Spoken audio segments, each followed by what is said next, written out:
Question mark in पर खड़ा हो जाएगा। जी जी, जैसा कि आपने कहा, जवाबदेही बनती है सरकार की इस पूरे मुद्दे में, और जो अकाउंटेबिलिटी है, it goes beyond the compensation announced, it goes beyond, and the government needs to answer question that who is responsible for these deaths. So as far as investigation is concerned, any action on the companies which are supplying these fake oxytocins, what are we looking at in that regard? बिल्कुल, देखिए जिस तरह से मैंने पहले भी बताया कि जैक्सन कंपनी का भी वो लगातार वो चेक कर रहे हैं कि आखिरकार ये जो जीरो कंटेंट हो वो क्यों मिला। उन्होंने तो ये भी कहा है कि अगर इसकी जो देख रेख नहीं करेंगे आप दवाई की, अगर इसको धूप में अगर कहीं पर रख देंगे तो भी ये खराब हो जाएगी। तो मतलब जैक्सन कंपनी का तो ये कहना है कि ये जो पूरी घटना हुई है उसके लिए सिर्फ और सिर्फ कोटा जिम्मेदार है, ना कि हमारी जो फार्मा कंपनी है वो। अब जिस तरह से मुआवजे की बात की तो मुआवजे की सिर्फ घोषणा ही की गई है, मतलब कागज़ों में कोई दिया की बात, देने की बात फिलहाल सामने नहीं आई, जैसा कि परिवार ने हमें कहा है। लेकिन देखना होगा कि क्या इन्हें मुआवजा दिया जाएगा। और सिर्फ मुआवजे की बात नहीं है, मौत क्यों हुई ये बड़ा सवाल है, क्योंकि देखिए एक मौत की बात नहीं है, दो की भी मौत की बात नहीं है, पूरी 5 मौत हुई है और सेम पैटर्न पे हुई है। तो कहीं ना कहीं तो बड़ी लापरवाही तो निकली है, लेकिन क्लियर जवाब अभी भी राजस्थान में तमाम अधिकारियों, चिकित्सा मंत्री ना किसी के पास है। और सिर्फ ये वो कह रहे हैं कि सिर्फ कार्रवाई की जाएगी और जल्द ही हम इसमें जांच कर रहे हैं, कुछ भी कहना भी जल्दबाजी होगा। यानी कि देखिए 10 दिन के भीतर 10 से 12 दिन यहाँ पर बीत चुके हैं, फिलहाल भी राजस्थान के पास कोई जवाब नहीं है कि मौत क्यों हुई। जी बिल्कुल राहुल, बहुत बहुत शुक्रिया हमारे साथ जुड़ने के लिए। और ये जो तमाम सवाल इस समय उठ रहे हैं, हम उनका जो है जवाब सरकार से मांगते रहेंगे। Now viewers, in another case of apathy in a complete disregard for human life, authorities carried out an open post-mortem of an unidentified body at Hamidia Hospital in Bhopal. Now, according to reports, the Bajaria police station received an unidentified body on Monday, and as the body could not be identified, a post-mortem examination was conducted yesterday. Now, what is shocking is that the post-mortem was carried out in the open entirely. And more than that, the body was brought out of the mortuary in a naked state. And the stitching, in fact, was performed on a stretcher in complete disregard of hospital protocols. Now, as per reports, the entire procedure was carried out under the supervision of doctors. And in fact, more in this report. Take a look.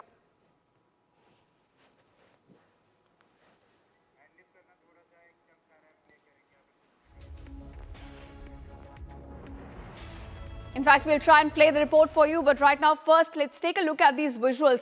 Now, you can see how the post-mortem was, in fact, carried out in the open, and how the stitching of the body is being done completely out in the open. Now, let me also tell our viewers, as per the protocols, the entire process and the stitching back of the body has to happen inside the post-mortem room. But in complete disregard for the protocols, in complete disregard for the deceased person, in fact, the operation was carried out entirely in the open, and this happens to be one of the prominent hospitals in Bhopal. And despite that, no disregard for the protocols, no dignity for the dead. This operation was carried out entirely in the open. Take a look at this report.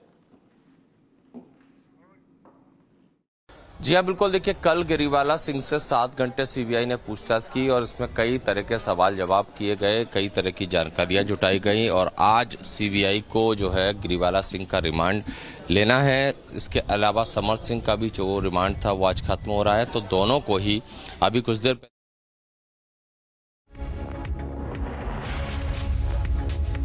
All right, here's our visuals.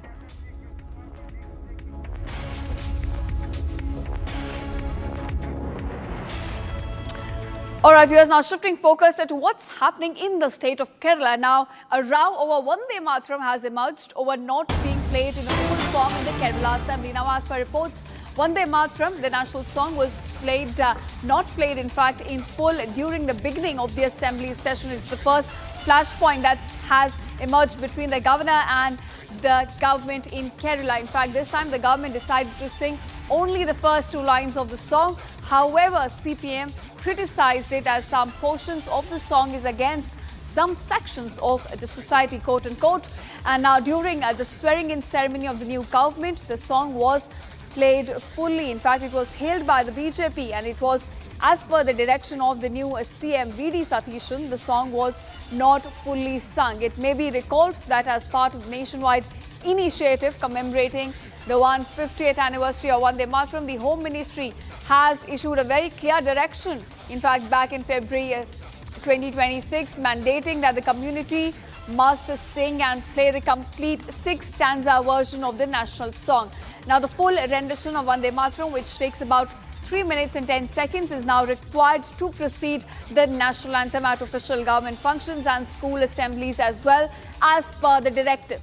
It was as per the direction of the new CM V.D. Satishan that the song was not fully sung. So this has become the first flashpoint between the UDF-led government and Governor Lekha. It emerged at the swearing-in ceremony. In fact, remember, something similar also happened in Tamil Nadu, and this was over the Tamil song being played third.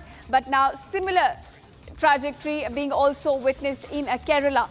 My colleague Shankar also joins me with more details on this. Shankar, decode it for us. What exactly unfolded? We understand the national song was not played entirely. It was a truncated version which was played at the directions of the government. And this is despite Governor House saying during the rehearsal that the song must be played in full. Not even the truncated version of the Vande Mataram song was played in the assembly. They just played the musics of the first two stanzas of Vande Mataram song in the beginning and at the end of the assembly session. Today it was the first session of the Kerala Legislative Assembly, and V.D. Satishan was in touch with the Lok Bhavan for the last couple of days for finalizing the policy speech, as he wanted, there should not be any kinds of conflicts while addressing the policy speech. Like in the last tenure of the LDF government, there were some issues associated with the policy speech, and the V.D. Satishan's new government wanted to avoid some sort of issues with the Lok Bhavan and with the central government. So by considering these things in advance, the V.D. Satishan was fully in touch with the Lok Bhavan. And the Lok Bhavan was happy with the policy speech because there was nothing that against the principles which should be followed while framing the policy speech. The Lok Bhavan had directed the state government to play the full song of Vande Mataram in the beginning and at the end of the assembly session. But the V.D. Satishan had directed the secretary of the assembly not to play the Vande Mataram song, but to play just the music of the first two stanzas in the beginning and at the end. Following V.D. Satishan's direction, the staff at the assembly played only just the music. And following it, the BJP criticized the move by stating that the Congress-led UDF government caving in means due to the pressure exerted by the Jamaat-e-Islami and Muslim League and other communal organizations which are the allies of the UDF even before the assembly polls. They put pressure on the Congress party and even V.D. Satishan not to play Vande Mataram because these organizations consider Vande Mataram is some sort of communal, the mention of some Hindu goddess in the song made them upset, and even some years ago, the Congress resolution was passed against playing a Vande Mataram song in their programs. They sing only the first two stanzas but in the assembly, not even the stanzas were sung, but just the music was played at the beginning and the end. And BJP state leader V. Muralidharan, who is also an MLA and a former central minister, he criticized the Congress for disrespecting the national song, and also stated that they surrendered before Jamaat-e-Islami and the Muslim League for not playing the song in the assembly. And after the session, even the former Chief Minister Pinarayi Vijayan accepted that there is no practice. In the last time when during the swearing-in ceremony on May 18th, the full song of Vande Mataram was played, and CPM criticized it by stating that the Congress party became an agent of the BJP, and that is the reason why they are playing even Vande Mataram song during the swearing-in ceremony. Right. And V.D. Satishan took note of that, and this time decided not to play Vande Mataram in the assembly session, the first assembly session of the 16th Kerala Legislative Assembly. All right, so the first friction point has already emerged between the Lok Bhavan, and the government will, of course, have to see how the equation pans out in the coming few days. Thanks so much, Shankar, for joining us and giving us all those details. And now, viewers, moving on to what's happening in Tamil Nadu. Now, major political shake-up is in fact underway in the state as two AIA-DMK MLAs, Vijay Bhaskar and CV Shanmugam, are now likely to resign from their MLA post and set to join TVK. Now, it is a big jolt for the EPS faction of AIA-DMK. In fact, it seems when... All right, viewers, cutting across to live visuals, we're getting at the moment of the accused Samat Singh in the CBI office. Let's take a look. All right, viewers, we're getting some live visuals. In fact, this is after Samat Singh, the accused in Twisha Sharma's case. His medical examination was held. The CBI team had taken him to the hospital, and now he's all set to be, in fact, produced before the court. Now, his custody ends today, and the Central Investigating Agency is all likely to ask for the extension. But these are visuals coming to light from the CBI office. In fact, this is where you can see that Samat Singh, in fact, is present, the accused husband in Twisha Sharma case. Now, he has been questioned over the past 1 week over what happened on the night of May 12th. What was the relationship that he shared with Twisha? Were there differences? Was it a marital discord being witnessed in their equation? What was the equation Twisha shared with the mother-in-law? Because as Republic had exposed that she was constantly telling her mother in the last few days that she was being harassed by the in-laws and the husband at large. So those are the questions being asked by the CBI to Samat Singh, who's in the custody of the Central Investigating Agency. And today, as his custody ends, he will be produced before the court. But before that, we are getting you visuals, in fact, from a CBI office where Samat Singh is present. And this comes right after his medical examination was held, as he's now all set to be produced before the court. In fact, we are looking at the wheels of justice are moving rapidly in this case ever since the Central Investigating Agency has taken over the investigation.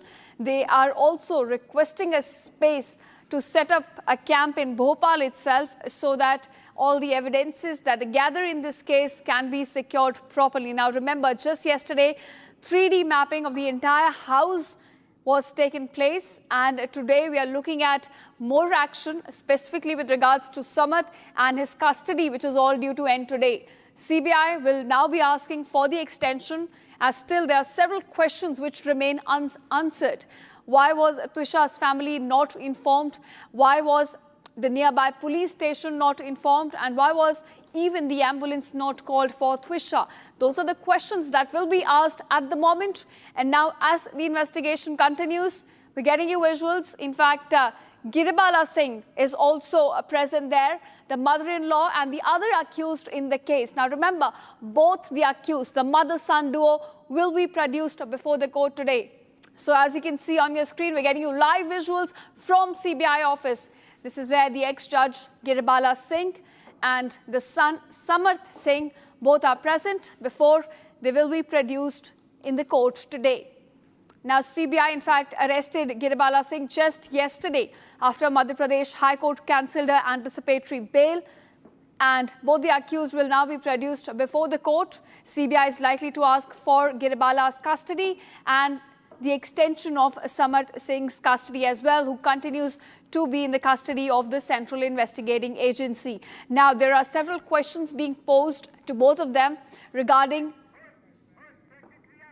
को लेकर जो team है वो CBI दफ्तर से निकल रही है। पुलिस का घेरा, पुलिस का पहरा आप यहाँ पर साफ तौर पर देखेंगे। सबसे आगे जो गाड़ी आपको नजर आ रही है उस गाड़ी में सीबीआई के दफ्तर है और एक गाड़ी में समर्थ को बिठाया गया। देखिए, इसी गाड़ी में बीच में जो बैठा हुआ है वो समर्थ है और इसके पीछे वाली जो गाड़ी है उसमें गिरेबाला आपको साफ तौर पर नजर आ रही है। और पुलिस देखेंगे उस गाड़ी को बाहर निकालने के लिए जो एक ह्यूमन चेन है वो यहाँ पर क्रिएट किया गया है। देखिए, ये जो सीबीआई दफ्तर है और सीबीआई के जो ऑफिसर्स है वो यहाँ पर है। देखिए, इस गाड़ी में गिरेबाला ठीक बीच में गिरेबाला और आगे वाली गाड़ी में जो समर्थ है वो यहाँ से निकले हैं और अब इन दोनों को यहाँ से ले जाया जा रहा है। संभवतः कोर्ट में पेश किया जाएगा। कोर्ट में पेश करने के बाद आगे इस पूरे मामले में जो लीगल कार्रवाई है वो साफ तौर पर की जाएगी और पुलिस का साफ तौर पर कहना है कि इस पूरे मामले में जो जांच है वो दोनों को आमने सामने बिठा पूछताछ करने की जो बात है वो की जा रही है। अगर मैं आपको लाइव तस्वीरें दिखाऊं, हम उस गाड़ी यहाँ पर चेस करेंगे ताकि पता कर सके कि किस डायरेक्शन में जो गाड़ियां हैं वो मूव कर रही हैं। और आप ये देखिए आगे जो पुलिस का जो काफिला है वो सीबीआई का जो काफिला है वो आगे की तरफ बढ़ रहा है। संभवतः पहले एक तरीके से गिरिबाला का मेडिकल भी जो है वो करवाने की बात साफ तौर पर की जा रही है। लेकिन ये सभी जो सीबीआई की जो गाड़ियां हैं वो आपको यहाँ पर नजर आएगी। देखिए सीबीआई ने जो डिटेल रिमांड नोट इस पूरे मामले में तैयार किया उसमें साफ तौर पर यह बोला गया है कि कार्रवाई करनी है, इस पूरे मामले में इन्वेस्टिगेशन करनी है और सबसे महत्वपूर्ण कि गिरिबाला और समर्थ को आमने सामने बिठाकर जो पूछताछ है वो भी साफ तौर पर करनी है और उसी बेसिस पर आगे की जो रिमांड है वो साफ तौर पर लेने की जो बात है वो सीबीआई के द्वारा की जा रही है। सबसे महत्वपूर्ण ये पहली ऐसी तस्वीर है जब दोनों चाहे वो बेटा हो माँ, दोनों को सीबीआई ने इस पूरे मामले में गिरफ्तार किया है और उसके बाद आगे की जो कार्रवाई करने की बात सीबीआई के द्वारा साफ तौर पर की जा रही है। जिस तरीके से गिरिबाला के ऊपर ये एलिगेशन लग रहे थे कि उन्होंने सबूतों के साथ छेड़खानी की, गिरिबाला के ऊपर ये भी एलिगेशन लगे कि उन्होंने त्विषा की मौत के बाद 46 फोन किए और वो ऐसे लोगों को फोन किए जो कि जुडिशरी से जुड़े हुए थे, लोकायुक्त से जुड़े हुए थे, कुछ उसके अंदर आईपीएस भी बताए जा रहे थे। लेकिन उसके बावजूद जिस तरीके से ये पूरा केस आगे बढ़ा, एंटीसिपेटरी बेल जो है गिरिबाला को दे दी गई, जो परिवार है वो सीधा हाईकोर्ट पहुंचा और उसके बाद जब हाईकोर्ट से एंटीसिपेटरी बेल खारिज की गई उसके बाद सीबीआई ने कल गिरिबाला को इस पूरे मामले में जो गिरफ्तार है वो साफ तौर पर किया। लेकिन सबसे महत्वपूर्ण इस मामले में अब ये कि दोनों को कोर्ट में पेश किया जाएगा। पेश करने के बाद दोनों की कस्टडी मांगने की कोशिश जो है वो सीबीआई के द्वारा की जाएगी, दलीलें कोर्ट में रखी जाएंगी। 2 दिन जो कि समर्थ सीबीआई की कस्टडी में था, जो इन्वेस्टिगेशन अभी तक निकलकर सामने आई उस इन्वेस्टिगेशन के बारे में जो जानकारी है वो कोर्ट को दी जाएगी। उसके अलावा सीबीआई ने अभी तक जो 4 दिन की इन्वेस्टिगेशन सीबीआई ने इस पूरे मामले में की, अभी तक क्या कुछ सीबीआई के हाथ लगा उसके बारे में जो जानकारी है वो कोर्ट को बताई जाएगी। लेकिन सबसे महत्वपूर्ण गिरिबाला, क्योंकि उनके ऊपर एलिगेशन लग रहे थे कि उन्होंने सबूतों को एक तरीके से छेड़खानी करने की कोशिश की, जो गुमराह सबूतों को वो साफ तौर पर किए, जो इन्फ्लुएंशियल लोग थे उनको संपर्क किया, किस बेसिस पर इस पूरे मामले की जो इन्वेस्टिगेशन है वो हुई थी, वो सभी चीज़ों को देखने के बाद, उन सभी चीज़ों को वेरीफाई करने के बाद जो कार्रवाई है वो आगे अब सीबीआई करेगी और उसी बेसिस पर रिमांड मांगने की जो कोशिश है वो सीबीआई की होगी और उसी को देखते हुए जो कार्रवाई है वो सीबीआई को अब आगे करनी है। जो हमें जानकारी मिल रही है कि गिरिबाला की तकरीबन 7 दिन की जो पुलिस कस्टडी है वो मांगेगी सीबीआई और देखना होगा कि कोर्ट उसको कितना समझ पाता है, कितने दिन की कस्टडी जो है वो गिरिबाला की देगी।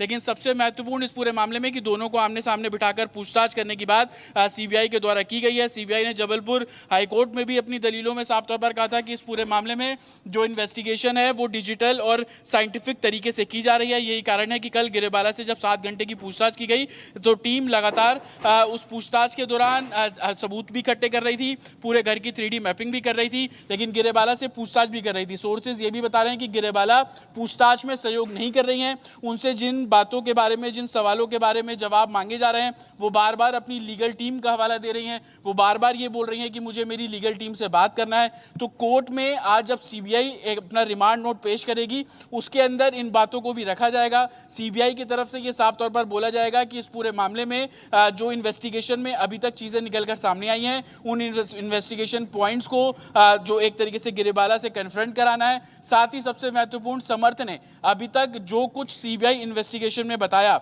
उस इन्वेस्टिगेशन के बाद किस तरीके का जो चीजें निकली हैं उसको भी गिरिबाला से कन्फ्रंट कराना है और इसी बेसिस पर जो कार्रवाई है वो की जाएगी।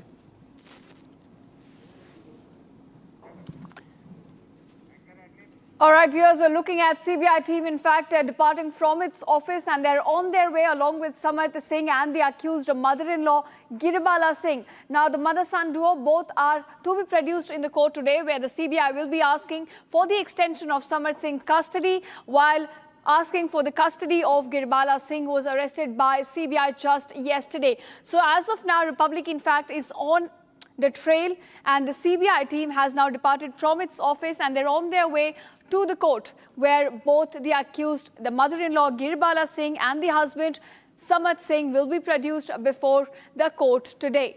Getting you all the updates on that. In fact, with that, we're slipping into a very short break, but don't go anywhere. We'll come back with more updates of what is happening in Tushar Sharma case as both the mother-son duo have now been taken by the CBI to the court. Getting you all the updates on the other side. Amity has been ranked India's #1 not-for-profit private university for 11th year, with top 10 ranked institutions in management, engineering, biotech, law, masscom, telecom, hospitality, fashion and more. Yet another top ranking for Amity University. थोड़े में ज्यादा स्वाद ये तो है इसकी खास बात। वाओ मम्मा क्या स्वाद है। अरे मेरी राजा कोशिश को कामयाबी, कामयाबी को शोहरत बनते देखा है। हाँ, पिछले 60 सालों में मैंने देश को बनते देखा है। कमला पसंद, 60 सालों से अनोखा स्वाद।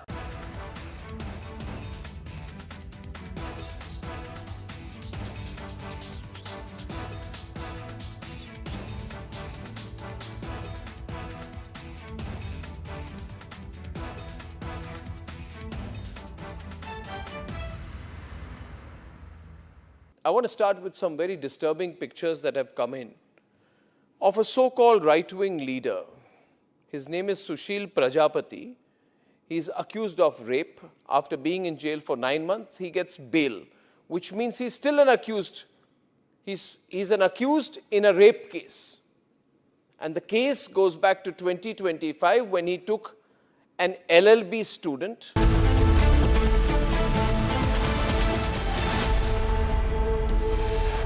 Headlines brought to you by Canara Bank.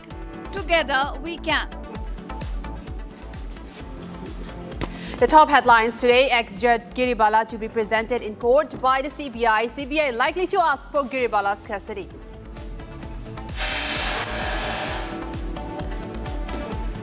CBI completes medical examination of Samarth. CBI likely to ask for Samarth's custodial extension today. Open autopsy shocker from Bhopal. Body operated in open in Hamidia Hospital. No lessons learned from fake cough syrup deaths. Now fake Oxytocin reportedly kills 5 in Rajasthan. Supreme Court had issued notice to NTA in NEET paper leak case. Supreme Court to hear the case today. Big jolt to EPS. AIA-DMK split imminent. A big question mark coming up. Now 2 AIA-DMK MLAs, including CV Shanmugan, likely to join the TVK. A big row emerging over Vande Mataram has emerged, over now not being played in full in Kerala Assembly. As per sources, Kerala government neglected Lok Bhavan directions.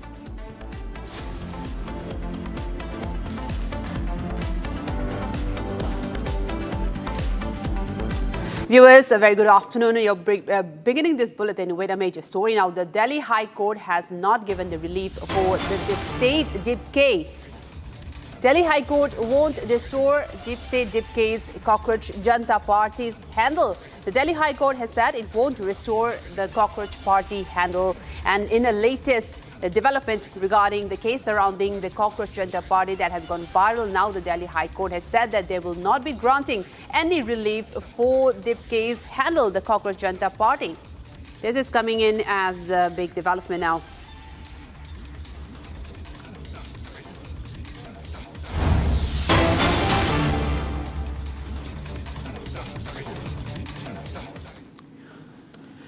Right, viewers, right now we are cutting across to the live visuals happening right outside in Bhopal regarding the Tusha Sharma death case, as Giribala is now being taken for her medical examination. Just moments ago, Samarth, her son, has also been conducted a medical examination now and before producing before the court. And this is now visuals, live visuals, Giribala. There on your screen, ex-judge Giribala after the arrest by the CBI and just moments before to be produced before the court is now going for the medical examination. And live visuals we are tracking for you right now on your screen as ex-judge Giribala is being taken. आपने सामने बिठाकर और तमाम जो investigation है उसके बारे में पूछताछ की जा सके। विजय निशांत के साथ Atul Sharma, Republic Bharat, Bhopal. Right, those were the visuals that we just witnessed of ex-judge Giribala Singh being taken for her medical examination, and both her and her son will be produced before the court as well, and CBI is likely to seek for her custody as well. And this is regarding after the Madhya Pradesh High Court have cancelled her anticipatory bail, and she has been arrested by the CBI in connection to the death of Twisha Sharma. And now Giribala Singh, the mother-in-law, has now been taken for the medical examination just moments before her son Samar Singh, Twisha Singh's husband, has also completed her medical examination, and both the mother and the son will be taken before the court today, will be produced. The CBI is likely to ask for extension of the custody of Samar Singh as well, and CBI is also likely to ask for the custody of Giribala as well. के अफसर हैं, हमने उनसे पूछने की कोशिश की कि आखिर वो कितने दिन का रिमांड यहाँ पर जो है वो समर्थ और गिरीवाला का लेना चाहते हैं, लेकिन सीबीआई की टीम ने कुछ भी बोलने से इनकार किया। गिरीवाला ने कुछ भी बोलने से इनकार किया, वो सीधे कोर्ट के अंदर चली गई। अब चूक मिल जाती है, इसके बाद से ही मामले ने और ज्यादा तूल पकड़ा। अग्रिम जमानत का विरोध हुआ, लोगों ने भी किया, तुषा के परिवार ने भी किया, और जो तमाम लोग सामने बात की उनका कहना था कि अमूमन ऐसे केस में अग्रिम जमानत नहीं मिलती है। फिर कोर्ट हाई कोर्ट गया, हाई कोर्ट से गिरीवाला की अग्रिम जमानत याचिका खारिज हुई, और उसके बाद सीबीआई की टीम ने, दिल्ली सीबीआई की टीम ने उन्हें अरेस्ट किया। अरेस्ट करने के बाद कल 5 बजे अरेस्टिंग हुई। उससे पहले 7 घंटे तक गिरीवाला से पूछताछ की गई। समर्थ ऑलरेडी सीबीआई की कस्टडी में, लेकिन उसका रिमांड अवधि 2:30 बजे खत्म होना था, इसीलिए करीब 1:30 बजे का ये समय हो रहा है। और गिरीवाला और समर्थ, माँ बेटे दोनों, समर्थ सिंह क्रिमिनल लॉयर, गिरीवाला सिंह इसी कोर्ट की, भोपाल जिला कोर्ट की डीजे रही हैं, और आज उन्हें इसी कोर्ट में आरोपी के तौर पर लाया गया है। और उनसे अब जाहिर सी बात है, अंदर सीबीआई की जो टीम है वो कोर्ट में पेश करके रिमांड मांगेगी। ज़्यादा से ज़्यादा रिमांड की मांग की जाएगी, जिससे कि इस पेचीदे केस को सुलझाने में इन्वेस्टिगेशन पूरी की जा सके। ये कोर्ट की तस्वीरें यहाँ पर देखिए, कितनी ज़्यादा हलचल है। तमाम लोग और जितने भी यहाँ पर वकील थे वो यहाँ एकजुट हो गए थे। वो भी शायद इस तस्वीर को देखना चाहते थे, क्योंकि वकीलों के लिहाज से अगर सोचें तो कई वकीलों ने उनकी कोर्ट में पैरवी करी है, कईयों में सजा और जमानतें उन्होंने दी हैं, तो सभी में उत्सुकता थी। लेकिन अब बड़ा जो घटनाक्रम होने वाला वो यही कि सीबीआई जो है वो ज़्यादा से ज़्यादा रिमांड मांगेगी। इस दौरान गिरीवाला सिंह से अलग स्टेटमेंट लिए जाएंगे, समर सिंह से दूसरी जगह, दूसरे कमरे में या लॉकअप में अलग स्टेटमेंट दिए जाएंगे। फिर दोनों को आमने सामने बिठाकर स्टेटमेंट दिए जाएंगे, और इन स्टेटमेंट में जो विरोधाभास आएगा, क्योंकि कहीं ना कहीं कुछ ऐसे जवाब होंगे जिसमें गिरीवाला कुछ कहेंगी, समर्थ कुछ कहेगा, और दोनों को जब क्रॉस से आमने सामने बिठाया जाएगा तो उसमें कुछ और निकल कर आएगा, और उसी से सीबीआई की जो इन्वेस्टिगेशन की दिशा है वो आगे बढ़ेगी। क्योंकि कई जो पेच आ रहे हैं, जैसे कि जो फर्स्ट पीएम रिपोर्ट है उसमें मल्टीपल इंजरीज आई, सिर में चोट की बात हाई कोर्ट में रखी गई तुषा के वकील की तरफ से कि सिर में चोट कैसे आई, ये चोट मरने से पहले की है।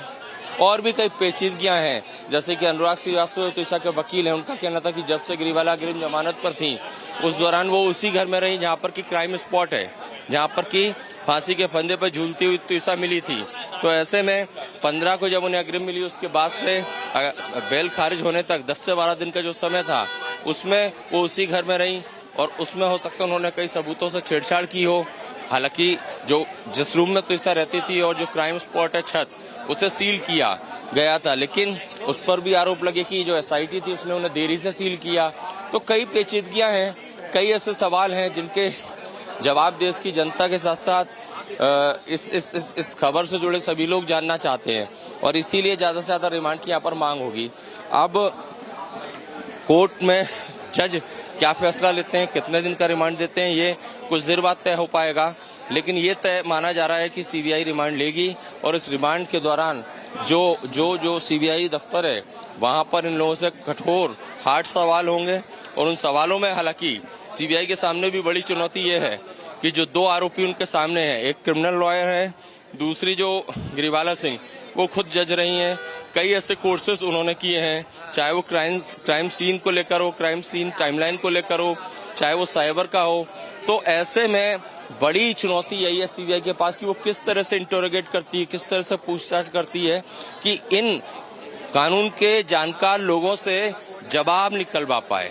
क्योंकि क्रिमिनल लॉयर के तौर पर समर सिंह कई केस लड़ चुके हैं, जज के तौर पर गिरीवाला कई जजमेंट दे चुकी हैं, तो वो कानूनी पेचीदगियां जो हैं जिनमें आम आदमी उलझ जाता है या ट्रैप हो जाता है सवालों में, सीबीआई हो चाहे बाकी एजेंसी, लेकिन इन दो आरोपियों को उलझाना या सही चीज निकलवा पाना ये एक बड़ी चुनौती होगी। और इसीलिए सीबीआई की टीम को आपने देखा होगा कि तमाम जो वैज्ञानिक उपकरण होते हैं, हाईटेक संसाधन होते हैं, उनके द्वारा भी 3D मैपिंग भी की गई, पूरे घर की रिक्रिएशन में भी कई ऐसे उपकरणों का उपयोग किया गया। क्योंकि सीबीआई को भी पता है कि जिन लोगों पर ये आरोप लगे हैं, मतलब एक्यूज 1 समर सिंह और एक्यूज 2 गिरीवाला सिंह, दोनों कानून के बेहद ही मंजे हुए खिलाड़ी हैं, तो उन्हें वो बारीकियां पता हैं, तो वो उनसे कुछ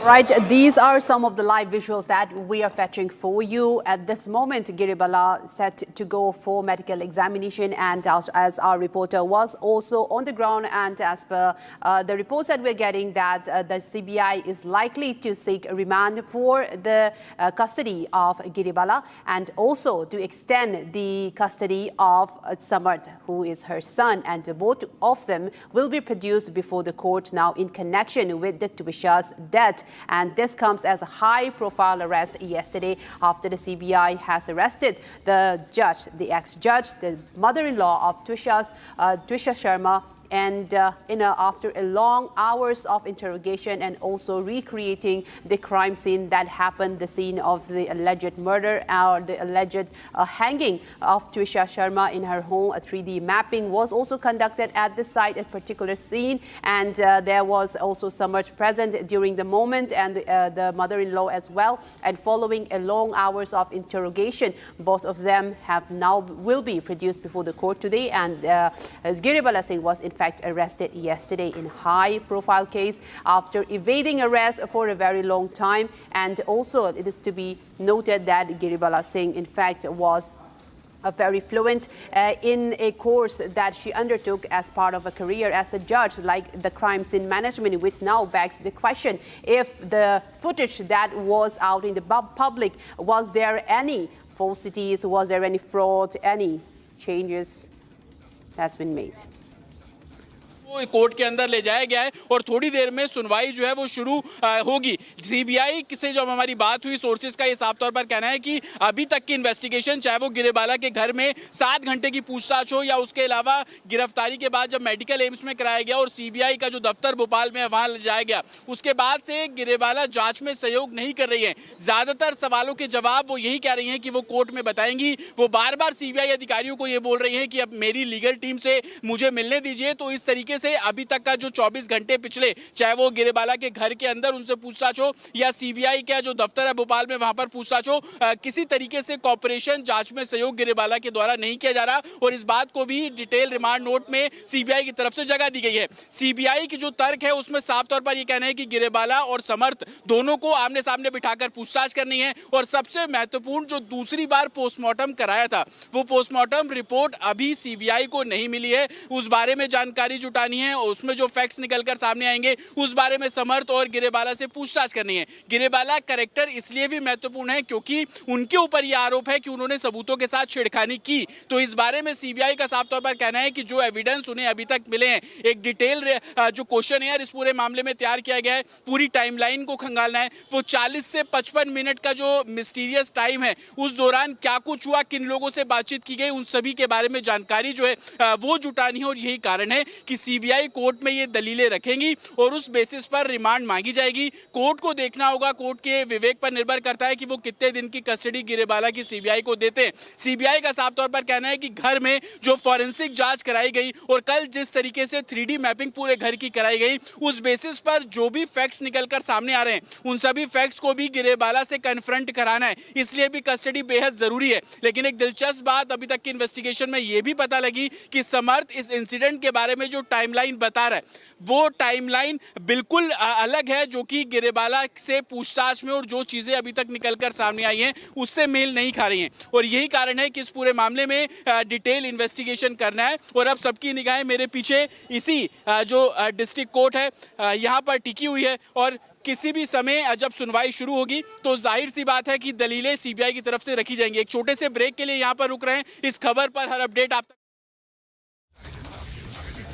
Right, that's a major revelation that was given by our reporter on the ground, saying that after the interrogation separately of the ex-judge Giribala and her son Samarth, the timelines of their statements do not match, which means that only lead to only one thing, that the evidence also raised in question, the evidence could also have been tampered, and saying that the timelines that was stated by Giribala and the timelines stated by Samarth Singh are not matching, and these are being considered also by the CBI with regards to the investigation as how it will be carried out, and they will in fact be seeking for the custody of both Giribala and the extension of the custody of Samarth Singh as well. So this is a big revelation coming in as the investigation has been taken over by the CBI, with ex-judge Giribala being arrested now, and now with them, both of them being to be produced before the court, and the CBI will seek to take the custody of Giribala, saying that the statements that they have given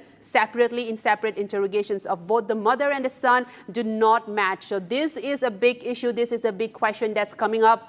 And also more focus in what happened on the night of May 12th when Twisha Sharma died, and this after coming major lapses in the autopsy also, and now we are getting reports that CBI has not taken the autopsy report so far. But regarding the statements that has been taken so far during the interrogation of both Giribala and Samarth Singh, the statements given by each of them do not match. These are on separate accounts of interrogation that took place, and now the CBI is likely to seek for the custody of Giribala and also the custody extension of Samarth Singh, as Samarth Singh's earlier custody that was granted to him ends today after a 7-day period, and now both of them will be produced before the court, and then will be taken over by the CBI investigation onward as well. And this is a major situation now coming in, a big development with the CBI saying that the statements of both the mother and the son do not match. As we all know that the son,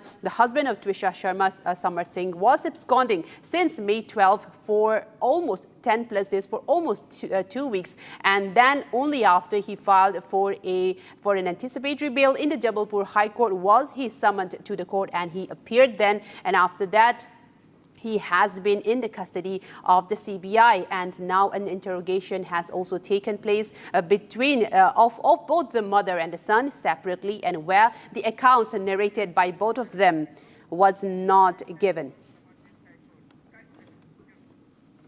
All right, now these are latest visuals we're getting, that Giribala Singh, the mother-in-law, being presented to be presented inside of the court. Now those are visuals inside of the court. Samarth Singh also coming inside of the court now. Shortly from now they will be right inside of the courtroom, the main courtroom, and both of them, the mother and the son, are being presented before the court. These are live visuals on your screen now. Giribala and Samarth Singh in connection to Twisha Sharma's death, both of them being produced before the court as we speak. Live visuals from the ground from Bhopal as ex-judge Giribala, after her arrest, and her son Samarth Singh being produced before the court right outside.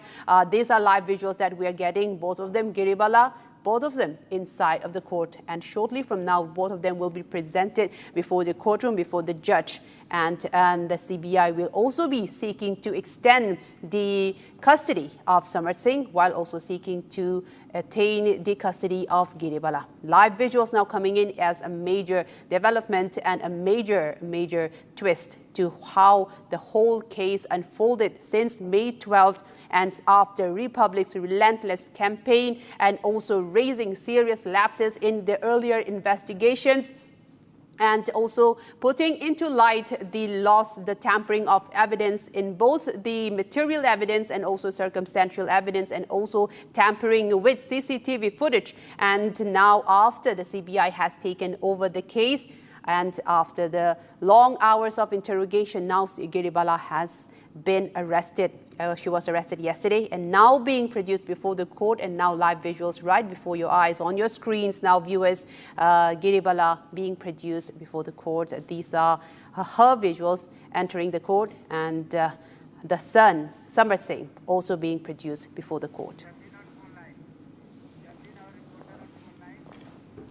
I'm now joined by our reporter Jatin on the phone line, who will give us more details on this latest development. Jatin, I would like to know from you mostly that both the mother and the son are being produced before the court as we speak, and the CBI may also seek to extend their custody. I would like to know more details of what has happened so far, and for our viewers, break it down.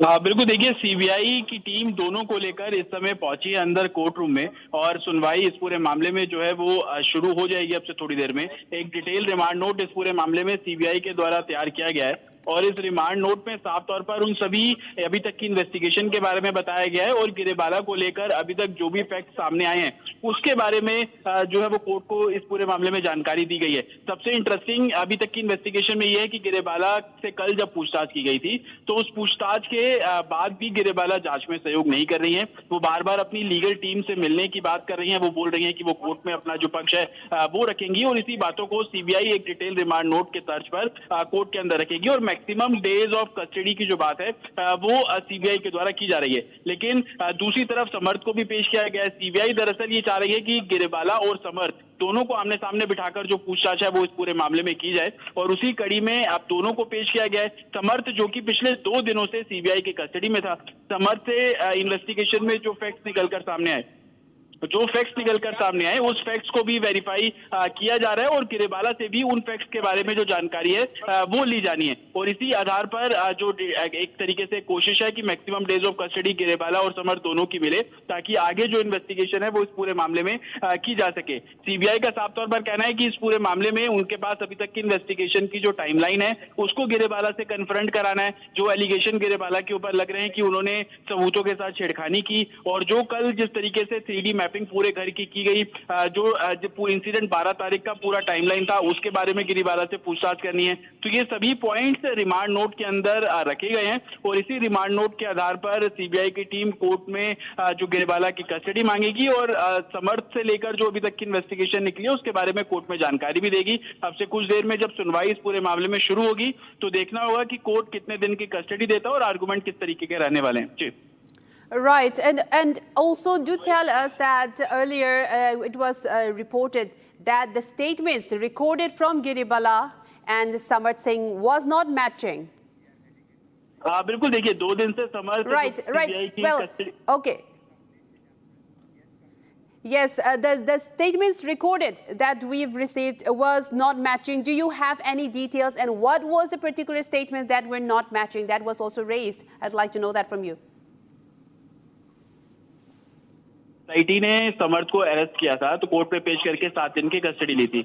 उसके बाद CBI ने इस पूरे मामले में FIR दर्ज कर ली और एसआईटी से समर्थ की कस्टडी ले ली। तो 2 दिन तक समर्थ अभी सीबीआई की कस्टडी में ही था। 2 दिन में समर्थ से जो पूछताछ की गई पूरी टाइमलाइन के बारे में, 12 तारीख के इंसिडेंट के बारे में, सीपीआर देने से लेकर, और जो सीसीटीवी लीक किए गए वो किस बेसिस पर लीक किए गए, वो जो भी जवाब समर्थ ने दिए उस बारे में कल जब सीबीआई की टीम गिरेबाला के घर पर थी उनसे पूछताछ की गई तो दोनों के स्टेटमेंट में कॉन्ट्रडिक्शन सीबीआई को नजर आया, और यही कारण था कि घर में ही गिरेबाला को अरेस्ट किया गया। 5:10 पर अरेस्ट टाइम डाला गया, और आगे इन्वेस्टिगेशन की जा रही है। जो बातें उस इंसिडेंट के बारे में समर्थ बता रहा है और जो बातें गिरेबाला उस इंसिडेंट के बारे में बता रही है वो मिसमैच कर रहा है, और ये पॉइंट भी रिमांड नोट के अंदर अभी इस समय जो सीबीआई है वो कोर्ट में बताएगी, ताकि दोनों को आमने सामने बिठाकर फेस टू फेस बिठाकर पूछताछ की जा सके कि आखिरकार इस 12 तारीख को जो हुआ उसका असली सच क्या है। और इसी आधार पर सीबीआई की कोशिश है कि दोनों की रिमांड ली जाए, जिसमें गिरेबाला भी हो, जिसमें समर्थ भी हो, और दोनों से भोपाल में That's excellent. That's very good information. In fact, thank you so much for joining us and for all of your inputs on this broadcast. And now we are taking a very short break, but we are still tracking the story of Giribala and her son Samart being produced before the court. Coming up next after a very short break. Stay tuned on Republic.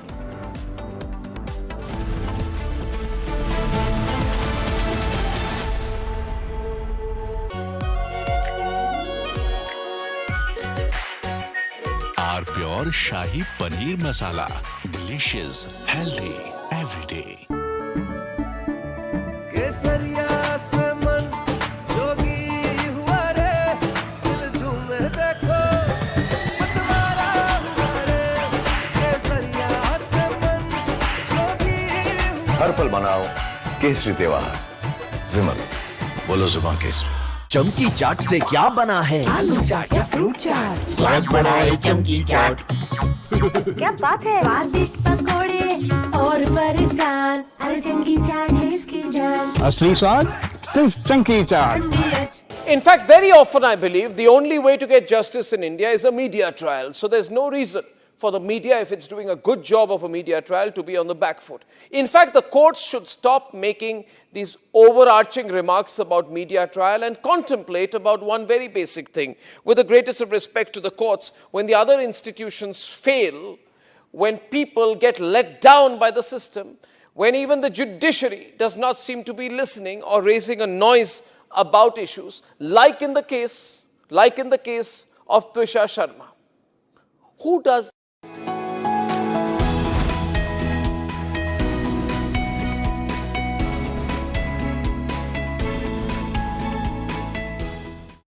Every moment I see this ex-judge sitting in front of her law books trying to act all high and mighty because she's an ex-judge who got bail. I just want to say one thing. What has happened to the judicial system in my country?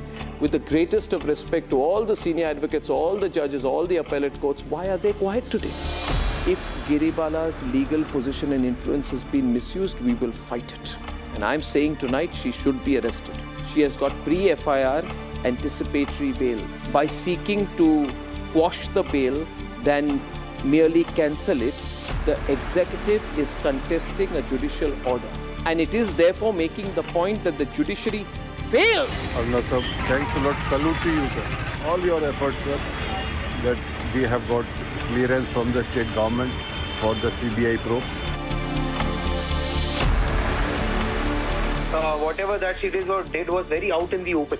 The fact that they overlooked it and finally they are seeing it after consistent efforts by the family members, by your channel, And by now our she's lawyers. been taken to the custody of CBI. Finally, after the cancellation of the anticipatory bail, Giribala Singh has been arrested.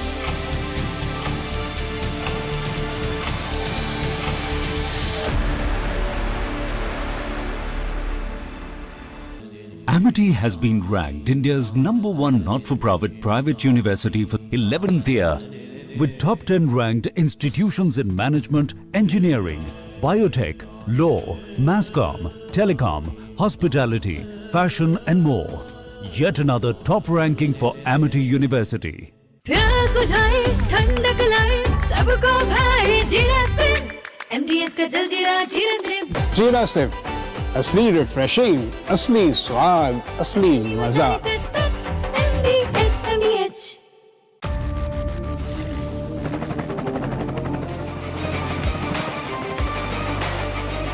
Corrector, the taste of success. R pure suji pasta, उबालो, मिलाओ और खाओ। 8 minute में तैयार। क्या taste है सबका राजा, AR pure masala.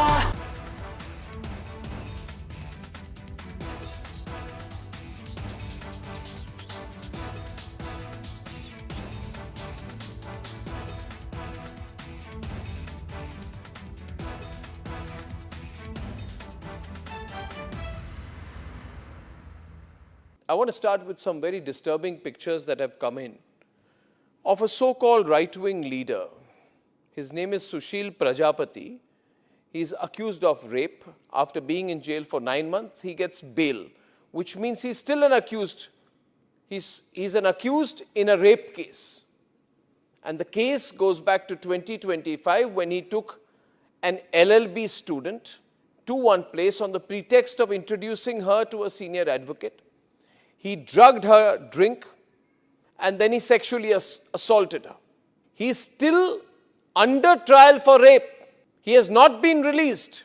But when he comes out, this rape accused, garlands are put on him.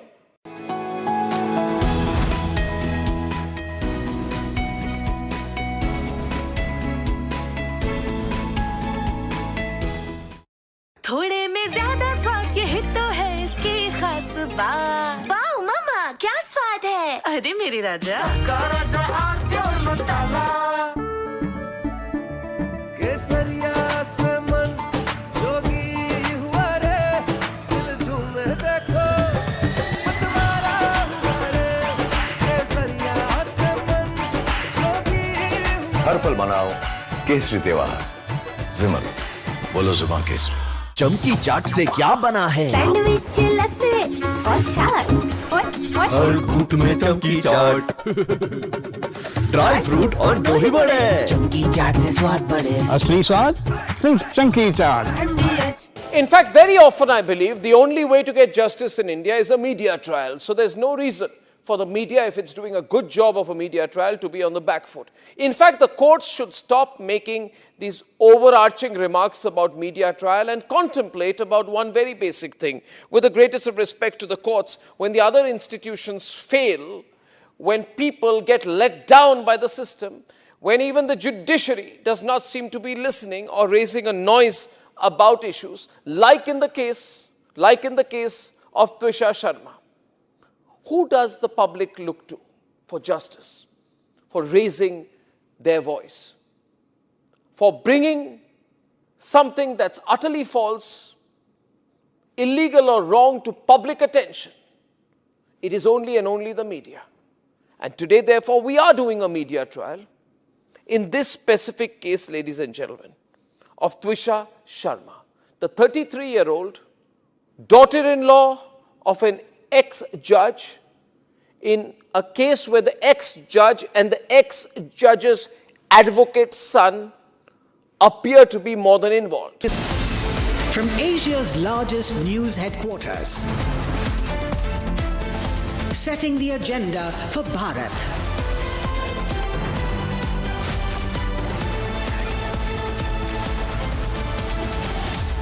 You're watching Republic.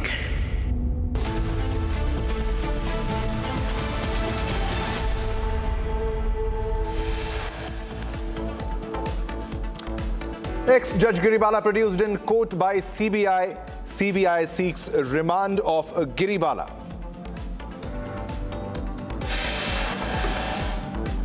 CBI completes medical examination of Samarth. CBI likely to ask for Samarth's custody extension also. Open autopsy shocker from Bhopal. Body operated in open in Hamidia Hospital. And no lessons learned from fake cough syrup deaths. Now fake Oxytocin reportedly kills 5 in Rajasthan. And Supreme Court had issued notice to NTA NEET paper leak case. SC to hear case today. Big jolt to EPS. AIADMK split imminent. 2 AIADMK MLAs including CV Shanmugam likely to join TVK. Row over Vande Mataram has emerged over not being played in full in Kerala Assembly. As per sources, Kerala government neglected Lok Bhavan directions. And no Delhi High Court relief for Deep State Deep K. Delhi High Court won't restore Deep State Deep K's cockroach party handle.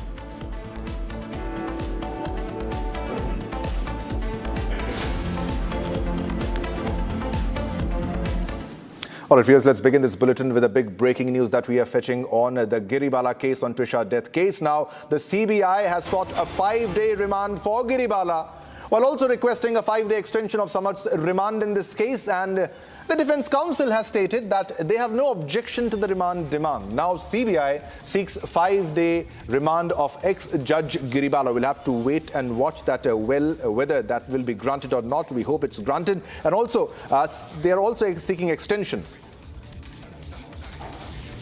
तो समर्थ को लेकर जो पहले जानकारी अभी हमें मिल रही है कि 5 दिन की कस्टडी सीबीआई ने मांगी है और गिरेबाला को लेकर भी कोशिश ये है कि ज़्यादा से ज़्यादा दिन की कस्टडी मिल सके ताकि इस पूरे केस की जो टाइमलाइन है उसको किसी तरीके से सामने आ सके। अभी तक की इन्वेस्टिगेशन में जो पता लगा है कि गिरेबाला जांच में सहयोग नहीं कर रही है। इस बारे में जानकारी कोर्ट के अंदर जो वकील है सीबीआई के वो अपनी दलीलों में अपनी बात रखते नजर आएंगे। दूसरी तरफ समर्थ से पिछले 2 दिनों में सीबीआई ने जो कुछ पूछताछ की है उस पूछताछ के बारे में भी कोर्ट में जानकारी दी जाएगी। जाएगी किस तरीके का उसका बिहेवियर और 12 मई को क्या कुछ हुआ, 12 मई की शाम से लेकर 13 मई की सुबह तक क्या कुछ हुआ, उस बारे में समर्थ ने जो जानकारी बताई है उसको गिरेबाला से कन्फ्रंट करना है, इस तरीके की दलीलें दी जाएंगी। कल 7 घंटे जब गिरेबाला से उनके घर में पूछताछ की गई, जिसके बाद गिरफ्तारी की गई, उसमें सीबीआई सोर्सेज का यह कहना है कि समर्थ ने जो टाइमलाइन सीबीआई को इन्वेस्टिगेशन के दौरान बताई और गिरेबाला से 12 तारीख की शाम और 13 तारीख की सुबह तक की टाइमलाइन जो पूछी गई, उस बारे में बहुत ज्यादा विरोधाभास है, कॉन्ट्रडिक्शन है। यही कारण है कि दोनों को आमने सामने बिठाकर पूछताछ करनी जरूरी है और यही तर्क सीबीआई कोर्ट के अंदर भी रख रही है ताकि दोनों से आमने सामने पूछताछ की जा सके, दोनों के स्टेटमेंट में जो विरोधाभास है उसके बारे में फिर इंक्वायरी और इन्वेस्टिगेशन की जा सके ताकि असल सच 12 तारीख की शाम और 13 तारीख की सुबह में क्या कुछ हुआ, वो 40 से 55 मिनट का जो रहस्य बना हुआ है, वो सीसीटीवी किस तरीके से लीक होता है, क्या क्राइम सीन उसी टाइम इंटैक्ट कर लिया गया था, उसके बाद डीवीआर सीज करने के बाद वो सीसीटीवी बाहर क्यों आया, ये तमाम ऐसे सवाल जवाब है जिनको करना अभी जरूरी है। लेकिन सीबीआई सोर्सेज का ये कहना है कि गिरेबाला जो कि जांच में सहयोग नहीं कर रही हैं, वो बार बार अपनी इन्वेस्टिगेशन के दौरान ये बोलती है कि वो कोर्ट में जवाब देंगी, सीबीआई के सवालों का जवाब देते हुए वो कहती है कि वो अपनी लीगल टीम से मिलना चाहती है। तो गिरेबाला का जो बिहेवियर रहा है उस बिहेवियर के बारे में भी सीबीआई जो है वो कोर्ट में अभी बता रही है। देखना होगा कि दलीलें सुनने के बाद कोर्ट का निर्णय क्या कुछ रहता है, लेकिन सीबीआई सोर्सेज का बहुत क्लियर कहना है कि इन्वेस्टिगेशन डिजिटल और साइंटिफिक प्रूफ के बेसिस पर चल रही है और यही कारण है कि सीबीआई ने गिरेबाला की टेलीकॉम ऑपरेटर को एक पत्र लिखकर ये जानकारी मांगी है कि 10 तारीख से लेकर 20 तारीख यानी कि 10 मई से 20 मई के बीच में गिरेबाला किन किन लोगों से मिली, उसकी जो कॉल डिटेल्स और जो एक तरीके से लोकेशन लॉग्स हैं वो सिक्योर किए जा सके और उसको सीबीआई को हैंडओवर करने के लिए बोला गया। दरअसल सीबीआई ये जानना चाह रही है जो 46 कॉल किए वो कॉल जो कि आईपीएस भी थे, जुडिशरी से जुड़े लोग भी थे, लोकायुक्त से जुड़े लोग भी थे, उनका इन्वॉल्वमेंट इस केस में किस तरीके का है और जो एलिगेशन परिवार लगा रहा है कि लगातार गिरेबाला ने इस केस को इन्फ्लुएंस करने की कोशिश की, ना सिर्फ इन्फ्लुएंस बल्कि सबूतों के साथ छेड़खानी करने के आरोप भी लगाए। अभी जो अंदर सुनवाई चल रही है उस सुनवाई में बहुत क्लियर सीबीआई ने जो कोर्ट में बताने की कोशिश ये है कि सबसे बड़ा आरोप गिरेबाला के ऊपर यही लग रहा है कि उन्होंने सबूतों के साथ छेड़खानी की और वो सबूतों के साथ छेड़खानी करने के जो एलिगेशन लग रहे हैं उसको इन्वेस्टिगेट करना बहुत जरूरी है और यही कारण है कि गिरेबाला की मैक्सिमम डेज ऑफ कस्टडी जो है वो दी जा सके। वहीं समर्थ ने पिछले 2 दिनों में सीबीआई इन्वेस्टिगेशन में जो बातें बताई हैं उनको गिरेबाला से कन्फ्रंट कराना और गिरेबाला जो बताएंगे उसको समर्थ से कन्फ्रंट कराना है और इसी बेसिस पर आगे की इन्वेस्टिगेशन और सबूतों को इकट्ठा करने की जो बात है वो सीबीआई की तरफ से की जा रही है। सीबीआई का बहुत क्लियर कहना है कि जो एलिगेशंस लग रहे हैं उस एलिगेशंस के बेसिस पर टेक्नोलॉजी के आधार पर और साइंटिफिक एविडेंस के आधार पर जो सबूत अभी इकट्ठे किए जा रहे हैं उसको फॉरेंसिक की मदद से वेरीफाई कराया जा रहा है और उसको ग्राउंड पर एग्जामिन किया जा रहा है। Ram, All right, so these are the the latest pictures, latest visuals of Giribala inside court, and the judge has been arrested and they are seeking the custody of Giribala in this case, and also they are asking for a 5-day custody. That's what we are getting, and also they want an extension in Samad's custody. All right, viewers, now let's move on to another big breaking news development that we are getting now from Manipur. Now, out around 11 a.m. today, fresh firing was reported from Patlijiang area by suspected Kuki armed groups towards TM Kasom on NH 202 under police station Litan, Ukhrul district. Now, reportedly, one civilian truck driver, was hit in the firing while traveling from TM Kasom to Ukhrul. Now, SF's army. Now, BSF operations have been launched, and during the attack, the assailants fired indiscriminately, killing non-Manipuri truck driver on the spot. This is an exclusive first on Republic story on a television screen. As you can see, the truck driver was killed because of this firing which happened right now. On your screen, latest development. All right, we have Johnson joining us live from Manipur for the latest on what's happening. Johnson, what's the latest that you're fetching? Because we are getting to know that a truck driver has been killed because of the indiscriminate firing that happened. Yes, Shivam. This is one of the very unfortunate incidents that happened today. Since the beginning, since from May 13, there is a very huge tension both in the hills among these ethnic groups, the Kuki and the Naga. So while this security convoy were trying to escort a truck, this FCI transportation vehicles along with some goods and all. So in the early morning at around 10, this security convoy was blocked by the women folks of the Kuki groups in Shanghai area, which resulted in the security forces to fire multiple rounds of tear gas to disperse the crowd. But unfortunately, in a follow-up incident, after the security forces moved towards the TM custom area, this is under the National Highway 202, there is Imphal Ukru Road. So suddenly, huge firing was reported. Targeting towards the security convoy and targeting towards the truck drivers who are carrying goods products for the welfare of the public. So in that very unfortunate incident, one truck driver, which is reported to be a truck driver of the FCI, was killed, and he is reported to be from West Bengal also. And not only this incident, one of the police personnel also reportedly got injured. And this incident happened at around 11 to 11:20 a.m. this morning. And yes, right now there is very huge tension in TM Kasom and also in Shanghai area. And also the security forces have also started to operate joint combat operations in order to arrest all those culprits. And right now, the dead body of this non-local truck driver is on the way to Rims Morgue for further post-mortem and for further verification. And also, the security forces clearly retaliate towards the targeted towards the area where the firing is reported. There is also in the more mainly Kuki-dominated area. There is in the Talaijang, as per the report. Bill says right now there is very huge tension. Security forces fired tear gas to disperse the crowd, those who blocked the road, and also the security forces retaliated along the targeted. Yeah. Johnson, has any group claimed responsibility for the attack which happened? As of now, yes. As of now, there is no authority, there is no official claim, there is no official claim from any side. But from the ground report, from the Naga civilians, from various Naga side, it is reported that the attack is carried out by armed Kuki groups from the Shanghai Hill range, from the Shanghai Hill top range. The first one, the first target of firing was just to distract all those security forces who were escorting the convoy. So after that, this unfortunate incident happened, resulting to the killing of one non-Manipuri civilian truck driver, which is reported to be from West Bengal. I have mentioned earlier. Back to you, Shivam.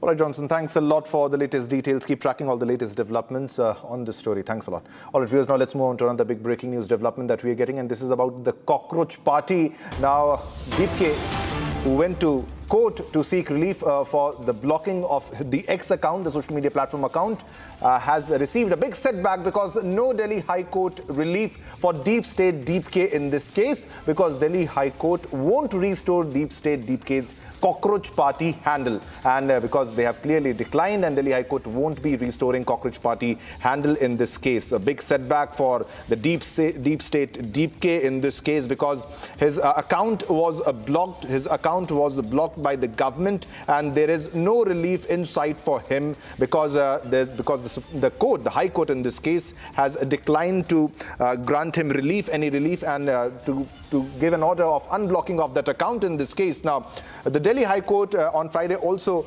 directed Mete's review to examine the plea of the party of the founder Abhijit Deepke without granting any immediate relief for his petition, and which has also raised some key questions over the unblocking of the account. Big breaking news development in this case. No relief for Deep State Deepke in this case, who is the founder of the party, of the cockroach party, who wanted a relief on the blocking of the X account. But Delhi High Court has directed Mete's review committee to examine Abhijit Deepke's plea for unblocking the cockroach Janata Party's X account. A notice has been issued also, and no relief for him. All right, let's go to Sarthak for all the latest updates in this story. All right, Sarthak, what's the latest that you are fetching on the story? No immediate relief for him, but some orders, some observation by Delhi High Court.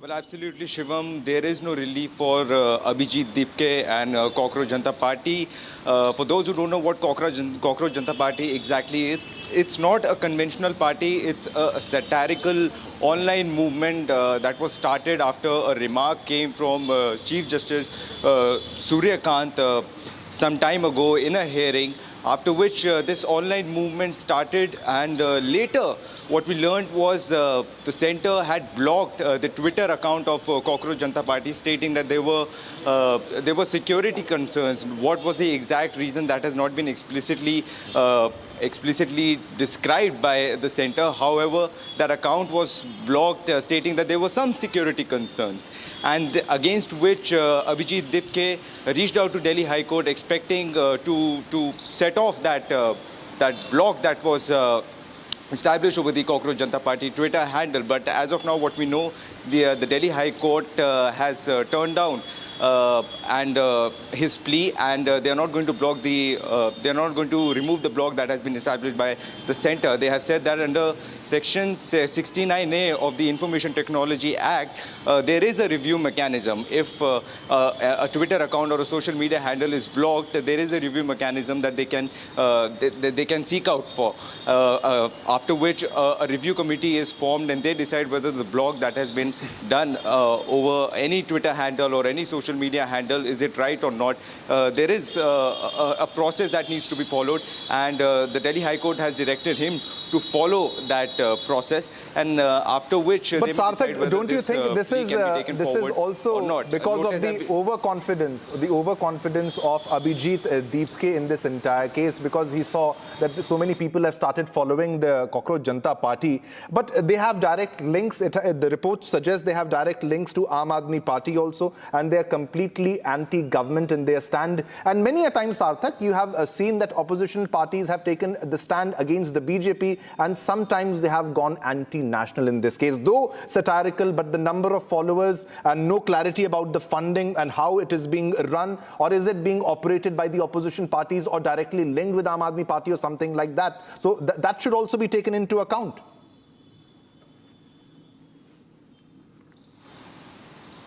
Absolutely, Shivam. That should be taken into account, because government has, though not explicitly told what could be the reason, but security concern is something that they have mentioned, due to which they have blocked this Twitter handle. And the reports are coming in that Abhijit Dipke in the past has had some connections with the Aam Aadmi Party, and this is not the first time attempts have been made to sort of attack the integrity of the country in some way or the other. The whole idea of forming this satirical movement was to somehow just target the social media handles of Bharatiya Janata Party. Maybe they were trying to get more followers, try to add more people to this movement. However, the government has said that there was some ulterior motives. There was something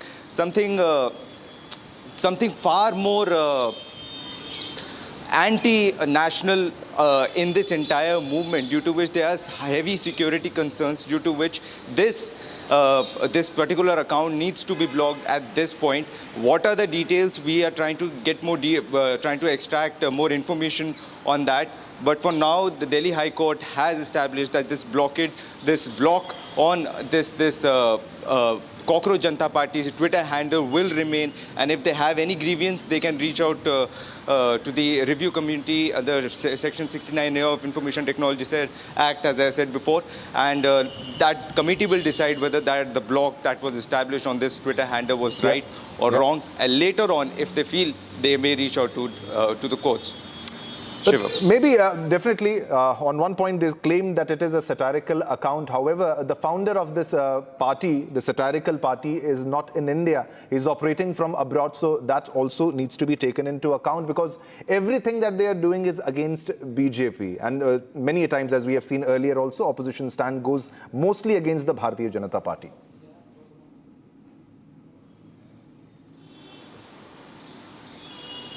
Well, you rightly put it, Shivam. He, as a matter of fact, Abhijit Dipke does not live in India. The reports are coming in that he resides in US, and from there he is operating this Twitter handle, or was operating this Twitter handle. The whole idea was to target BJP in some way or the other, try to add more people to this movement. the intentions and the motives are clearly very anti-national, or they give an idea of creating something that could be anti-national. As I said before, this is not the first time such attempts have been made, such movements have been established in the past as well, and the details are still pending. But there is something fishy about this entire movement, that is for sure, Shivam. All right, Sarthak, thanks a lot for all the latest details on this story. Keep tracking all the latest developments, and it needs to be further investigated. Now, let's move on to another big breaking news development that we are getting right now. On reports of DKS becoming next Karnataka CM, the Cafe Coffee Day, the famous Cafe Coffee Day, stocks have hit 20% upper circuit. Now, DK Shivakumar's elevation lifts sentiment, and DKS linked to VG Siddhartha, late CCD founder. Now, CCD shares jumped from rupees 28.99 to 34.78 within hours. It's a huge jump if you look at the numbers, from 28 to 34 directly. And this because of the links. DK Shivkumar's elevation lifts a sentiment, and DKS linked to VG Siddhartha, the late CCD founder. And the CCD shares saw a huge jump of 28 to 34. All right, let's go to Pranav for all the latest on what exactly has caused this sharp jump in the share prices. Pranav, what exactly do you think is the reason? Is it clearly because markets, as you know, as we all know, run on sentiments, and there's a clear link between DKS and the late co-founder? Well, absolutely. You know, this is one of those cases where we are actually seeing the markets kind of having fun with news developments. In fact, if you remember, just last week when Prime Minister Modi and Giorgia Meloni had posted a picture of Melody Parlay, which is not a related company, actually, that stock had jumped 7%. And that is precisely the kind of thing that we're witnessing right now. CCD, Coffee Day stock, has actually jumped 20%. Now, the NSE and BSE actually have a mechanism wherein if a stock jumps, a stock suddenly jumps, there is a ceiling and trading is halted. So right now we're seeing that CCD stocks actually jumped 20% upper ceiling. It jumped just about 20% within a few hours, and it could be one that it is linked to DK Shivakumar's elevation as Karnataka Chief Minister. That is one, and second, of course, the results that have been declared yesterday, wherein CCD has witnessed a growth. Pranav, the main point is the Shivakumar.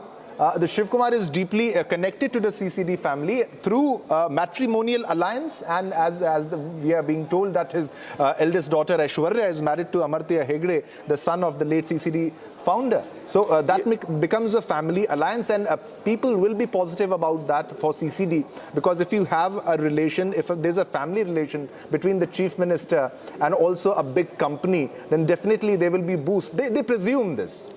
Well, that remains that still remains a speculative zone. As far as his links with family are concerned, yes, you rightly said, his daughter is married to the son of CCD founder Siddhartha, late Siddhartha.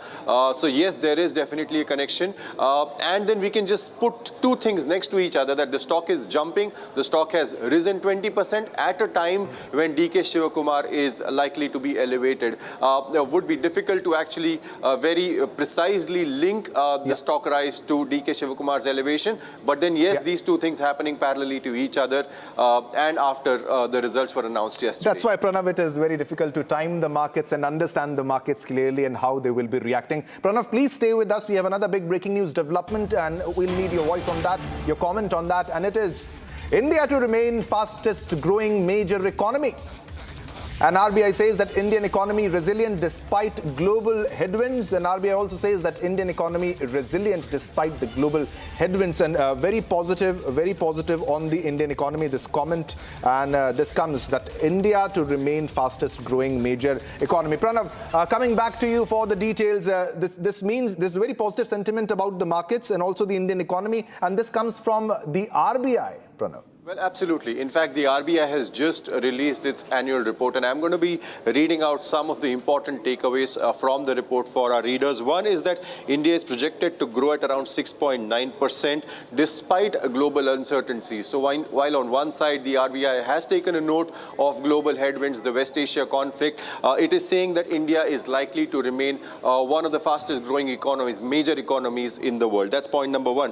Point number two is rising oil prices have put inflation pressures domestically back home. So RBI has projected that inflation could rise to 4.6%. Well, that's above the RBI's mandated limit of between 2 to 4%. So that could be a cause of concern. And RBI report has said that food and fuel prices could be the major factor contributing to the downside, pushing the inflation further.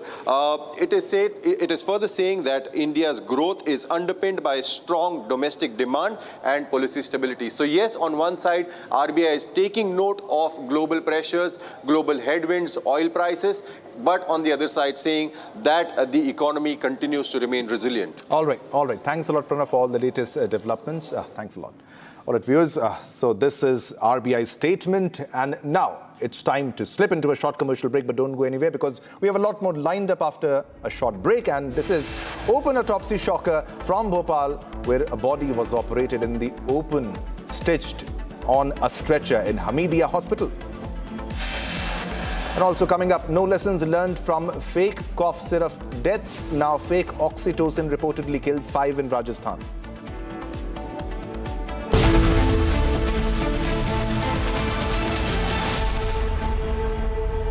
Amity has been ranked India's #1 not-for-profit private university for 11th year, with top 10 ranked institutions in management, engineering, biotech, law, masscom, telecom, hospitality, fashion and more.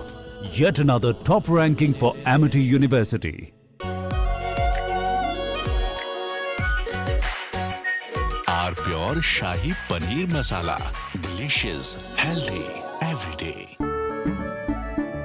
केसरिया से मन जोगी हुआ रे दिल झूमे देखो मतवारा हुआ रे केसरिया से मन जोगी हुआ हर पल मनाओ केसरी त्योहार विमल बोलो जुबान Kesari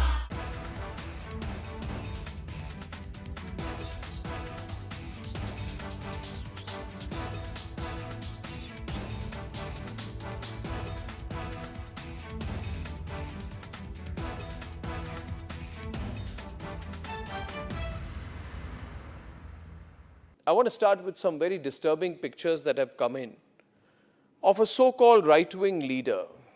His name is Sushil Prajapati. He's accused of rape. After being in jail for 9 months, he gets bail, which means he's still an accused.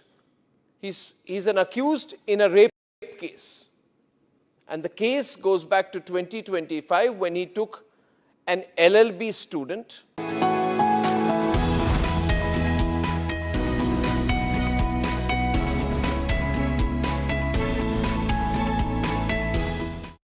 चमकी चाट से क्या बना है? सैंडविच लस्सी और छाछ और हर घूंट में चमकी चाट। अब बताओ स्वाद आया? आया। असली स्वाद सिर्फ chunky chaat. AU current account के साथ मिलता है free UPI QR overdraft facility और एक ही ऐप से बैंक के सारे काम। AU सोच बदलो और बैंक भी। आर प्योर सूजी पास्ता उबालो मिलाओ और खाओ 8 मिनट में तैयार। क्या टेस्ट है सबका राजा hardcore masala. In fact, very often I believe the only way to get justice in India is a media trial. So there's no reason for the media, if it's doing a good job of a media trial, to be on the back foot. In fact, the courts should stop making these overarching remarks about media trial and contemplate about one very basic thing. With the greatest of respect to the courts, when the other institutions fail, when people get let down by the system, when even the judiciary does not seem to be listening or raising a noise about issues, like in the case of Twisha Sharma, who does the public look to for justice, for raising their voice, for bringing something that's utterly false, illegal or wrong to public attention? It is only and only the media. And today, therefore, we are doing a media trial in this specific case, ladies and gentlemen, of Twisha Sharma, the 33-year-old daughter-in-law of an ex-judge in a case where the ex-judge and the ex-judge's advocate's son appear to be more than involved. Ladies and gentlemen, 15 questions tonight. And if they think it's a media trial, so be it. So be it. Why did the ex-judge in the case of Twisha Sharma, neither she nor her son call a police or an ambulance? What took them 57 minutes to bring the body down? Where are the 3 men who are seen in the video dragging Twisha's body, destroying evidence? What was the police doing? Did they question the house staff? Did they question the judge? Was Twisha carrying headphones in her bag, in her hand, or a rope? Where is it now? Where is that so-called belt that cops claim was used by her to commit suicide? Why was it hidden? The mother-in-law, the ex-judge, walks up calmly while the body is being dragged down and evidence is being destroyed before the judge's eyes. Is that normal? Why don't the judges raise a hue and cry about it? Why don't the appellate courts take up this case suo motu?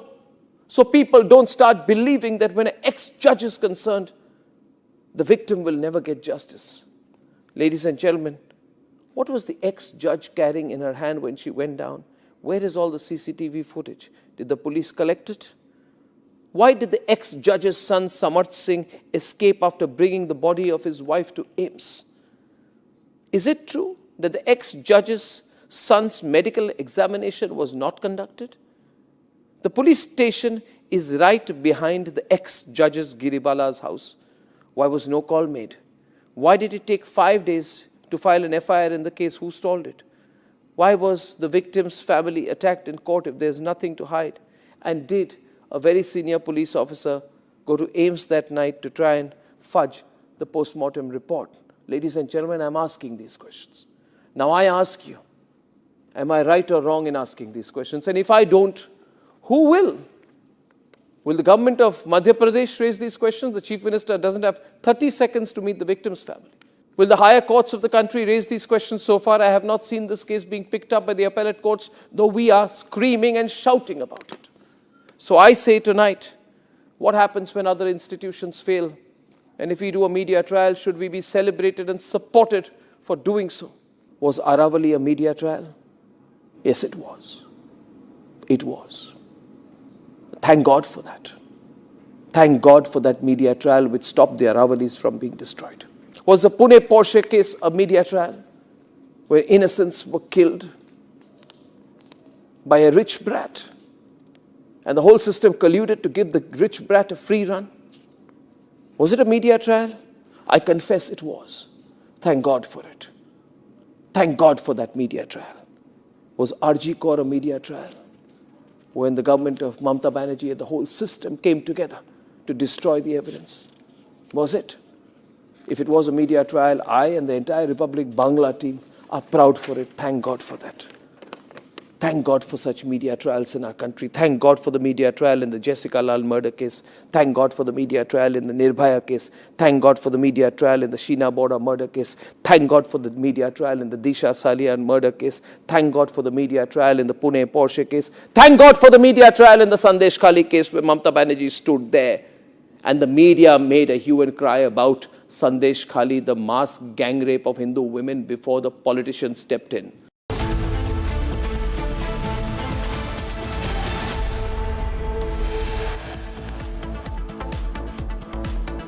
Viewers, top headlines. Ex-judge Giribala produced in court by CBI. CBI likely to ask for Giribala's custody.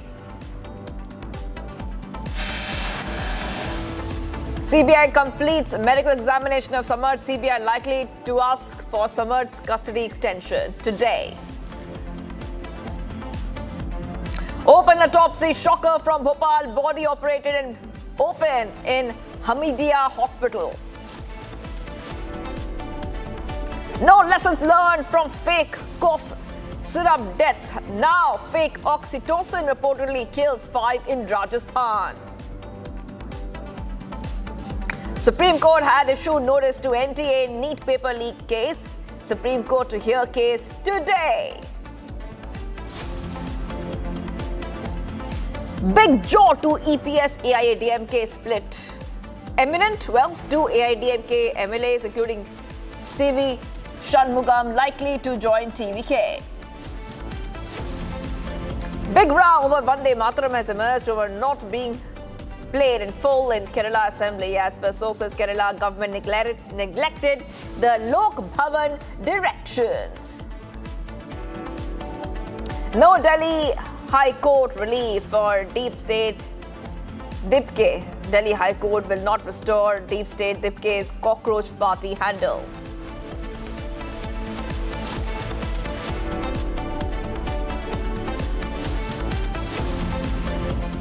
Hello viewers, we are live and breaking. I'm Shivangi Shukla getting you the latest coming in. The CBI has sought a 5-day remand for Giribala while also requesting a 5-day extension of Samarth's remand. Defense counsel stated that they have no objection to the remand at all. CBI is seeking 5-day, I repeat, 5-day remand of ex-judge Giribala. CBI also seeks a 5-day extension of Samarth's remand. So big updates coming in here on Republic TV. And like we're telling you, today is going to be a very interesting day when we talk about the CBI seeking a 5-day extension of Samarth, because as CBI investigation into Tushar's death is advancing with Samarth and his mother set for the court appearance shortly, Samarth's police custody is expiring and the CBI may request an extension for further questioning as it continues to unravel the case's details, especially after Giribala's recent arrest. So what can we expect later on? Well, we can expect the CBI seeking a 5-day remand for Giribala while also requesting a 5-day extension of Samarth's remand. The defense counsel stated that they have no objection to the remand at all. The CBI is seeking a 5-day remand of Giribala and a 5-day extension of Samarth's remand. So back-to-back updates coming in here on Republic TV viewers, and on your screens you can see that both Giribala, the mother-in-law of Tushar, and Samarth, the husband of late Tushar, are inside the court with exclusive pictures coming in just for you, because today is court day. That is right. Today is court day with CBI's is going to produce both prime accused Samarth Singh and his mother, the former judge Giribala, before the Bhopal court today. So we're counting down to that. And also let's tell you that Samarth's police custody is ending today itself, and CBI will be asking for extension of his remand for further interrogation as investigators continue piecing together the circumstances surrounding Tushar's death. We'll try to go across to our reporters too in a short while from now, who are reporting from outside the court, so we understand what the latest is. But the development comes a day after the CBI arrested former Judge Giribala following the Madhya Pradesh High Court's decision to cancel her anticipatory bail in the dowry death case. Now, CBI has intensified their probe as well, the tunnel view mapping which has happened. It's a high-profile investigation. CBI has employed tunnel view mapping technology at the crime scene to reconstruct the sequence of events surrounding Tushar's death. The advanced forensic mapping exercise is aimed at creating every detailed visual reconstruction of the house layout, movement patterns, and possible events leading up to the incident. So these are pictures coming in for you because today is appearance day. I repeat, today is appearance day for both Giribala and Samarth. We're getting some more updates coming in right now. Republic TV viewers, left threatens more violent attacks against ED. CPM leader publicly threatens challenges ED were raised. He says attacks against ED is just a trial as more will follow. So big updates coming in here, viewers. Let's tell you exactly what this new breaking news is about, viewers. So we see that 2 days after the attack against ED officials by left leaders and members, a senior CPM leader and Palakkad district secretary of the party, E.N. Suresh Babu, has stated that during a public event that the attack against ED officials is just a beginning and much more attacks may take place if such actions from the ED continue. So left threatens more violent attacks against the ED. So back-to-back updates coming in here, viewers on Republic TV. We'll try to go across to our colleague in a short while from now to really understand what the latest is. But left threatening, saying that there will be more violent attacks against the ED.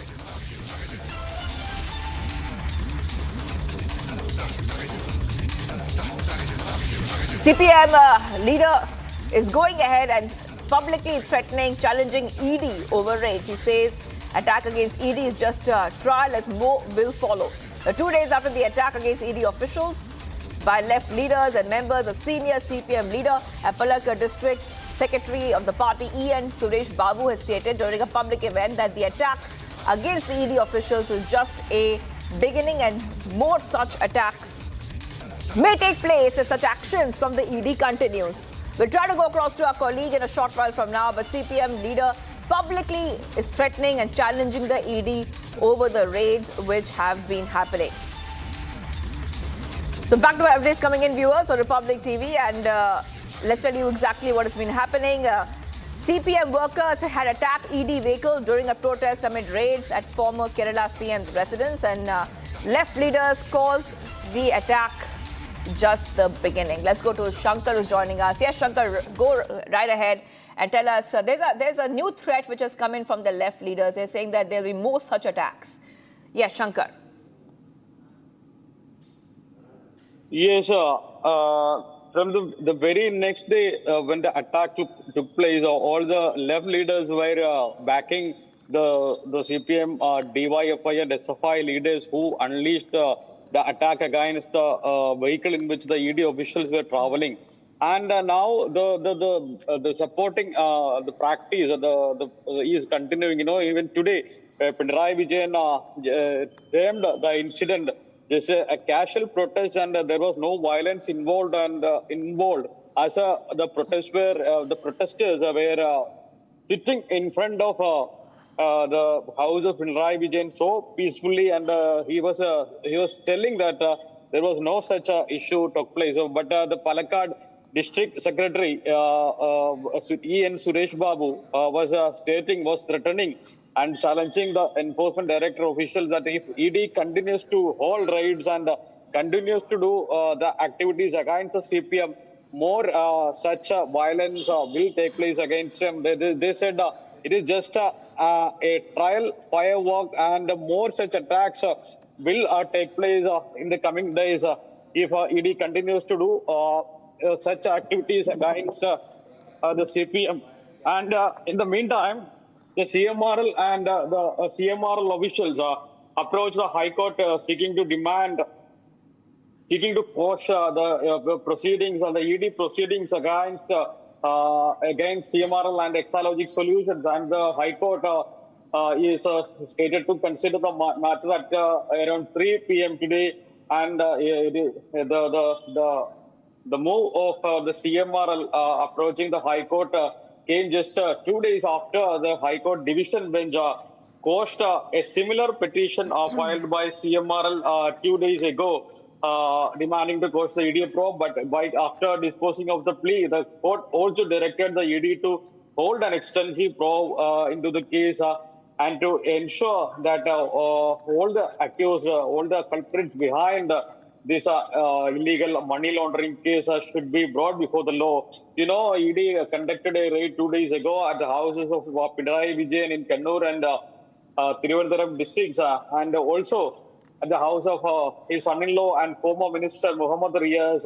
The raid continued in the house of some officials of CMRL and even Exalogic officials, Exalogic Solutions officials as well. Yes. And the ED could see some crucial evidence from the houses during the raid, and they yes, absolutely. Shankar, hold on for a second there. We actually have that left leaders, Palakkad district secretary E.N. Suresh Babu, CPM leaders statement. We have that entire statement. We'll play it out first for our viewers to really hear what he said. Let's play it up. ഭീകരനും ഗുണ്ടയായിട്ടൊരു ഡിവൈഎസ് ഒരുപക്ഷെ ഇവിടെ ഒരു Mankoottam MLA ഉണ്ടായിരുന്നല്ലോ, അയാളുടെ നേതൃത്വത്തിൽ south police സ്റ്റേഷനിൽ ആക്രമണം നടത്തി. അവിടെ ഉണ്ടായിരുന്ന CAന്റെ കോളറിൽ കയറി പിടിച്ച് അദ്ദേഹത്തിന്റെ ഷർട്ടിന്റെ ബട്ടൺ മുഴുവൻ വലിച്ചു കീറി. തോളിലെ നക്ഷത്രം അറ്റുപോയി. ഒരു കേസും എടുത്തില്ല. എന്നാൽ മെലിഞ്ഞാന്ന് SFIയുടെ പ്രവർത്തകർ സമാധാനപരമായി ഒരു മാർച്ച് നടത്തി. ആ മാർച്ചിൽ ബാരിക്കേഡ് മറിച്ചിട്ടതിന് എടുത്ത കേസ് PDP ആക്ടാണ്, PDPP ആക്ടാണ്.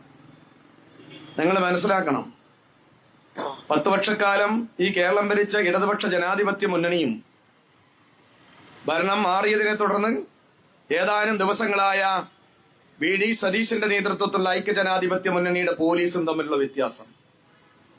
ഇപ്പോ ഇവിടെ ഒരു നോർത്തിലൊരു CI ഉണ്ട്. അവന് വല്ലാത്ത ചൊറിച്ചിലാണ്. ആ ചൊറിച്ചിലൊന്നും ഇടതുപക്ഷ ജനാധിപത്യ മുന്നണിയോടും കമ്മ്യൂണിസ്റ്റുകാരോടും കാണിക്കാൻ നിൽക്കരുത് എന്നുള്ളതാണ് താക്കീതായി പറയാനുള്ളത്. അതൊന്നും വേണ്ട. മാന്യതയാണെങ്കിൽ അധിക മാന്യത കാണിക്കുന്നവരാ ഞങ്ങൾ. മാന്യത വിട്ടാൽ നിന്റെ നെഞ്ചത്ത് കയറി താളമേളം ചവിട്ടും ഞങ്ങൾ. അതിലൊന്നും യാതൊരു പേടിയും വേണ്ട. അതിലൊരിക്കലും പേടിക്കൂല. ഇതൊക്കെ കണ്ടും അനുഭവിച്ചും നിന്നെക്കാളും ശക്തിയും കരുത്തുമുള്ള ഒരുപാട് പോലീസുകാരെ നേരിട്ടുമാണ് ഞങ്ങൾ ഇവിടെ എത്തിയിട്ടുള്ളത്. ഞങ്ങളെ അടിച്ചൊതുക്കാൻ വേണ്ടി മാത്രം ഇവിടെ ഒരു DYSP ഉണ്ടായിരുന്നു. മുത്തങ്ങ സമരം എല്ലാവർക്കും ഓർമ്മയുണ്ടാവും. ആ കാലഘട്ടത്തിൽ ടൗണിലെ DYSP ആയിരുന്നു. അവനെക്കാളും ഭീകരനും ഗുണ്ടയായിട്ടൊരു DYSP ഒരുപക്ഷെ ഈ പാലക്കാട് ജില്ലയിൽ വന്നിട്ടില്ല, ഇനി വരാനും പോകുന്നില്ല. അങ്ങനെ ഏതെങ്കിലും ഗുണ്ടായുധം കാണിക്കാൻ പോലീസുകാർ മെനക്കെട്ടാൽ ആ ഗുണ്ടകളെ ഒതുക്കാനുള്ള കരുത്ത് ഇടതുപക്ഷ ജനാധിപത്യ മുന്നണിക്ക് ഉണ്ട് എന്ന് മനസ്സിലായിക്കൊള്ളണം. അതുകൊണ്ട് കേരളത്തിൽ ഭരണം മാറി എന്ന് വിചാരിച്ച് എന്ത് തോന്നിയാസവും ചെയ്യുക എന്നതാണ് കേരളത്തിലെ VD സതീശന്റെയും BJPയുടെ സഹായത്തോടുകൂടി നിങ്ങൾ എന്ത് പേക്കൂത്ത് നടത്തും എന്നതിന്റെ തെളിവാണ് സഖാവ് പിണറായിന്റെ വീട്ടിൽ റെയ്ഡ് നടത്തിയത്.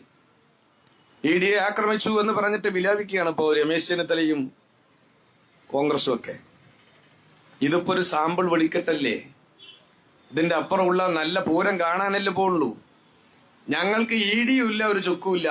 രാജ്യത്തെ ബ്രിട്ടീഷ് പട്ടാളത്തെ നേരിട്ട് വളർന്നു വന്നവരാ. അവരെ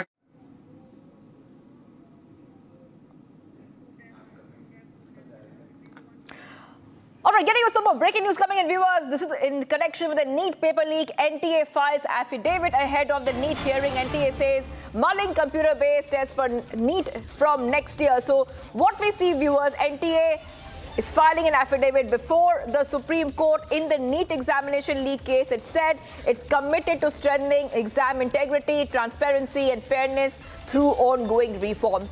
Remember, the Education Minister had said the exam might be moving to a different format, and the NTA saying that they're mulling computer-based test for NEET next year. That means there could be more transparency, something the students have been asking for. Okay, let's go straight across to my colleague who's joining us. What does it say in the affidavit? Sarthak joining us live. Yes, go ahead, Sarthak. What does the affidavit say? They say they're working in coordination with the Ministry of Education to strengthen the examination system. Go ahead, Sarthak.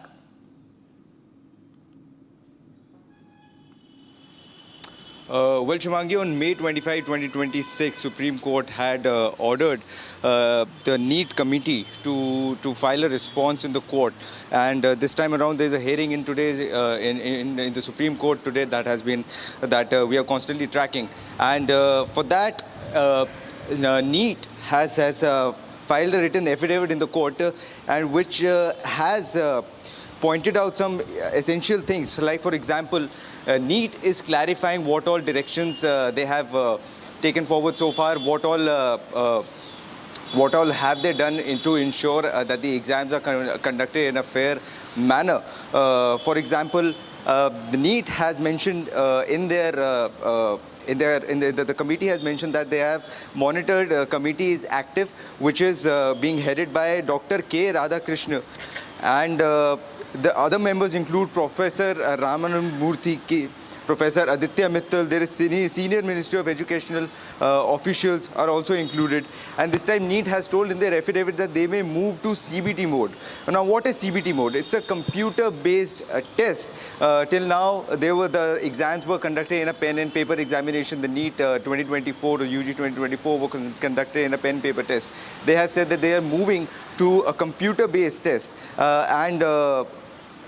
Further, they have said that there is massive security upgrade that was allegedly they were following in the NEET 2026 as well. However, things turned out differently. And they are also restructuring the entire examination. 16 new senior posts have been created. That includes 8 director level positions and 8 joint director level positions. Further, they say that IITs, UGC and CBSE experts have been brought in, and they will be actually managing the entire conduct of the exams. There are state and district coordination mechanism activated. Further, they say there are new anti-cheating technology that has been established.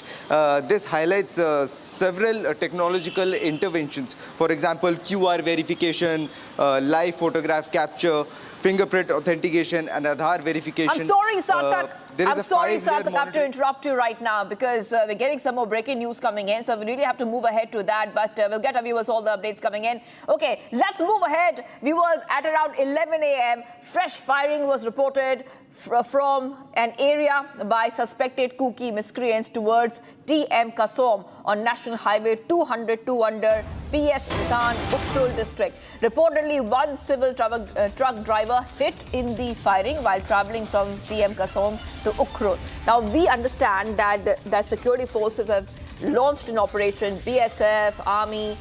During the attack, the assailants fired, killing non-Manipuri truck driver on the spot. So once again, ethnic violence continues, ethnic tensions continue in Manipur, and these armed Kuki groups and these miscreants have opened fire. So back-to-back updates coming in here on Republic TV. Army, BSF launching operation in Ukhrul. Blockade, firing and ethnic violence continues in Manipur. For the past few weeks now, we have seen there has been an uptick of violence in Manipur. One of the deadliest violences happening there since May 2023. I really want to go across to my colleague who's joining us. We are being joined by Johnson. Tensions in Ukhrul, and like we were discussing earlier, the violence in Manipur has taken a new turn. Latest shots also coming in for our viewers. If you could just help our viewers understand what are we looking at and the latest incident of violence. Yes, Shivangi. By the beginning of the crisis, Manipur since 3rd May, the crisis was just between two groups, between the Meitei and the Kuki. But now, as Chip mentioned, there is a very huge turning point. There is a very huge U-turn that the Kukis have targeted the indigenous people, both Meitei and the Nagas. Right now, today, in one of the very huge breaking incidents happening in Manipur, the security convoy, they were blocked by the women folks of the Kuki community at Sangkai. This is along the National Highway 202. They were transporting good products. So following that, the security forces fired multiple rounds of tear gas and rubber bullets to disperse the protesters. So in that very incident, a few of the protesters got injured. But following the incident, the security forces overpowered and also they moved forward to carry those goods products by who were carrying by the FCI trucks. But unfortunately, the FCI truck along with the security convoy, they were again attacked by the armed Kuki groups, by the armed members of the Kuki groups at TM Kasom area, which results into killing of one truck driver. I repeat, this results into the killing of one truck driver, which is a non-local. And it is reported to be from, and the truck driver is reported to be from West Bengal. So right now there is a very huge tension, very huge tension in TM Kasom area, resulting exchange of firing between the Kuki groups and the security forces. The security. Yes. Groups where it is reported the firing took place. So right now there is a very huge tension, and also security forces have also started to conduct operation to name all those culprits. And the dead body of the non-local driver is yet to be, arrived at Rims Mall. So, in the beginning, one of the security personnel from the town police station also got jailed. Right now, there is a very huge tension, and Manipur is still burning, and also it is very, signified that the cookie groups, it is well known to all the cookie groups that those drivers who will be carrying good products along this national highway will either be Meitei Pangal or the non-Manipuri. Besides knowing all this fact, the targeted attack, it clearly proves that the Meitei Pangal or the non-Manipuri who will be traveling along the national highway are not safe. Back to you, Shivangi. Well, okay. Thank you for joining us with all those details, Johnson. I'll be coming back to you for more as tensions rise in Manipur Republic. We'll keep getting our viewers all the top updates. Let's move ahead, viewers.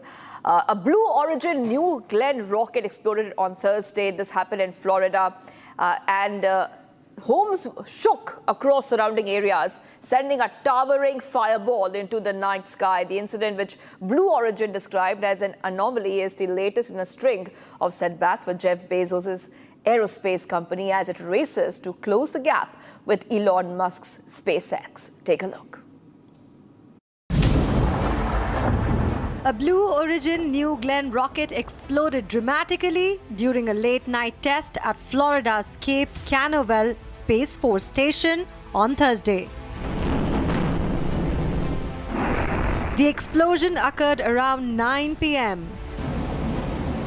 The massive explosion occurred during a hot fire test, a critical stage where rocket engines are ignited while the vehicle remains anchored to the launch pad. Blue Origin described the incident as an anomaly, a term commonly used in the aerospace industry to refer to technical failures or explosions.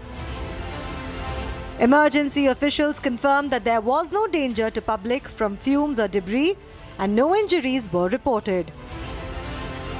The incident marks another setback for Blue Origin's New Glenn program, which has already faced delays and regulatory scrutiny. Blue Origin has increasingly expanded its presence in human space flight and tourism as well. Now, with the New Glenn facing another major hurdle, all eyes will be on how quickly Bezos' company can recover and resume testing in the intensifying billionaire space race. Every moment I see this ex-judge sitting in front of her law books trying to act all high and mighty because she's an ex-judge who got bail. I just want to say one thing. What has happened to the judicial system in my country?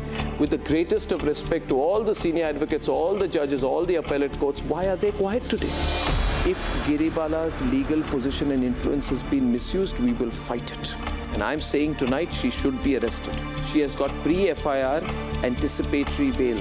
By seeking to quash the bail, then merely cancel it, the executive is contesting a judicial order. And it is therefore making the point that the judiciary failed. Arnab sir, thanks a lot. Salute to you, sir. All your efforts, sir, that we have got clearance from the state government for the CBI probe. Whatever that she did was very out in the open. The fact that they overlooked it and finally they are seeing it after consistent efforts by the family members, by your channel, and by now our lawyers. she's been taken to the custody of CBI. Finally, after the cancellation of the anticipatory bail, Giribala Singh has been arrested.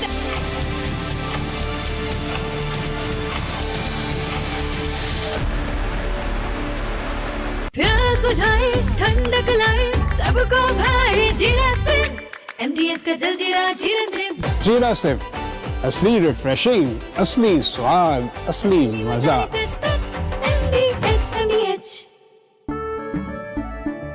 केसरिया से मन जोगी हुआ रे, दिल झूमे देखो मतवारा हुआ रे।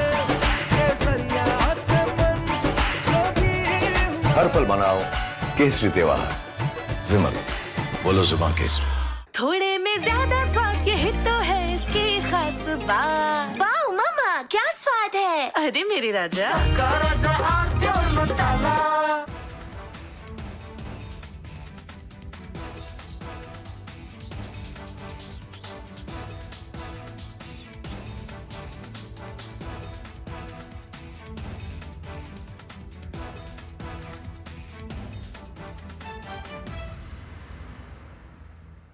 I want to start with some very disturbing pictures that have come in of a so-called right-wing leader.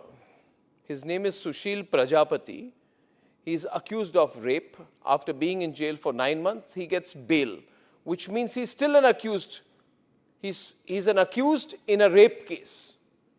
And the case goes back to 2025 when he took an LLB student to one place on the pretext of introducing her to a senior advocate. He drugged her drink and then he sexually assaulted her. He is still under trial for rape. He has not been released. But when he comes out, this rape accused, garlands are put on him as if he's some kind of a hero, as if he's achieved something great. Is a rapist to be celebrated, ladies and gentlemen? I ask you that question. And more than anyone else, I ask the right wing of this country. Very often I come on television and I say, yes, on several issues, I'm happy to be called a right-winger. But ladies and gentlemen, let me put it clearly.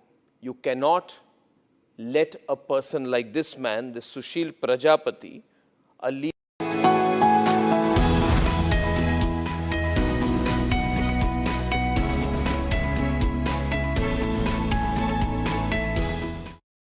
चमकी चाट से क्या बना है? आलू चाट या fruit चाट, स्वाद बढ़ाए चमकी चाट। क्या बात है? स्वादिष्ट पकोड़े और बरसान, अरे चमकी चाट है इसकी जान। असली स्वाद सिर्फ chunky chaat.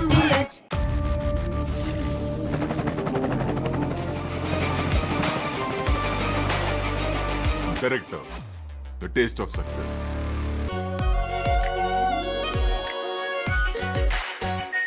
Our pure Shahi Paneer Masala. Delicious, healthy, every day. In fact, very often I believe the only way to get justice in India is a media trial. So there's no reason for the media, if it's doing a good job of a media trial, to be on the back foot. In fact, the courts should stop making these overarching remarks about media trial and contemplate about one very basic thing. With the greatest of respect to the courts, when the other institutions fail, when people get let down by the system, when even the judiciary does not seem to be listening or raising a noise about issues, like in the case of Twisha Sharma. Who does the public look to for justice, for raising their voice, for bringing something that's utterly false? From Asia's largest news headquarters, setting the agenda for Bharat.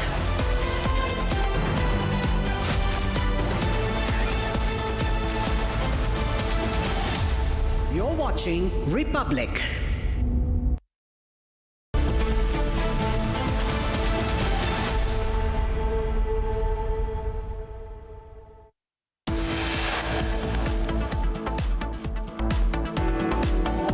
The top headlines today: ex-judge Giribala produced in court by CBI. CBI likely to ask for Giribala's custody.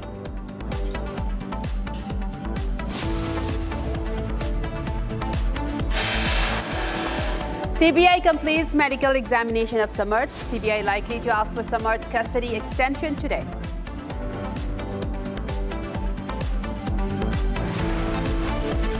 Open autopsy shocker from Bhopal. The body operated in open in Hamidia Hospital.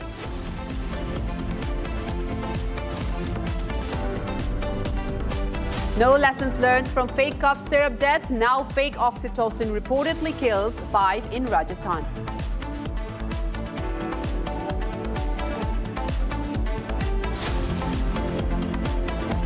Supreme Court had issued notice to NTA in NEET paper leak case. Supreme Court to hear case today.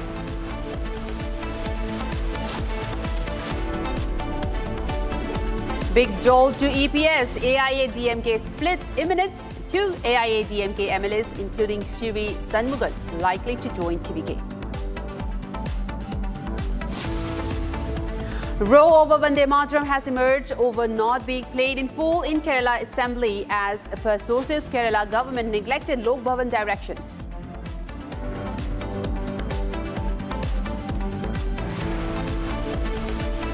No Delhi High Court relief for Deep State dip case. Delhi High Court won't restore Deep State dip case cockroach party handle.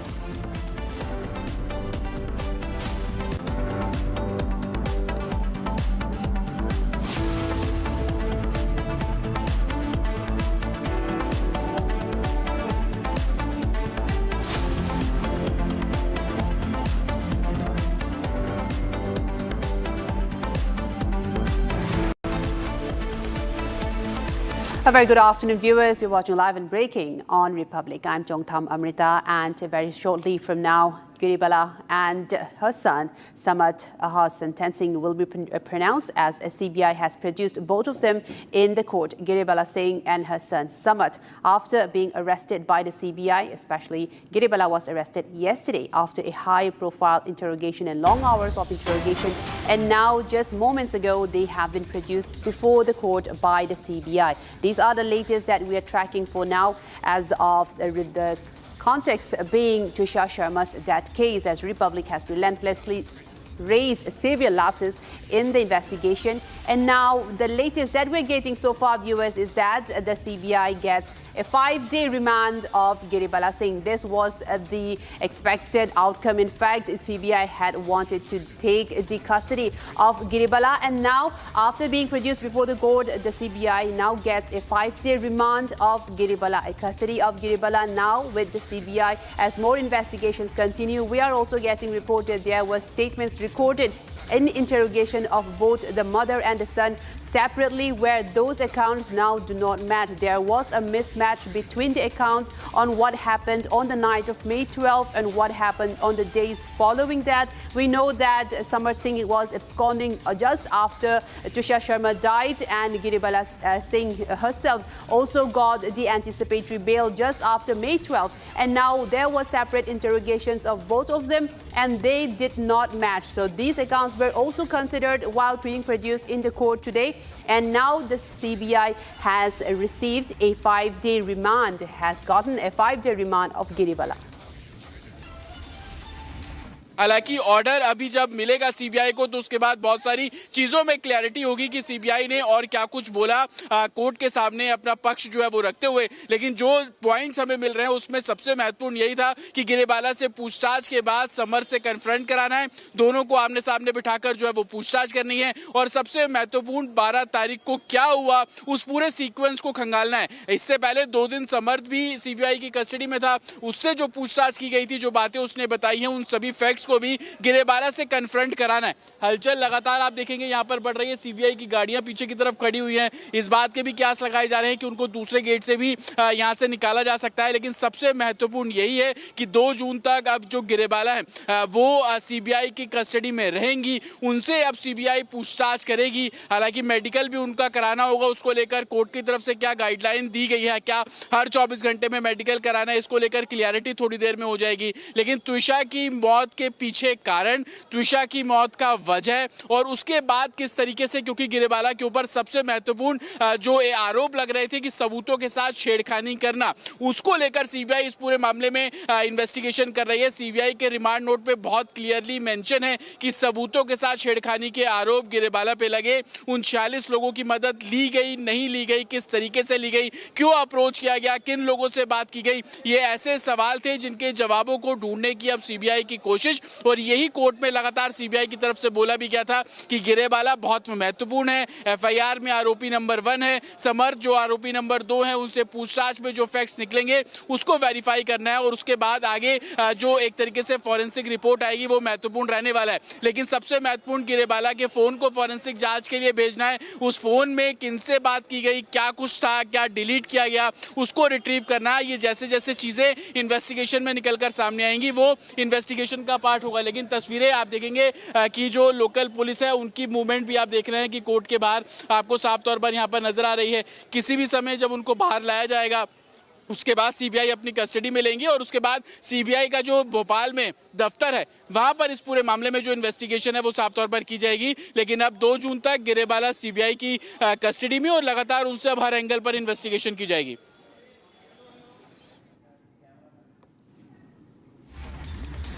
Right. These are some of the reports that we are getting that CBI has reconsidered that there may have been tampering of evidence of both the material evidence and also in the CCTV footage. And also we are getting reports of accounts of mismatch in the interrogation statements of Giribala and her son. And also we are getting reports that there might have been the tampering of evidences and lapses in the investigation in the earlier autopsy as well. These were some of the key issues that the Republic campaign has raised and relentlessly ever since the death news surfaced. The news of the death of Twisha Date surfaced. This was not just a dowry harassment case, but it went deep, very deep, and a misuse of the law as well.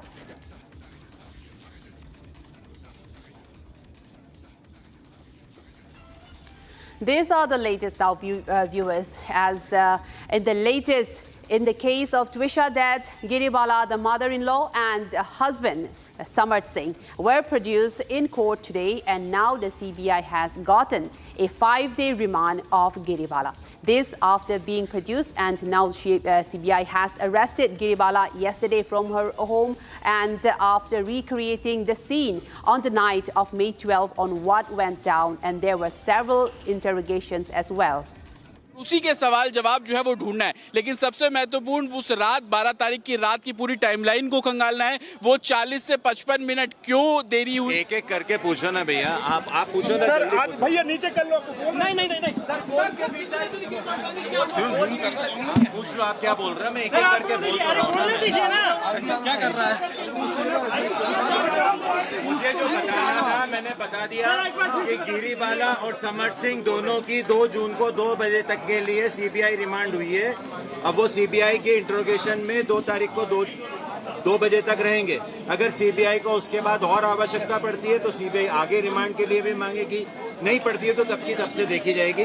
हमें पूरी उम्मीद है कि अब investigation सही दिशा में चल पड़ा है और इन जो समय सीबीआई ने उनसे पूछताछ के लिए लिखा उसमें निश्चित रूप से सही वास्तविक तथ्य सामने निकल करके आएंगे।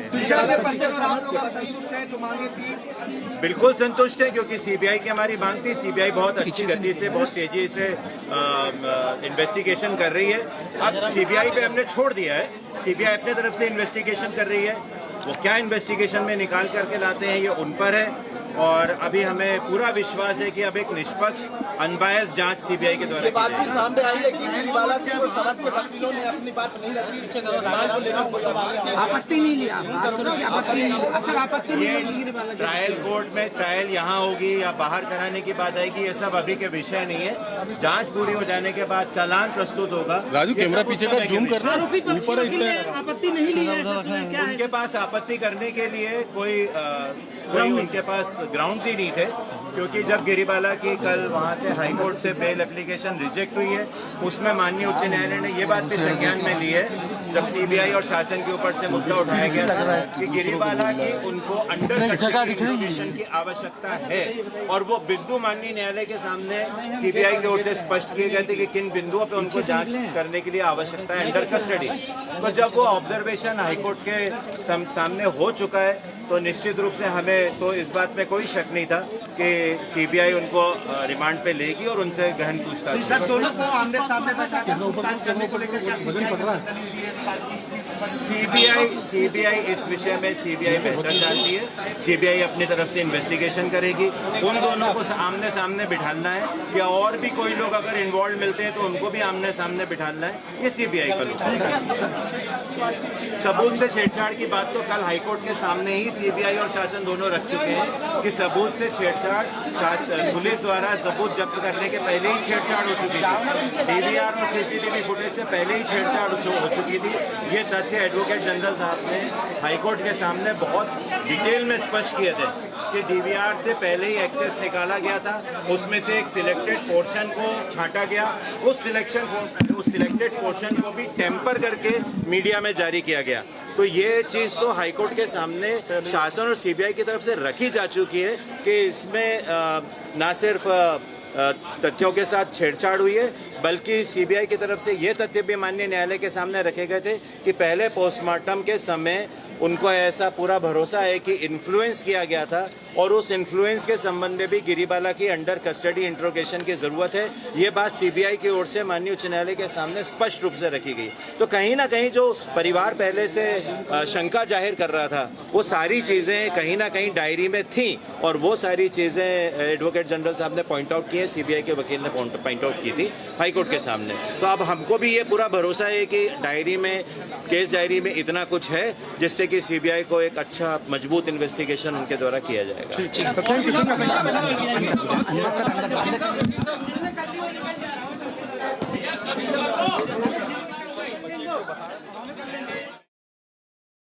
लिया है संज्ञान में कि उनकी अंडर कस्टडी इंट्रोगेशन की आवश्यकता है और इसीलिए एंटिसिपेटरी बेल उनकी जो क्वैश हुई थी वहाँ से हाईकोर्ट से, तो इसीलिए वो तो ऑब्वियस था कि सीबीआई अपने इंट्रोगेशन के लिए उनको रिमांड पे लेगी ही लेगी।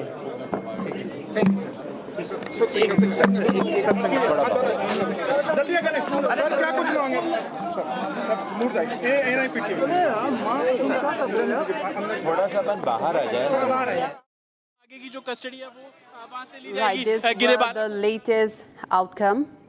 2 जून तक जो कस्टडी है वो संभवतः उनकी जो है वो ली गई है। और ये देखिए सीबीआई की गाड़ी है और इस गाड़ी में समर्थ को और गिरेबाला को दोनों को ले जाया जाएगा और सीबीआई अब उनसे अपने दफ्तर में पूछताछ करेगी। वो सभी सवाल जिनके जवाब से फरार था समर्थ और 10 दिन तक तकरीबन फरार रहा। और आप ये देखिए कि पूरी सिक्योरिटी के साथ अब जो समर्थ को सीबीआई अपनी कस्टडी में लेकर पीछे वाले गेट में आप देखेंगे पीछे वाली सीट पर इस समय समर्थ को बिठाया गया है और आगे जो इन्वेस्टिगेशन है अब वो सीबीआई इस पूरे मामले में आपको करती हुई नजर आएगी। तो देखिए ये तस्वीरें ये एक तरीके से भोपाल जिला कोर्ट के बाहर की तस्वीरें जहां लॉकअप का ये पूरा इलाका है। यहाँ से समर्थ को अब यहाँ से ले जाया गया है, सीबीआई अपने साथ लेकर यहाँ से निकली है और कस्टडी जो है वो 2 जून तक मिली है। अब समर्थ को भी सीबीआई के सवालों का जो जवाब है वो साफ तौर पर देना होगा और यही कारण है कि इस पूरे मामले में जो इन्वेस्टिगेशन है वो सीबीआई के द्वारा की जाएगी। गिरेबाला और दोनों को आमने सामने बिठाकर जो पूछताछ है वो की जाएगी। अब 2 जून तक की कस्टडी है और उस कस्टडी के आधार पर जो इन्वेस्टिगेशन है वो अब सीबीआई करती हुई नजर आएगी। जी।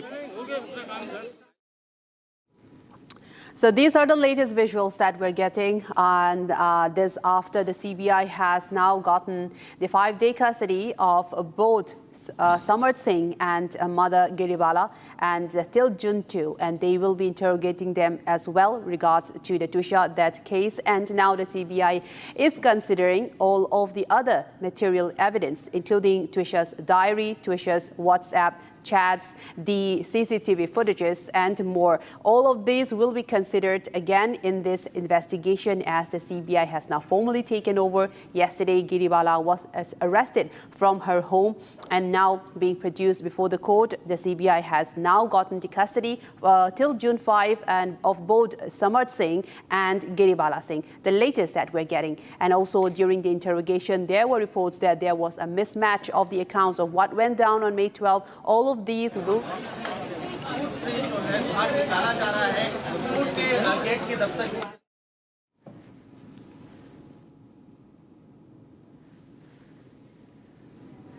So live visuals of Giribala now on your screen, viewers, after the CBI has gotten the her custody for 5 days, and till June 2, starting today, 5 days custody of Giribala by the CBI, just not her, but also her son, as Samarth Singh's custody was ending today, and it has now been extended. The CBI has extended the custody of Samarth Singh as well till June 2. So both the mother and son now have about 5 days now. The CBI will be considering, and more questioning will be taking place between the mother and son duo regarding Tusha's death case, and a thorough examination is being taken place. A very thorough crime scene re-investigation, a crime scene of what went down on May 12 has been examined last night several times with the presence of Samarth Singh as well.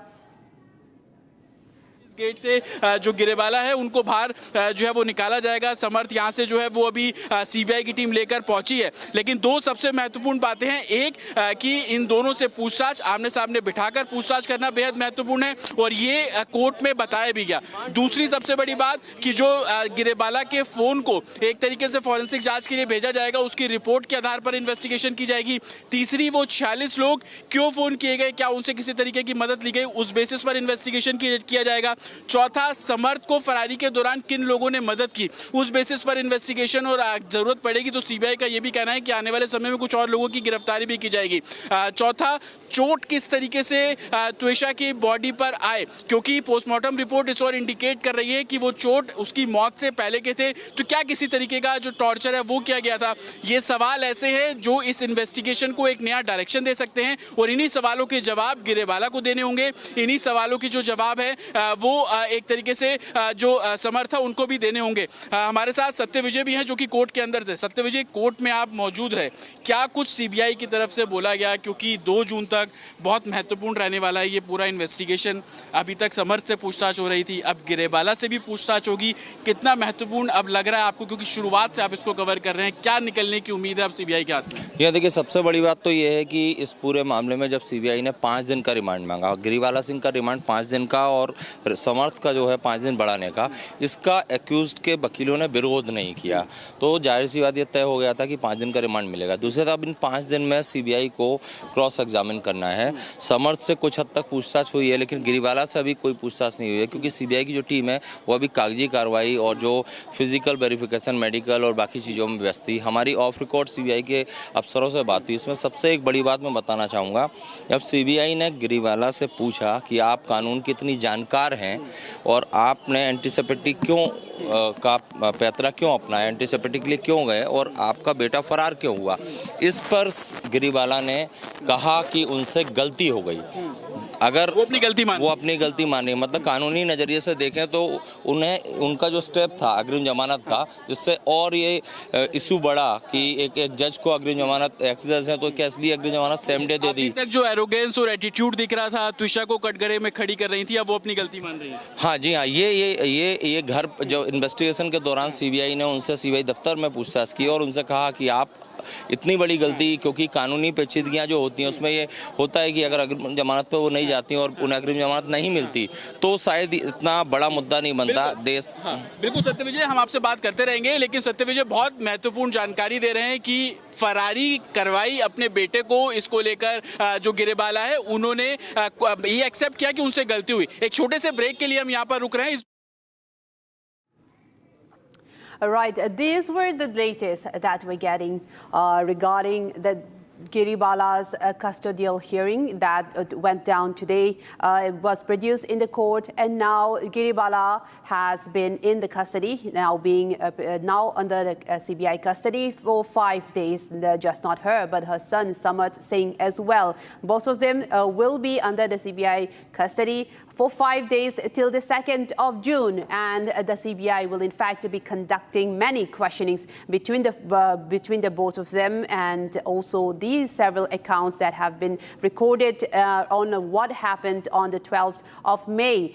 Both of their accounts will also be placed in front of them, and there were also reports from our reporters earlier saying that both of them will be placed in a single room and the accounts will be read out just to corroborate the evidences of what happened on the night of May 12th, and also the other evidences will also be taken into consideration. For example, Twisha's diary, personal diary, the WhatsApp chats that were revealed, that revealed in fact mental torture, harassment from the in-laws for a very long time, and also the CCTV footages. There will be questioning about any evidence of tampering as well, because there were lapses as well. There were time gaps of 2 days while running behind. So, and also we know from the profile of Judge Giribala that she in fact took courses on crime scene management, and that also raises serious questions of tampering of evidence, and the CBI has in fact taken note of these items, of all of these things, and they will also be reconsidered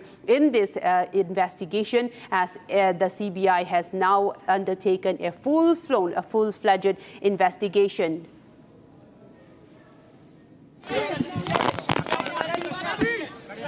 सवाल लगातार चलिए, लेकिन उनकी तरफ से कोई जवाब नहीं, कोई रिएक्शन उनकी तरफ से नहीं। और अब सीबीआई की टीम गिरेवाला को अपने साथ लेकर यहां से निकल रही है।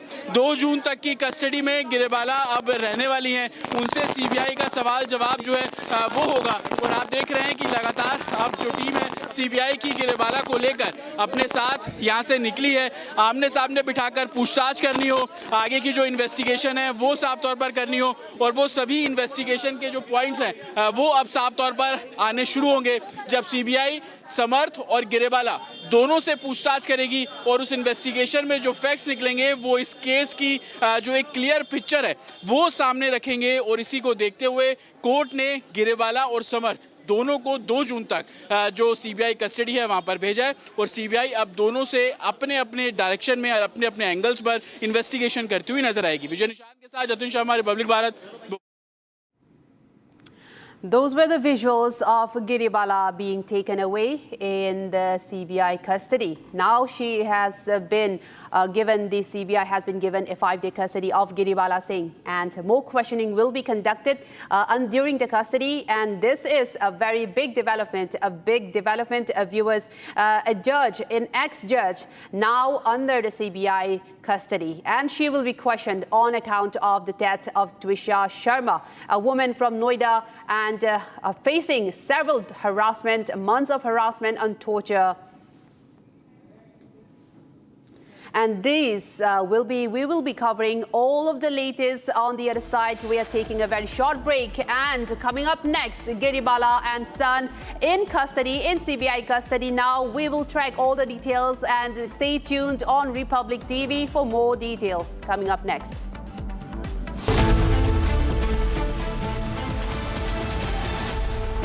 प्योर सूजी पास्ता उबालो, मिलाओ और खाओ, 8 मिनट में तैयार। क्या टेस्ट है, सबका राजा प्योर मसाला। केसरिया से मन जोगी हुआ रे, दिल झूमे देखो मतवारा हुआ रे। केसरिया से मन जोगी हुआ। हर पल बनाओ केसरी त्योहार, विमल बोलो जुबान Kesari.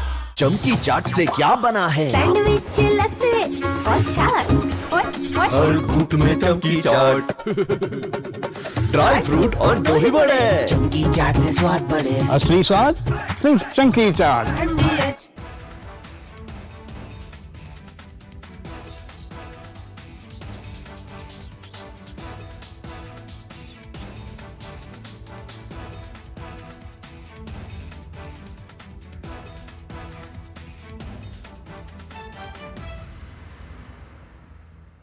I want to start with some very disturbing pictures that have come in of a so-called right-wing leader. His name is Sushil Prajapati. He is accused of rape. After being in jail for 9 months, he gets bail, which means he's still an accused. He's an accused in a rape case. And the case goes back to 2025 when he took an LLB student to one place on the pretext of introducing her to a senior advocate. He drugged her drink, and then he sexually assaulted her. He is still under trial for rape. He has not been released. But when he comes out, this rape accused, garlands are put on him as if he's some kind of a hero, as if he's achieved something great. Is a rapist to be celebrated, ladies and gentlemen? I ask you that question. And more than anyone else, I ask the right wing of this country. Very often I come on television and I say, yes, on several issues, I'm happy to be called a right-winger. But ladies and gentlemen, let me put it clearly. You cannot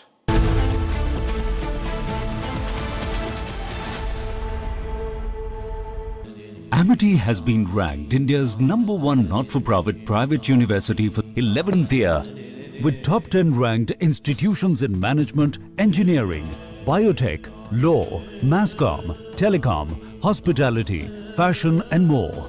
Yet another top ranking for Amity University. थोड़े में ज्यादा स्वाद, यही तो है इसकी खास बात। वाओ मामा, क्या स्वाद है। अरे मेरे राजा, जब तक लाजवाब न बन जाए उसे नहीं इत्मीनान है। तभी तो रिचमैन बनना नहीं आसान है। In fact, very often I believe the only way to get justice in India is a media trial. So there's no reason for the media, if it's doing a good job of a media trial, to be on the back foot. In fact, the courts should stop making these overarching remarks about media trial and contemplate about one very basic thing. With the greatest of respect to the courts, when the other institutions fail, when people get let down by the system, when even the judiciary does not seem to be listening or raising a noise about issues, like in the case of Twisha Sharma, who does the public look to for justice, for raising their voice, for bringing something that's utterly false, illegal or wrong to public attention? It is only every moment I see this ex-judge sitting in front of her law books trying to act all high and mighty because she's an ex-judge who got bail. I just want to say one thing. What has happened to the judicial system in my country? With the greatest of respect to all the senior advocates, all the judges, all the appellate courts, why are they quiet today? If Giribala's legal position and influence has been misused, we will fight it. And I'm saying tonight she should be arrested. She has got pre-FIR anticipatory bail. By seeking to quash the bail than merely cancel it, the executive is contesting a judicial order. And it is therefore making the point that the judiciary failed. Arnab sir, thanks a lot. Salute to you, sir. All your efforts, sir, that we have got clearance from the state government for the CBI probe. Whatever that she did was very out in the open. The fact that they overlooked it and finally they are seeing it after consistent efforts by the family members, by your channel, by our lawyers. And now she's been taken to the custody of CBI. Finally, after the cancellation of the anticipatory bail, Giribala Singh has been arrested.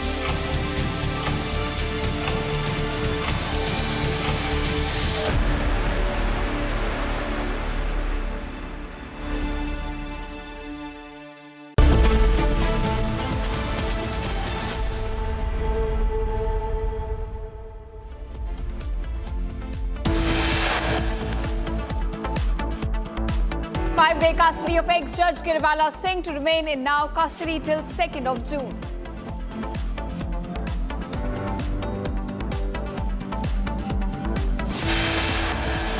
In a big win for People's Campaign, CBI now gets 5-day custody extension of Twisha's husband Samat Singh till June 2nd. Autopsy shocker coming to light from Bhopal. A body operated in open in Hamidia Hospital.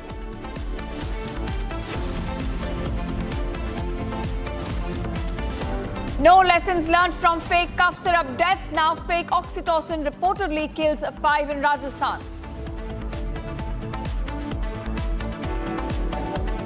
NTA files affidavit ahead of NEET hearing in Supreme Court. NTA says a mulling computer-based test for NEET from next year. Supreme Court had issued notice to NTA NEET paper leak case. SC to hear the case today.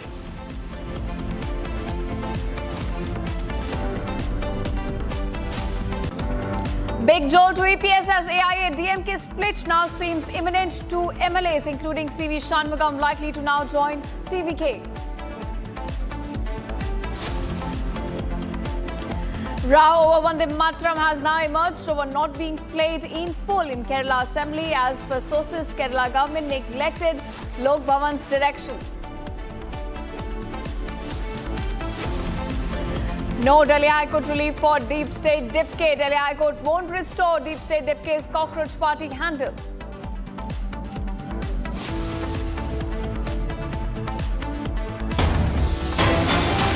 Alright, here's our top focus at this hour. Now, Supreme Court hearing in a NEET paper leak case, in fact, has begun. At the moment, SC questions NTA on how paper leak happened again. Now, in fact, the Supreme Court to NTA is a big question being raised. Problem with recommendation, no proper implementation is what the Supreme Court is now saying. This as the hearing continues at the top court as far as NEET paper leak is concerned. Now, at the moment, the hearing is underway at the top court. It is regarding the paper leak case, and we are getting some statements coming in from the Supreme Court saying that recommendations were not followed and there was no proper implementation of safeguards. In fact, questions are being posed to NTA, which is the central agency for carrying out these exams across the length and breadth of the country. The hearing is now begun in the Supreme Court, where SC in fact is posing direct questions to NTA regarding the paper leak. All right, my colleague Sarthak has been closely tracking this story. Sarthak, do tell us what's the latest we're picking up. The hearing has begun and big questions now being posed to NTA. Well, Ishita, the hearing has started in the Supreme Court. Multiple petitions were filed after the NEET exam got leaked a month back, nearly a month back. And now the hearing is underway. S.G. Mehta is appearing for the central government. Justice Narasimha has raised some pertinent questions. For example, how much monitoring of implementation has happened so far and how did this failure occur? Because just to remind the viewers, this was not the first time the NEET paper had leaked. It had leaked back in 2024 and some years back as well. So it's not the first time such a leak has happened. So why is it happening? After the 2024 leak, a special committee was formed by the central government, which was being headed by J. Radhakrishnan, who happens to be a former ISRO chief. So in connection to that, an affidavit has also been filed in the Supreme Court, which has very important details that they have mentioned. For example, they have mentioned in the affidavit that a monitoring committee that was formed after the 2024 leak, that is still active, and they are relentlessly working towards it.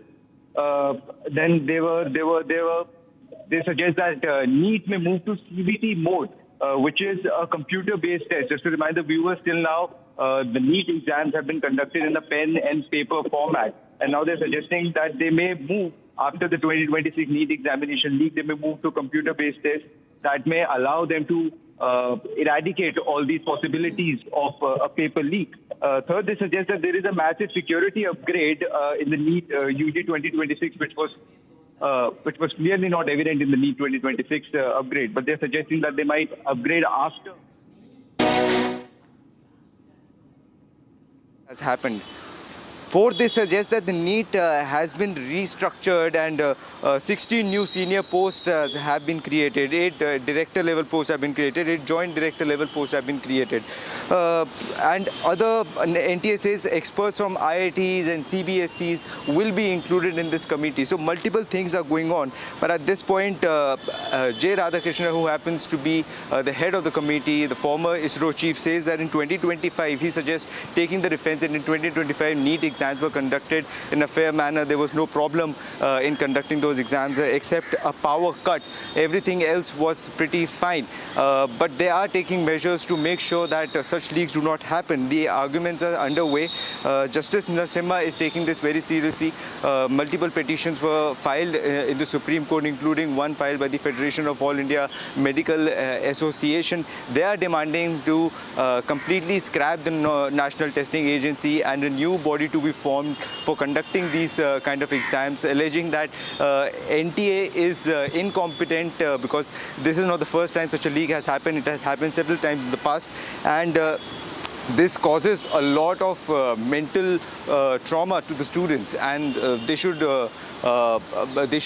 be safe. Their rights should be safeguarded in this regard. Exams should be conducted in a fair manner, and such leaks should not happen. So arguments are underway. We are constantly tracking it. We'll be getting minute by minute details of these arguments.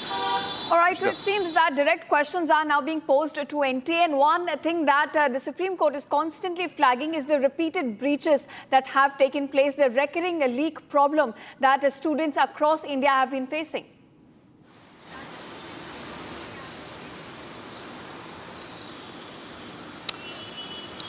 Yes, absolutely, Ishita. As I mentioned before, this is not the first time such a leak had happened. It has happened in the past as well, in 2024, in 2022, in 2019.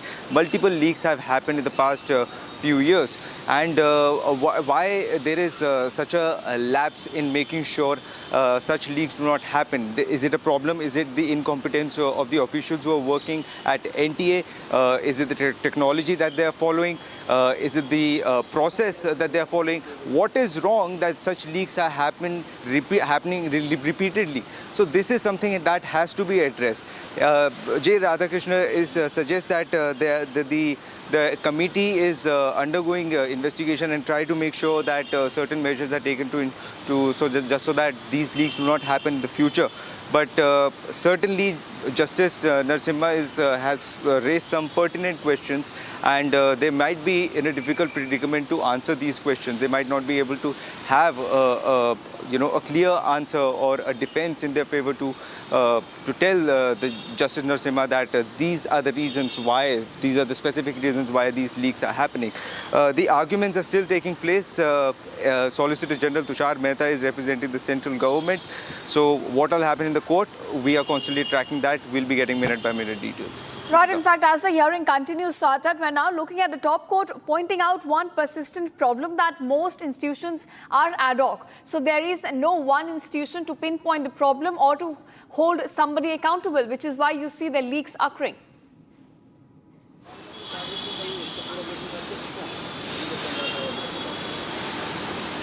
Yes, absolutely.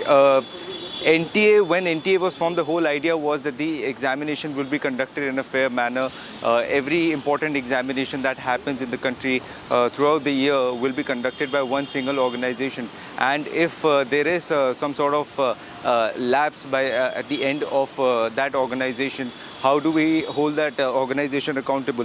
J. Radhakrishna has appeared and he suggested that for long term, total he has given 35 recommendations, and for short term, he says that they have recommended 60, which have been mostly implemented. So all the recommendations that they have mentioned in the affidavit for today's hearing, they suggest that they have pretty much implemented all those recommendations. But it seems like Justice Narasimha is not really taking that into consideration. He does think that there are certain lapses, and maybe the National Testing Agency and the committee that has been formed against these leaks, they certainly do not have the high-end answer that they are expected to have. And further, they suggest that important committees may include district magistrates and police officers, and there's some new cheating technology that they would be implementing. How are they going to implement those technologies? They say that there will be QR verification, there will be live photograph capture, Aadhaar verification, and whatnot. There would be CCTV surveillances. So these are certain points that they have pressed in the affidavit, and their arguments, they're arguing on these specific points. Like I said, the argument is still underway. It will be too early for us to jump to any sort of conclusion at this point. We will still have to wait and try to extract more details in this, Ishita. Right. Of course, I think the hearing is still underway. There's a back and forth going on as far as proceedings are concerned. But the big question is, even if there are recommendations in place, the question, the persistent problem boils down to the implementation, whether or not those safeguards are implemented to ensure that there are no leaks taking place in the future.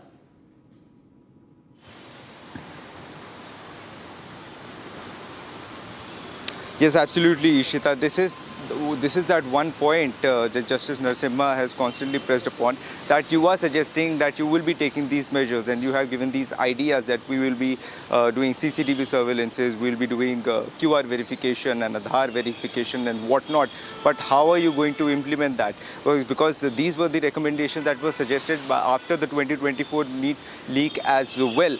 But still, the paper got leaked in 2026. If they were so competent and they were taking care of all of these measures, and they were doing all of these verifications, why did the 2026 leak happen? It should not have happened in the first place. A huge controversy erupted. There was protest across the country regarding this NEET leak, and it also takes a mental. The students who are preparing for the NEET exam, they prepare for years for this exam, and they go through a mental trauma when such a leak happens, because then you will have to conduct these exams again. And So these are certain things that the NTA has to be held accountable for. And exactly that is happening in the arguments. As I mentioned before, SG Tushar Mehta is representing the central government, and they have filed a 34-page written affidavit in the court regarding the 2024 leak, and they have also taken the 2026 leak into account as well, and they have mentioned certain details about that as well. So they are arguing on that. But the main point is that you have suggested all these ideas and all these measures that you would be taking regarding to ensure that such leaks do not happen in the future. But how are you going to implement that? That is a bigger question. Ishita. Exactly. You know, NTA is in the dock because NEET is one exam where leaks have constantly occurred across the length and breadth of the country. And in fact, you see Justice also asking that, such a leak has never happened with UPSCs, trying to give an example to SG that, see, UPSC is a good example to follow. Why NTA cannot implement the same model?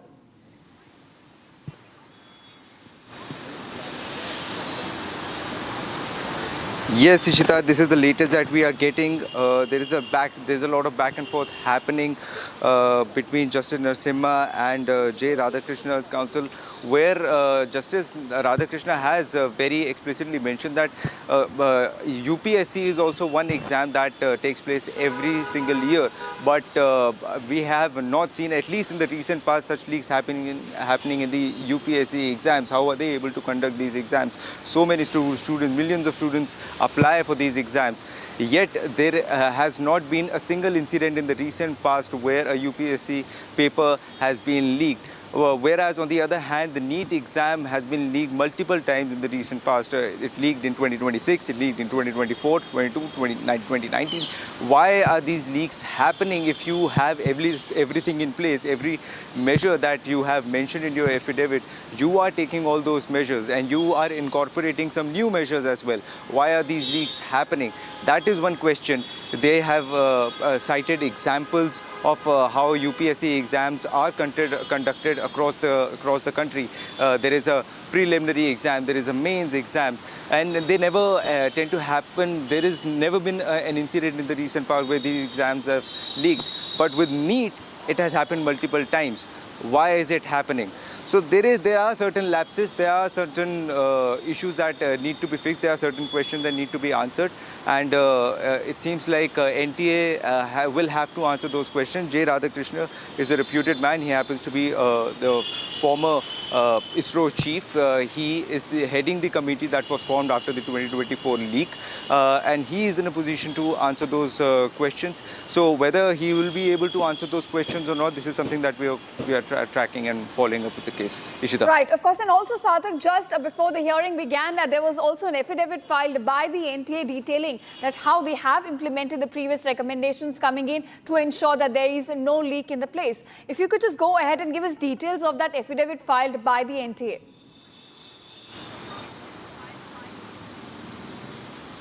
Well, Ishita, it's a long affidavit. It's a 34-page affidavit that they have filed in connection to today's hearing because, as I mentioned before, a special committee, a high-level committee was formed by the central government after the 2024 leak. There was, again, a huge controversy at that point. After which this committee was formed, which was being headed by J. Radhakrishna, who happens to be the former ISRO chief. And this time around, they have filed a fresh affidavit in the court. They had filed a report before that as well, where in November 21, 2024, they had filed a report before the court where they had given 101 recommendations for reforming NTA. And now they have filed a fresh affidavit in the court after an order was passed on May 25, 2026, where Supreme Court was seeking a response from the committee regarding how are they carrying out the reformation of this non-national testing agency. And now they have mentioned certain explicit details about what all they have incorporated and what all they will be incorporating in the future. For example, as I mentioned before, they have told the court that the monitoring committee that was formed after the 2024 leak, that is still active. It is being headed by K. Radhakrishna. There are other important members like Professor Ramamurthy is there, who there is Professor Aditya Mittal, and senior Ministry of Educational officials are also there. They may move, as I mentioned before, they may move to CBT mode because till now the examination was being conducted in a pen and paper format, and they may go to a computer-based test. Then they have said that they are completely restructuring the National Testing Agency. 16 new senior posts have been created.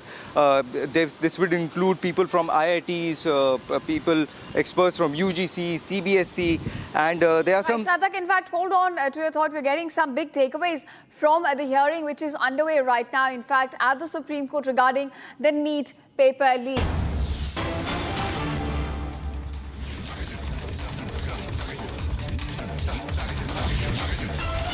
All right, viewers, in fact, we're getting some observations coming to light from what Supreme Court is now saying to the centre regarding the paper leak. Supreme Court points out it is very traumatizing for the students to go through this cycle again and again. In fact, they point out that how students spend years and years of study, their devotion goes into this, sweat, blood and tears, and it is very disappointing for the students and very traumatizing, and not just for the students, for the families involved as well. Now, that's a big observation coming in from the Supreme Court regarding the NEET paper leak. Remember, over 22 million students appeared for the NEET exam, which the paper for which was leaked and then eventually cancelled. So as Supreme Court is now making its a big observation, it goes on to mention that how it is traumatizing for the students, for the families, and we cannot afford to disappoint youngsters, in fact.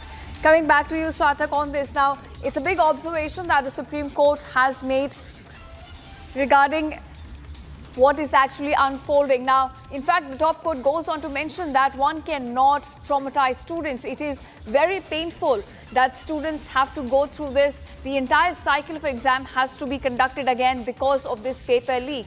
And not just that, the SG also mentions, highlighting how serious the government is regarding the paper leak, that Prime Minister himself, in fact, is now monitoring the process.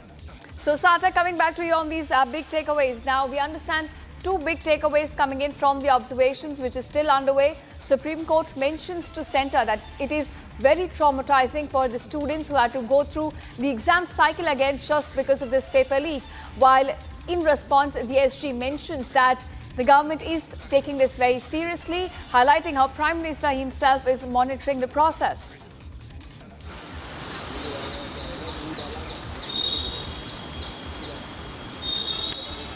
Yes, you rightly said it, Ishita. Supreme Court has observed that something that we have been constantly pressing upon, that it takes years for a student to prepare for an exam like this, and when it gets scrapped, when such a leak happened, it completely disbalances the mental state of that student. It is traumatizing for that student to go through this kind of problem, this kind of issue.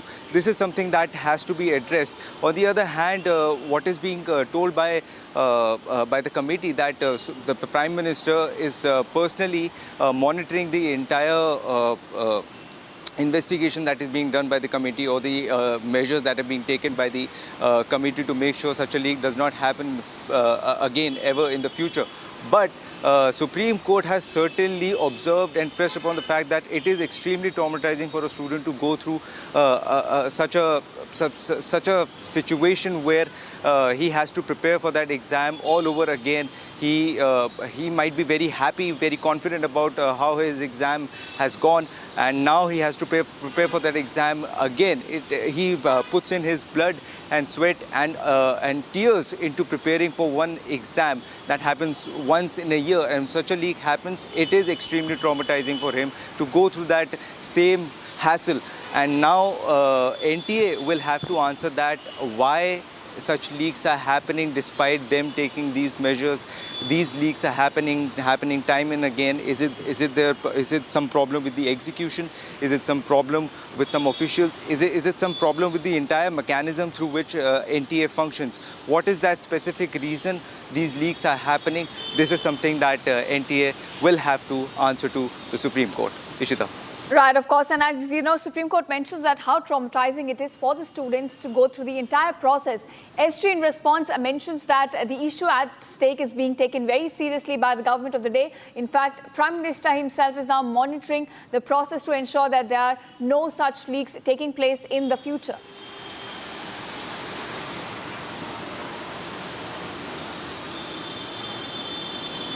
Yes, absolutely. Solicitor General Tushar Mehta, who is representing the central government in this case, says that everything is under control and they are taking measures to make sure such leak does not happen in the future.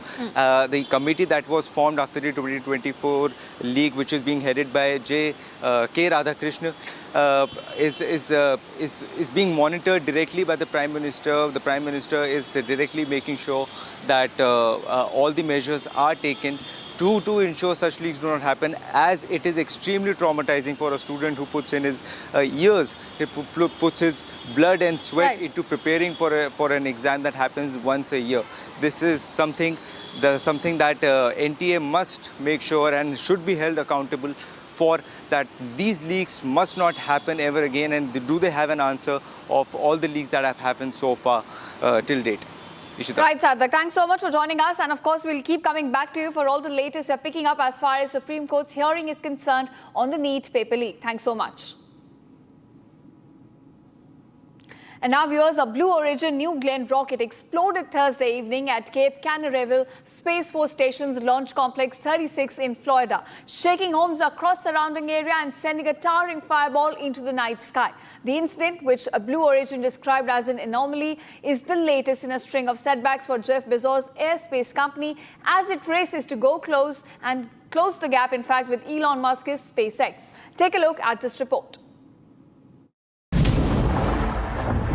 A Blue Origin New Glenn rocket exploded dramatically during a late-night test at Florida's Cape Canaveral Space Force Station on Thursday. The explosion occurred around 9 p.m. The massive explosion occurred during a hot fire test, a critical stage where rocket engines are ignited while the vehicle remains anchored to the launch pad. Blue Origin described the incident as an anomaly, a term commonly used in the aerospace industry to refer to technical failures or explosions. Emergency officials confirmed that there was no danger to public from fumes or debris and no injuries were reported.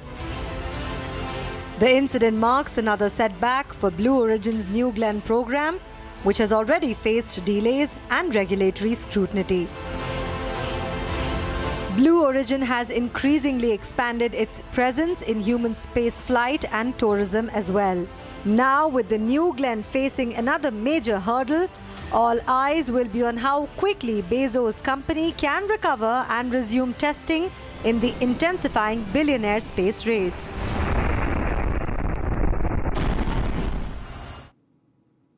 All right, viewers, that's all we could pack in this edition of Live and Breaking. Thank you so much for watching and don't go anywhere. Coming up after a very short break, no Delhi High Court relief for Deep State Dipke. Delhi High Court won't restore Deep State Dipke's cockroach party handle. Getting you all the updates on that on the other side. Stay tuned to Republic TV.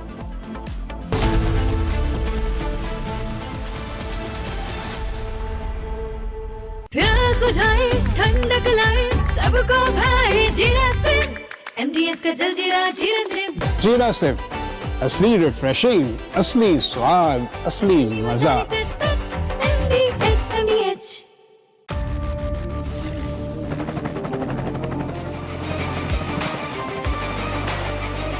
Character, the taste of success.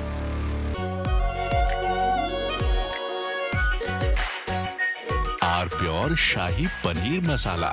Delicious, healthy, every day.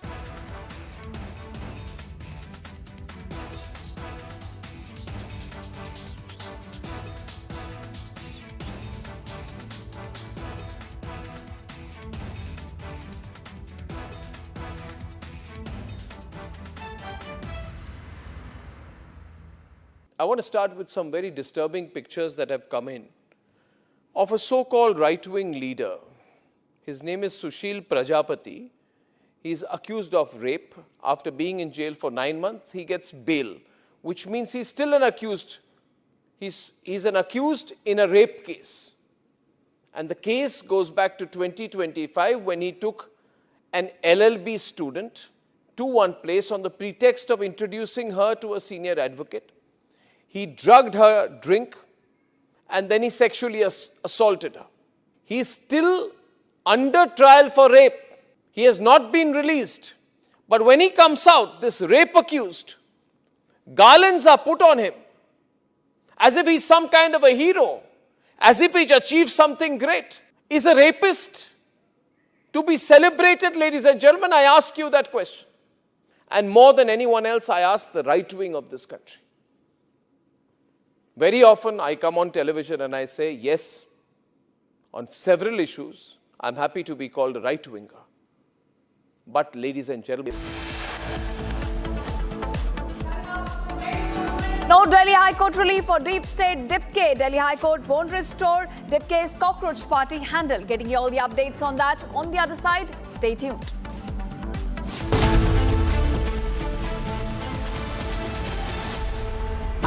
Pure suji pasta उबालो मिलाओ और खाओ 8 minute में तैयार क्या taste है सबका राजा hardcore masala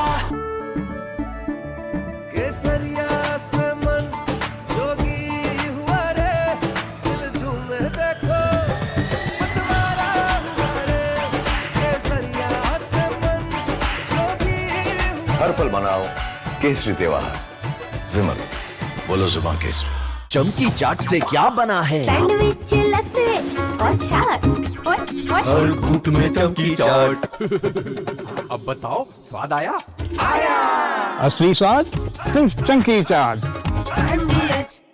in fact, very often I believe the only way to get justice in India is a media trial. So there's no reason for the media, if it's doing a good job of a media trial, to be on the back foot. In fact, the courts should stop making these overarching remarks about media trial and contemplate about one very basic thing. With the greatest of respect to the courts, when the other institutions fail, when people get let down by the system, when even the judiciary does not seem to be listening or raising a noise about issues, like in the case of Twisha Sharma.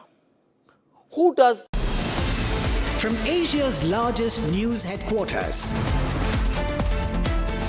setting the agenda for Bharat.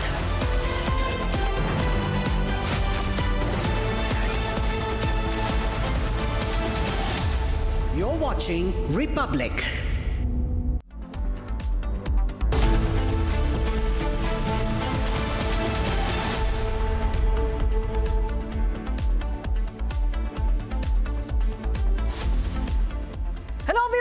A very good afternoon. We are live and breaking. I'm Shivangi Shukla getting you the latest coming in. The Supreme Court is hearing the NEET leak case and says that there definitely was a lack of accountability, and also saying that what happened was very traumatic to the students. We'll get you all the details and much more coming right up. But the headlines first. Let's get started.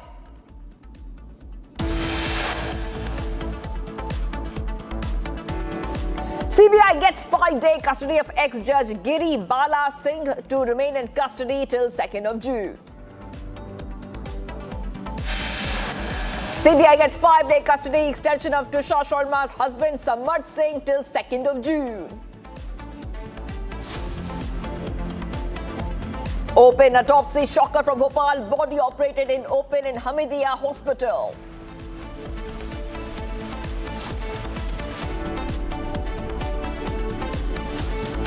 No lessons learned from fake cough syrup deaths. Now fake Oxytocin reportedly kills 5 in Rajasthan.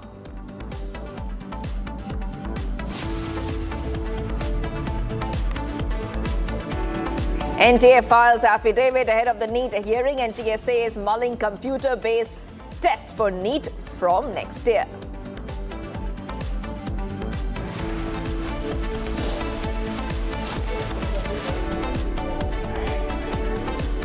Supreme Court begins hearing on NEET. Top court questions NTA on how papers were leaked again.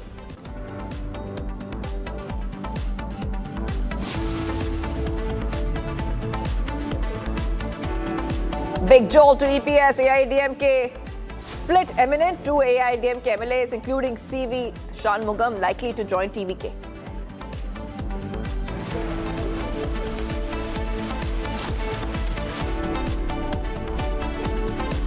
Big row over Vande Mataram has emerged over not being played in full in Kerala Assembly. As per sources, Kerala government neglected Lok Bhavan directions.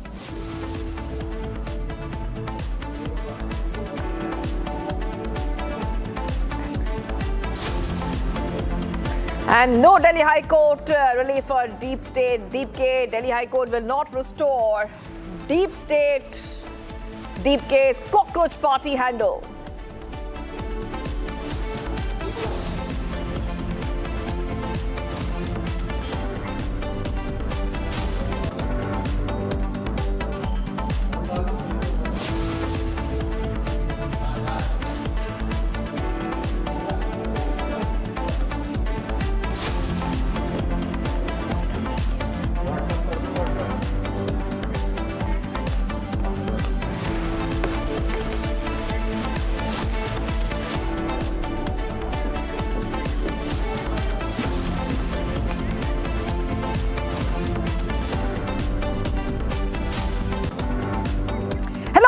With Live and Breaking, I'm Shivangi Shukla. Let's tell you about the latest breaking news that is coming in after the Delhi Gymkhana was flagged. The Maharashtra government's Urban Development Department is set to inspect the elite gymkhanas and clubs in Mumbai operating on government-owned land. The investigation aims to verify compliance with lease conditions and other regulations. Now, according to the official sources, nearly 10 such gymkhanas in Mumbai generate around 2 crore rupees annually in rent for the state. Okay, so big updates coming in on Republic TV viewers. We'll get our viewers all these updates. So now we see that the Breach Candy Club is under scanner after Delhi Gymkhana Club. Let's put out those pictures on your screen. You see the Breach Candy Club in Mumbai. Super exclusive pictures coming in here. Republic TV, Maharashtra government to inspect elite gymkhanas and clubs on government lands. Investigation will focus on compliance with lease conditions. Now 10 gymkhanas and clubs in Mumbai under the scanner. So after Delhi's Gymkhana Club, the Breach Candy Club is right now under the scanner. And let's also tell you the Breach Candy Club does not allow Indians into trustee positions. I repeat, it does not allow Indians into trustee positions. Okay, let's put out that 2 visuals you see on your screen. Left-hand side, Gymkhana Club in Delhi, which has been asked to pay a huge amount of rent right now after coming under the scanner. And now right-hand side is the Breach Candy Club in Mumbai. Getting these pictures coming in, following intense public scrutiny surrounding the Delhi Gymkhana, Mumbai's iconic and ultra-exclusive Breach Candy Club has triggered a fierce public debate over elitism, colonial hangovers, and exclusion dressed up as tradition. Okay, let's go straight across to my colleague who's joining us. I'm being joined by Revati. Revati, the Breach Candy Club has now come under the scanner of the Maharashtra government. This is just after Revati, after the Delhi Gymkhana Club had also come under the scanner. There are a lot of questions being asked about, is there still a colonial hangover much after the British left? Yes, go ahead, Revati. Right, as you rightly mentioned that this is a colonial hangover which is left, but before we move ahead, there's an important thing we should bring to our audience's notice is that the gymkhanas in Mumbai are under scrutiny or are under scanner because government of Maharashtra has issued a notice. Actually, the Urban Development Department has issued a notice saying that the gymkhanas which are on the government's land, they will be under scanner for various reasons, and an audit will also happen. So now the most important thing here to be noted is that the Gymkhana presidents also conducted a meeting today with the district collector, and certain solutions were given in this particular meeting. We will also throw light on that as well. But the most important thing here now is that the Breach Candy Gymkhana or club is the most recent example of the colonial hangover, because there are some specific clauses in their constitution saying that the inhabitants of Bombay, because this letter is comes from 1965, says that the inhabitants of Bombay, especially Europeans, will only be on the executive positions, but others or people, ordinary people or Indians specifically, will be given only ordinary membership and not the executive membership of this particular Breach Candy Club. So now the question still remains that is there a colonial hangover? Yes, because we can see clear evidence of Breach Candy Club, and this was brought to light by Advocate Dipesh Mehta, which will be soon talking with, and we will also know that what exactly is happening or was happening within this Breach Candy Club. Over to you. That's right. Now we see that the Maharashtra government is right now considering a comprehensive Gymkhana policy, and the government order copy is with Republic too. Revati, we have the government order copy. Maharashtra government puts the elite club under review. There's a fresh controversy which has erupted. First, it was Delhi Gymkhana Club, which had come under the spotlight on that it was occupying prime public land, and now we're talking about the Breach Candy Club. So government order copies with Republic. What does that order copy say? They have put this club under review. Can you just tell us what that copy is saying and what action can we expect next now?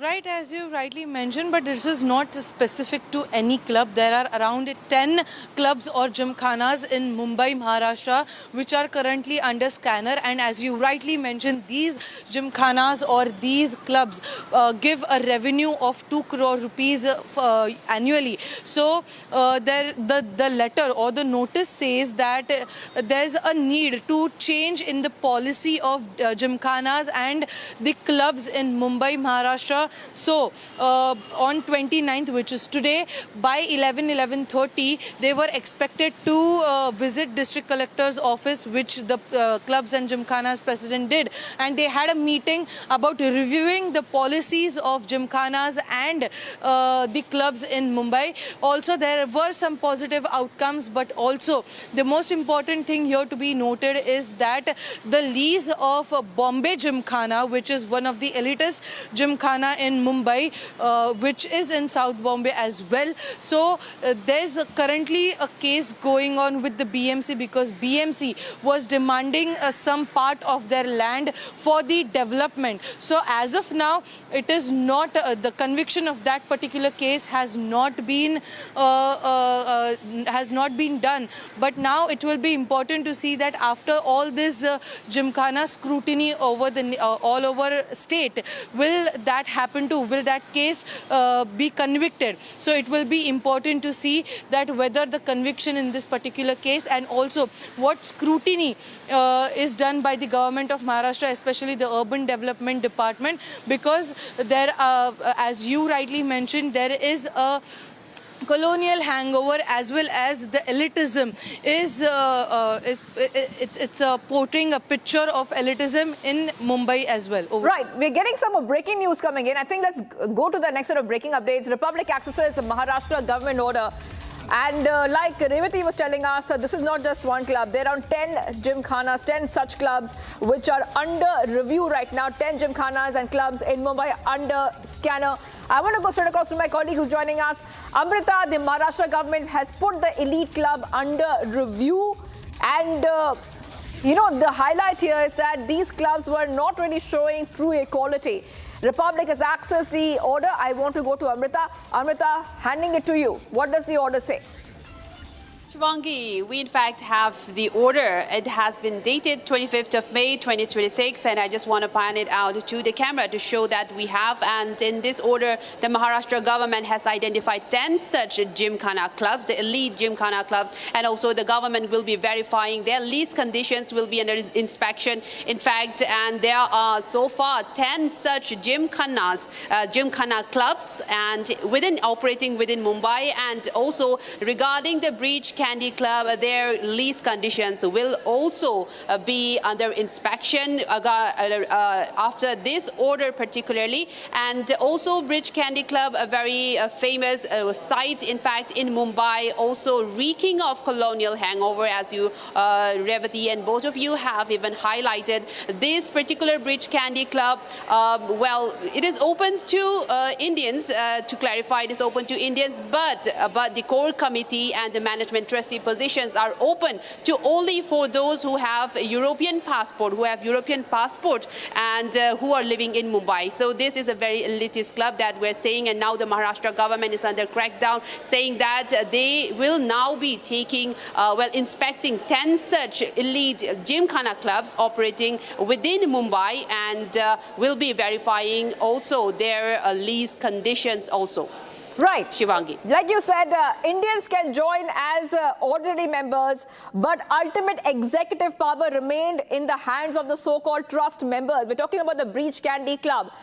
To this day, the trust's charter dictates that trust membership is reserved for European inhabitants of Bombay. This is what Amrita, my colleague, was saying. Only these trust members possess voting rights, the power to run for the managing committee, and ultimate control of the club's prime real estate. And this is very, very concerning. Let's go straight across to my colleague Amrita. Coming back to you, Amrita, if you could once again also look at that order which you have, because we need to get an idea about the first action the Maharashtra government would be taking here, because they will look at the lease compliance. The first thing we understand is they will look at the compliance when it comes to the lease. That's very, very important here.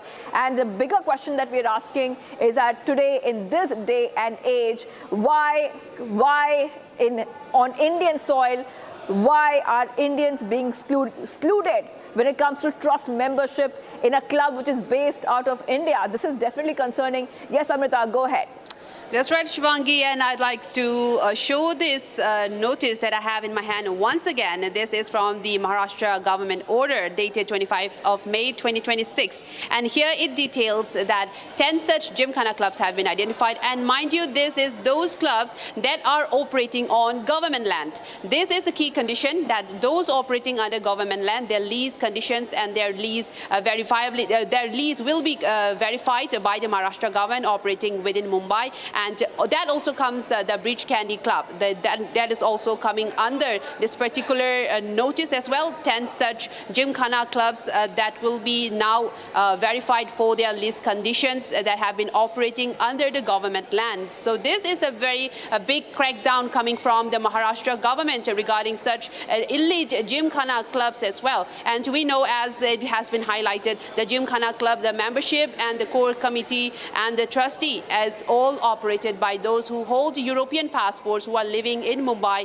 And even if the club is open to the Indians, and these are open only to those elite clubs after applying crores of rupees, after applying for many years, waiting for the wait list to be one of the membership, and only then they are inducted as a membership. But the core committee and management still lies largely at the hands of those who have the European passport and living in Mumbai. That's right. So after intense scrutiny over Delhi Gymkhana Club, now we see the Maharashtra government looking at lease conditions for multiple Gymkhanas and clubs in Maharashtra, because, of course, the question is what these clubs doing? They call it tradition, but it looks like a colonial hangover. Thank you, Amrita. I'm getting some more breaking news coming in. TCS case, Nashik police has filed a second charge sheet in TCS case, 2,000 pages. Charge sheet has been filed in a major development. Nashik City Police has now filed charge sheets in multiple cases related to allegations of workplace sexual harassment, outraging the modesty of women, attempts at religious conversion, and hurting religious sentiments at TCS in Nashik. According to the police, a total of 9 criminal cases were registered on the complaints of women victims of Mumbai, Naka police station and other police stations. Considering the seriousness and sensitivity of the allegation, Nashik Police Commissioner Sandeep Karnik has now gone ahead and there's a SIT which has been formed to conduct detailed probe. 8 cases have been registered at the Mumbai Naka police station. 2,000-page charge sheet has been filed in the TCS case, viewers. We'll get our viewers all these updates coming in here on Republic TV. But this is the TCS case which really made a lot of headlines, and there were so many questions which were raised. This is a special SIT, the SIT probing the TCS sexual harassment forced conversion case, filing its second charge sheet in a Nashik court. The charge sheet concerns 8 FIRs registered at Mumbai Naka police station under the BNS against Raza Rafiq, Memon, Shahrukh Hussain, Shaukat Qureshi, Ashwani Ashok, Chenani, Tausif, Bilal and many, many more. Okay, let's move ahead. Viewers, a tragedy has struck UP's Hamirpur district, where a portion of an under-construction bridge over the Betwa River collapsed during a powerful storm. At least 6 laborers have lost their lives after getting buried under the debris while they were asleep beneath the structure. Many others were injured in incident. CM Yogi has now taken cognizance of the tragedy and announced compensation for the victims' families. Here's more.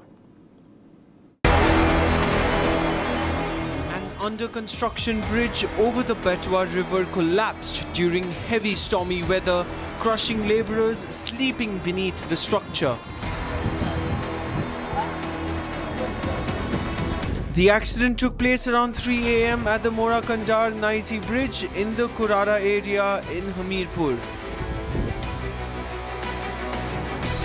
Rescue teams, police and district officials rushed to the spot soon after receiving information. Excavators and emergency personnel worked through the rubble to rescue trapped workers. Officials confirmed that at least 6 laborers died in the collapse, while several others sustained injuries. The laborers were reportedly resting beneath the bridge after work when the structure suddenly came crashing down. Disturbing visuals from the Hamirpur tragedy show laborers trapped beneath the massive chunks of collapsed concrete after the under-construction bridge caved in during the night. The visuals show the horrifying aftermath of the collapse, with workers crushed under heavy slabs and twisted metal structures. 3 लोग आप देख सकते हैं यहाँ पे pillar पे फंसे हुए हैं। इनके रेस्क्यू के लिए हमारी टीम जो है यहाँ पे प्रयास कर रही है। कुछ लोग मलबे में दबे हैं, 6 लोग की सूचना है, जिसमें से अभी 5 लोग को तो हम लोग आइडेंटिफाई कर लिए हैं और फिर ये स्लैब हटा करके उनका रेस्क्यू करेंगे। The tragedy has left families devastated. मेरे पापा काम करने आए थे, ड्यूटी मजदूरी करते हैं और हमारे यहाँ ड्यूटी करते हैं रात में, और ड्यूटी करने आए थे, इसलिए यहाँ हमें मालूम नहीं था। हम रात को फ़ोन भी किया था, जब आंधी आई थी तो कॉल नहीं उठाया था। तो फिर हमने दूसरों को जो मतलब साथ में रहते हैं उनसे किया था। वो अंकल ने फिर बताया था। क्या हो गया? वो अंकल ने बताया था कि ऊपर से जो मतलब रखी पट्टियाँ, वो पट्टियाँ और मतलब शटरिंग से गिर गई नीचे। उस अंकल ने बताया, तब हम लोगों ने सब लोग को बताया, तब यहाँ पर हम आए। Uttar Pradesh Chief Minister Yogi Adityanath took cognizance of the incident and directed officials to speed up relief and rescue operations. In a post on social media, the Chief Minister expressed grief over the loss of lives and instructed authorities to ensure proper treatment for the injured. He also announced financial assistance of 5 lakh rupees each for the families of the deceased and 50,000 rupees for the injured. Questions are now being raised over construction safety and structural stability. As rescue operations continue, authorities are expected to launch a detailed investigation into the cause of the collapse. more breaking news coming in at around 11 a.m. today. Fresh firing was reported from different areas of Manipur. Now, once again, we see that there has been a case of violence, ethnic tensions in Manipur. Around 11 a.m., fresh firing was reported from multiple areas, and the suspected Kuki miscreants fired towards TM Kasom on National Highway 202 under police station of Ukhrul, near Ukhrul district. Reportedly, one civil truck driver was hit in the firing while traveling, and now the Army BSF have launched an operation in Ukhrul district after the tensions.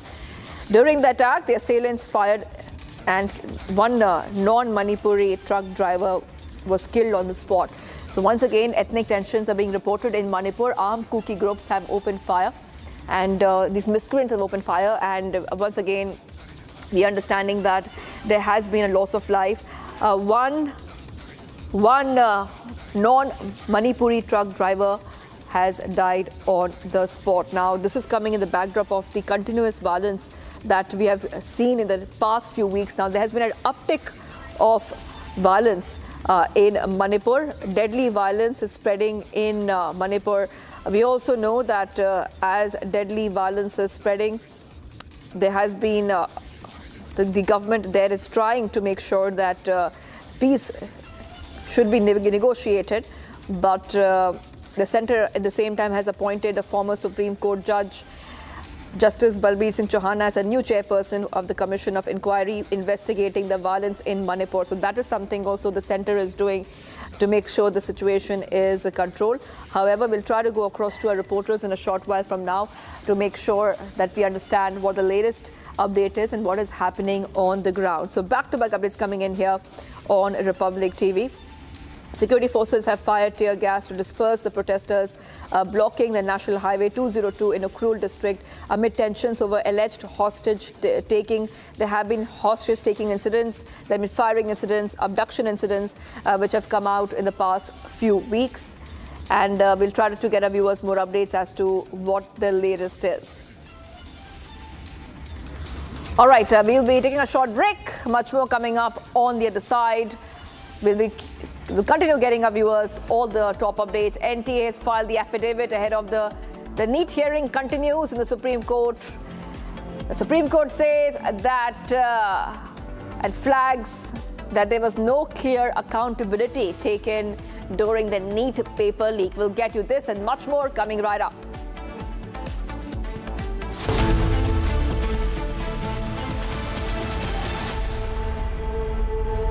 थोड़े में ज्यादा स्वाद ये ही तो है इसकी खास बात। वाओ मामा, क्या स्वाद है? अरे मेरे राजा। राजा और प्योर मसाला। केसरिया से मन जोगी हुआ रे, दिल झूमे देखो, मतवारा हुआ रे। केसरिया से मन जोगी हुआ। हर पल मनाओ केसरी त्योहार। विमल, बोलो जुबान केसरी। प्यास बुझाए, ठंडक लाए, सबको भाए जीरा से। MDH का जलजीरा जीरा से। जीरा से असली रिफ्रेशिंग, असली स्वाद, असली मजा। MDH।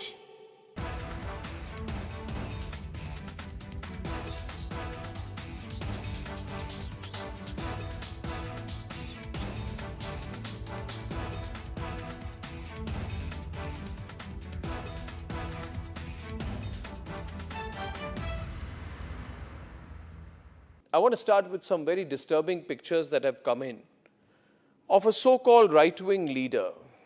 His name is Sushil Prajapati. He's accused of rape. After being in jail for 9 months, he gets bail, which means he's still an accused. He's an accused in a rape case. And the case goes back to 2025 when he took an LLB student to one place on the pretext of introducing her to a senior advocate. He drugged her drink and then he sexually assaulted her. He is still under trial for rape. He has not been released. But when he comes out, this rape accused, garlands are put on him as if he's some kind of a hero, as if he's achieved something great. Is a rapist to be celebrated, ladies and gentlemen? I ask you that question. And more than anyone else, I ask the right wing of this country.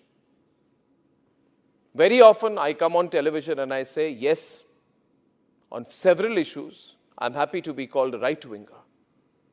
But ladies and gentlemen, let me put it clearly. You cannot let a person like this man, this Sushil Prajapati, a leader of the Hindu Yuva Vahini, a local thug, a man accused of rape, you cannot celebrate his act of rape or celebrate the fact that the rapist is out on bail. If that is the message we want to send to our society, and if all the BJP leaders want to be quiet about it, I want to ask them, why are they quiet about this? Why are they quiet? In the silence of the BJP leaders, is there a tacit support to this person? Is there a feeling that anyone who wears or puts a, proclaims that he is from a so-called Hindu organization, that he will be allowed to get away with absolutely everything, including an act of rape? Is there a feeling?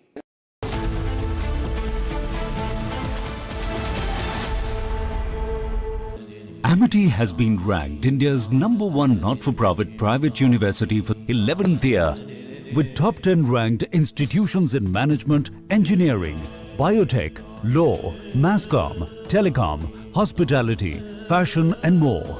Yet another top ranking for Amity University.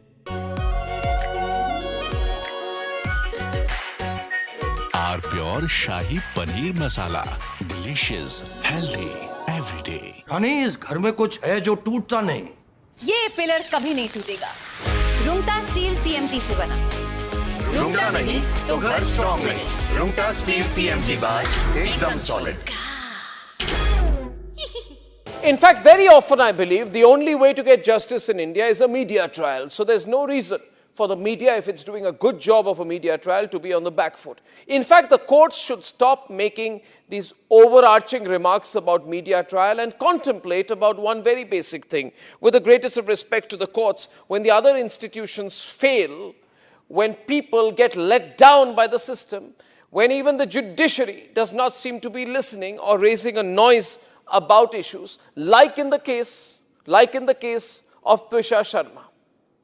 Who does the public look to for justice, for raising their voice, for bringing something that's utterly false, illegal or wrong to public attention? It is only and only the media.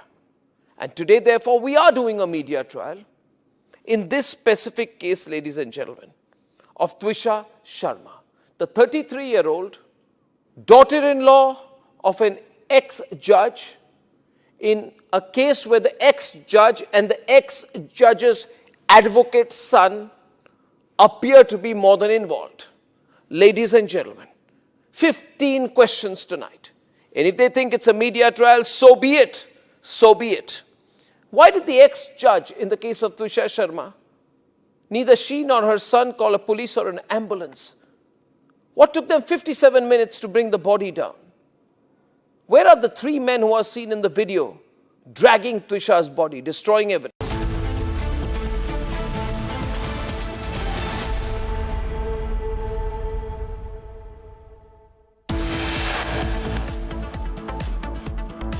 Viewers, top headlines. CBI gets 5-day custody of ex-judge Giribala Singh to remain in custody till 2nd of June.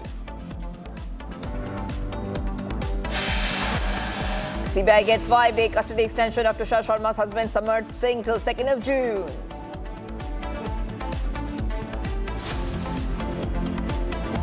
Open autopsy shocker from Bhopal. Body operated in open in Hamidia Hospital.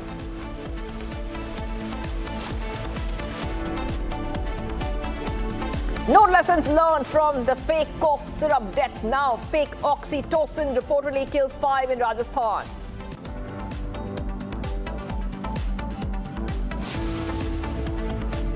NTA files affidavit ahead of the NEET hearing. NTA says mulling computer-based test for NEET from next year. Supreme Court is hearing the NEET case. Top court questions NTA on how papers were leaked again. Big jolt to EPS, AIDMK split imminent. 2 AIDMK MLAs, including CV Shanmugan, likely to join the TVK.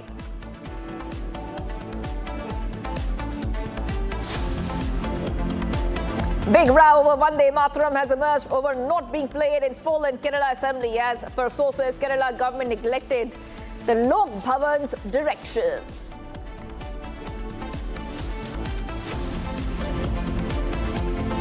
No Delhi High Court relief for the Deep State, Deep K. Delhi High Court will not restore Deep State, Deep K's cockroach party handle.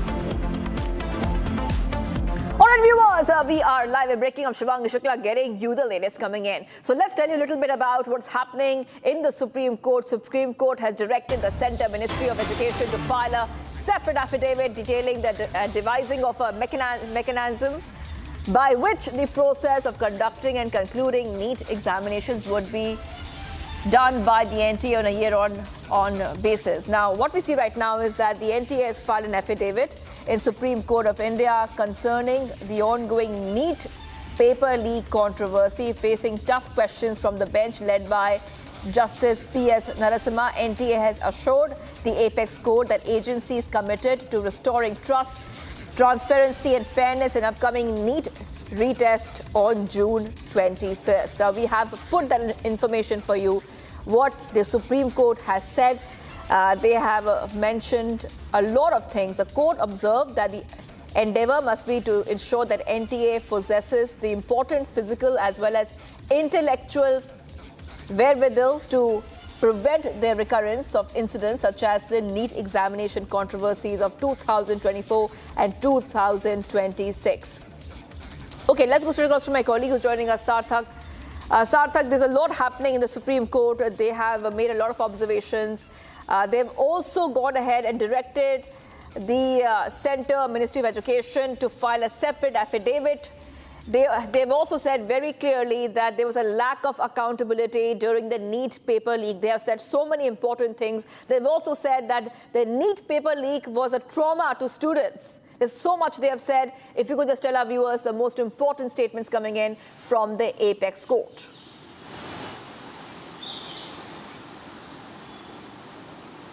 Well, Shivangi, certainly Supreme Court has made some key observations in this entire case where not only Supreme Court has compared the NEET examination to UPSC examination, Supreme Court has also highlighted that such leaks cause a mental trauma to the students because students put in their blood and sweat into preparing for these exams. So they prepare for years for this exam, and when such a leak happens, it's not only heartbreaking for them, the kind of mental turbulences that a student has to go through, that is unfathomable.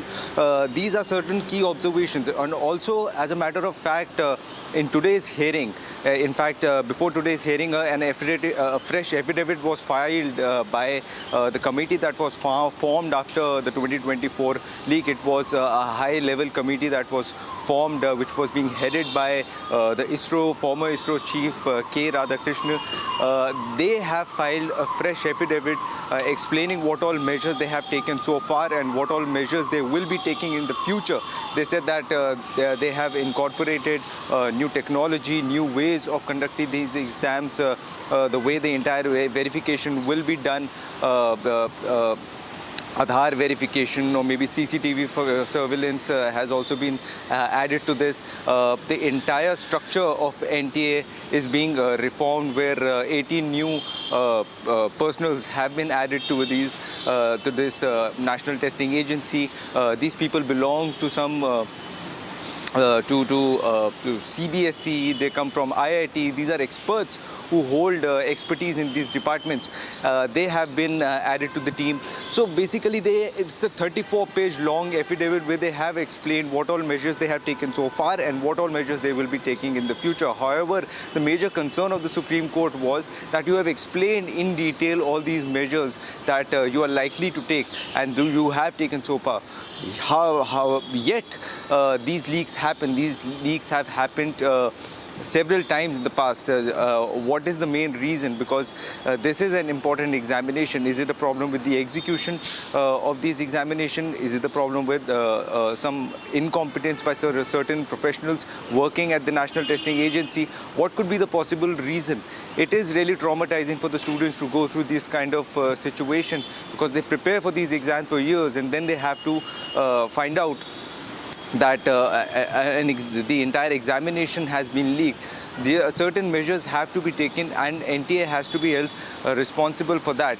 SG Tushar Mehta brought to the knowledge of the Supreme Court that this committee is relentlessly working towards taking measures to ensure that such leaks do not happen in the future, and Prime Minister is personally monitoring this committee and the Absolutely, Sarthak, and yes, absolutely, Sarthak, and Supreme Court also saying that institutions must learn and not repeat.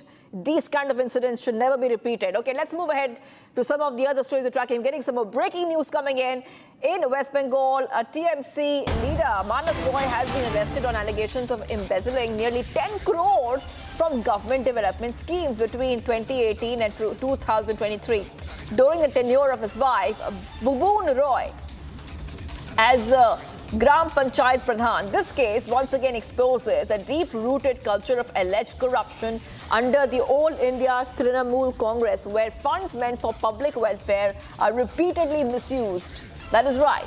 So we will get our viewers all these updates coming in. TMC leader has been arrested in this embezzlement case. And this is in connection with embezzling nearly 10 crores from the government development schemes between 2018 and 2023 during the tenure of his wife, Bubun Roy, as a Gram Panchayat Pradhan.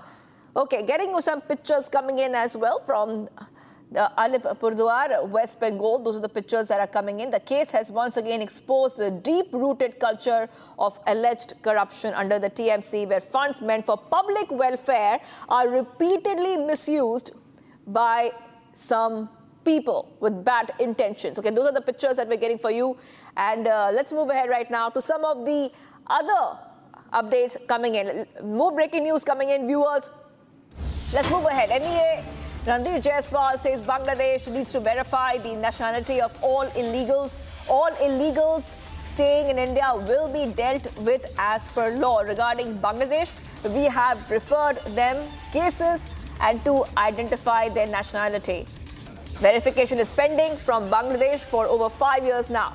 This is what the MEA has said. MEA Randir Jaiswal saying Bangladesh needs to verify its illegals. All illegals who are staying in India and who are from Bangladesh will be dealt with as per law. We have that statement coming in. Let's go ahead and play it out. Big and a strong message coming in from India to Bangladesh on infiltrators. They will be dealt as per law.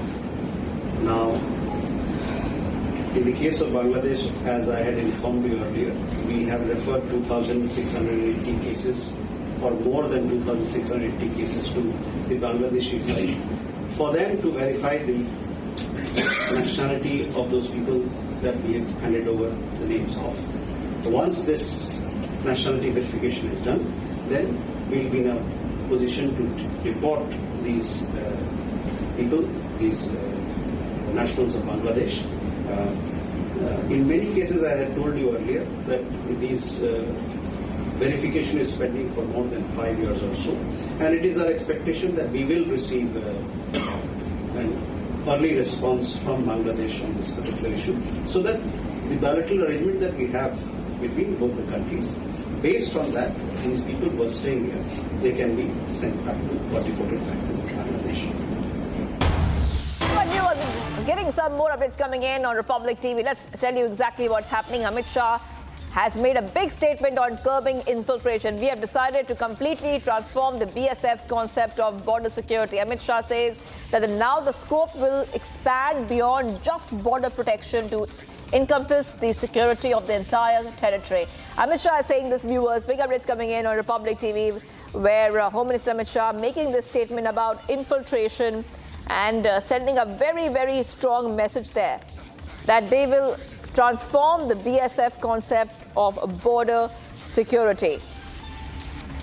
Infiltration is a major challenge, Amit Shah has said multiple times, and also saying the centre has constituted a high-level committee to examine demographic changes in the country due to illegal immigration and other unnatural causes. After the statement that Home Minister Amit Shah has made, he has now made a fresh statement saying that we have decided to completely transform the BSF's concept of border security. Now the scope will expand beyond just border protection, and we will undertake the task of strengthening security of our entire borders with both Bangladesh and Pakistan. This involves an investment running into thousands of crores of rupees, and the framework for this initiative is currently being established. We will construct a robust security grid that will ensure no one is able to make any attempt to breach our frontiers. This is a statement which has come in from the Home Minister Amit Shah. Earlier, Amit Shah, the Home Minister, said that unnatural demographic change due to infiltration and other reasons pose a very significant challenge to the present and future of any nation. And he said the committee was being formed following PM Modi's announcement regarding creation of a high-level committee on demographic change. We have that statement. Let's play it out. इस 8वें साल में हमने BSF की सीमा सुरक्षा के concept को पूर्णतया बदलने का निर्णय किया है। एक चतुष्कोणीय कंसेप्ट के साथ एक सुरक्षा ग्रिड हम आने वाले दिनों में बनाएंगे और बॉर्डर की सुरक्षा की जगह टेरिटोरियल सुरक्षा का एक नया कंसेप्ट भी लॉन्च करेंगे, जिसमें जनता भी शामिल होगी, सिविल प्रशासन भी शामिल होगा, स्थानीय पुलिस और मिलिट्री भी शामिल होगी और बीएसएफ के जवानों की तो प्रमुख जिम्मेदारी रहेगी ही रहेगी। ये मिलाकर समग्र बॉर्डर पर बांग्लादेश और पाकिस्तान की एक सुरक्षा ग्रिड मजबूत बनाने का काम हम स्मार्ट बॉर्डर सुरक्षा के प्रोजेक्ट के तहत हम ले रहे हैं। हजारों करोड़ रुपया का इन्वेस्टमेंट है, मगर मुझे विश्वास है कि इसकी रचना अभी चल रही है। कुछ प्रेजेंटेशन हो चुके हैं, कुछ होने हैं। इसके अंदर ड्रोन, रडार, वॉच टावर, पूरी आधुनिक से आधुनिक तकनीक और आप जवान, ये सभी कंपोनेंट मिलाकर एक मजबूत सुरक्षा ग्रिड हम खड़ी करेंगे, जिसके कारण हमारी सरहद को भेजने की किसी की भी हिम्मत नहीं हो पाएगी। और मुझे काफी कुछ तो काम हुआ है, मुझे मालूम है, इसके कारण आपकी तकलीफों में भी बहुत कमी आएगी, इसका मुझे विश्वास है। आपके काम में कुछ क्षेत्र जोड़ने का भी विचार हो रहा है, अभी निर्णय नहीं हुआ है तो मेरा कहना उचित नहीं होगा, मगर नए क्षेत्रों को भी बीएसएफ को देने के लिए हम आगे सोच रहे हैं। मित्रों, हमारी सुरक्षा ग्रिड में सबसे बड़ी कमी थी बंगाल की अधूरी बॉर्डर फेंसिंग। भौगोलिक परिस्थिति तो हम बदल नहीं सकते, मगर जहां जमीन है, बॉर्डर फेंस बन सकती है, वहां पर भी हमें अब तक जमीन नहीं मिली। And viewers, let's move ahead. A tragedy has struck UP's Hamirpur district, where a portion of an under-construction bridge over the Betwa River collapsed during a powerful storm. At least 6 laborers have lost their lives after being buried under the debris while they were asleep beneath the structure. Many were injured, and CM Yogi has taken cognizance of the tragedy and announced compensation for the victim's family. Take a look at this report as we talk about the relief and rescue operations which were being carried on that time. Under construction bridge over the Betwa River collapsed during heavy stormy weather, crushing laborers sleeping beneath the structure. The accident took place around 3 a.m. at the Morakandar Naiti Bridge in the Kurara area in Hamirpur. Rescue teams, police and district officials rushed to the spot soon after receiving information. Excavators and emergency personnel worked through the rubble to rescue trapped workers. Officials confirmed that at least 6 laborers died in the collapse, while several others sustained injuries. The laborers were reportedly resting beneath the bridge after work when the structure suddenly came crashing down. Disturbing visuals from the Hamirpur tragedy show laborers trapped beneath the massive chunks of collapsed concrete after the under-construction bridge caved in during the night. The visuals show the horrifying aftermath of the collapse, with workers crushed under heavy slabs and twisted metal structures. 3 लोग आप देख सकते हैं यहाँ पे pillar पे फंसे हुए हैं। इनके रेस्क्यू के लिए हमारी टीम जो है यहाँ पे प्रयास कर रही है। कुछ लोग मलबे में दबे हैं, 6 लोग की सूचना है, जिसमें से अभी 5 लोग को तो हम लोग आइडेंटिफाई कर लिए हैं और फिर ये स्लैब हटा करके उनका रेस्क्यू करेंगे। The tragedy has left families devastated. मेरे पापा काम करने आए थे, ड्यूटी मजदूरी करते हैं और हमारे यहाँ ड्यूटी करते हैं रात में, और ड्यूटी करने आए थे, इसलिए यहाँ हमें मालूम नहीं था। हम रात को फ़ोन भी किया था, जब आंधी आई थी तो कॉल नहीं उठाया था। तो फिर हमने दूसरों को जो मतलब साथ में रहते हैं उनसे किया था। वो अंकल ने फिर बताया था। क्या हो गया? वो अंकल ने बताया था कि ऊपर से जो मतलब रखी हैं पट्टियाँ, वो पट्टियाँ और मतलब शटरिंग से गिर गई नीचे। उस अंकल ने बताया, तब हम लोगों ने सब लोग को बताया, तब यहाँ पर हम आए। Uttar Pradesh Chief Minister Yogi Adityanath took cognizance of the incident and directed officials to speed up relief and rescue operations. In a post on social media, the Chief Minister expressed grief over the loss of lives and instructed authorities to ensure proper treatment for the injured. He also announced financial assistance of 5 lakh rupees each for the families of the deceased and 50,000 rupees for the injured. Questions are now being raised over construction safety and structural stability. As rescue operations continue, authorities are expected to launch a detailed investigation into the cause of the collapse. Viewers, next we'll move ahead to some of the other stories that we are tracking. Let's get started.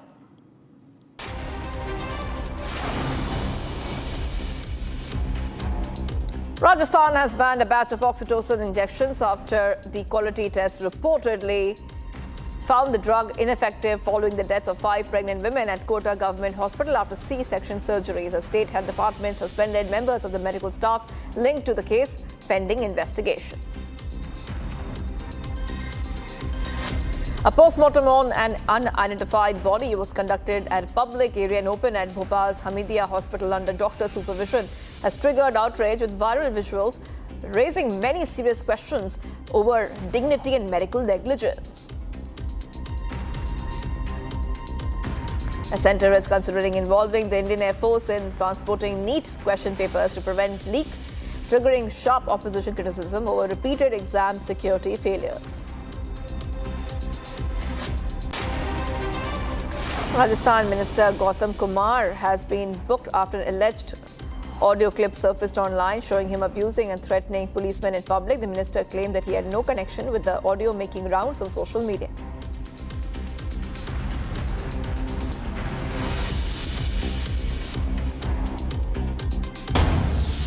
Getting some updates coming in of viewers. Let's move ahead to the next set of breaking news we're getting for you. Vice Admiral Ajay Kochar has now assumed charge as the 48th Vice Chief of the Naval Staff on 29th May 2026. On assuming charge, the flag officer paid solemn homage to the bravehearts who made the supreme sacrifice in service of the nation by laying a floral wreath at the National War Memorial, New Delhi.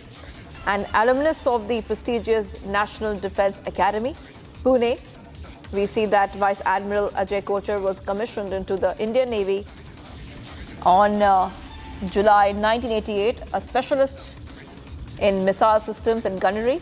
He has held a wide range of command, operational and staff assignments over his distinguished naval career. Spanning more than 37 years, he has commanded Indian naval ships, Nashik, Vibhuti and many more, and was commissioning as well. We're getting these updates coming in, viewers of Republic TV, and he has commanded these ships. The flag officer has also commanded the aircraft carrier INS Vikram Aditya. During his tenure, the carrier successfully completed the integration of its air wing.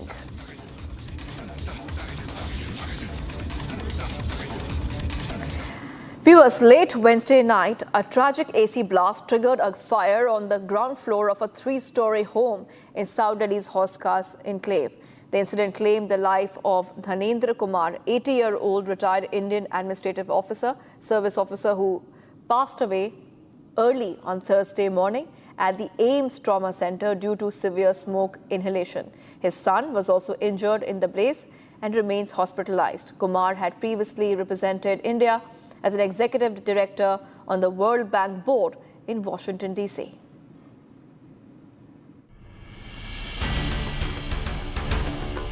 A retired IAS officer lost his life after a fire broke out at a house in South Delhi's Hauskas area late Wednesday night. The deceased has been identified as 80-year-old Dhanendra Kumar, a former bureaucrat previously represented India as an executive director on the World Bank board in Washington, D.C. He succumbed to death due to smoke inhalation while undergoing treatment at the AIIMS Trauma Center. According to Delhi police, a PCR call regarding the fire in Hauskas was received at around 11:18 p.m. on May 27th. The staff members present at the residence alleged that fire tenders reached the spot nearly 50 minutes after the blaze erupted. धुआं हो गया, ma'am साहब को निकाल लिए। उसके बाद तो साहब और भैया जी थे और हमारा दोनों ऊपर भाई थे। उसके बाद ऐसे आग इतने बढ़ गया, ऐसी ब्लास्ट होके जो कि साहब को पूरा बेहोश की हालत में बाहर निकाला गया। Meanwhile, Dhanendra Kumar's son fainted due to suffocation caused by heavy smoke inside the room. घर में फायर ब्रिगेड आने में ऑलमोस्ट 20-25 मिनट लगे एंड वो कह रहे हैं, बहाना ये दे रहे हैं कि हमको लोकेशन नहीं मिली या गली पतली थी तो हमने मिस कर दी गली। आई डोंट थिंक ऐसा कुछ है क्योंकि सायरन हमें एक ही बार ही सुना फायर ब्रिगेड का और जब सुना वो आ गई fire brigade.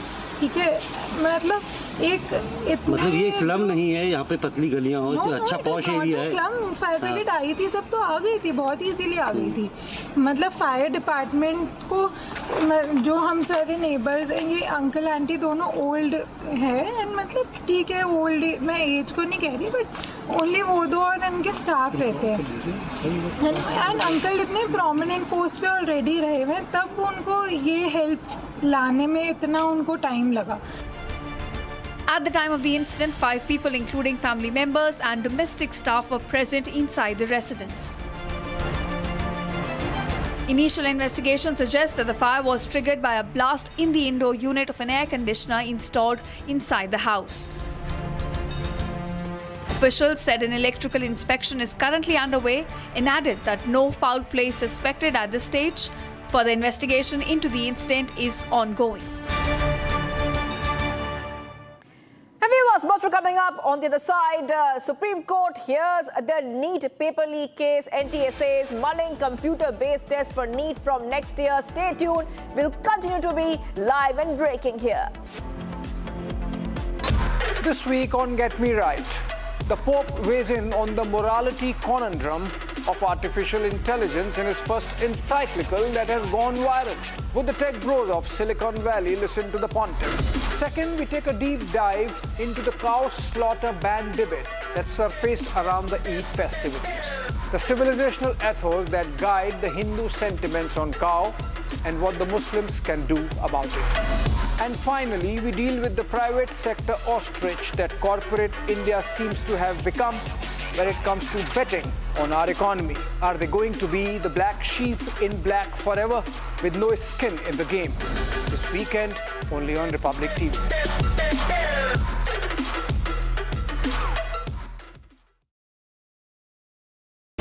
Pure suji pasta उबालो मिलाओ और खाओ 8 मिनट में तैयार। क्या टेस्ट है सबका राजा AR masala. AU savings account में मिलते हैं amazing benefits, paperless banking and higher interest, वो भी हर महीने। Money money money money every month. सोच बदलो और बैंक भी। चमकी चाट से क्या बना है? आलू चाट या फ्रूट चाट, स्वाद बढ़ाए चमकी चाट। क्या बात है? स्वादिष्ट पकोड़े और फरसान, अरे चमकी चाट है इसकी जान। असली स्वाद सिर्फ chunky chaat.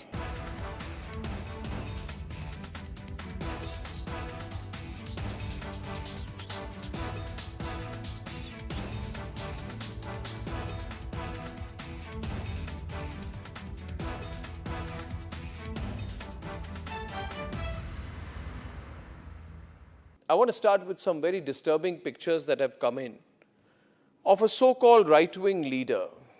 His name is Sushil Prajapati. He's accused of rape. After being in jail for 9 months, he gets bail, which means he's still an accused. He's an accused in a rape case. And the case goes back to 2025 when he took an LLB student to one place on the pretext of introducing her to a senior advocate. He drugged her drink and then he sexually assaulted her. He is still under trial for rape. He has not been released. But when he comes out, this rape accused, garlands are put on him as if he's some kind of a hero, as if he's achieved something great. Is a rapist to be celebrated, ladies and gentlemen? I ask you that question. And more than anyone else, I ask the right wing of this country. Very often I come on television and I say, yes, on several issues, I'm happy to be called a right-winger. But ladies and gentlemen, let me put it clearly. You cannot let a person like this man, this Sushil Prajapati, a leader of the Hindu Yuva Vahini, a local thug, a man accused of rape, you cannot celebrate his act of rape or celebrate the fact that the rapist is out on bail. If that is the message we want to send to our society, and if all the BJP leaders want to be quiet about it, I want to ask them, why are they quiet about this? Why are they quiet? In the silence of the BJP leaders, is there a tacit support to this person? Is there a feeling? This week on Get Me Right, the Pope weighs in on the morality conundrum of artificial intelligence in his first encyclical that has gone viral. Would the tech bros of Silicon Valley listen to the pontiff? Second, we take a deep dive into the cow slaughter ban debate that surfaced around the Eid festivities, the civilizational ethos that guide the Hindu sentiments on cow and what the Muslims can do about it. And finally, we deal with the private sector ostrich that corporate India seems to have become when it comes to betting on our economy. Are they going to be the black sheep in black forever with no skin in the game?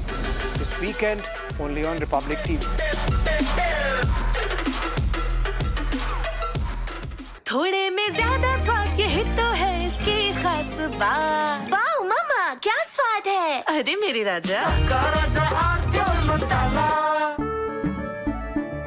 केसरिया से मन जोगी हुआ रे दिल झूम देखो मतवारा हुआ रे केसरिया से मन जोगी हुआ। हर पल मनाओ केसरी त्योहार विमल बोलो जुबान Kesari.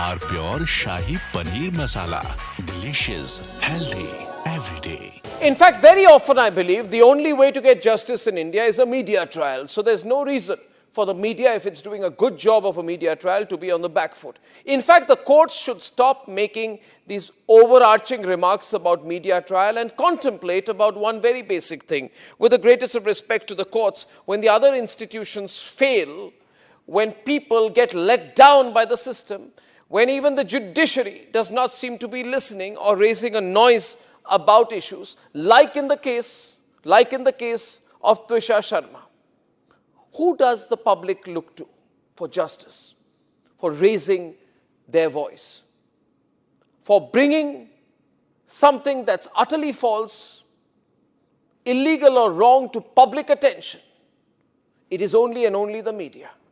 And today, therefore, we are doing a media trial in this specific case, ladies and gentlemen, of Twisha Sharma, the 33-year-old daughter-in-law of an ex-judge in a case where the ex-judge and the ex-judge's advocate's son appear to be more than involved. Ladies and gentlemen, 15 questions tonight. And if they think it's a media trial, so be it. So be it.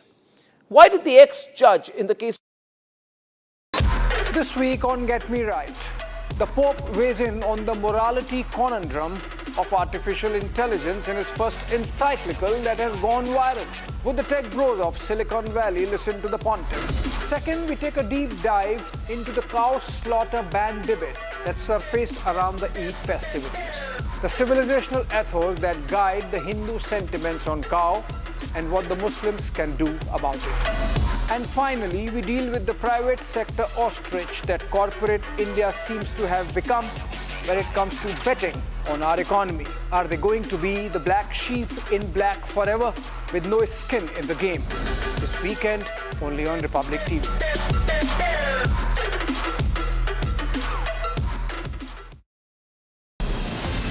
From Asia's largest news headquarters, setting the agenda for Bharat.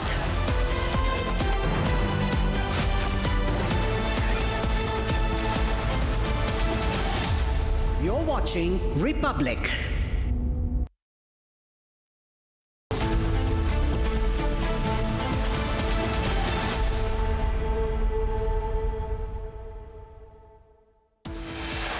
Headlines brought to you by Canara Bank.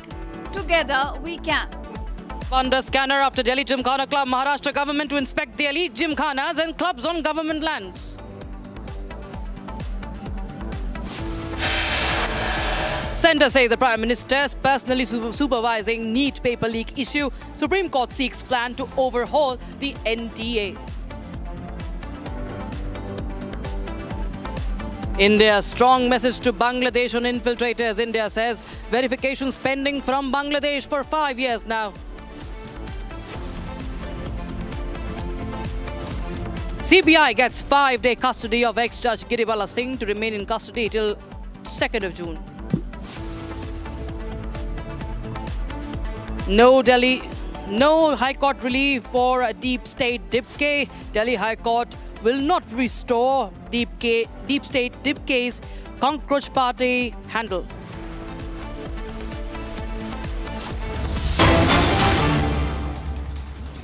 All right, we're getting in live visuals of NSA Ajit Doval in Moscow. He gets a rare glimpse of Yuri Gagarin's car in Moscow, given exclusive access to the legendary Black Volga.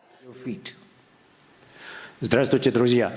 Насколько я знаю, вчера у одного из вас был ваш первый выход в космос. Расскажите, пожалуйста, о своих впечатлениях. Что почувствовали, когда вышли из шлюзовой камеры и поняли, что у вас под ногами пустота? Здравствуйте. Да, у меня действительно был первый выход в открытый космос. И у нас программа работы была построена таким образом, что выход из шлюзового модуля мы осуществляли на темной стороне, в темноте. И в процессе выхода я, кроме как освещенных элементов станции, ничего не видел. После того, как я вышел, мы через несколько минут как раз могли наблюдать восход солнца и то, как появляется из тени наша большая, огромная, необъятная земля. Вот это было... So Ajit Doval given exclusive access to the legendary Black Volga that belonged to the first human in space, and now he was also, I think, interacting with the astronauts there in Moscow, and live visuals come. He's accompanied by Russia's first Deputy Prime Minister, NSA Doval, visiting the National Space Center. I've heard that walking in space is a very physically demanding. What was the most challenging thing for you, and how did you prepare for it? Это очень здорово. Я также слышал, что выход в открытый космос требует очень хорошей физической подготовки. Скажите, пожалуйста, что было там самым сложным и как вы с этой сложностью справились? Добрый день, господин Давал. Действительно, работа в скафандре – это физически напряженная работа. Скафандр жесткий, и для каждого движения требуется трать силой.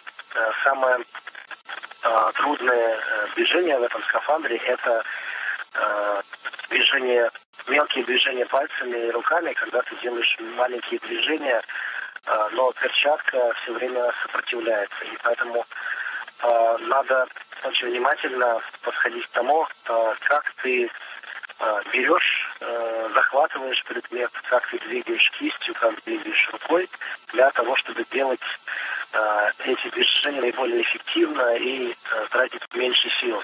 Но все равно сил уходит достаточно много, и после выхода в открытый космос еще какое-то время чувствуется болевые ощущения в руках. Для того, чтобы работать в открытом космосе, все космонавты должны быть очень хорошо физически подготовлены и, конечно же, проходить тренировки, центры подготовки космонавтов, которые находятся на взлетной городке. Чем больше тренировок, чем лучше физическая форма космонавта, тем успешнее будет некоторое действие. And how does it affect the brain? Is your mind able to respond and act normally, or you find that there is a little change in your mental capabilities? А скажите, пожалуйста, как работа в открытом космосе влияет на мозг человека и его когнитивные способности? Вы думаете точно так же, как обычно, или есть какая-то разница? На самом деле работа в открытом космосе, когда мы работаем в открытом космосе, мы думаем так же, как и на Земле. Но дело в том, что мы проходим тренировки в центре подготовки в условиях, приближенных к работе в открытом космосе. Мы используем те же самые скафандры, поэтому мы уже натренированы думать так, как должны думать при работе за бортом. Мы сфокусированы на задаче, и наши мысли о том, как выполнить поставленные задачи. Ну и, конечно, иногда можно оглянуться и посмотреть на нашу красивую Землю.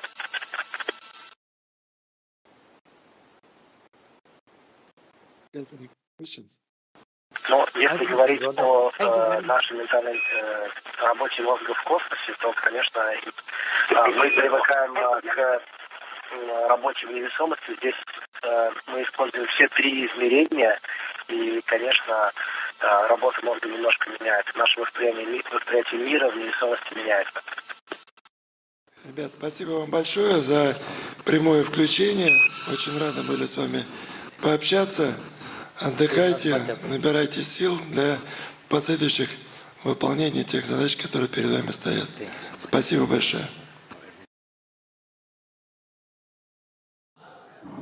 Right, that was the National Security Advisor in Moscow interacting with the cosmonauts, the Russian cosmonauts on his visit to Moscow, and asking the three cosmonauts about all the functioning there in space. How does it affect the brain being in space, and how one live in space and other technicalities. My colleague Ishan is joining us on the broadcast for more. Ishan, tell us about this visit. Very interesting. The NSA has got the access for the very first time to this flag Volga, and also he was interacting with the cosmonauts. Absolutely, this is a very significant development in India's strategic relations with Russia, because Russia is one of the leaders in space-based weapon system and space-based technology. We have to see that Russia was the first country to send a satellite in space and has been a leader in space-based technology for a very long time. And this visit of the NSA to the space agency in Russia, wherein he was given a first-person access, and this is a very rare because he was accompanied by the Deputy Minister for Space during this visit, and the entire visit focused around new tech and technologies and technology demonstrators. The Black Volga was a very symbolic was a very symbolic visit, because the black Volga that was used by Yuri Gagarin is one of the remnants of space, and Yuri Gagarin being the first person in space was also very significant to showcase that the strength of the relationship between India and Russia is ever increasing. Now this visit is expected to culminate in a day, and during this visit a lot of technical aspects were discussed by the NSA about space-based surveillance and space-based ISR capabilities. Russia is one of the leaders in all of these capabilities and has one of the best capabilities to present satellite-based surveillance and satellite-based reconnaissance, and India is currently developing its own. Apart from satellite-based reconnaissance, Russia is also one of the countries that has a global presence with GLONASS, and India is trying to develop a similar system. So that is also something that is expected to be developed. Back to you, Rakshita. All right, man. Thanks for joining us with those details coming in on that story.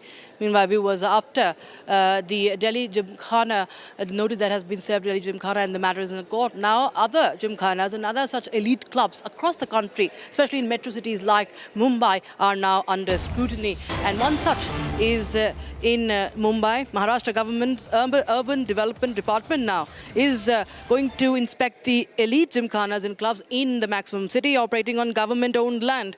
The investigation aiming to verify compliance with lease conditions and other regulations. And according to official sources, nearly 10 such gymkhanas in Mumbai are generating around 2 crore rupees annually in rent. And that's, of course, the rent for the state. And this is another case now in point after the Delhi Gymkhana Club. The Breach Candy Club in Mumbai is one such case that is now surfacing. And the Breach Candy Club, mind you, does not allow Indians, is what we know. Top sources tell us that Maharashtra government is going to review the terms of the Breach Candy Club as well. And we have also accessed the Maharashtra government order as far as the Breach Candy Club in Mumbai is concerned. You can see it's only available for the foreigners. These are elite gymkhanas, clubs on government land under scanner. And you can see the sprawling club in Breach, that's the Breach Candy Club in Mumbai. My colleague Revati is joining us live on the broadcast. Apart from Breach Candy, what we're understanding, Revati, nearly 10 such gymkhanas are also under scrutiny. There are 10 such gymkhanas, at least in Mumbai, that we know of. But tell us about the notice that we've accessed as far as this particular club is concerned, and what are the irregularities, or rather the issues that have been found, or rather have been looked at? Right. So the most important thing here is we need to clarify is that there are 10 such gymkhanas which are on the government's land, which are operating on the government's land. They will be under scrutiny. They will have to face the scrutiny regarding the lease conditions and others like rents and everything. So these are the 10 such gymkhanas in Mumbai. Also, the most eye-catching case in this particular matter is the Breach Candy club or gymkhana per se. This specific gymkhana doesn't give membership, the executive membership, to the Indians, which is why it is making a more controversial thing. And also it portrays a picture of colonial hangover in India, because even after almost 75 years of independence, there's only ordinary membership given to the Indians in Breach Candy Club. So that is the most important thing here. But other than this club, other 10 are such clubs or gymkhanas which are under the scanner of government. And today, the presidents of these clubs, Islamic Club, Catholic Club, Bombay Club for that matter, Police Gymkhana, also they met, the presidents of these particular gymkhanas met the district collector today, as the sources says that they have demanded a decrease in percentage of the lease, as well as the most important thing here to be noted is that the gymkhana presidents are also saying that they are ready to undergo the scrutiny. Also, it will be important to see that once the scrutiny or once the investigation is set in this particular matter, what irregularities are seen will be important to see. Over to you. Absolutely. And, if you could just also elaborate on the signs of, colonial hangover that are still visible in this particular gymkhana, that is the beach candy club in the maximum cities.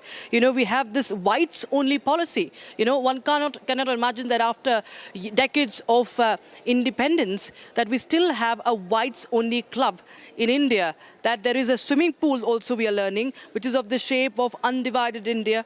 And this is a sprawling enclave where we have these, all these British symbolism also very much heavy. Right. So, as you rightly mentioned, even after decades of independence, still this club has a policy of only whites club. So, Republic has got an access to a letter dating back on 10th of August 1965, where the then charity commissioner, had written to the Breach Candy Club saying that they need to modify some specific clauses of their constitution, of the Gymkhana's constitution, where they have clearly mentioned that modification of the clause where at least Indians are given ordinary membership, and also it says that there should be no color bar. So this letter dates back to 1965, where the charity commissioner asked the Breach Candy Club to change their modifications. But it seems even after decades, the colonial hangover is still there, and yet there is no member or Indian origin member on the executive panel. Over to you. In fact, stay on with us. We have this breaking that is coming in, and as you were mentioning about this letter, that's the 1965 letter to the charity commissioner to Breach Candy, that he was that the charity commissioner back then asked to modify the several clauses, and the letter discussed proposed amendments to Trust's constitutional scheme that highlighted the portions that especially significant because they are asking for the removal of racial restrictions, that ordinary members to be included alongside the European members, that removing the color bar is important. The letter explicitly stating that legally there is no objection to widen the objects by removing the color bar. And overall, this document is the evidence of official pressure in 1965 to end the racially restrictive membership. So there have been efforts put in, but to no avail back in 1965, Revati. But it's 2026, and we still have a club in India that has whites-only policy for entry. Right, this is the extreme elitism we can see in Mumbai, Maharashtra, because as I mentioned earlier, that this specific club has a policy of only whites policy, and currently this specific club, Breach Candy Club, has been the talk of the town because of its own policy. In now that we have got an access to the 1965 letter written by the then charity commissioner to the authorities of Breach Candy Club, saying that there should be modification in their clauses. But after that, we can't see any specific changes in those clauses, because even now, it is said, it is pretty much evident that the only European nationals are allowed to be on the executive position. Ordinary membership is given to the Indians, but if you carefully look at the letter, it clearly mentions that the clauses needs to be modified.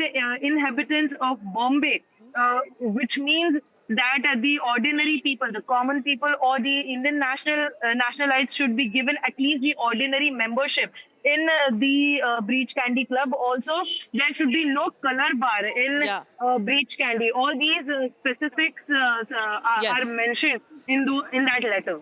Absolutely, and of course we expect that there should be some action taken on this, because this is even looking more serious than the case in Delhi Gymkhana, that there is only a whites-only club in the financial capital of the country. Thank you so much, Revati, for the details on that story. Meanwhile, we shift our focus quickly to what the Home Minister has said, as there is an exodus of the infiltrators in Bengal. It was Amit Shah today. The Home Minister was in Gujarat, and while speaking to the public, speaking to the people, he said that while 5,000 to 10,000 illegal immigrants, 5,000 to 10,000 illegal immigrants earlier entered Bengal daily, the same number are now going back each day. So in the numbers they came in, it's the same number that's going back. That's Amit Shah's claim. He's speaking there in Gujarat, home state, about the infiltration issue and that the influx is now replaced by the exodus. Listen into what Amit Shah said.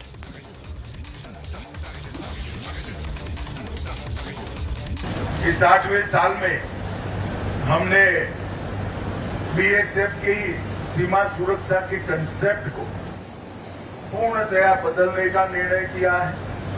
एक चतुष्कोणीय concept के साथ एक सुरक्षा grid हम आने वाले दिनों में बनाएंगे और बॉर्डर की सुरक्षा की जगह टेरिटोरियल सुरक्षा का एक नया कंसेप्ट भी लॉन्च करेंगे, जिसमें जनता भी शामिल होगी, सिविल प्रशासन भी शामिल होगा, स्थानीय पुलिस और मिलिट्री भी शामिल होगी और बीएसएफ के जवानों की तो प्रमुख जिम्मेदारी रहेगी ही रहेगी।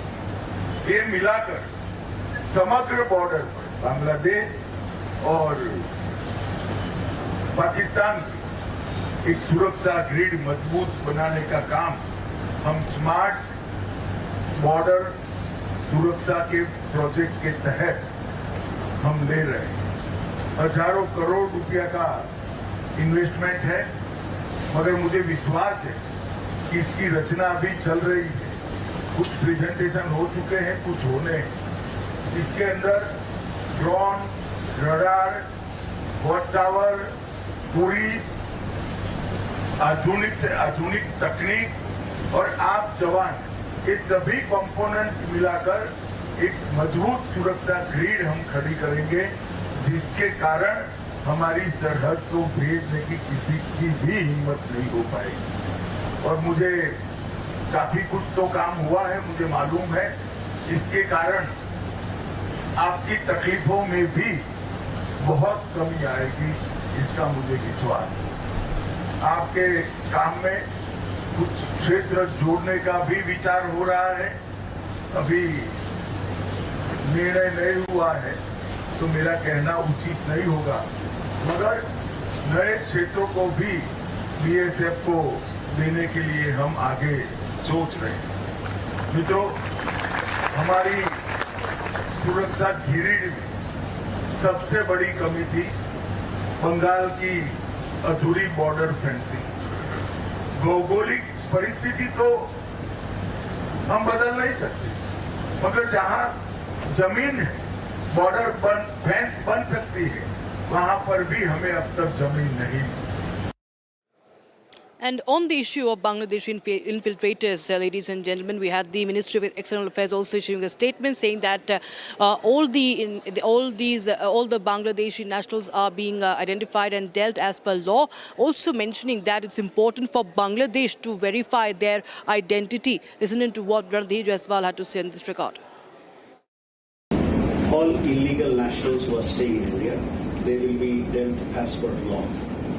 Now, in the case of Bangladesh, as I had informed you earlier, we have referred 2,680 cases or more than 2,680 cases to the Bangladeshi side for them to verify the nationality of those people that we have handed over the names of. Once this nationality verification is done, then we will be in a position to deport these people, these nationals of Bangladesh. In many cases, I have told you earlier that these verification is pending for more than 5 years or so, and it is our expectation that we will receive an early response from Bangladesh on this particular issue, so that the bilateral arrangement that we have between both the countries, based on that, these people who are staying here, they can be sent back to or deported back to Bangladesh.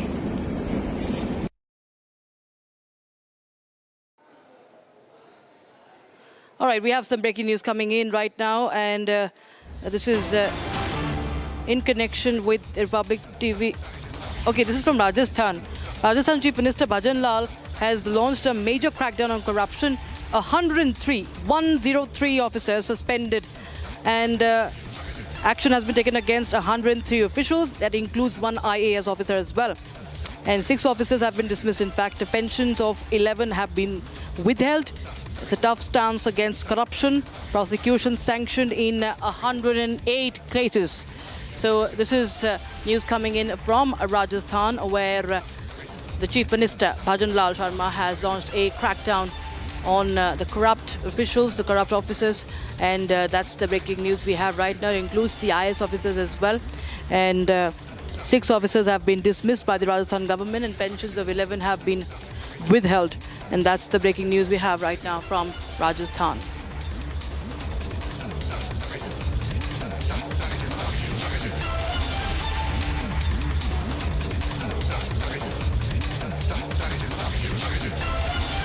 All right, let's move on to other news, viewers. It's news coming in from Florida, where a Blue Origin New Glenn rocket exploded, and it shook homes across the surrounding area. And of course, there were tremors that were felt, and there were dramatic visuals that came in from Florida after this. Take a look at this report. A Blue Origin New Glenn rocket exploded dramatically during a late-night test at Florida's Cape Canaveral Space Force Station on Thursday. The explosion occurred around 9 p.m. The massive explosion occurred during a hot fire test, a critical stage where rocket engines are ignited while the vehicle remains anchored to the launch pad. Blue Origin described the incident as an anomaly, a term commonly used in the aerospace industry to refer to technical failures or explosions. Emergency officials confirmed that there was no danger to public from fumes or debris, and no injuries were reported. The incident marks another setback for Blue Origin's New Glenn program, which has already faced delays and regulatory scrutiny. Blue Origin has increasingly expanded its presence in human space flight and tourism as well. Now, with the New Glenn facing another major hurdle, all eyes will be on how quickly Bezos' company can recover and resume testing in the intensifying billionaire space race. Right, time for a short break, viewers, but we get you the latest update from the court. CBI gets 5-day custody of former judge and mother-in-law of Twisha Sharma, Giribala Singh. She's set to remain in custody till the 2nd of June.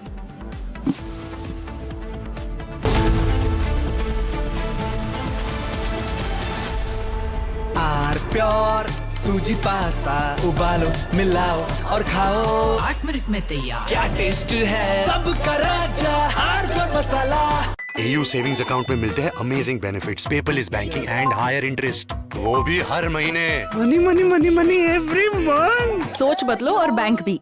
चमकी चाट से क्या बना है? Sandwich लस्सी और छाछ और हर घूंट में चमकी चाट, ड्राई फ्रूट और दही बड़े। चमकी चाट से स्वाद बढ़े। असली स्वाद सिर्फ chunky chaat.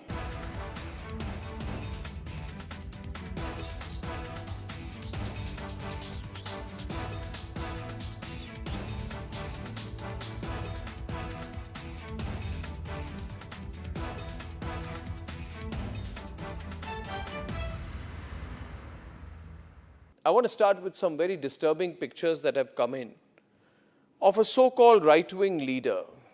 His name is Sushil Prajapati. He's accused of rape. After being in jail for 9 months, he gets bail, which means he's still an accused. He's an accused in a rape case. And the case goes back to 2025 when he took an LLB student to one place on the pretext of introducing her to a senior advocate. He drugged her drink and then he sexually assaulted her. He is still under trial for rape. He has not been released. But when he comes out, this rape accused, garlands are put on him as if he's some kind of a hero, as if he's achieved something great. Is a rapist to be celebrated, ladies and gentlemen? I ask you that question. And more than anyone else, I ask the right wing of this country. Very often I come on television and I say, yes, on several issues, I'm happy to be called a right-winger. But ladies and gentlemen, let me put it clearly. You cannot let a person like this man, this Sushil Prajapati, a leader of the Hindu Yuva Vahini, a local thug, a man accused of rape, you cannot celebrate his act of rape or celebrate the fact that the rapist is out on bail. If that is the message we want to send to our society, and if all the BJP leaders want to be quiet about it,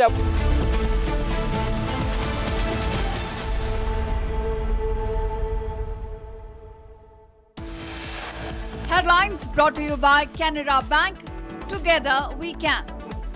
Viewers, top headlines. Breach Gandhi Club under scanner after Delhi Gymkhana Club. Maharashtra government to inspect elite gymkhanas and clubs on government lands.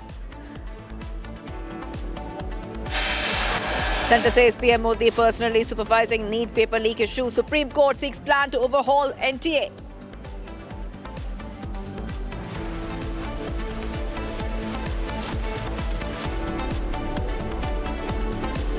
India's strong message to Bangladesh on infiltrators. India says verifications pending from Bangladesh for 5 years now.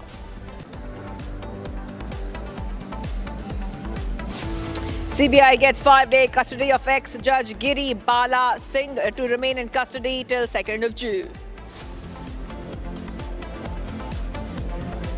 And no Delhi High Court relief for Deep State Deep K. Delhi High Court will not restore Deep K's cockroach party handle.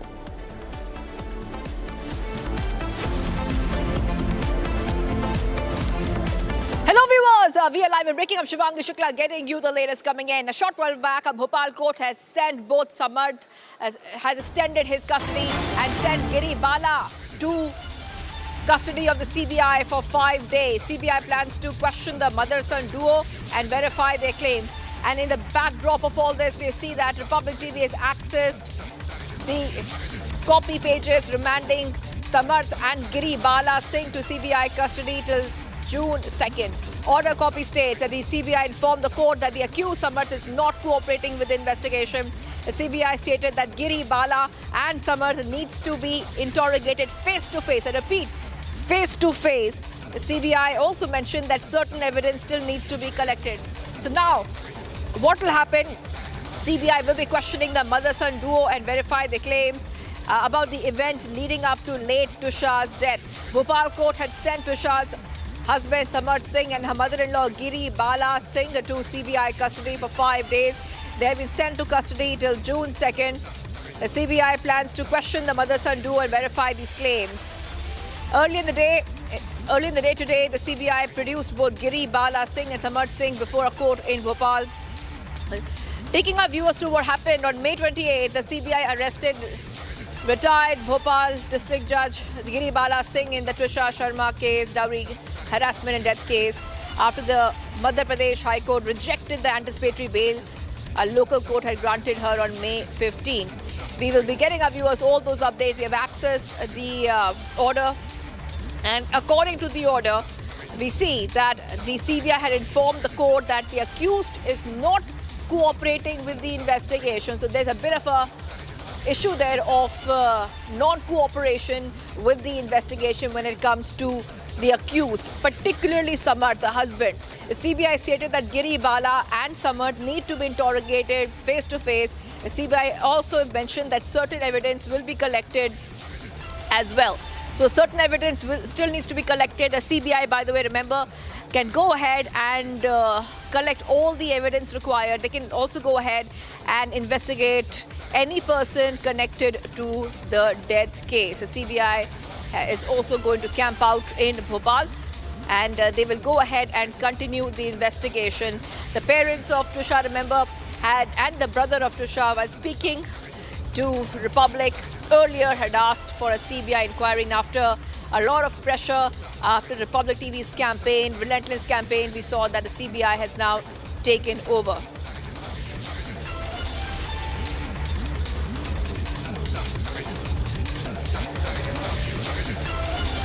All right, let's go to Satya Vijay, who's joining us live. Satya Vijay, coming across to you. We see that now the mother-son duo are going to be questioned, and it's very important, the CBI saying that both of them need to be interrogated face-to-face. I repeat, face-to-face. Yes, go ahead. Satya Vijay. जी हाँ, बिल्कुल। देखिए, आज गिरिवाला और समर्थ को Bhopal court में पेश किया गया। जाहिर सी बात है, सीबीआई को उनसे इन्वेस्टिगेशन करना है, पड़ताल करना है, सवाल जवाब करना है। इसके लिए सीबीआई ने 5 दिन का रिमांड मांगा था, जिसमें एक बड़ा पहलू ये भी है कि एक्यूज्ड के जो वकील हैं उन्होंने इस रिमांड का विरोध नहीं किया, जिसके चलते कोर्ट ने गिरिवाला को 5 दिन का रिमांड दिया और समर्थ सिंह जो कि रिमांड पर ही थे, 2-2.5 बजे तक उनकी अवधि थी, उसमें 5 दिन बढ़ा दिए गए। अब सबसे बड़ी बात यह कि जो ऑर्डर कॉपी आई है उसमें साफ तौर पर जो सीबीआई ने एक रिमांड के लिए आवेदन किया था, उन पॉइंट्स पर अगर जाएं तो ये सीबीआई ने लिखित में दिया है कि वो चूँकि जो समर्थ सिंह है, गिरिवाला है, वो जांच में या कहना चाहिए पूछताछ में सहयोग नहीं कर रहे, इसीलिए रिमांड दिया जाए। इसके अलावा सीबीआई ने ये भी बताया कि दोनों से फेस टू फेस इन्वेस्टिगेशन करना है, चूँकि 3 कड़ियों में पूछताछ होती है। समर्थ से अलग बयान लिए जाएंगे, गिरिवाला से अलग बयान लिए जाएंगे और फिर दोनों को आमने सामने बैठाया जाएगा। सीबीआई चूँकि पेपर वर्क काफ़ी स्ट्रॉन्ग करती है, सबूत जुटाने का काम और तकनीकी जो कमियां हैं उन पर ज़्यादा फोकस करती है, इसीलिए जो इनके स्टेटमेंट होंगे उसमें जो विरोधाभास होगा वो भी एक महत्वपूर्ण कड़ी होगी जांच में, और इसीलिए ये 5 दिन का रिमांड मिला है। हम कह सकते हैं कि इन 5 दिन के रिमांड में सीबीआई को वो सब सुराग मिलेंगे जो कमियां भोपाल पुलिस ने करी, उनको लेकर भी सीबीआई इन्वेस्टिगेट करेगी और ऐसे सुराग जुटाने की कोशिश करेगी जिससे कि जो पीड़ित पक्ष के आरोप हैं उन्हें कोर्ट में प्रूफ किया जा सके। Right. Well, Satyavijay, thank you for getting us all those details. I'll be coming back to you for more. Republic has access the order copy where the CBI will be going ahead and interrogating the mother-son duo. Republic TV will get our viewers all the top updates coming in. Okay, let's move ahead to some of the other stories we are tracking here on Republic TV. There's a shocking case coming in from Bhopal where a post-mortem was done in the open. That is right. This is in Hamidia Hospital. Now, as per protocol, it's required that a post-mortem be done inside, in the post-mortem room. Take a look at this report as we tell you the latest and the shocking visuals which have come in. Take a look. A shocking incident from Madhya Pradesh's capital Bhopal has sparked outrage after a disturbing video surfaced from outside the mortuary of Hamidia Hospital. The footage allegedly shows a post-mortem procedure being conducted in the open, with the body of a deceased man lying naked in full public view, while stitching was being carried out outside the mortuary premises. The incident reported from the state-run Hamidia Hospital has raised serious questions over the handling of human remains, hospital protocols, and the dignity of the deceased. The hospital staff is seen stitching the body openly near the mortuary area instead of an inside designated post-mortem room, even as bystanders move around nearby.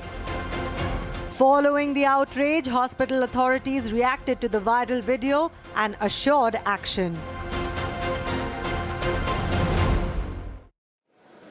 All right, let's move ahead, viewers, to some of the other stories coming in. Breaking news coming in. This is in regard with the Vande Mataram controversy. Now, the Kerala CM V.D. Satishan has spoken on the Vande Mataram controversy, saying singing Vande Mataram is not mandatory. This after the governor expressed strong displeasure over the partial rendering of the national song Vande Mataram in the state legislative assembly ahead of his budget session. Now, let's tell viewers what happened. The Kerala earlier when there was a session, the opening session of the Kerala Assembly saw that there was no Vande Mataram played, and that has led to a big dispute between the Congress-led UDF government and the Lok Bhavan. At the backdrop of all this, the Kerala CM has spoken on the Vande Mataram row in the Assembly. So back-to-back updates coming in, saying singing Vande Mataram is not mandatory. That is right. Let's go ahead and play out the statement of the Kerala CM. That singing Vande Mataram is not mandatory. This is not a provision of any of the act. Just like a flag code, nothing. This is a guideline only. We have certain decisions on that. Congress Party and the UDF is having certain decisions on these stanzas. That is why we have taken that decision. If governor is having some complaint, I will discuss with the governor, definitely.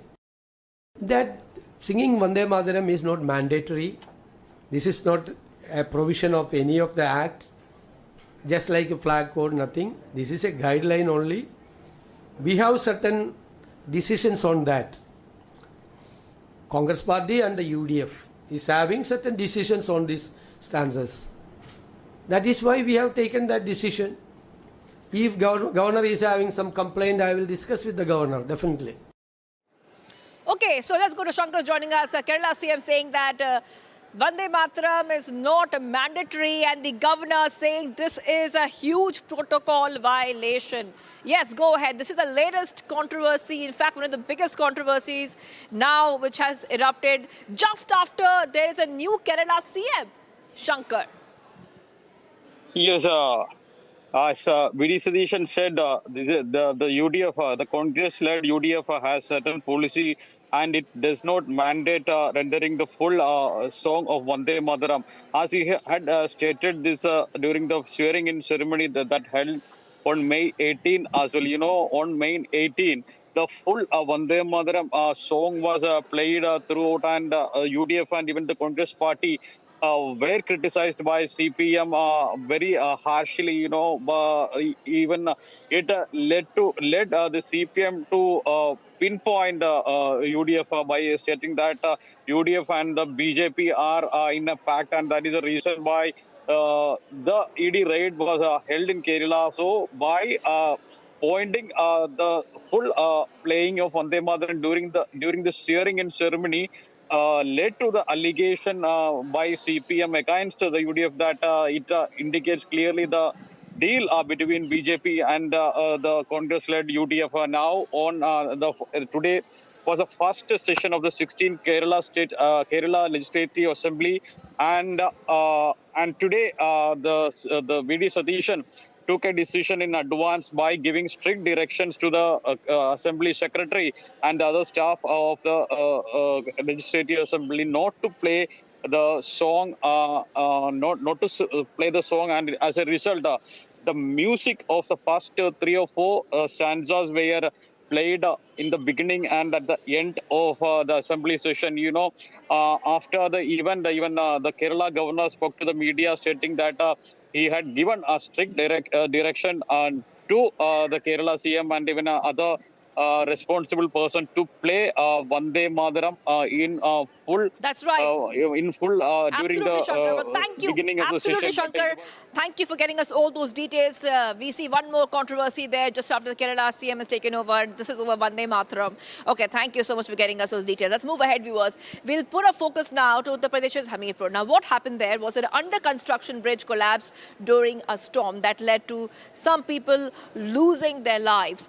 Relief and rescue operations are underway. Take a look at this report as we tell you a little bit more about this latest incident, which has led to many people being injured and some unfortunately losing their lives. An under-construction bridge over the Betwa River collapsed during heavy stormy weather, crushing laborers sleeping beneath the structure.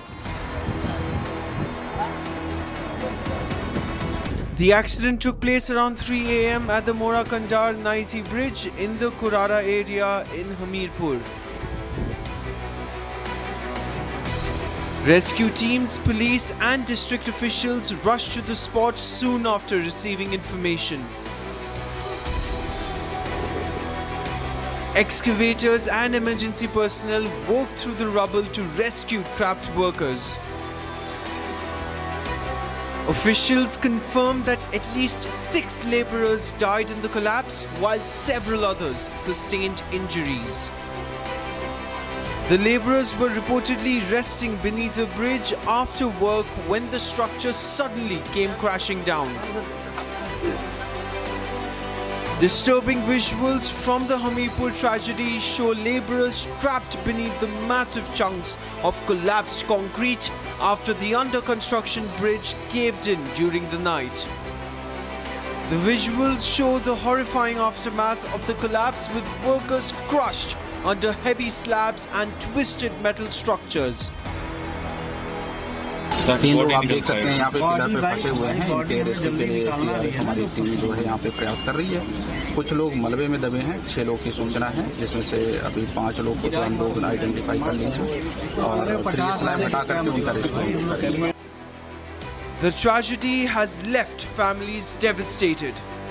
मेरे पापा काम करने आए थे, duty मजदूरी करते हैं और हमारे यहाँ ड्यूटी करते हैं रात में, और ड्यूटी करने आए थे, इसलिए यहाँ हमें मालूम नहीं था। हम रात को फ़ोन भी किया था, जब आंधी आई थी तो कॉल नहीं उठाया था। तो फिर हमने दूसरों को जो मतलब साथ में रहते हैं उनसे किया था। वो अंकल ने फिर बताया था। क्या हो गया? वो अंकल ने बताया था कि ऊपर से जो मतलब रखी पट्टियाँ, वो पट्टियाँ और मतलब शटरिंग से गिर गई नीचे। उस अंकल ने बताया, तब हम लोगों ने सब लोग को बताया, तब यहाँ पर हम आए। Uttar Pradesh Chief Minister Yogi Adityanath took cognizance of the incident and directed officials to speed up relief and rescue operations. In a post on social media, the Chief Minister expressed grief over the loss of lives and instructed authorities to ensure proper treatment for the injured. He also announced financial assistance of 5 lakh rupees each for the families of the deceased and 50,000 rupees for the injured. Questions are now being raised over construction safety and structural stability.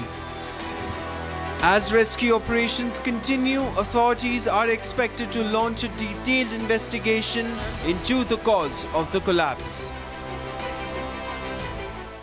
We're getting some breaking news coming in. NSA Ajit Doval is meeting many leaders in Russia, and he just met the first Deputy Prime Minister of Russian Federation.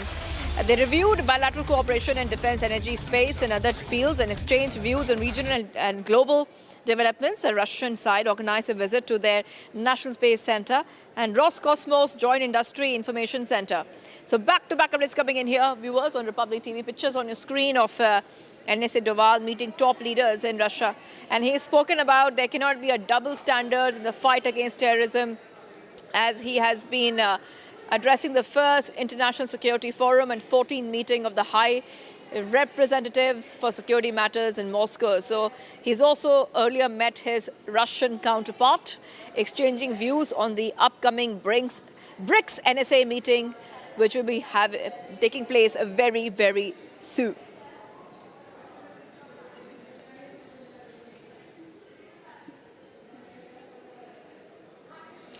Viewers, let's move ahead right now to some of the other stories that are coming in. There was a very tragic incident which had happened where a tragic AC blast triggered a fire on the ground floor of a 3-story house in South Delhi's Horse Cars enclave. The incident has claimed the life of Dhanendra Kumar, who is a retired IAS officer. Take a look at this report as we tell you what happened. We also understand that Kumar had previously represented India as an executive director on the World Bank board in Washington, D.C.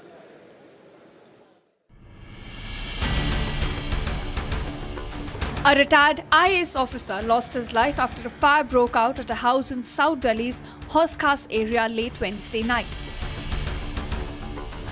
The deceased has been identified as 80-year-old Dhanendra Kumar, a former bureaucrat previously represented India as an executive director on the World Bank board in Washington, D.C. He succumbed to death due to smoke inhalation while undergoing treatment at the AIIMS Trauma Center. According to Delhi police, a PCR call regarding the fire in Horse Cars was received at around 11:18 p.m. on May 27th. The staff members present at the residence alleged that fire tenders reached the spot nearly 50 minutes after the blaze erupted. धुआं हो गया, ma'am साहब को निकाल लिए। उसके बाद तो साहब और भैया जी थे और हमारा दोनों ऊपर भाई थे। उसके बाद ऐसे आग इतने बढ़ गया, ऐसे ब्लास्ट होके, जो कि साहब को पूरा बेहोश की हालत में बाहर निकाला गया। Meanwhile, Dhanendra Kumar's son fainted due to suffocation caused by heavy smoke inside the room.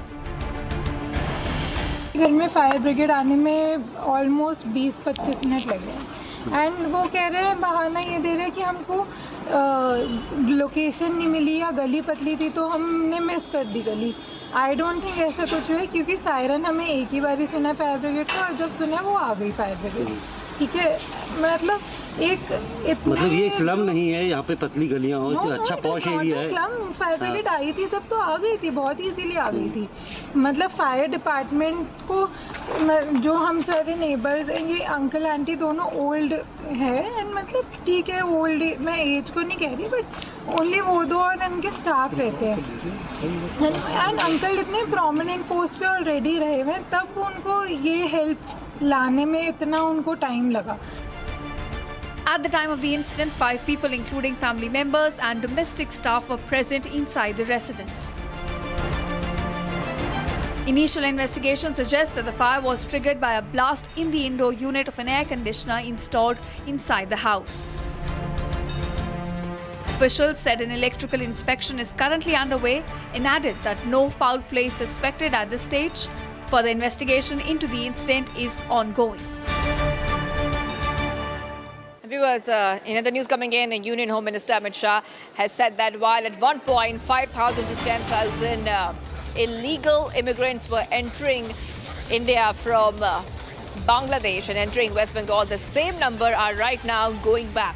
So this is a statement coming in from Union Home Minister Amit Shah, and he has spoken specifically about illegal immigration, and he said that that there have been committees set up to make sure that infiltrators and will not be able to come into India, and if they are here, they will be sent back as soon as possible. So this is a big update coming in where Union Home Minister Amit Shah has spoken about infiltrators who had come here but are now leaving India each and every day. Let's take a look and listen in to what the Union Home Minister had to say.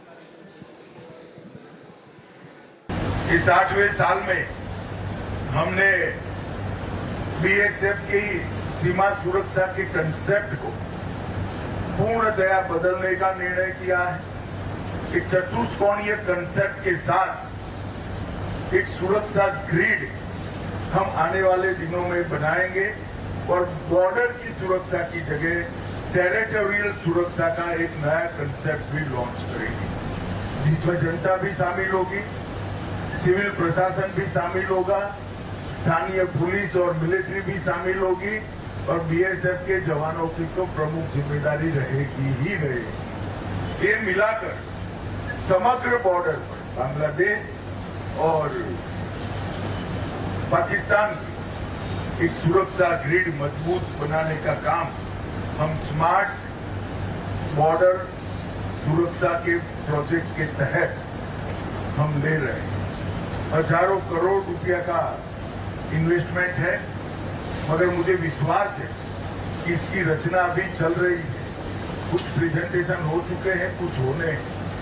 इसके अंदर drone, radar, watch tower, पूरी आधुनिक से आधुनिक तकनीक और आप जवान, ये सभी कंपोनेंट मिलाकर एक मजबूत सुरक्षा ग्रिड हम खड़ी करेंगे, जिसके कारण हमारी सरहद को भेजने की किसी की भी हिम्मत नहीं हो पाएगी। और मुझे काफी कुछ तो काम हुआ है, मुझे मालूम है, इसके कारण आपकी तकलीफों में भी बहुत कमी आएगी, इसका मुझे विश्वास है। आपके काम में कुछ क्षेत्र जोड़ने का भी विचार हो रहा है, अभी निर्णय नहीं हुआ है तो मेरा कहना उचित नहीं होगा, मगर नए क्षेत्रों को भी बीएसएफ को देने के लिए हम आगे सोच रहे हैं। मित्रों, हमारी सुरक्षा ग्रिड में सबसे बड़ी कमी थी बंगाल की अधूरी बॉर्डर फेंसिंग। भौगोलिक परिस्थिति तो हम बदल नहीं सकते, मगर जहां जमीन है, बॉर्डर फेंस बन सकती है, वहां पर भी हमें अब तक जमीन नहीं मिली। Viewers, taking a short break. Do not go anywhere. We'll be right back. Next, now the Breach Candy Club is under the scanner after Delhi Gymkhana Club. We'll get you all those details. Do not go anywhere. We will continue to be live and breaking here.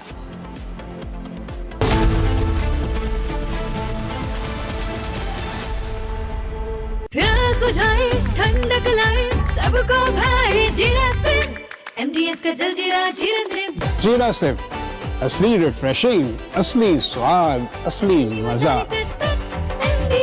MDH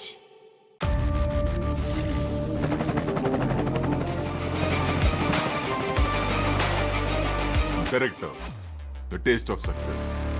थोड़े में ज्यादा स्वाद ये ही तो है इसकी खास बात। वाओ मामा क्या स्वाद है, अरे मेरी राजा।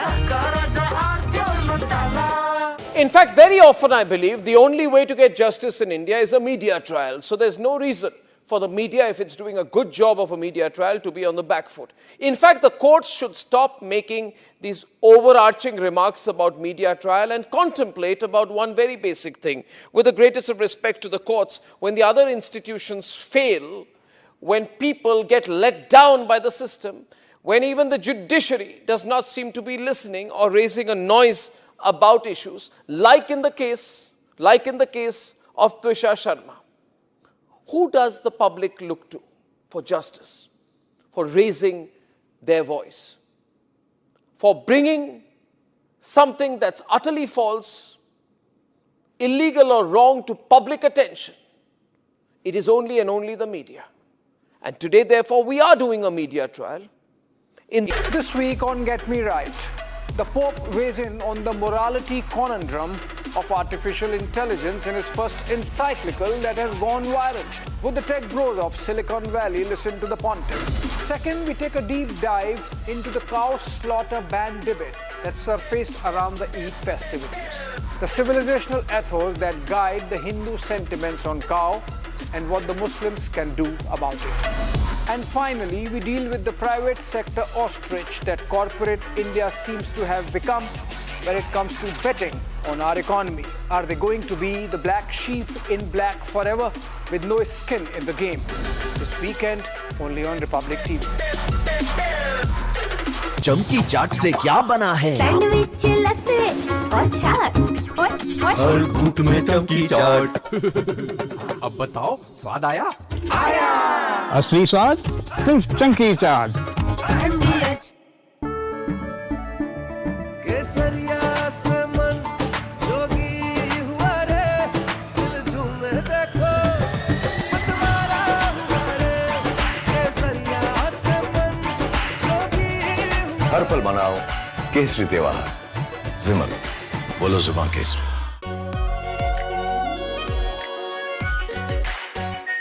AR pure shahi paneer masala, delicious, healthy every day.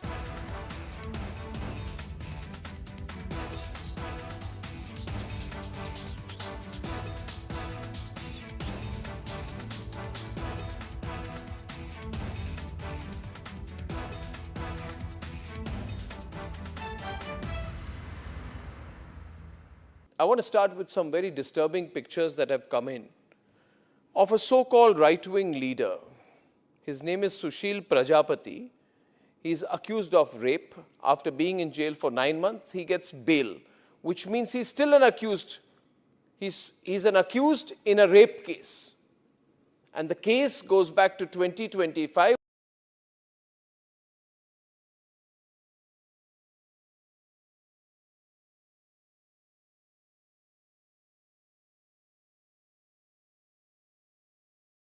LLB student.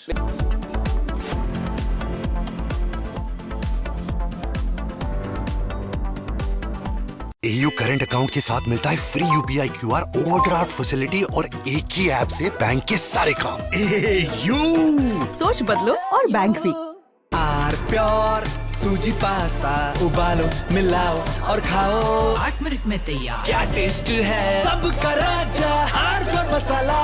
In fact, very often I believe the only way to get justice in India is a media trial. So there's no reason for the media, if it's doing a good job of a media trial, to be on the back foot. In fact, the courts should stop making these overarching remarks about media trial and contemplate about one very basic thing. With the greatest of respect to the courts, when the other institutions fail, when people get let down by the system, when even the judiciary does not seem to be listening or raising a noise about issues, like in the case of Twisha Sharma. Who does the public look to for justice, for raising their voice, for bringing something that's utterly false, illegal or wrong to public attention? It is only and only the media. And today, therefore, we are doing a media trial in this specific case, ladies and gentlemen, of Twisha Sharma, the 33-year-old daughter-in-law of an ex-judge, in a case where the ex-judge and the ex-judge's advocate. From Asia's largest news headquarters, setting the agenda for Bharat.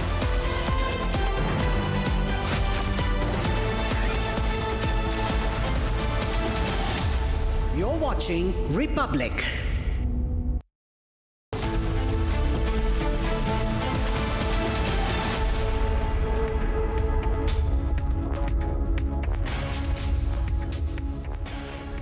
Good evening, viewers. It's 5 p.m. and you're with the news here with me, Rakshita Mishra, and we're going to get you reports on how there is scrutiny on the supra-elite clubs, not just the Delhi Gymkhana, but also in Mumbai. There are at least 10 such clubs that are under scanner. There's a whites-only club in Mumbai also that's under lens, and Maharashtra government could be taking action against that also. Getting more on that, but first, quick check of the headlines.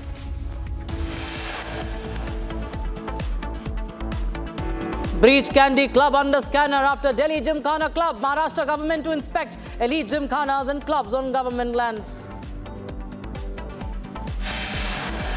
Centre says Prime Minister Modi personally supervising NEET paper leak issue. Supreme Court seeks plan to overhaul the NTA. India's strong message to Bangladesh on infiltrators. India says verifications pending from Bangladesh for 5 years now. CBI gets 5-day custody of former Judge Giribala Singh to remain in custody till the 2nd of June.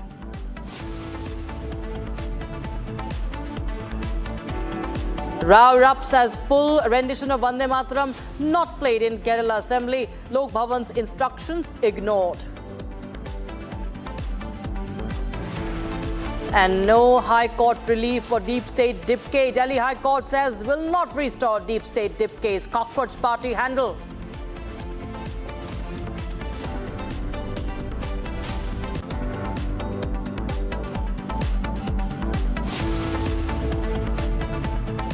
The Maharashtra government's Urban Development Department is set to inspect the elite gymkhanas, the clubs in Mumbai operating on government-owned land. The investigation aims to verify compliance with lease conditions and other regulations. According to official sources, nearly 10 such gymkhanas in Mumbai generate around 2 crore rupees annually in rent for the state. So it's Gymkhana Club in Delhi, and then you have the Breach Candy Club in Mumbai. And remember, it's a white-only, mind you, that's a whites-only club. So no entry for Indians. So are we living in the colonial era? Well, we are not. We celebrated more than 75 years of independence, but such clubs exist right in the financial capital of the country. It's a super-elitism, elite gymkhanas on the government land. And we have Revati joining us live on the broadcast. Revati, to take us through how many such clubs are there? What about the Breach Candy Club? What about the entry rules and the rent and many more things now that are coming to the fore in Mumbai as well? Right, there are two different things actually in this Gymkhana and Club row. Now, after Delhi Gymkhana scenario, now the Maharashtra government has also initiated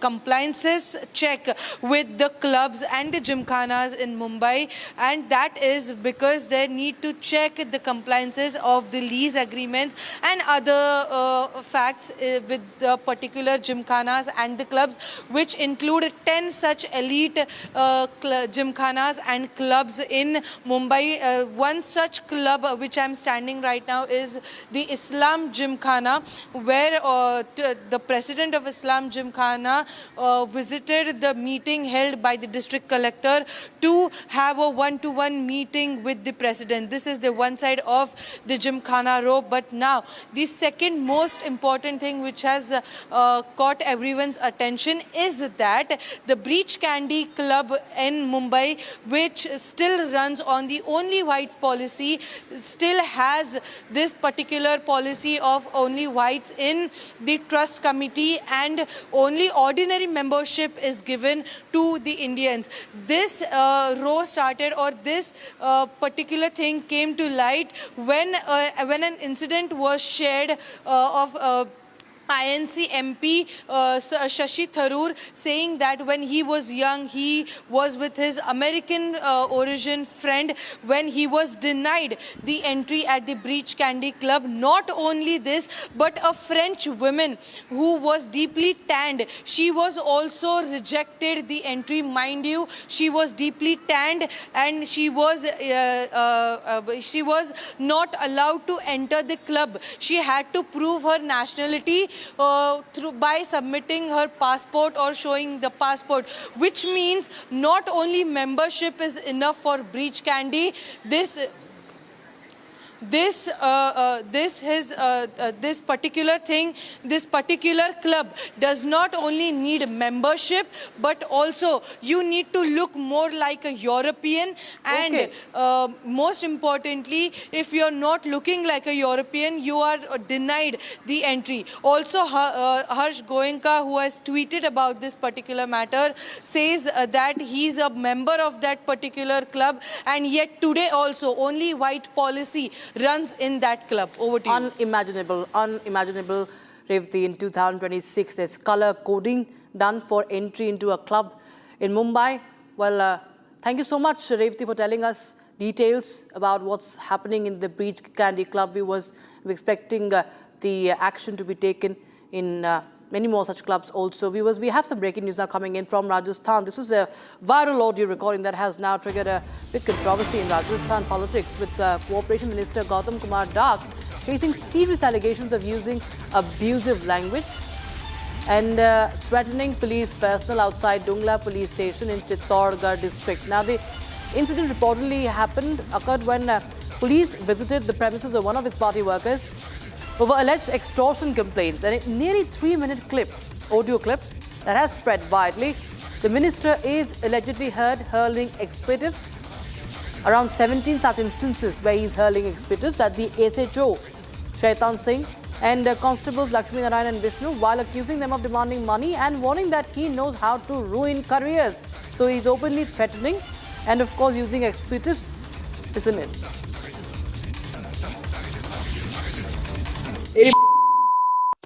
इनके भरोसे मत रहना। तो या चोटागिरी मेरे को बिल्कुल पसंद नहीं है। और मेरे को मैंने कहा था उस गाड़ी को तेरे मेरे गांव का के तूने लठ लगाए थे, तेरी को तेरा माजना है ना, पुलिस होने पे शर्म आएगी तेरे को। किसी खुमारी में मत रहना। और वो विष्णु किधर है देख लो, और लक्ष्मण के क्या गाड़ी के यहाँ क्यों गया? अरे तू गया रे, तभी तो वो मेरे को कह रहा है, बाकी कौन कहेगा? कोई आदमी यहाँ से लखड़ों से रहना। मेरे को लखिया किसी आदमी से पैसे मांगे ना, तुम तेरे किस बात की खुमारी है? क्यों आया वापस? तेरे को वहां से बड़ी साड़ी से भगाया था तो क्यों आया? शर्म नहीं आती तेरे को? चोटे, एक आदमी से मेरे पता लग गया ना, तेरे एरिया में पैसे मांगे, किसी को फालतू टच किया है ना, यही इलाज करेंगे। नौकरी खराब करना मेरे को भी आती है, इनके भरोसे मत रहना कि ये हमारा हाथ रख देंगे जो कुछ भला हो जाएगा। शानदार जी, ये मैं पब्लिकली मेरे को क्यों कहना पड़ रहा है जो देख लो। यहाँ तुम्हें लेकर के आए जो इसलिए नहीं, मेरे एरिया के लोगों चोटागिरी करने के लिए नहीं लाया तुम्हें यहाँ पर। किस बात की कुमारी है तेरे? कोई है क्या? कभी और बोल। मेरे को पहले भी नजर नहीं आया था। तेरे क्या है, तू वहां से यहाँ आया, बढ़िया किया तूने यहाँ आ गया। तो अब तेरा यहीं से ढंग से इलाज करके भेजूंगा। बढ़िया किया तू यहीं आया। तुमको दिमाग में इनकी कुमारी होगी ना कि शानदार जी बचा लेंगे। नहीं, बहुत बढ़िया किया तू यहीं आया। बढ़िया किया तू यही वापस आ गया ना खुद। बढ़िया किया। बुला बुला के हजार आदमियों को लेके रहूंगा, मांग लेना 100 रुपए। यहाँ पे मैं खुद आऊंगा, भूखा लाऊं सर, आजा पैसे का क्या है इसके पास, इसकी औकात है 20,000 रुपए मांगने तेरा, तो बजाय इसके साथ दे देगा 20,000। And shifting focus to the Tushar Sharma death case now, Bhopal court has sent the victim's mother-in-law, former Judge Kiribala Singh, and her husband Samarth Singh to CBI remand until the 2nd of June. Following the cancellation of her anticipatory bail by the Madhya Pradesh High Court, former Judge Kiribala Singh was arrested by the CBI on the 28th of May after 6 hours of intense questioning. That was yesterday. Samarth Singh was earlier brought in for a medical examination today. Also, there's an update coming in from Advocate Anurag Srivastava, who is the lawyer of Tushar Sharma's family. He says that the CBI remand could be extended further as investigations into the dowry harassment and evidence tampering case continue.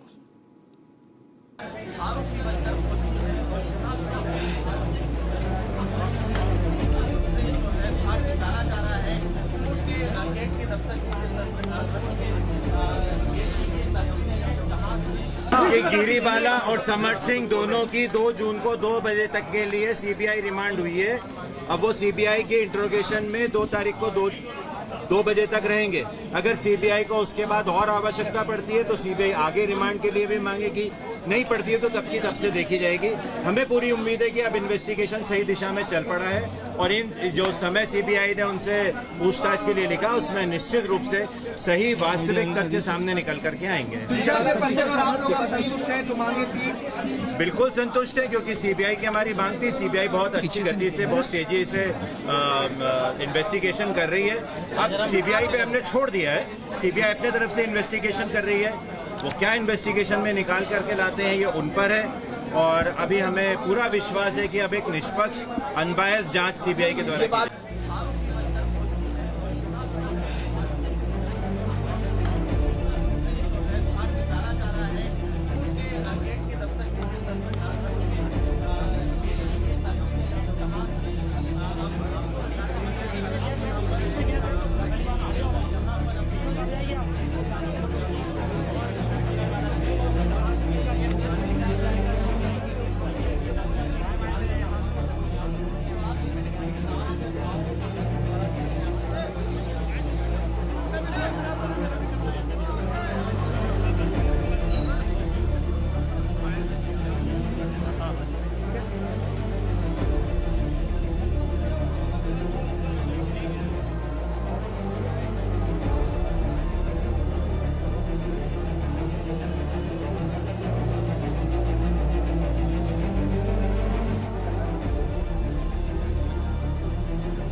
Last में लिया करो. And news coming in from Kerala now. Chief Minister V.D. Satishan has spoken on the Vande Mataram controversy in the Assembly today. He says that singing Vande Mataram is not mandatory, and he said that after Governor Rajendra Arlekar expressed strong displeasure over the partial rendering of the national song Vande Mataram in the State Legislative Assembly ahead of his budget session policy address. Now you have the Kerala Chief Minister reacting on this full version of Vande Mataram not being played in the Kerala Assembly. Listen in.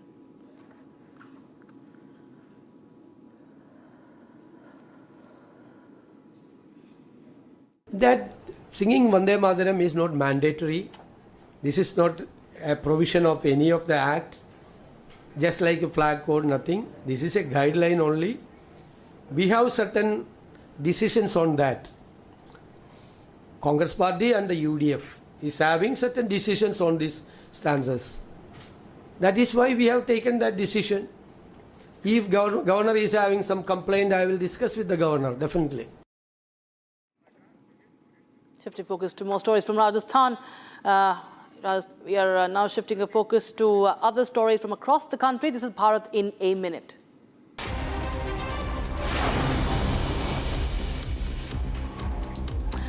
Rajasthan has banned a batch of Oxytocin injections after quality tests reportedly found the drug ineffective following the deaths of 5 pregnant women at Kota government hospitals after C-section surgeries. The State Health Department suspended members of the medical staff linked to the case pending investigation. Post-mortem on an unidentified body was conducted at public area in the open at Bhopal's Hamidia Hospital under doctor's supervision has triggered outrage with viral visuals raising serious questions about dignity and medical negligence.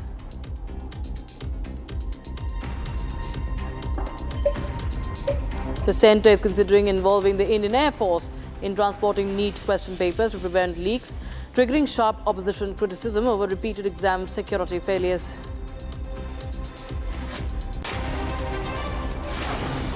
Rajasthan Minister Gautam Kumar Dak booked after an alleged audio clip surfaced online showing him abusing and threatening policemen in public.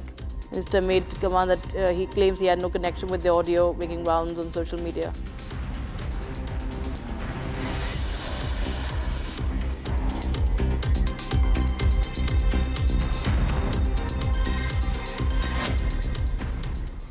All right, we have some breaking news coming in. Amit Shah, speaking in Gujarat, has said that 5,000 to 10,000 illegal immigrants earlier used to enter via Bengal daily, and now the same number are going back each day. The claim made by the Home Minister on the infiltrator exodus, pushback of the infiltrators, the Bangladeshi nationals. Home Minister speaking on the infiltrators issue in West Bengal. Over the crackdown on the infiltrators, the deportation of the infiltrators. Listen into what the Home Minister said.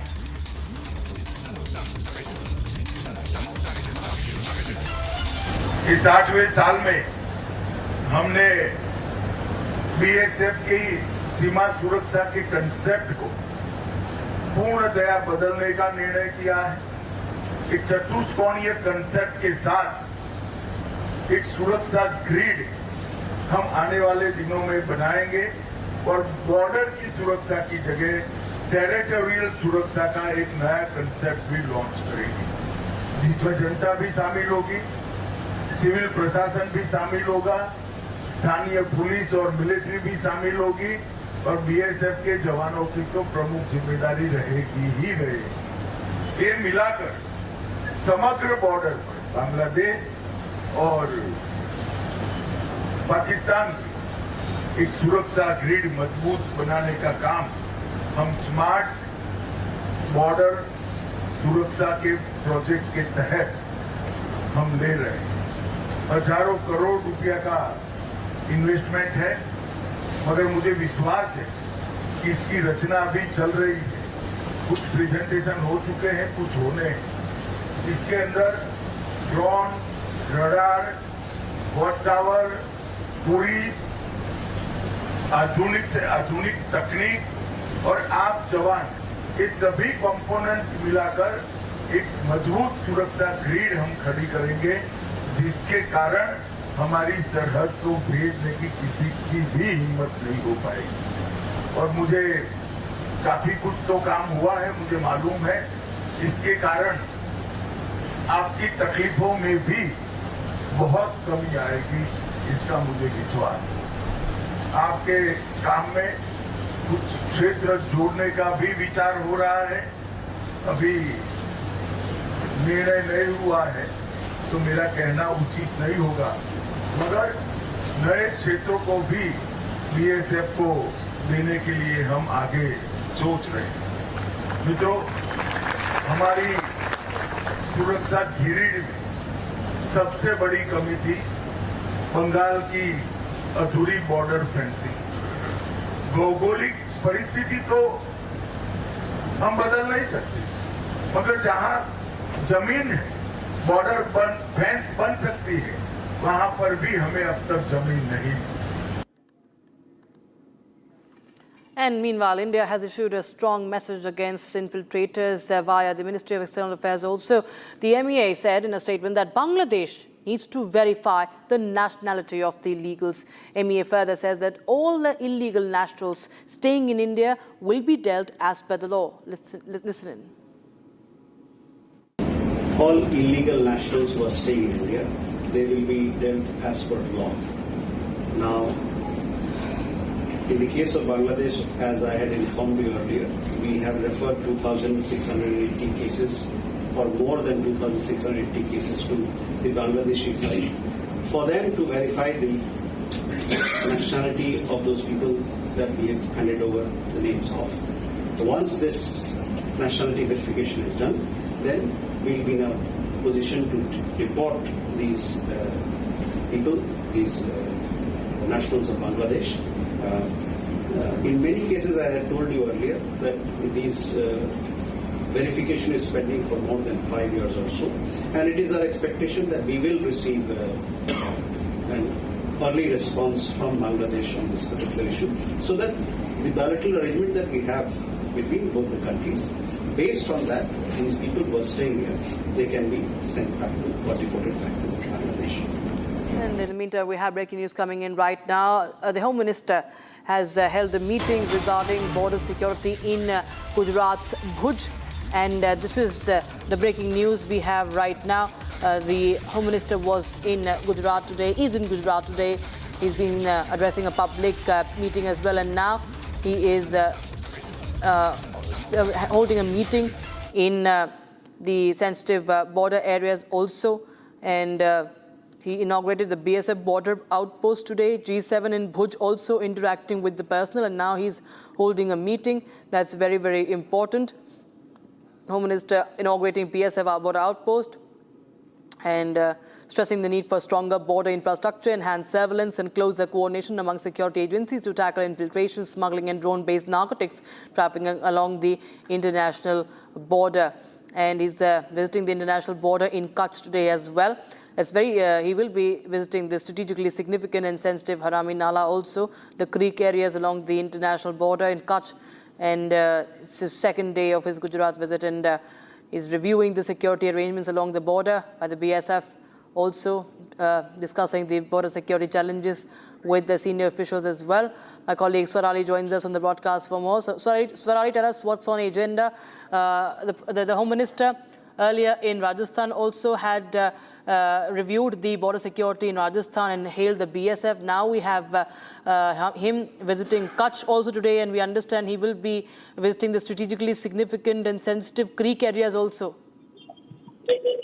Yes, that's true. Let me tell you, Union Home Minister Amit Shah held a meeting regarding border security in Bhuj, Gujarat, after Rajasthan. Let me tell you, he's on a 2-day visit to Gujarat. Yesterday, he had his programs lined up in Ahmedabad and Gandhinagar, and today is an important visit and meeting he has conducted regarding the border security. As you know, that Gujarat has a long sea coast, and he has reviewed all the security parameters and regarding the policies of the border security. This meeting has been conducted. This is the primary information we are getting right now, but as we get more detail, we are going to keep you posted. All right. That's the latest update. Thank you so much, Farali, for joining us. Viewers, you have the visuals from the meeting right now. From the meeting that's going on in Bhuj, you can see the Chief Minister of Gujarat, Bhupendra Patel, also, and he is discussing the security preparedness also with other officials.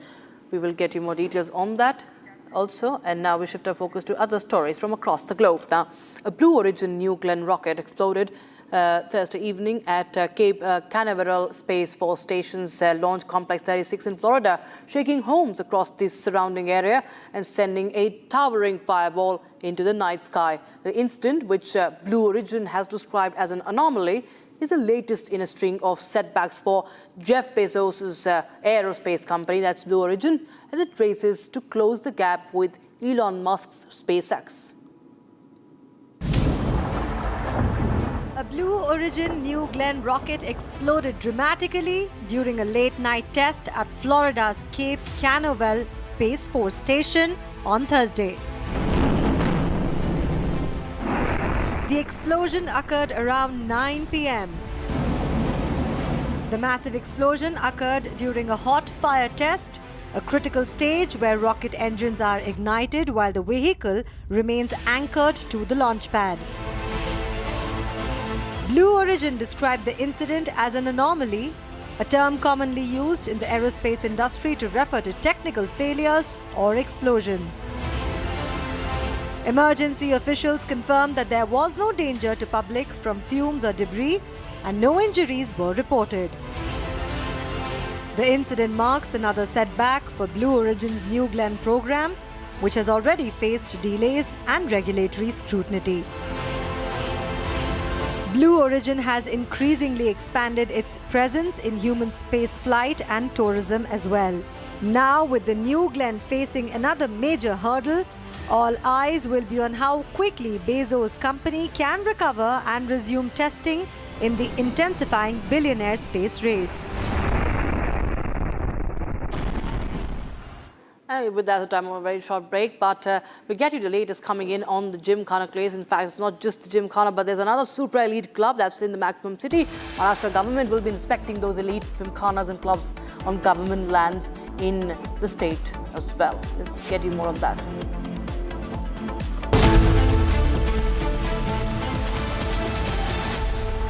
Join International Institute of Hotel Management. Call 983-10-50,000. थोड़े में ज्यादा स्वाद ये हित तो है इसकी खास बात। वाओ मामा क्या स्वाद है? अरे मेरे राजा सबका राजा आर्थिक मसाला केसरिया से मन जोगी हुआ रे दिल झूमे देखो मतवारा हुआ रे केसरिया से मन जोगी हर पल मनाओ केसरी त्योहार विमल बोलो जुबान Kesari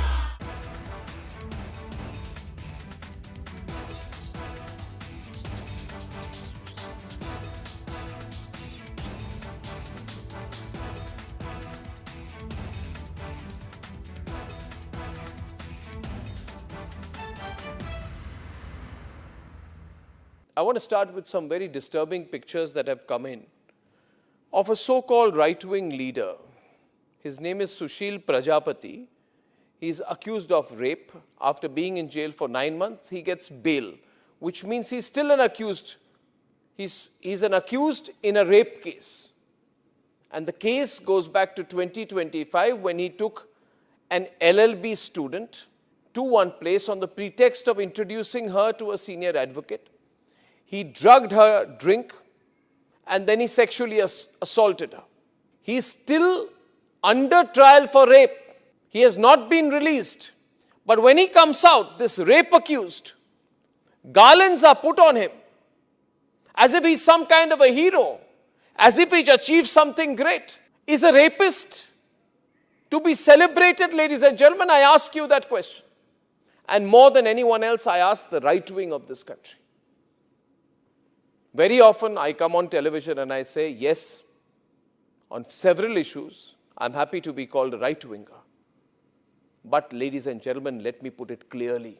You cannot let a person like this man, this Sushil Prajapati, a leader of the Hindu Yuva Vahini, a local thug, a man accused of rape, you cannot celebrate his act of rape or celebrate the fact that the rapist is out on bail. If that is the message we want to send to our society, and if all the BJP leaders want to be quiet about it, I want to ask them, why are they quiet about this? Why are they quiet?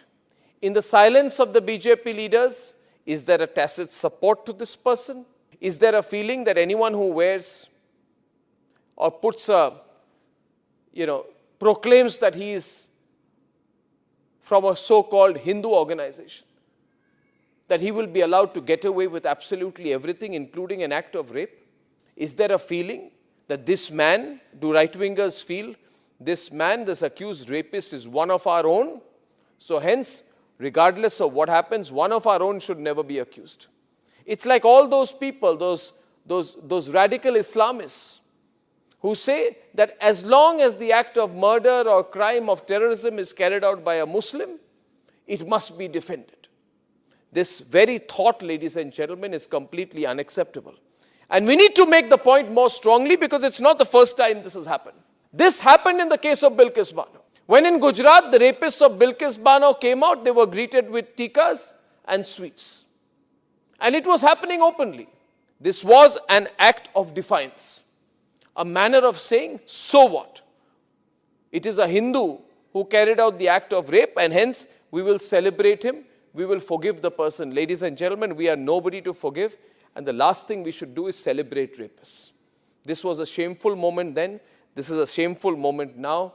Sengar was another shameful moment when some people said, oh, Sengar is from the BJP and hence he can be seen smiling after carrying out the act of rape and people would celebrate him and say, no, our leader can do no wrong.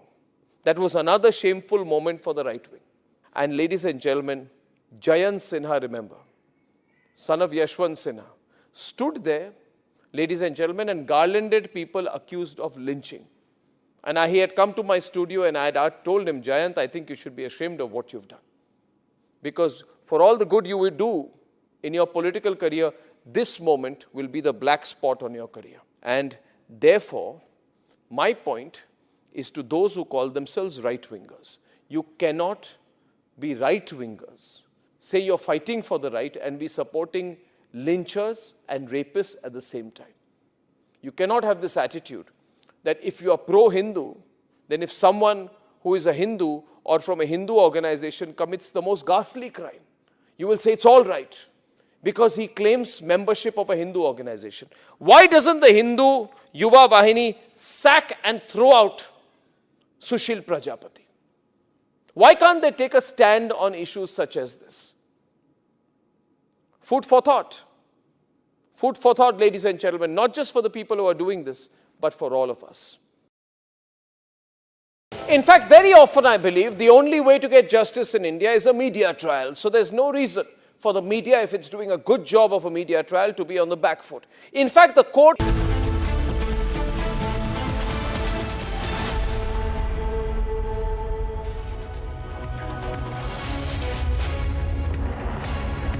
Hello viewers, a very good evening. We are live and breaking. I'm Shivangi Shukla getting you the latest. We have a lot lined up for you in this show. A lot of breaking news coming in, but the headlines first. Let's get started.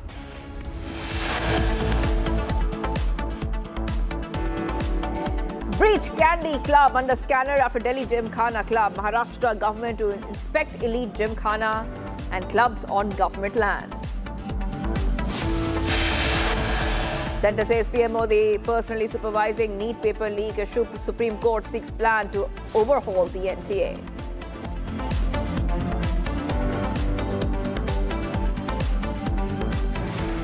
India's strong message to Bangladesh on infiltrators. India says verifications pending from Bangladesh for over 5 years now.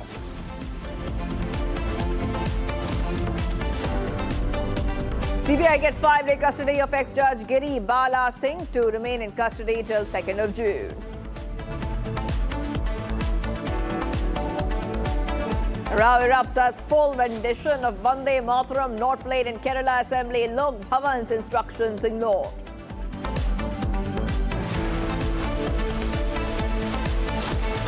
No Delhi High Court relief for Deep State Deep K. Delhi High Court will not restore Deep State Deep K's cockroach party handle.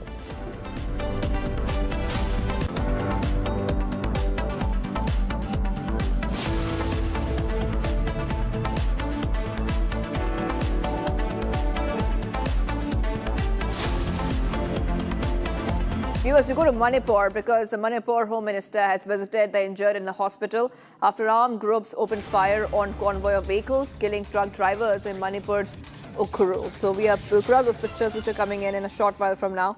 But once again, we have seen that tension has erupted in Manipur today. We have seen there was a fresh incident of violence and tension and ethnic violence in Manipur. Pictures coming in of on the left and right hand side. Left hand side, you can see the violence in Manipur, which took place earlier, and leaving many people injured. And on the right hand side, you can see the Manipur Home Minister meeting the injured. Let's tell you that there has been an uptick in violence in Manipur in the past few days and weeks. there have been cases of abduction, hostage taking, firing. I really want to go across to my colleague who's joining us. Let's go across to my colleague Johnson, who's joining us. Manipur Home Minister meeting the injured. And we have seen that there has been a lot of violence, a lot of deadly violence, tension, ethnic violence in Manipur in the last few weeks, raising fresh concerns. Yes, Johnson. Okay, yes. There has been a tension in the said district, Ukhrul. The Ukhrul district has been under tension from the beginning of February this year, following minor tussle between the two ethnic groups, that is the Kuki and the Naga. So right now, as we have seen in the screen also, Home Minister Govindas, following today's incident that happened from the morning of around 10 a.m. and following of firing incident that happened in TM Kasom, so which resulted to the killing of one non-Manipuri driver, which is identified as Nitish Kumar. So Home Minister Govindas Kothosam has paid visit to the Jennings Hospital, and also he have visited, interacted with the injured personnel, and also he have given a commitment that once the security personnel that has been shifted from Manipur to other state for election just return fully, and the additional security forces have arrived. The security arrangement will be made so that a massive combing operation can be conducted in both the hills and the valley district. Yes, right now in the state area, this TM Kasom and Ukhrul area is under huge tension. Villagers is seeking for separate places, and also Minister Govindas have also urged, have also appealed, for peace, and also the Shed Valley area right now, it can be said that it is under huge tension, waiting for the government response. Back to you. That's right. Well, thank you for getting us all those details, Johnson. We'll be coming back to you for more on this development. We have to move ahead right now, viewers. Getting some more breaking news coming in. In fact, a short while back, Kerala CM V.D. Satishan has spoken on the Vande Mataram controversy, saying that singing Vande Mataram is not mandatory. This after the governor expressed strong displeasure over the partial rendering of the national song Vande Mataram. So this happened just ahead of the budget session policy address. Vande Mataram Rao is back, and look at those visuals and the information coming in. The Kerala governor has raised concerns over the Vande Mataram protocol in the assembly. CM says singing full Vande Mataram is not mandatory. I want to play out what the Kerala CM had to say. That singing Vande Mataram is not mandatory. This is not a provision of any of the act. Just like a flag code, nothing. This is a guideline only.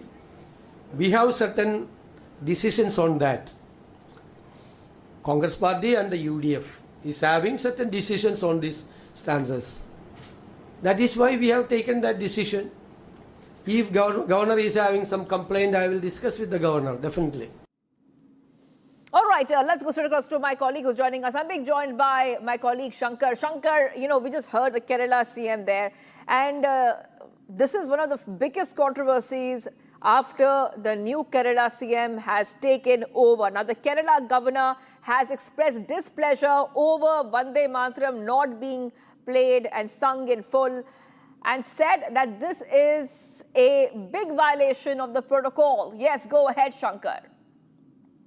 Yes, almost the entire Kerala, people in Kerala have termed this is a violation of protocol. As you remember, in 2026 or February 6, there was an order from the central government that made it mandatory in all the legislative assemblies and all other government programs. Singing Vande Mataram was made mandatory. But now, the VD Sadishan, the new Kerala CM says it is not mandatory to sing Vande Mataram in assembly sessions. There is no such a order. It was just a direction from the central government, and it can be followed. And it is a choice of the state governments whether to follow it or not. But the order of the central government clearly states that it is mandatory and it is necessary that in all government programs, including the assembly sessions of Vande Mataram, has to be followed. But even though Sadishan said so, he directed the staff at the secretariat, even the secretary of the Legislative Assembly, to play the music of the two stanzas to be played before and after the assembly session, not just the music of Absolutely, the two Shankar. Well, thank you for getting us all those details. I'll be coming back to you for more. Once again, a Vande Mataram Rao in the Kerala Assembly this time. Stay tuned, viewers. We're taking a short break. Do not go anywhere. Breach Candy Club is under the scanner after the Delhi Gymkhana Club. Maharashtra government will be inspecting the elite gymkhanas and clubs on government land. Stay tuned, viewers. We will continue to be live and breaking here. Join International Institute of Hotel Management. Call 983-10-50,000. चमकी चाट से क्या बना है? आलू चाट या fruit चाट, स्वाद बनाए चमकी चाट। क्या बात है? स्वादिष्ट पकोड़े और बरसान, अरे चमकी चाट है इसकी जान। असली स्वाद सिर्फ चमकी चाट। AU सेविंग्स अकाउंट में मिलते हैं amazing benefits, paperless banking and higher interest, वो भी हर महीने। Money money money money every month. सोच बदलो और बैंक भी।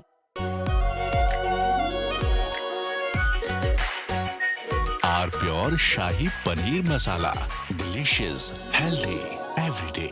In fact, very often I believe the only way to get justice in India is a media trial. So there's no reason for the media, if it's doing a good job of a media trial, to be on the back foot. In fact, the courts should stop making these overarching remarks about media trial and contemplate about one very basic thing. With the greatest of respect to the courts, when the other institutions fail, when people get let down by the system, when even the judiciary does not seem to be listening or raising a noise about issues, like in the case of Twisha Sharma, who does the public look to for justice, for raising their voice, for bringing something that's utterly false, illegal or wrong to public attention? It is only and only the media. And today, therefore, we are doing a media trial in this specific case, ladies and gentlemen, of Twisha Sharma, the 33-year-old daughter-in-law of an ex-judge, in a case where the ex-judge and the ex-judge's advocate's son appear to be more than involved. Ladies and gentlemen, 15 questions tonight. And if they think it's a media trial, so be it. So be it. Why did the ex-judge in the case of Twisha Sharma, neither she nor her son call a police or an ambulance? What took them 57 minutes to bring the body down? Where are the three men who are seen in the video dragging Twisha's body, destroying evidence? What was the police doing? Did they question the house staff? Did they question the judge? Was Twisha carrying headphones in her bag, in her hand, or a rope? Where is it now? Where is that so-called belt that cops claim was used by her to commit suicide? Why was it hidden? The mother-in-law, the ex-judge, walks up calmly while the body is being dragged down and evidence is being destroyed before the judge's eyes. Is that normal? Why don't the judges raise a hue and cry about it? Why don't the appellate courts take up this case suo motu? So people don't start believing that when an ex-judge is concerned, the victim will never get justice. Ladies and gentlemen, what was the ex-judge carrying in her hand when she went down? Where is all the CCTV footage? Did the police collect it? Why did the ex-judge's son Samarth Singh escape after bringing the body of his wife to AIIMS? Is it true that the ex-judge's son's medical examination was not conducted? The police station is right behind the ex-judge's Giribala's house. Why was no call made? Why did it take 5 days to file an FIR in the case? Who stalled it? Why was the victim's family attacked in court if there's nothing to hide? And did a very senior police officer go to AIIMS that night to try and fudge the post-mortem report? Ladies and gentlemen, I'm asking these questions. Now I ask you, am I right or wrong in asking these questions? And if I don't, who will? Will the government of Madhya Pradesh raise these questions? The Chief Minister doesn't have 30 seconds to meet the victim's family. Will the higher courts of the country raise these questions? So far, I have not seen this case being picked up by the appellate courts, though we are screaming and shouting about it. So I say tonight, What happens when other institutions fail? And if we do a media trial, should we be celebrated and supported for doing so? Was Aravali a media trial? Yes, it was. It was. Thank God for that. Thank God for that media trial which stopped the Aravalis from being destroyed. Was the Pune Porsche case a media trial where innocents were killed by a rich brat and the whole system colluded to give the rich brat a free run? Was it a media trial? I confess it was. Thank God for it. Thank God for that.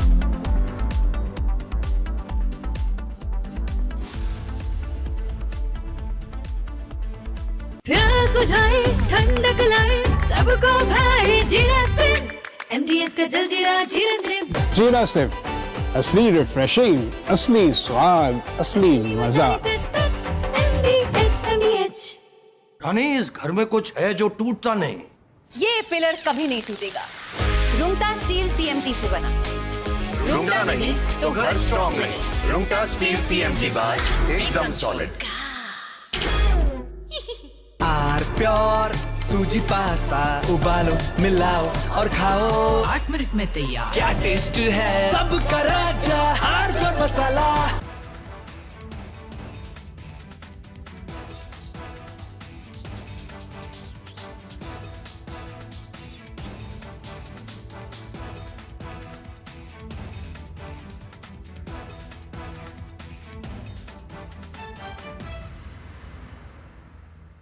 I want to start with some very disturbing pictures that have come in of a so-called right-wing leader. His name is Sushil Prajapati.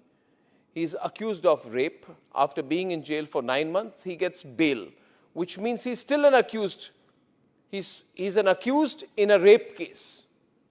And the case goes back to 2025 when he took an LLB student to one place on the pretext of introducing her to a senior advocate. He drugged her drink and then he sexually assaulted her. He is still under trial for rape. He has not been released. But when he comes out, this rape accused, garlands are put on him as if he's some kind of a hero, as if he's achieved something great. Is a rapist to be celebrated, ladies and gentlemen? I ask you that question. And more than anyone else, I ask the right wing of this country. Very often I come on television and I say, yes, on several issues, I'm happy to be called a right-winger. But ladies and gentlemen, let me put it clearly. You cannot let a person like this man, this Sushil Prajapati, a leader of the Hindu Yuva Vahini, a local thug, a man accused of rape, you cannot celebrate his act of rape or celebrate the fact that the rapist is out on bail. If that is the message we want to send to our society, and if all the BJP leaders want to be quiet about it, I want to ask them, why are they quiet about this? Why are they quiet? In the silence of the BJP leaders, is there a tacit support to this person? Is there a feeling that anyone who wears or puts a, proclaims that he is from a so-called Hindu organization, that he will be allowed to get away with absolutely everything, including an act of rape? Is there a feeling that this man, do right-wingers feel, this man, this accused rapist is one of our own? So hence, regardless of what happens, one of our own should never be accused.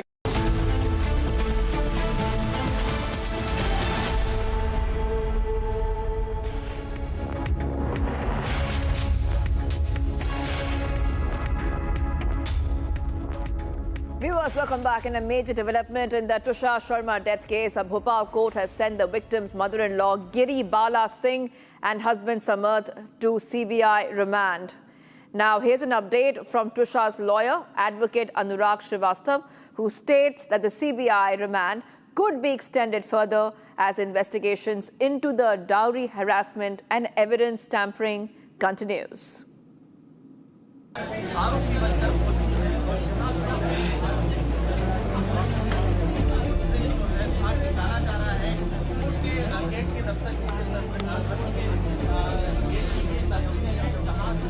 कि गिरीबाला और समर सिंह दोनों की 2 जून को 2 बजे तक के लिए CBI remand हुई है।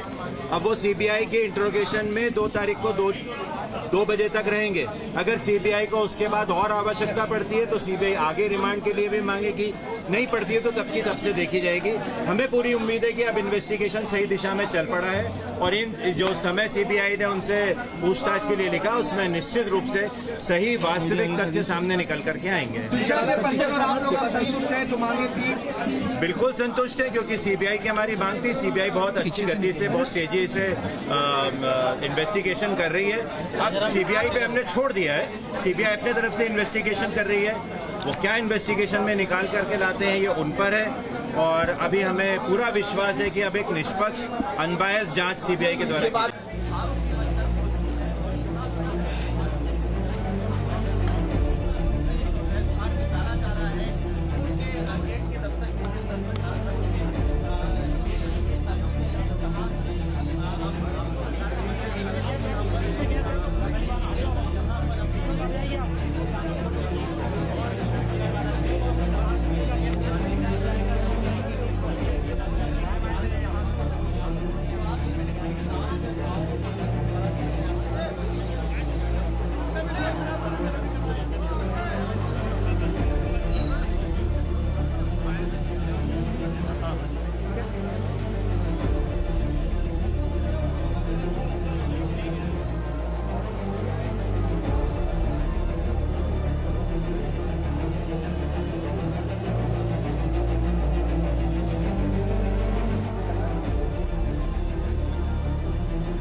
And taking a short break right now, viewers, but do not go anywhere. 8 p.m.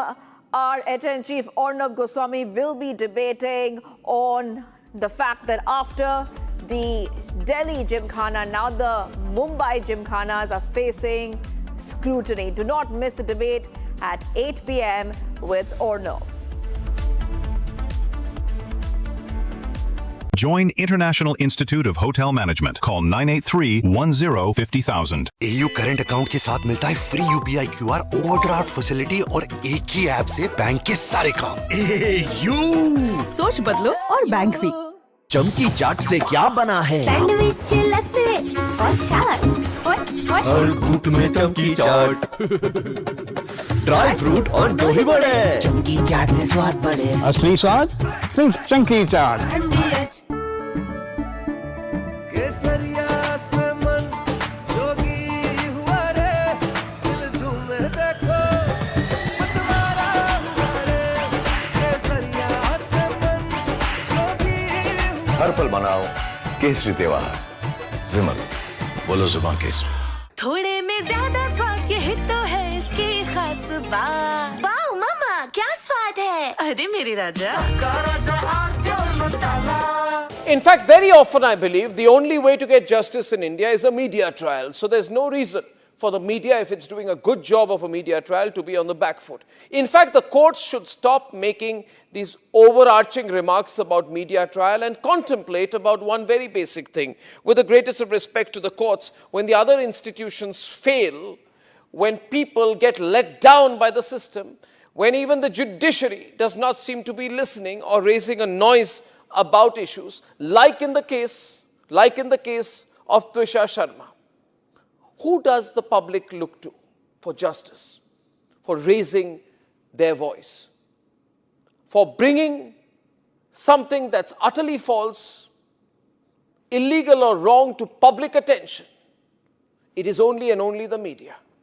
And today, therefore, we are doing a media trial in this specific case, ladies and gentlemen, of Twisha Sharma, the 33-year-old daughter-in-law of an ex-judge, in a case where the ex-judge and the ex-judge's advocate's son appear to be more than involved. Ladies and gentlemen, 15 questions tonight. And if they think it's a media trial, so be it. So be it. Why did the ex-judge in the case of Twisha Sharma, neither she nor her son call a police or an ambulance? What took them 57 minutes to bring the body down? Where are the 3 men who are seen in the video dragging Twisha's body, destroying evidence? What was the police doing? Did they question the house staff? Did they question the judge? Was Twisha carrying headphones in her bag, in her hand, or a rope? Where is it now? Where is that so-called belt that cops claim was used by her to commit suicide? Why was it hidden? The mother-in-law, the ex-judge, walks up calmly while the body is being dragged down and evidence is being destroyed before the judge's eyes. Is that normal? Why don't the judges raise a hue and cry about it? Why don't the appellate courts take up this case suo motu?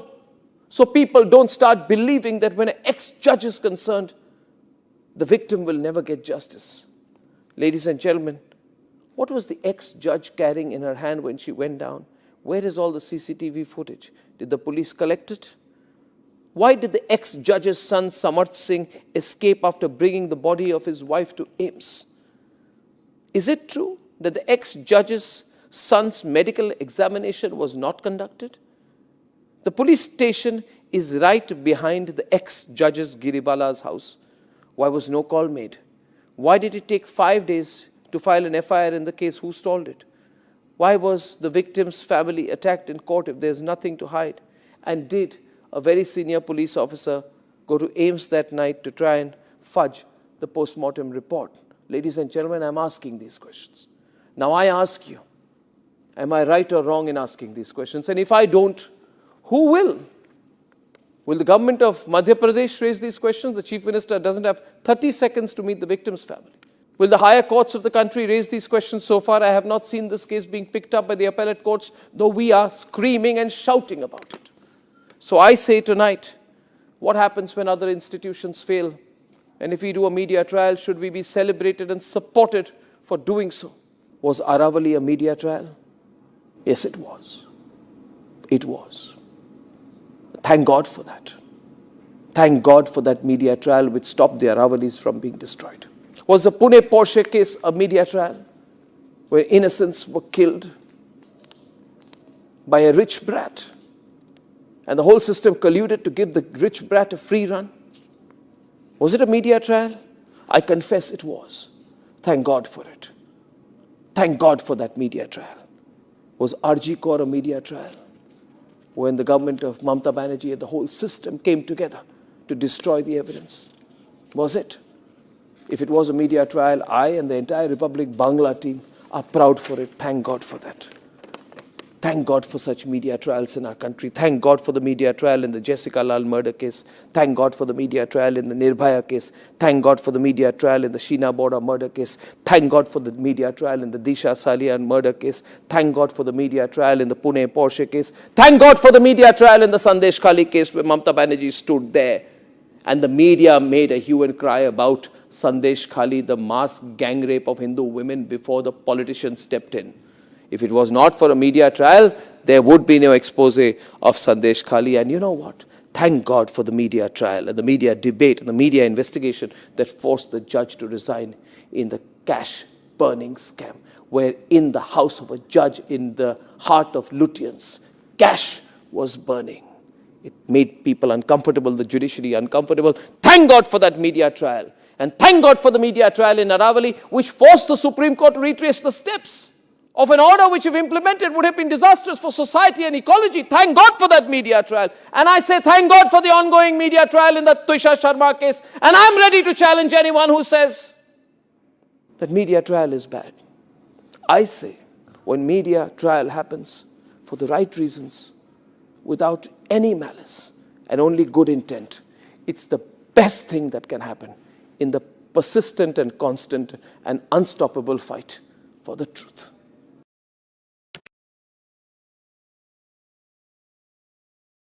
I want to start with some very disturbing pictures that have come in of a so-called right-wing leader. His name is Sushil.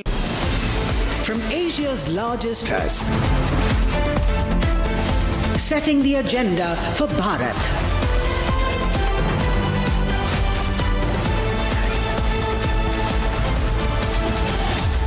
You're watching Republic.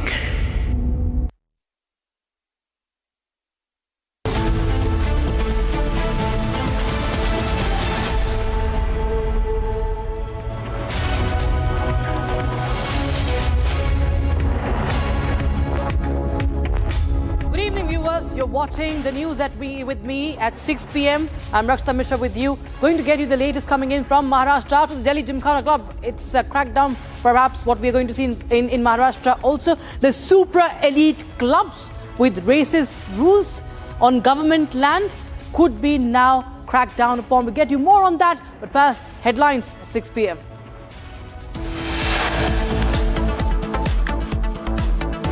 Breach Candy Club under scanner after the Delhi Gymkhana Club. Maharashtra government to inspect the elite gymkhanas and the clubs on government land. Centre says Prime Minister Modi personally supervising the NEET paper leak issue. Supreme Court seeks plan to overhaul the National Testing Agency. India's strong message to Bangladesh on infiltrators, says verifications pending from Bangladesh for 5 years now. CBI gets 5-day custody of former judge and mother-in-law of Tushar Giribala Singh. She will be in custody till the 2nd of June. Row erupts as a full rendition of Vande Mataram not played in Kerala Assembly. Lok Bhavan's instructions ignored. And no Delhi High Court relief for Deep State Dip K. High Court says won't restore the Deep State Dip K's cockroach party handle.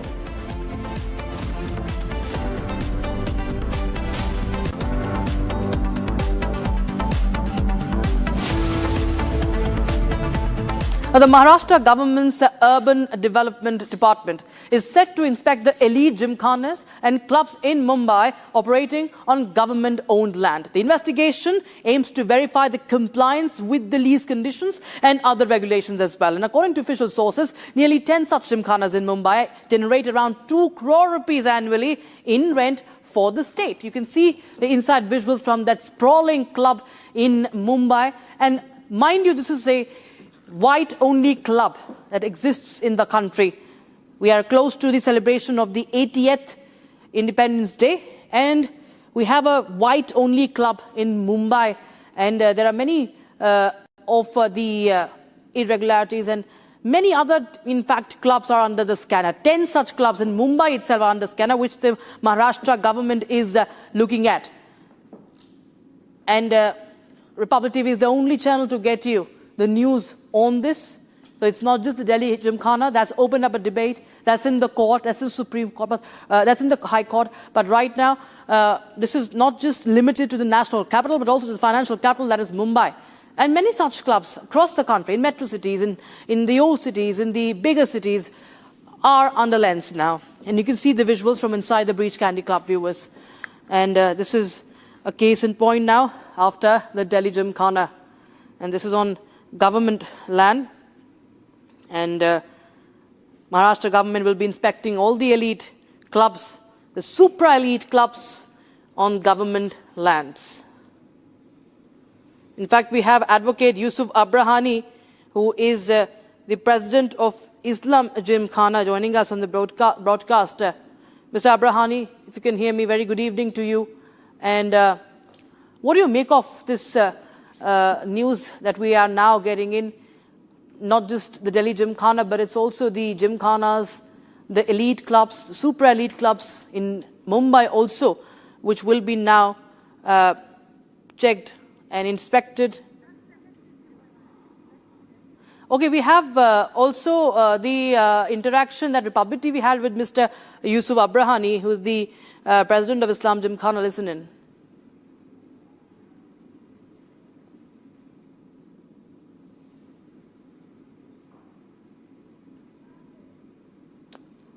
We'll just get you that conversation, viewers, with the advocate Yusuf Abrahani of Islam Gymkhana. He is the president of the Gymkhana, and these are one of the clubs that are under the scanner of the Maharashtra government. And we'll just get you that conversation my colleague Revati had with the president of the Islam Gymkhana. Listen in. Revati, in fact, is joining us live, I'm told. Revati, tell us more update, what you're picking up. You spoke to the president of Islam Gymkhana also. What is he telling you? Because we understand that it's not just the Breach Candy club, or many such clubs in Maharashtra too, that are going to be inspected. Right, as you rightly mentioned, so currently the issue is not actually just like Delhi Gymkhana, but it is some different issue with the Gymkhanas in Mumbai, and that is the compliances of these Gymkhanas and clubs, and that is currently under scanner by the Maharashtra government. To get more details, I have Mr. Yusuf Abrahani with me, who is the president of Islam Gymkhana. We'll get more details from him. Sir, there is the Revenue Department of Maharashtra has created a committee to scrutinize the compliances of Gymkhanas and clubs. So what exactly happened in today's meeting? See, today we had a meeting. I think more than 85 Gymkhanas were present, clubs and Gymkhanas. So we had our own problems, our own issues, and even collector wanted some advice from us. So we gave the suggestions. But see, the Delhi Gymkhana case and our case is quite different. Though the controversy started from there, but we have got our lease issue pending and our lease conditions and other terms and conditions. So today we had a very good meeting and we have given 4 suggestions. Regarding first is to execute the lease. Second is to reduce the lease rent. And third is to allow us to have functions in our building without paying anything to the collector. I think they have accepted all the proposal. But there was one query from the collector and from the Konkan commissioner that we don't give admission membership to the class 1 government officer. So we have proved that we are giving it because nobody comes and apply. Once they apply, we give it to them. Now we have got GST commissioner, income tax commissioner, we have got judges also, plus IS, IPS, IFS officers here. So our membership is open to everybody. We don't charge anything from them. But our is a B category Gymkhana, Autos Club, Wellington Club, Garware, they are quite different. There the membership charges are more than 2 crore rupees. We hardly charge 4 lakhs rupees. So there is no comparison. And they have the restricted entry. We are open to everybody. Right, as you mentioned just now that you are open to everybody, there's one specific club in Mumbai, Breach Candy Club, which is not even giving membership, executive memberships to Indian nationals. They are on the trustee committee, or the people who can become trustees or executive memberships. They are offering memberships only to the European nationals even after decades of independence. How do you look at that? See, that is not possible. If you are Indian, then only you can get a membership. If you are not Indian, you should not get membership at all. You can't control the Gymkhana, you can't control the club which is given. And that too, that specific club is on the government land. Definitely, even if it is a private club, you cannot put a condition where no Indians cannot become a member. Suppose if I am Indian, I am in Bombay, I have got all the right to become a member, provided I fulfill all the other terms and conditions. But if such a condition is that they should be banned immediately. Yeah, their lease should be revoked. Coming from Gymkhana or club committee, and you yourself are the president of Islam Gymkhana, so you condemn this particular thing? I don't think it is possible also, but since it is mentioned somewhere, and even has tweeted about it. I've read that, so I don't think it is possible. Still, then suppose they have committed a breach, or they have put a condition which is against the constitution or against the lease deed given by the collector, they should cancel the terminate the lease immediately, or they should comply with the condition set by the collector.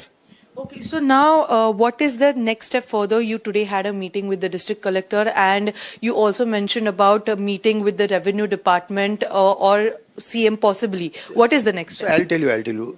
We were paying lease rent of 15,000 or 20,000. But suddenly we got a notice that we have to pay 15 lakhs rupees. So we filed 15,000 from to 15 lakhs. So then we raised the objection. I think all the Gymkhanas went to the court also. We filed a writ petition. But then there was again one more GR of 2017 where we were told to pay 9 lakhs rupees per annum. and plus 1 lakh rupees for each functions which you have on the ground. We agreed to that. We approved the list draft also.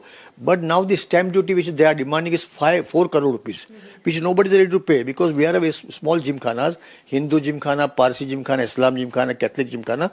We have made given a letter to collector saying that you reduce the gymkhana stamp duty, we will go for the lease, 30 years lease, and they will abide by all the terms and conditions.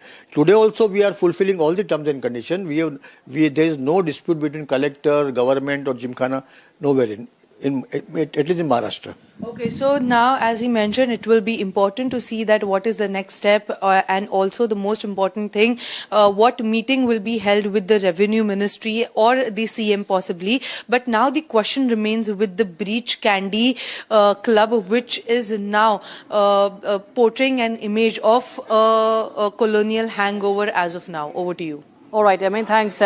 Joining us there is Revati, speaking to the Islam Club member, president. We must now shift our focus to the pushback of the infiltrators. Home Minister Amit Shah today spoke on the issue, saying that at least 5,000 to 10,000 illegal immigrants used to enter India via the Bangladesh border, and today they are going back in the same number every day. That's a big statement made by the Home Minister while he was speaking in Gujarat near the border. He has gone to Kutch today, visiting Kutch, and visit comes to review the border security. Listen in, viewers. पहले ममता के शासन में हर रोज घुसपैठ होती थी, अब घुसपैठ करने वाले अपने आप वापिस जाने लगे हैं, अपने आप जाने लगे। शुभेंदु जी ने, भाजपा बंगाल सरकार ने डिटेंशन सेंटर बनाए हैं, मगर हम सब लोग चाहते हैं कि जो घुसपैठ कर अवैध तरीके से आए हैं वो अपने आप जहां से आए हैं वहां वापिस चले जाए। अगर वो अपने आप चले जाते हैं तो बंगाल सरकार भी उन पर कोई केस नहीं करेगी, जाने के लिए उनकी सहायता भी करेगी। और मैं आशा रखता हूं कि जब अभियान चले पहचान का, उसके पहले ही ढेर सारे लोग अपने आप चले जाएंगे।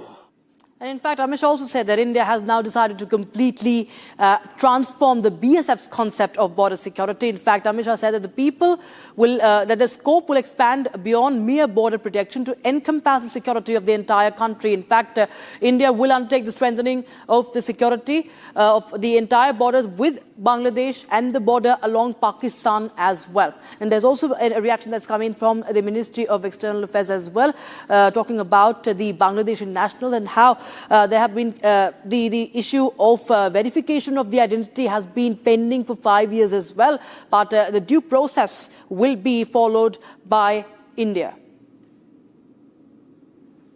इस 8वें साल में हमने बीएसएफ की सीमा सुरक्षा के कंसेप्ट को पूर्णतया बदलने का निर्णय किया है। एक चतुष्कोणीय कंसेप्ट के साथ एक सुरक्षा ग्रिड हम आने वाले दिनों में बनाएंगे और बॉर्डर की सुरक्षा की जगह टेरिटोरियल सुरक्षा का एक नया कंसेप्ट भी लॉन्च करेंगे, जिसमें जनता भी शामिल होगी, सिविल प्रशासन भी शामिल होगा, स्थानीय पुलिस और मिलिट्री भी शामिल होगी और बीएसएफ के जवानों की तो प्रमुख जिम्मेदारी रहेगी ही रहेगी। ये मिलाकर समग्र बॉर्डर पर बांग्लादेश और पाकिस्तान की एक सुरक्षा ग्रिड मजबूत बनाने का काम हम स्मार्ट बॉर्डर सुरक्षा के प्रोजेक्ट के तहत हम ले रहे हैं। हजारों करोड़ रुपया का इन्वेस्टमेंट है, मगर मुझे विश्वास है कि इसकी रचना अभी चल रही है। कुछ प्रेजेंटेशन हो चुके हैं, कुछ होने हैं।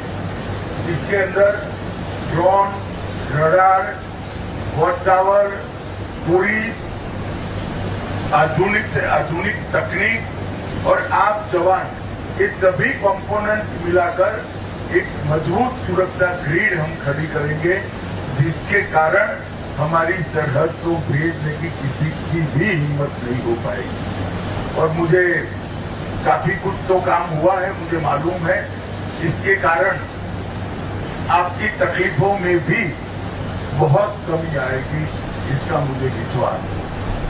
आपके काम में कुछ क्षेत्र जोड़ने का भी विचार हो रहा है, अभी निर्णय नहीं हुआ है तो मेरा कहना उचित नहीं होगा, मगर नए क्षेत्रों को भी बीएसएफ को देने के लिए हम आगे सोच रहे हैं। मित्रों, हमारी सुरक्षा ग्रिड में सबसे बड़ी कमी थी बंगाल की अधूरी बॉर्डर फेंसिंग। भौगोलिक परिस्थिति तो हम बदल नहीं सकते, मगर जहां जमीन है, बॉर्डर फेंस बन सकती है, वहां पर भी हमें अब तक जमीन नहीं मिली। All illegal nationals who are staying in India, they will be dealt as per law. Now, in the case of Bangladesh, as I had informed you earlier, we have referred 2,680 cases or more than 2,680 cases to the Bangladeshi side for them to verify the nationality of those people that we have handed over the names of. Once this nationality verification is done, then we will be in a position to deport these people, these nationals of Bangladesh. In many cases, I had told you earlier that these verification is pending for more than 5 years or so, and it is our expectation that we will receive an early response from Bangladesh on this particular issue, so that the bilateral arrangement that we have between both the countries, based on that, these people who are staying here, they can be sent back to or deported back to Bangladesh. And the big story from Tamil Nadu that we're tracking, a Tamil news channel, Puthiya Talaimurai, has faced widespread disruption on the state-run Arasu cable network. Has triggered fresh concerns over press freedom in Tamil Nadu. Under the new Vijay-led government, viewers reported grainy signals and the channel being shifted from its usual 44th position to the 61st just within a few hours, with many alleging a complete blackout in several areas. In fact, it has happened just a day after the channel questioned Chief Minister Vijay over skipping media interactions during his political engagements. The journalists and the opposition parties have all condemned it as a deliberate attempt to suppress independent voices that are critical of the ruling dispensation. A Tamil Nadu minister has dismissed the allegations, meanwhile terming it a mere technical issue, while another minister from Vijay's team has stressed that constructive criticism is necessary for good governance. Now, this episode has sparked a protest by journalists and political debate over media autonomy in the state of Tamil Nadu. The Vijay's minister, in fact, is lecturing the media over constructive criticism. And in an attempt to, the questions being raised, is this an attempt to muzzle press freedom? This is a big story coming in from Tamil Nadu. The minister from Vijay cabinet says it was a technical issue. Sharda joined us on the broadcast from Chennai. Sharda, tell us what really happened as far as this particular channel is concerned, and what's the criticism? In fact, what really had they, raised or covered with regards to Tamil Nadu Chief Minister Vijay? Was in Delhi covering the Prime Minister, the meeting with Nirmala Sitharaman as well. Now, in this while, the reporters in Delhi have questioned Vijay to answer to the questions of the media, because the former leaders of the Tamil Nadu, whoever let it be Jayalalitha, Karunanidhi or M.K. Stalin or even Edappadi K. Palaniswamy, have arrived in Delhi to meet the national leaders. They have given a press meet on what the entire meeting is about.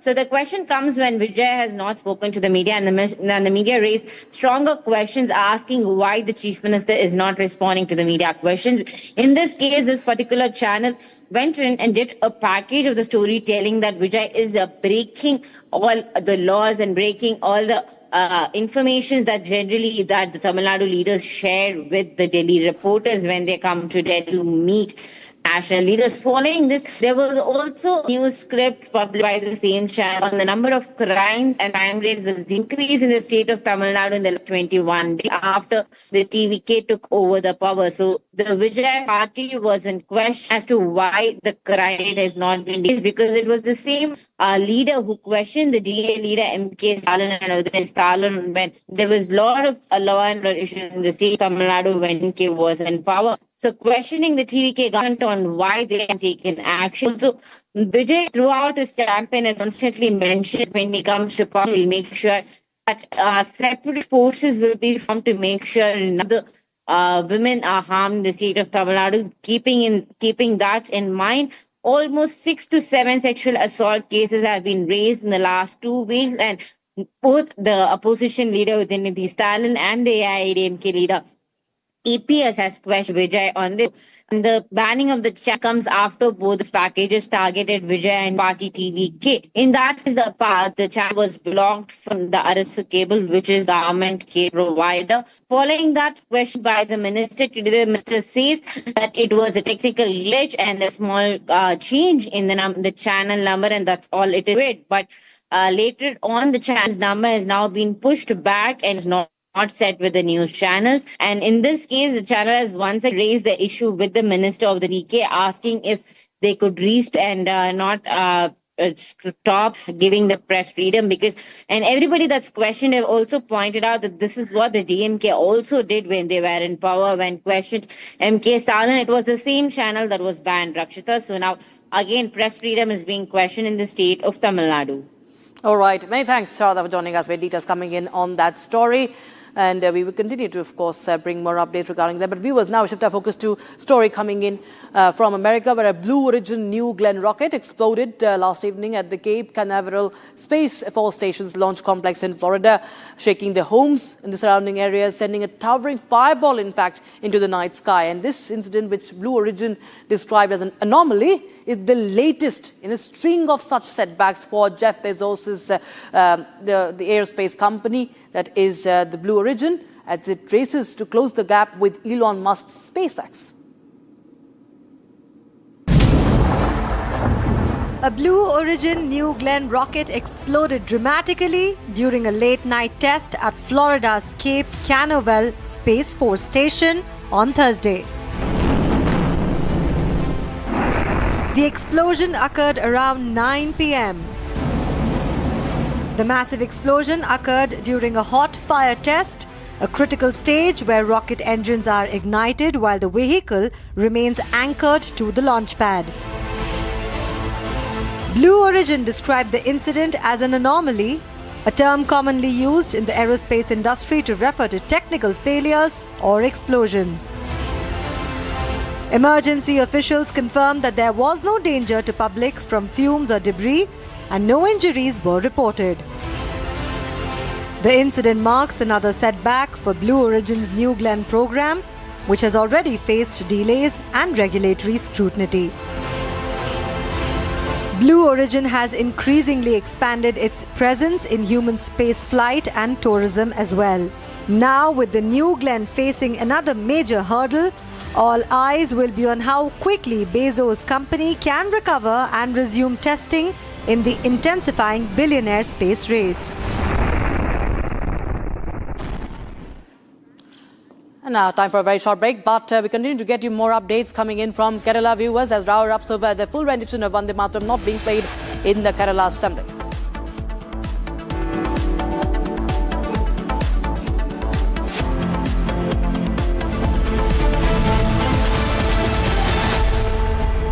थोड़े में ज्यादा स्वाद ये तो है इसकी खास बात। वाओ मामा क्या स्वाद है? अरे मेरे राजा Amity has been ranked India's #1 not-for-profit private university for 11th year, with top 10 ranked institutions in management, engineering, biotech, law, masscom, telecom, hospitality, fashion and more. Yet another top ranking for Amity University. चमकी चाट से क्या बना है? आलू चाट या fruit चाट, स्वाद बढ़ाए चमकी चाट। क्या बात है? स्वादिष्ट पकोड़े और परेशान, अरे चमकी चाट है इसकी जान। असली स्वाद, सिर्फ चंकी चाट। केसरिया से मन जोगी हुआ रे, दिल झूमे देखो मतवारा हुआ रे। केसरिया से मन जोगी हुआ। हर पल मनाओ केसरी त्योहार। विमल, बोलो जुबान केसरी।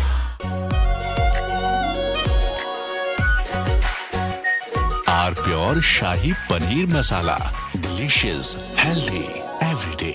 AU सेविंग्स अकाउंट में मिलते हैं amazing benefits, paperless banking and higher interest, वो भी हर महीने। Money money money money every month. सोच बदलो और बैंक भी। प्यास बुझाए ठंडक लाए सबको भाए जीरा से, MTH का जल जीरा जीरा से। जीरा सिर्फ असली रिफ्रेशिंग, असली स्वाद, असली मजा। MTH are pure suji pasta, उबालो मिलाओ और खाओ, 8 मिनट में तैयार। क्या टेस्ट है सबका राजा AR pure masala.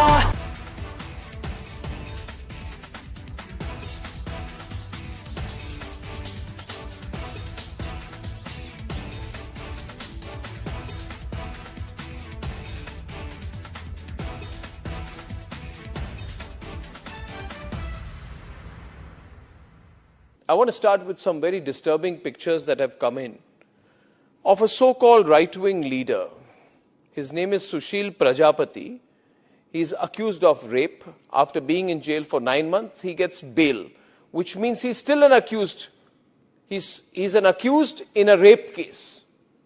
And the case goes back to 2025 when he took an LLB student to one place on the pretext of introducing her to a senior advocate. He drugged her drink and then he sexually assaulted her. He is still under trial for rape. He has not been released. But when he comes out, this rape accused, garlands are put on him as if he's some kind of a hero, as if he's achieved something great. Is a rapist to be celebrated, ladies and gentlemen? I ask you that question. And more than anyone else, I ask the right wing of this country. Very often I come on television and I say, yes, on several issues, I'm happy to be called a right-winger. But ladies and gentlemen, let me put it clearly.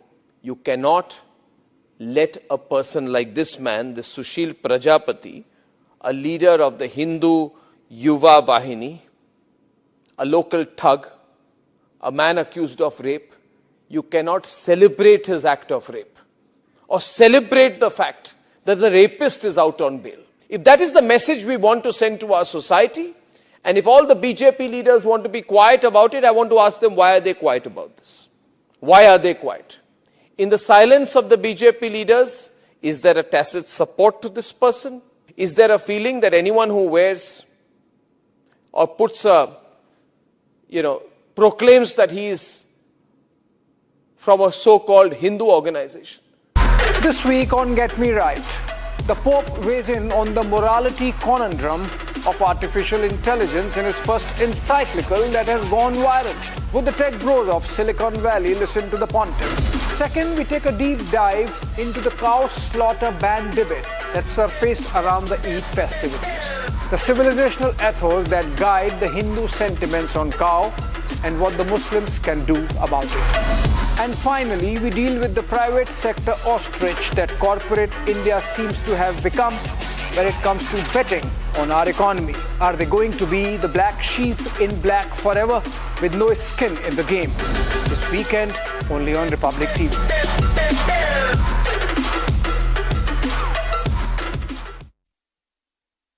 थोड़े में ज्यादा स्वाद यही तो है इसकी खास बात। वाओ मम्मा क्या स्वाद है। अरे मेरी राजा Join International Institute of Hotel Management. Call 983-10-50,000. चमकी चाट से क्या बना है? सैंडविच लस्सी और छाछ। हर घूंट में चमकी चाट। अब बताओ स्वाद आया? आया। असली स्वाद सिर्फ चंकी चाट। केसरिया से मन जोगी हुआ रे, दिल झूमे देखो मतवारा हुआ रे। केसरिया से मन जोगी हर पल मनाओ केसरी त्योहार। विमल, बोलो जुबान Kesari.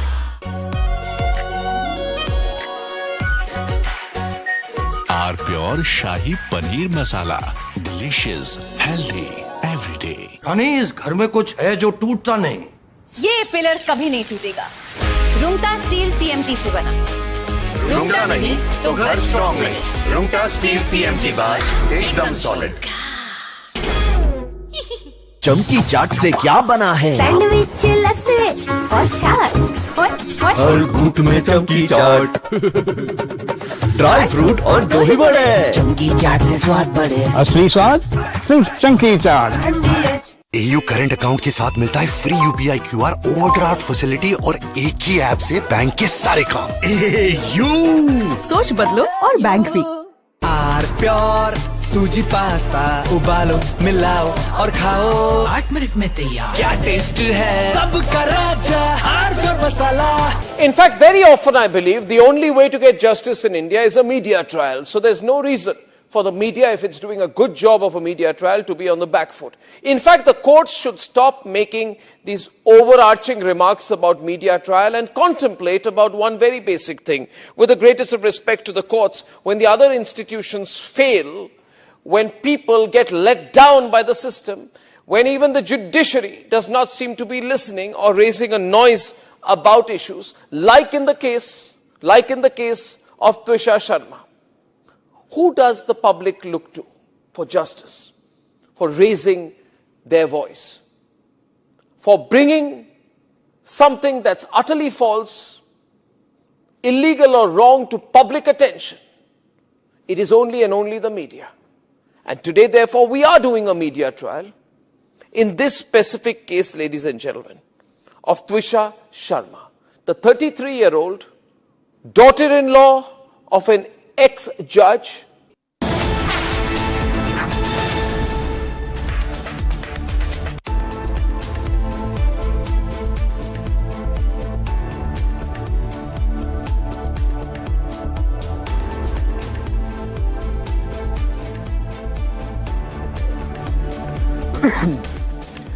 Welcome back, friends, to today's edition of our Global.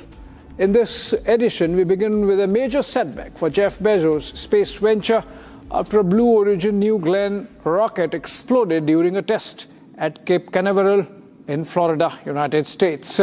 Then we move next to satellite imagery and defense analysis indicating towards a sharp expansion of China's nuclear infrastructure in Xinjiang, with new hardened facilities, launch sites and command units near the Hami Silo field. And then next, for story number 3, we go to West Asia, where a tentative US-Iran ceasefire framework has emerged after months of escalation. The proposal seeks a 60-day truce, reopening of the Strait of Hormuz, and talks on Iran's nuclear program. But the final approval still remains pending. That's, of course, on the table of President Trump in the White House. Story number 4, finally, is going to be about the United States Indian origin teenager Shreya Parekh, who has claimed the Scripps National Spelling Bee title after a high-pressure spell-off final against Ishan Gupta. Both Indians, so essentially India keeping the spelling bee with itself. Let's begin with the headlines.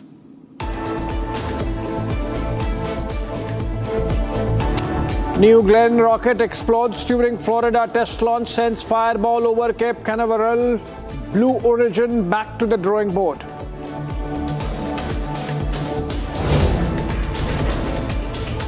Satellite images reveal over 80 new military sites near Xinjiang Silo field amid strategic concerns about China's nuclear expansion. Shreya Parekh wins the Scripps Spelling Bee in record spell-off, defeating Ishan Gupta. Spelling Bee remains an Indian stronghold in the United States. Tentative ceasefire framework emerges between US and Iran with Trump approval amid the nuclear and Hormuz disputes.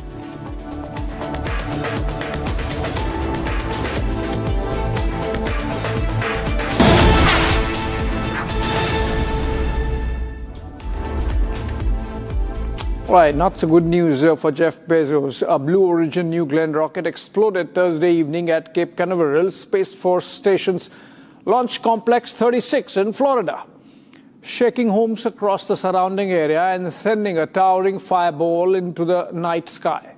The incident, which Blue Origin described as an anomaly, is the latest in a string of setbacks for Bezos and his aerospace company as it races to close the gap with Elon Musk's SpaceX.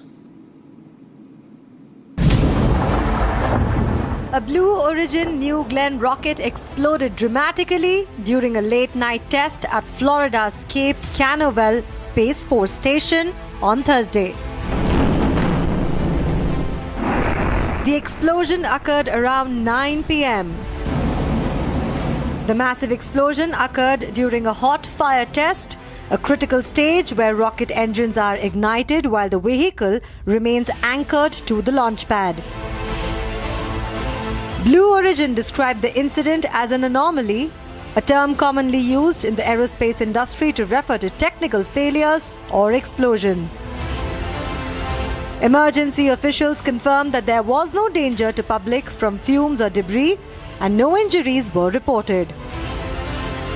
The incident marks another setback for Blue Origin's New Glenn program, which has already faced delays and regulatory scrutiny. Blue Origin has increasingly expanded its presence in human space flight and tourism as well.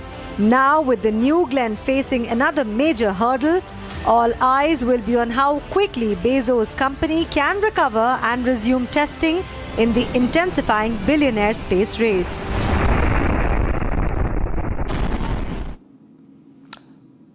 According to satellite imagery analysis and reports through sources, China is rapidly expanding its nuclear infrastructure in the remote deserts of Xinjiang, and that, of course, should be a matter of concern for India as it borders our Ladakh. The images reportedly show more than 80 hardened military facilities near the Hami nuclear silo field, including launch pads, bunkers, and command centers. Strategic analysts say the large-scale buildup is aimed at strengthening China's second-strike nuclear capability amid rising tensions, of course, with the United States and increasing military competition in the Indo-Pacific region.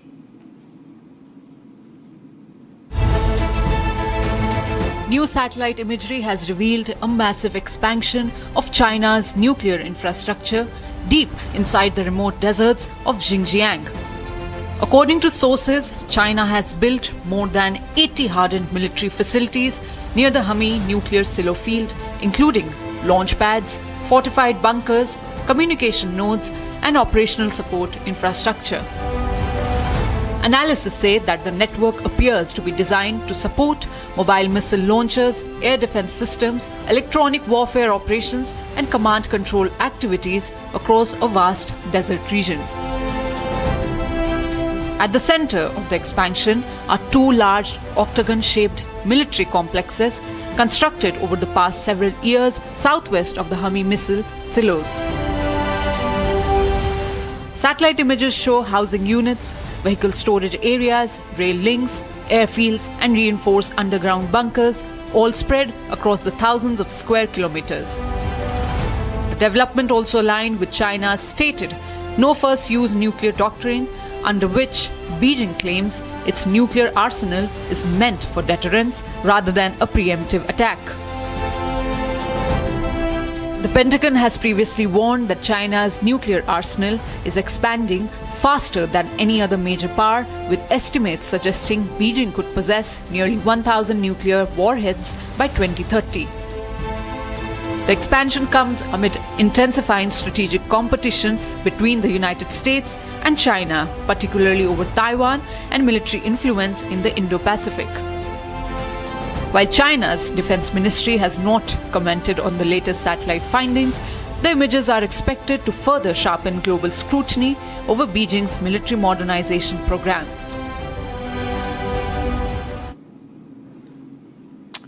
According to US media reports, a tentative ceasefire framework has been reached between the United States and Iran after months of negotiations and repeated accusations of truce violations. The proposed deal, which is still awaiting President Donald Trump's approval, aims to extend the ceasefire by another 60 days, reopen the Strait of Hormuz for unrestricted shipping, and initiate structured negotiations on Iran's nuclear program. However, officials on both sides remain divided, with Washington and Tehran presenting conflicting positions on key issues including uranium enrichment, sanctions relief, and control over maritime routes. After months of back and forth efforts and proposals, a tentative ceasefire deal has been reached between the United States and Iran. This development comes after both sides accused each other of violating the truce that began in April, 3 months after the West Asia war was triggered by US-Israeli strikes on Iran. Though President Donald Trump's approval is pending, the deal aims to extend the ceasefire for 60 days, reopen the Strait of Hormuz, and begin negotiations on Iran's nuclear program. Washington says the ball is in Tehran's court, but Iran said that the so-called final text is anything but final. At the heart of the deadlock, uranium enrichment.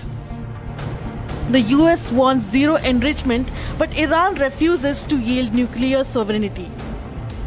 Under the proposal, both sides will sign the memorandum allowing a 60-day ceasefire that could be extended if needed on a mutual basis. It further stated that the shipping through Strait of Hormuz would be unrestricted with no tolls and harassment. Iran would also agree to remove all mines from the strait within 30 days. Another key point included in the proposal is that the US would lift its blockade from Hormuz if commercial traffic resumes. The US would also issue some sanctions waivers to allow Iran to sell oil freely. As per US officials, a deal could be announced by Sunday, though it has not been finalized and could fall apart. These details have not been confirmed by Iran, though it says a deal is getting close.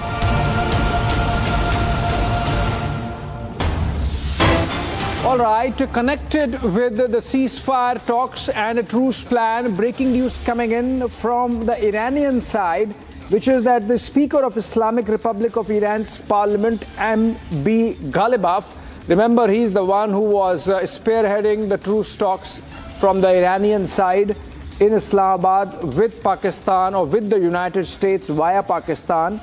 And now he has made a statement and said that we seize concessions not through dialogue, or we seek concessions not through dialogue but with missiles. In negotiations, we merely make them understand. I think it is an indication that Iran is toughening up its posture on the truce. He has also said we have no trust in guarantees or words, only actions are the measure.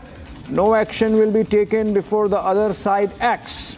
And point number 3, Ghalibaf says the winner of any agreement is the one who is better prepared for war from the day after. So saber rattling happening from the Iranian side.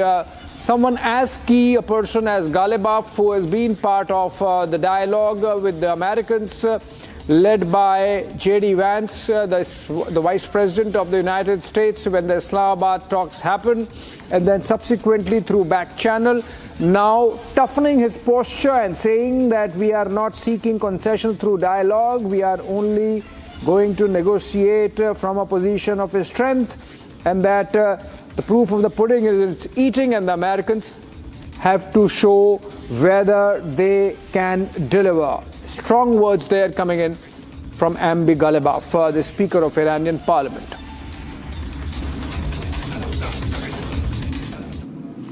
All right, coming out of that, moving on. Indian origin teenager Shreya Parekh has won the prestigious Scripps National Spelling Bee contest in the United States after a dramatic spell-off finale. The 14-year-old defeated fellow finalist and fellow Indian origin American Ishan Gupta by correctly spelling 32 words in just 90 seconds, setting a new record in the lightning round tiebreaker format. Take a listen.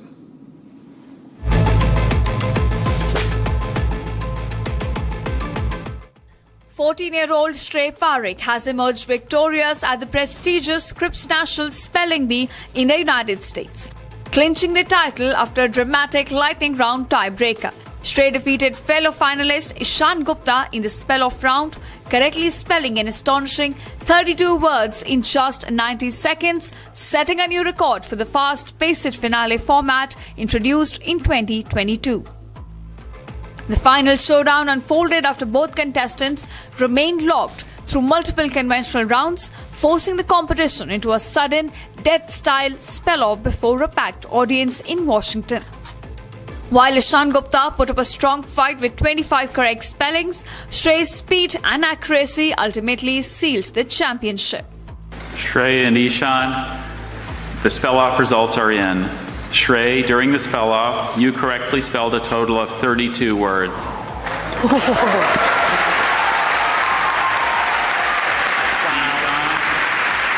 Ishan, you correctly spelled a total of 25 words, and that means that Shrey, you are the 2000. Shrey, who entered the competition as one of the favorites, said his nervousness disappeared once he heard the word and understood it was within his control. The winning word was later announced as bromocryptine, a medical term linked to dopamine activity. With the victory, Shrey takes home over $52,000 in prize money along with the championship trophy and other awards. Shrey Parekh now becomes the 31st Indian origin champion in the last 37 editions of the competition, a streak that has defined the modern era of the spelling bee. Fresh Russian drone strikes have targeted Ukraine's southern port city of Odessa, triggering fires, damaging commercial cargo ships in the Black Sea and leaving nearly 4,000 people without electricity. Ukrainian officials say the attacks targeted critical infrastructure and vessels moving along the maritime corridor. Here are the details. Massive Russian drone attacks rocked Ukraine's port city of Odessa early Friday morning. Firefighters rushed to the scene as multiple fire broke out following the strikes. Ukrainian officials say air defense systems intercepted most of the incoming drones. Despite that, nearly 4,000 residents in southern Odessa were left without electricity after infrastructure was damaged. No civilian deaths reported in the attack. Ukrainian authorities also claim that Russian drones struck 3 commercial cargo ships operating in the Black Sea. The vessels, flying the flags of Vanuatu, Comoros and Panama, were reportedly moving through Ukraine's maritime corridor when they were hit. Officials say 2 crew members sustained injuries in the attack. The latest attack comes amid continuing tensions in the Black Sea region and renewed Russian attacks on Ukrainian infrastructure and shipping routes.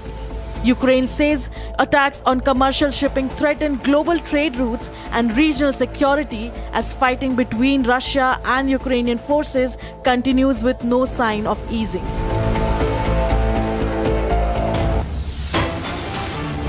Okay, another breaking coming in. According to, we have in fact former Russian President Medvedev making a comment or a statement rather. And he's also the Security Council Deputy Chairman. He's Dmitry Medvedev, the former Russian president. And he has warned the European Union and the European nations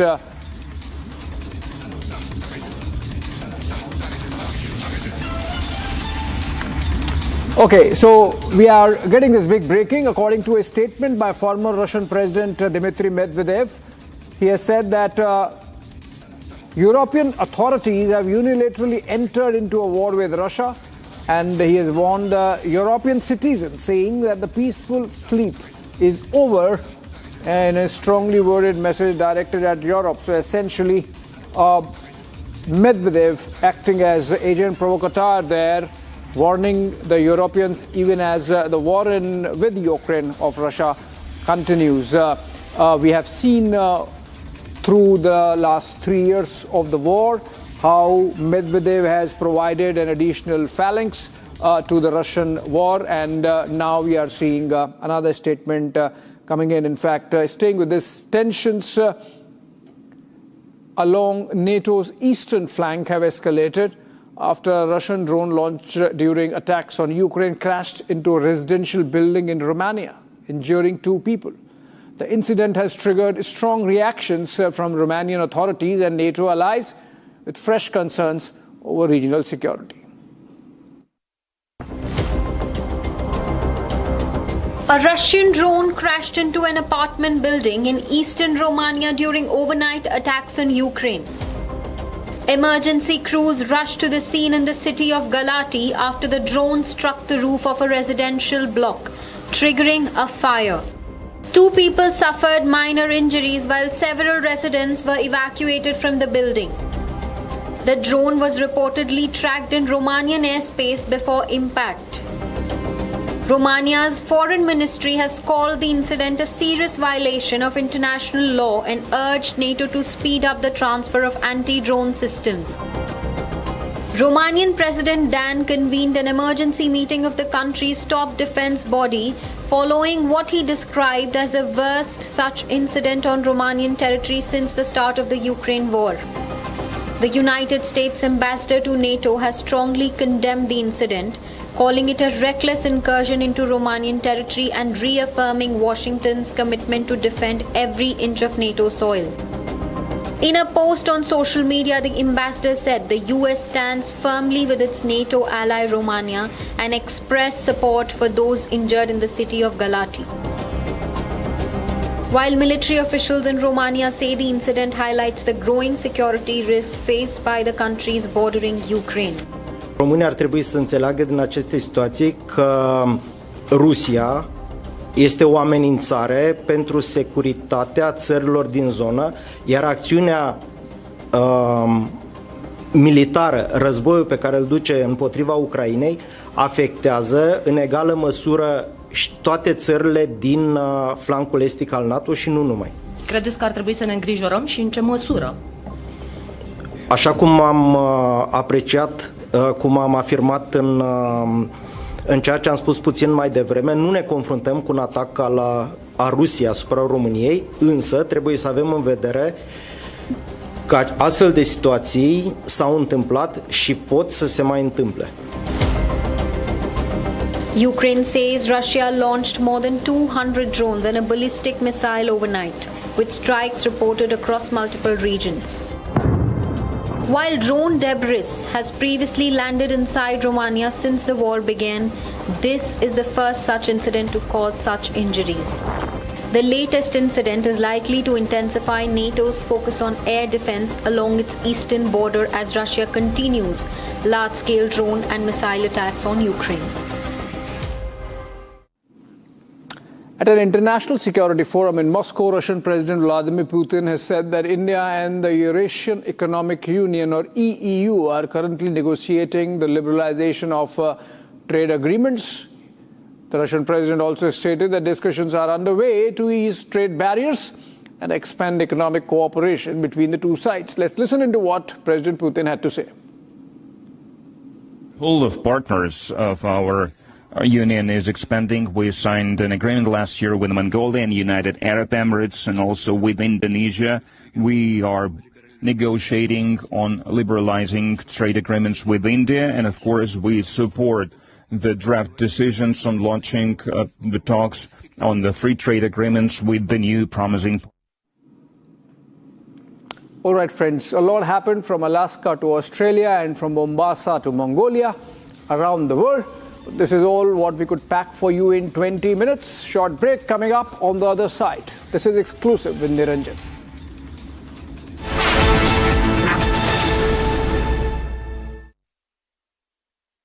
Co-powered by Crystal Crop Protection. देश का किसान, देश का hero. थोड़े में ज्यादा स्वाद यही तो है इसकी खास बात. वाओ मामा, क्या स्वाद है? अरे मेरी राजा. Amity has been ranked India's #1 not-for-profit private university for 11th year, with top 10 ranked institutions in management, engineering, biotech, law, masscom, telecom, hospitality, fashion and more. Yet another top ranking for Amity University. चमकी चाट से क्या बना है? आलू चाट या fruit चाट. स्वाद बढ़ाए चमकी चाट. क्या बात है? स्वादिष्ट पकोड़े और परेशान, अरे चंकी चाट है इसकी जान। असली स्वाद सिर्फ chunky chaat. AU savings account में मिलते हैं amazing benefits, paperless banking and higher interest, वो भी हर महीने। Money money money money every month. सोच बदलो और बैंक भी।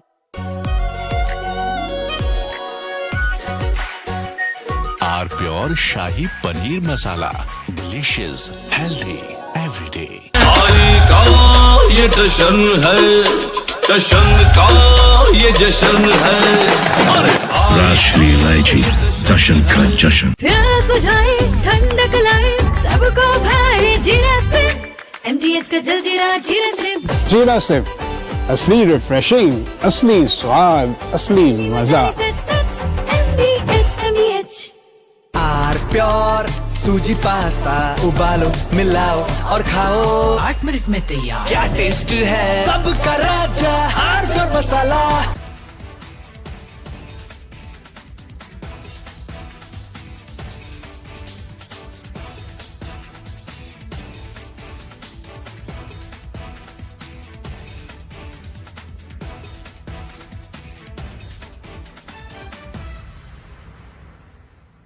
I want to start with some very disturbing pictures that have come in of a so-called right-wing leader. His name is Sushil Prajapati.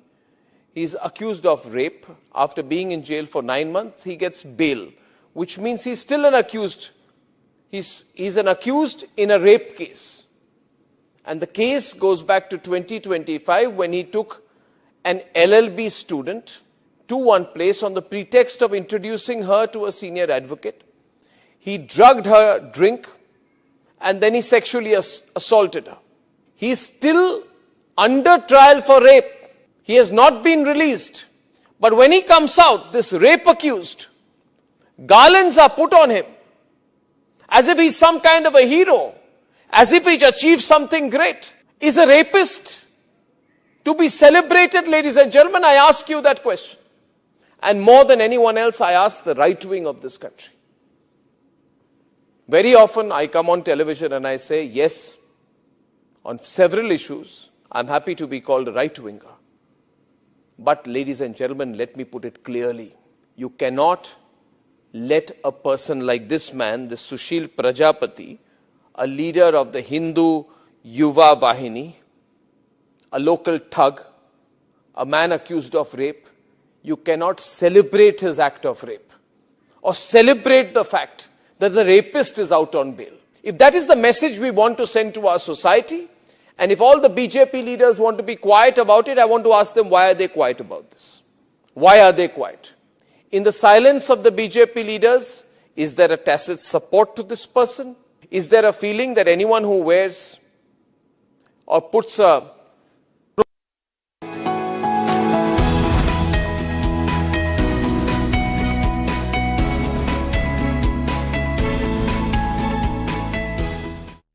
Co-powered by Crystal Crop Protection, देश का किसान, देश का hero. थोड़े में ज्यादा स्वाद, यही तो है इसकी खास बात। वाओ मामा, क्या स्वाद है, अरे मेरे राजा। Join International Institute of Hotel Management. Call 983-10-50,000. चमकी चाट से क्या बना है, आलू चाट या फ्रूट चाट, स्वाद बनाए चमकी चाट। क्या बात है, स्वादिष्ट पकोड़े और परेशान, अरे चंकी चाट है इसकी जान। असली स्वाद सिर्फ चंकी चाट। हनी, इस घर में कुछ है जो टूटता नहीं। ये पिलर कभी नहीं टूटेगा। रुंगटा स्टील TMT से बना। रुंगटा नहीं तो घर स्ट्रॉन्ग नहीं। रुंगटा स्टील TMT बार एकदम solid.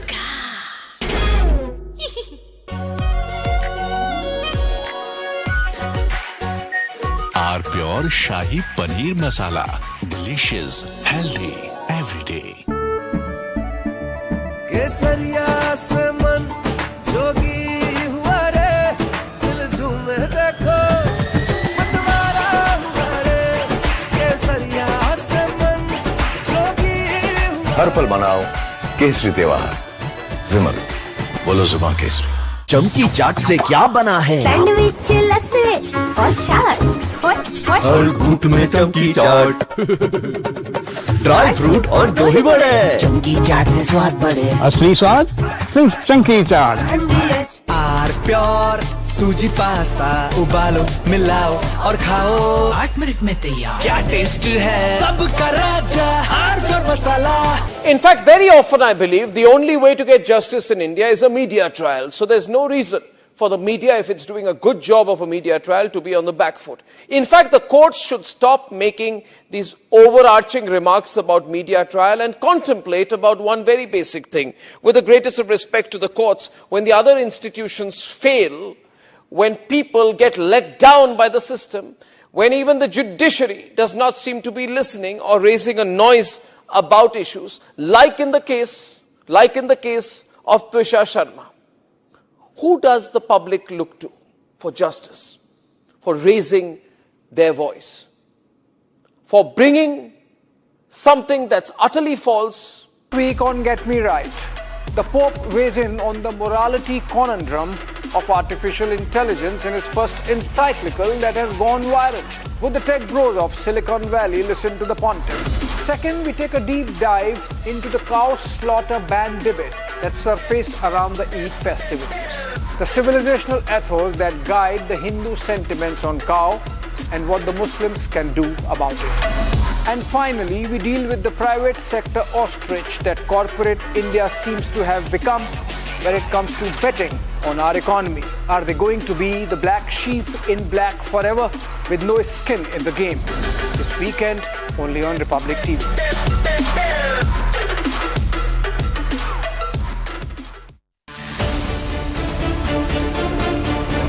Breach candy after Gymkhana.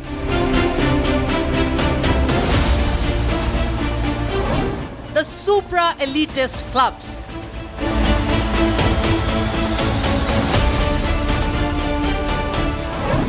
Debating tonight at 8 p.m. Presenting by Zoho Business Software, trusted by 15 crore users. Co-powered by IIHM International Institute of Hotel Management.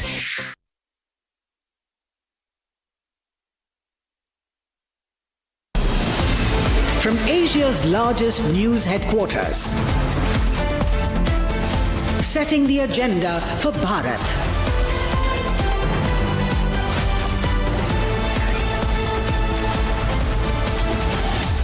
You're watching Republic.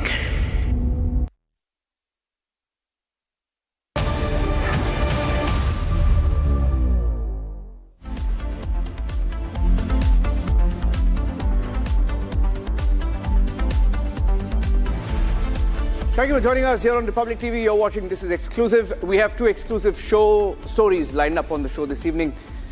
One of a student who was killed in Canada, stabbed in Canada, and her family was not informed for almost 10 days. That story lined up on the show this evening, along with a witness in the Air India crash who's breaking the silence after almost 1 year. Both these stories lined up on the show. Here are the headlines.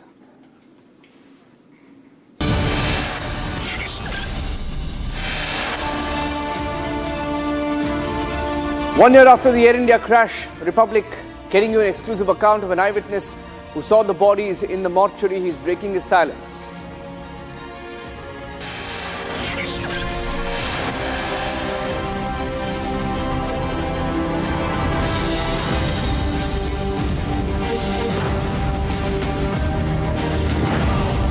A 22-year-old girl from Gujarat, Vidhi Mega, stabbed in Canada, killed.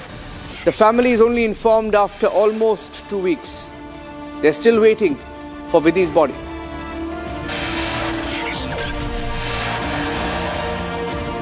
Mumbai's Breach Candy Club under scanner after Delhi's Gymkhana Club.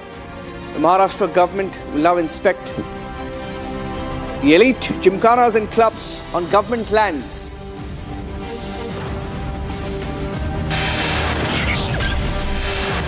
Major controversy erupts as full rendition of the Vande Mataram is not played in the Kerala Assembly. The Lok Bhavan's instructions have been ignored. Congress tries to block Vande Mataram.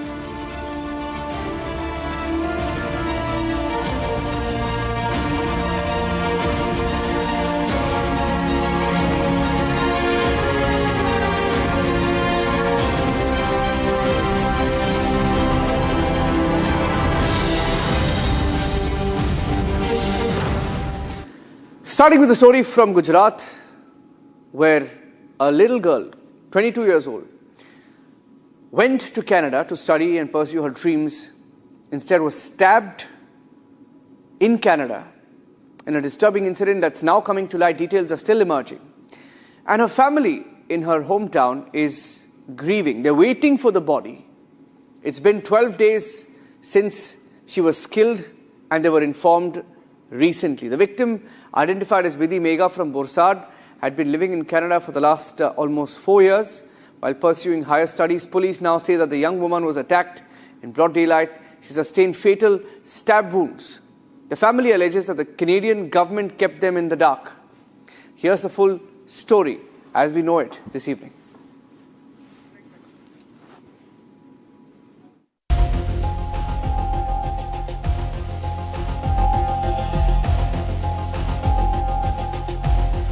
सरकार श्री से मेरी यही विनती है कि जितना बुरा होना था हमारे साथ हो चुका है।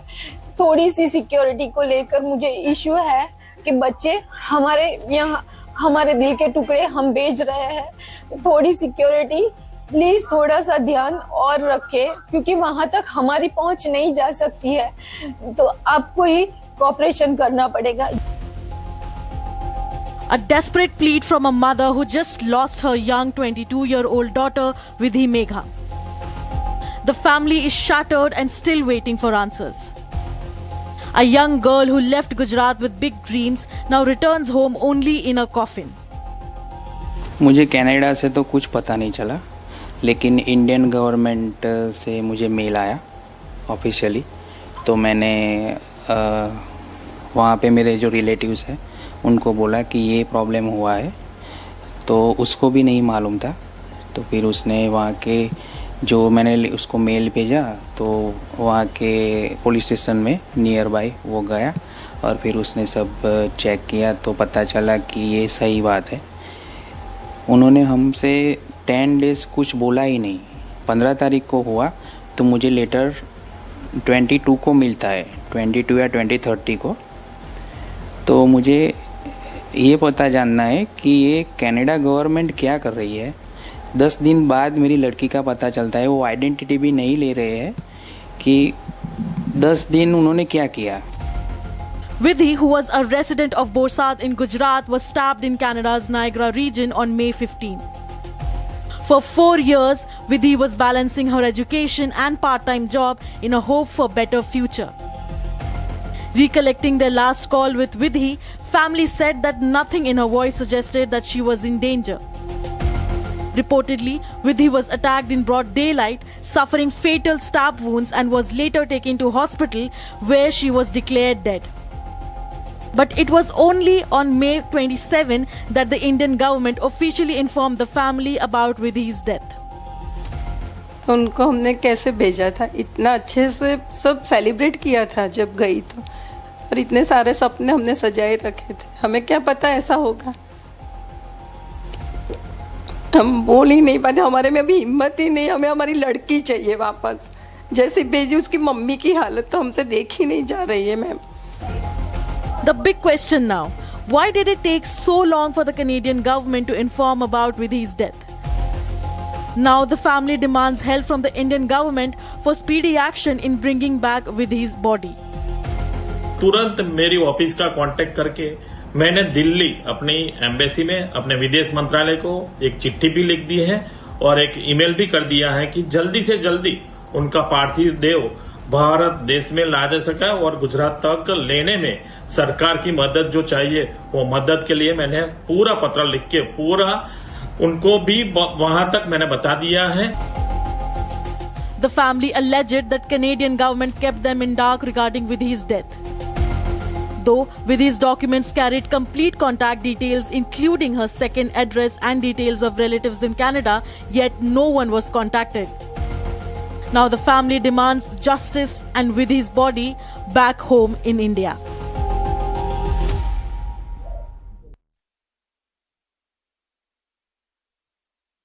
When was the family involved, informed rather, and why is it taken so long?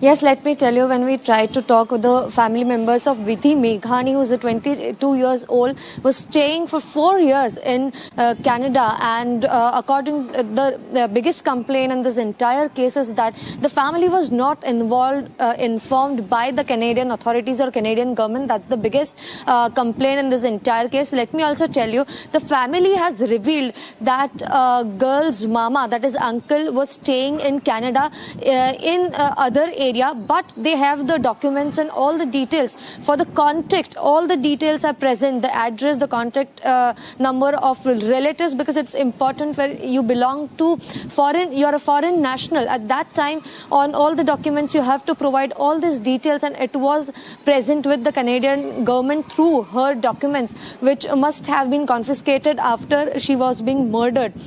Now, their biggest complaint over here is that if they were not communicated by university authorities or police officials from or the Canadian government, why did not they inform relatives who are present in Canada? And there are all sorts of doubts over here. Was there anything fishy? Why did investigation take so long? On the other hand, they had to say that Indian authorities, on the other hand, immediately informed, because initially it passes from the Indian embassy and then it comes to the state government and then to the Anand police, which is a district, and in the Anand district, Borsat town is there. So through the Indian government, after receiving a letter or official communication from the Indian government, they sent the same letter to their relatives who are present in Canada, and then they reassured that this has actually happened. Now they don't have any details. We did try to talk to them, and on the last time they talked to Vidhi was on 14th May. So these are all details, and according to the family, she was happy. And on 15th, this horrific incident has happened. Back to you.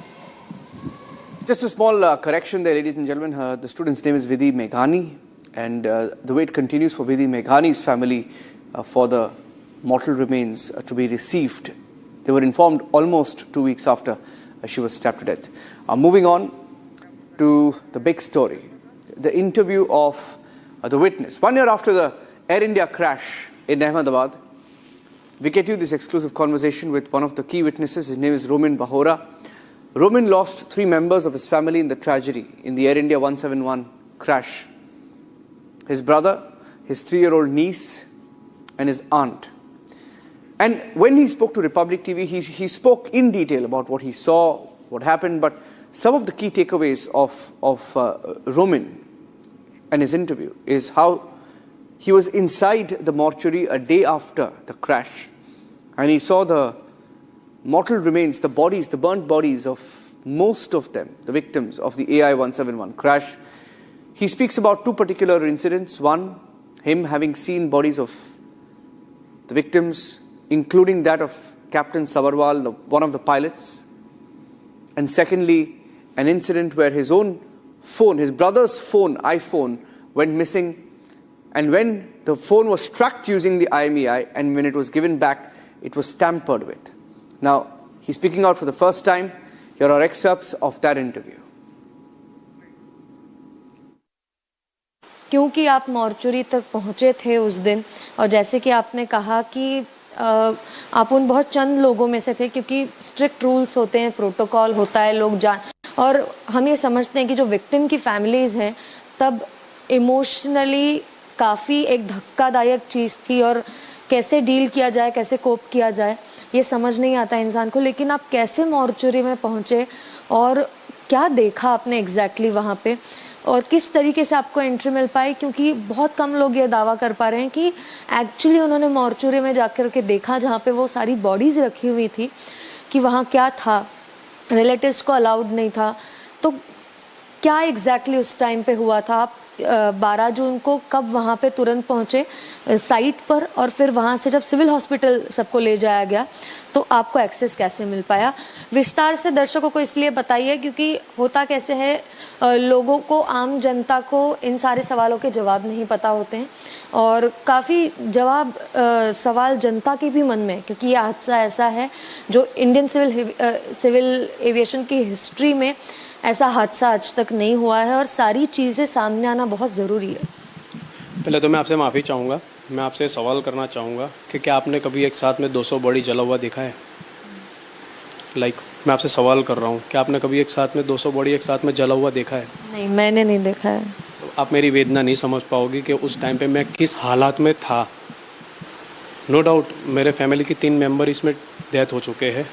तो उस दिन जो मैंने देखा है वो आप नहीं समझ पाओगे, क्योंकि अगर आपने देखा होता तो पहले ये सवाल ही नहीं होता, राइट?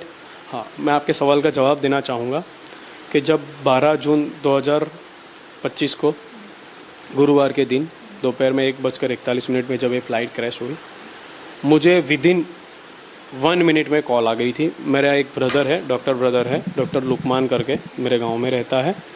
वो भाई ने मुझे कॉल करा कि भाई की फ़्लाइट कितने बजे थी, तो मैंने उसको बताया कि 1:30 बजे वाली थी, क्योंकि 1:38 को टेक ऑफ होने का टाइमिंग था। बट फ़्लाइट 1:10 वाली थी। ये फ़्लाइट ये डिले हुई है थोड़ी। ये डिले हुई थी फ्लाइट, राइट। 1:10 की फ़्लाइट की टिकट थी मेरे भाई की, और 1:38 को इसका टेक ऑफ हुआ है। तो भाई का फ़ोन आया कि बोले परवेज़ की फ़्लाइट कितने बजे थी। मेरे ब्रदर का नाम परवेज़ है। तो फ़्लाइट कितने बजे थी? मैं बोला भाई 1:30 बजे वाली है।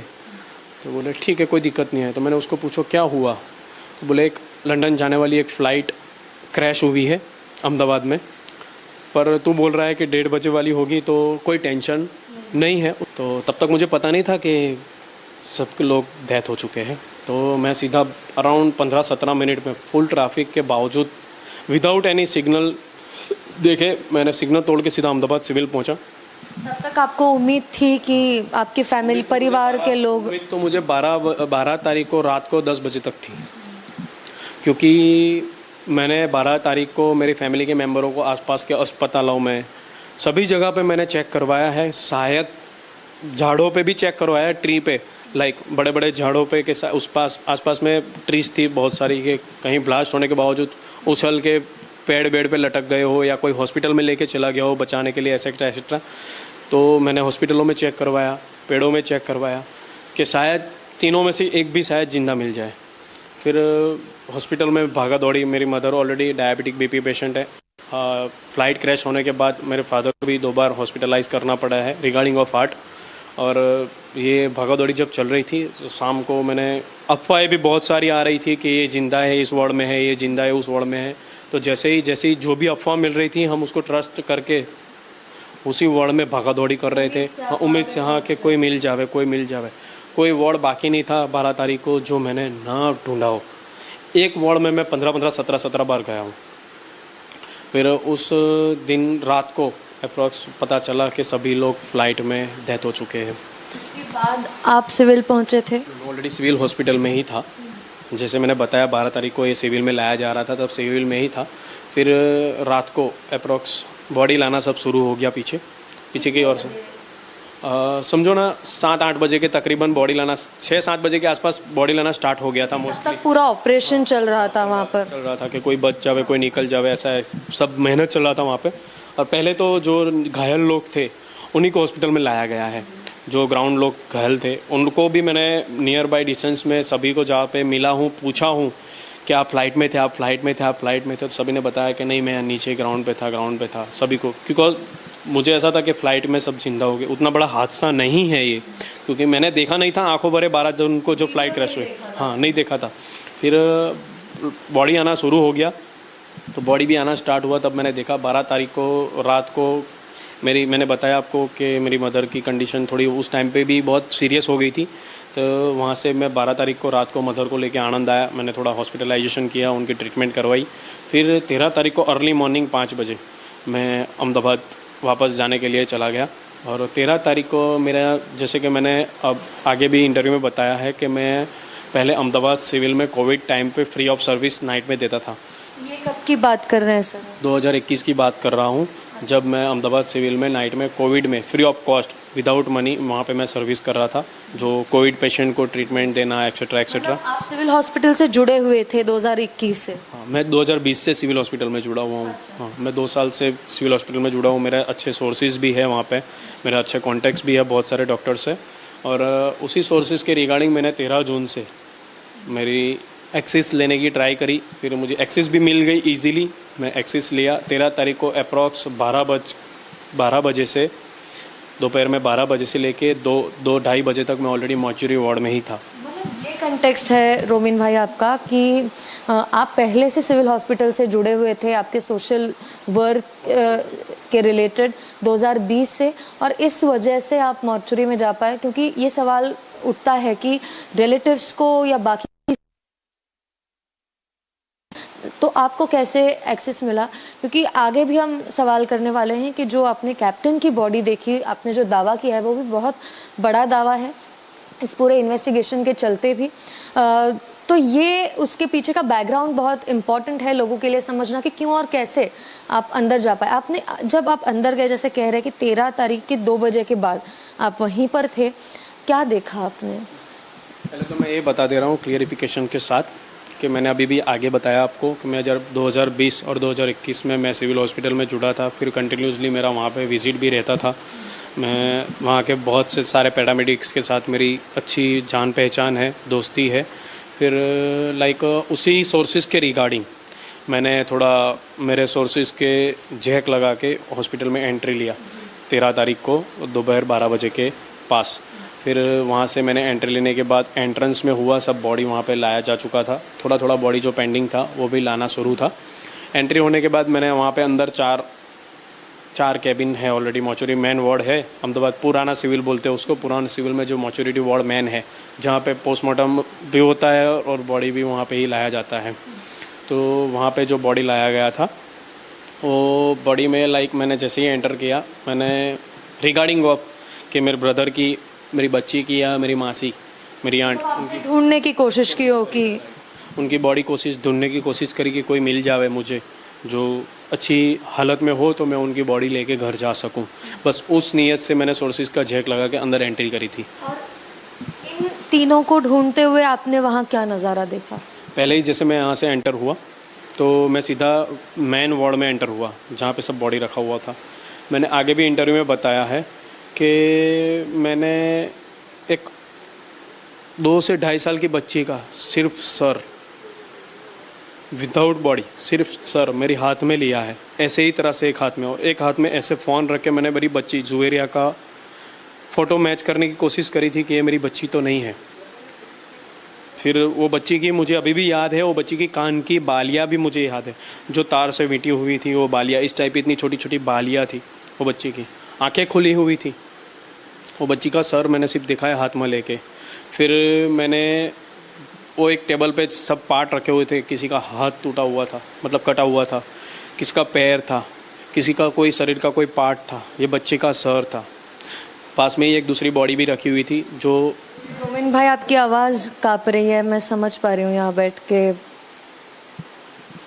फिर मैंने वो सब भी देखा हुआ था। फिर जो ग्राउंड में जो डेथ हो चुके थे उनकी भी बॉडी मैंने देखी हुई थी उस टाइम पे, जो एक साइड पे पड़ी हुई थी, मोस्टली सभी बॉडी बिना जली हुई थी। फिर वहाँ से मैं दूसरे वार्ड में गया जहाँ पे ढूंढने की कोशिश करी मैंने। फिर दूसरे वार्ड में मैंने एक बॉडी ऐसी देखी है कि एक अराउंड 23 या 25 ईयर की एक लेडी थी जो ऑलरेडी प्रेग्नेंट थी, जो मैंने आगे भी बताया था कि उनका ग्रीन कलर टाइप का रजवाड़ी साड़ी का पल्लू भी जला हुआ नहीं था, पर उनका पेट बीच में से फट के बच्चा, अराउंड 6 महीने का बच्चा भी उनके पेट पे लिपटा बाहर पड़ा था, विथ प्लेजेंटा लाइक जो मैली बोलते हैं, राइट, प्लेजेंटा के साथ एम्बेलिकल कॉर्ड के साथ वो बच्चा जुड़ा हुआ था। वो बच्चा भी मैंने उसके पेट पे देखा था, सिर्फ इतनी साइज़ वाला। फिर उसके पास में थोड़ा डिस्टेंस में एक बॉडी ऐसा भी था कि एक मदर थी जो बच्चे को लिपट के पूरी बन पोजीशन में जली हुई पड़ी थी, वो भी मैंने देखा हुआ है। फिर बहुत सी बॉडी ऐसी भी है जो पूरी बंद थी, जो पहचान में भी नहीं आ पाए ऐसी थी। लाइक मैंने मोस्टली समझो ना 200 around body near by distance से देखा हुआ है। सभी ने मुंह पे मास्क बांधा हुआ था, पर मैंने मुंह पे एक कपड़ा भी रखा हुआ नहीं था।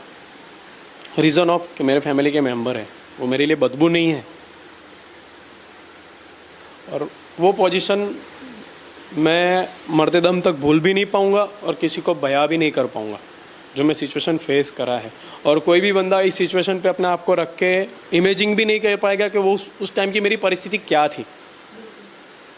मैंने 13 तारीख को जब एंट्री लेने के बाद ये सब बॉडी भी देखा, तब मुझे अंदर जाने के बाद जैसे एंटर हुआ, राइट हैंड साइड पे एक कोने के अंदर स्टीललेस टेबल, जो स्टील का टेबल रहता है जो हिलाया जा सकता है, उस टेबल के ऊपर कैप्टन सुमित सुबरवाल सर की भी बॉडी नियर बाई डिस्टेंस, अभी जितने डिस्टेंस में हम बैठे ना उसी डिस्टेंस में मैंने देखा है उसी दिन 13 तारीख को।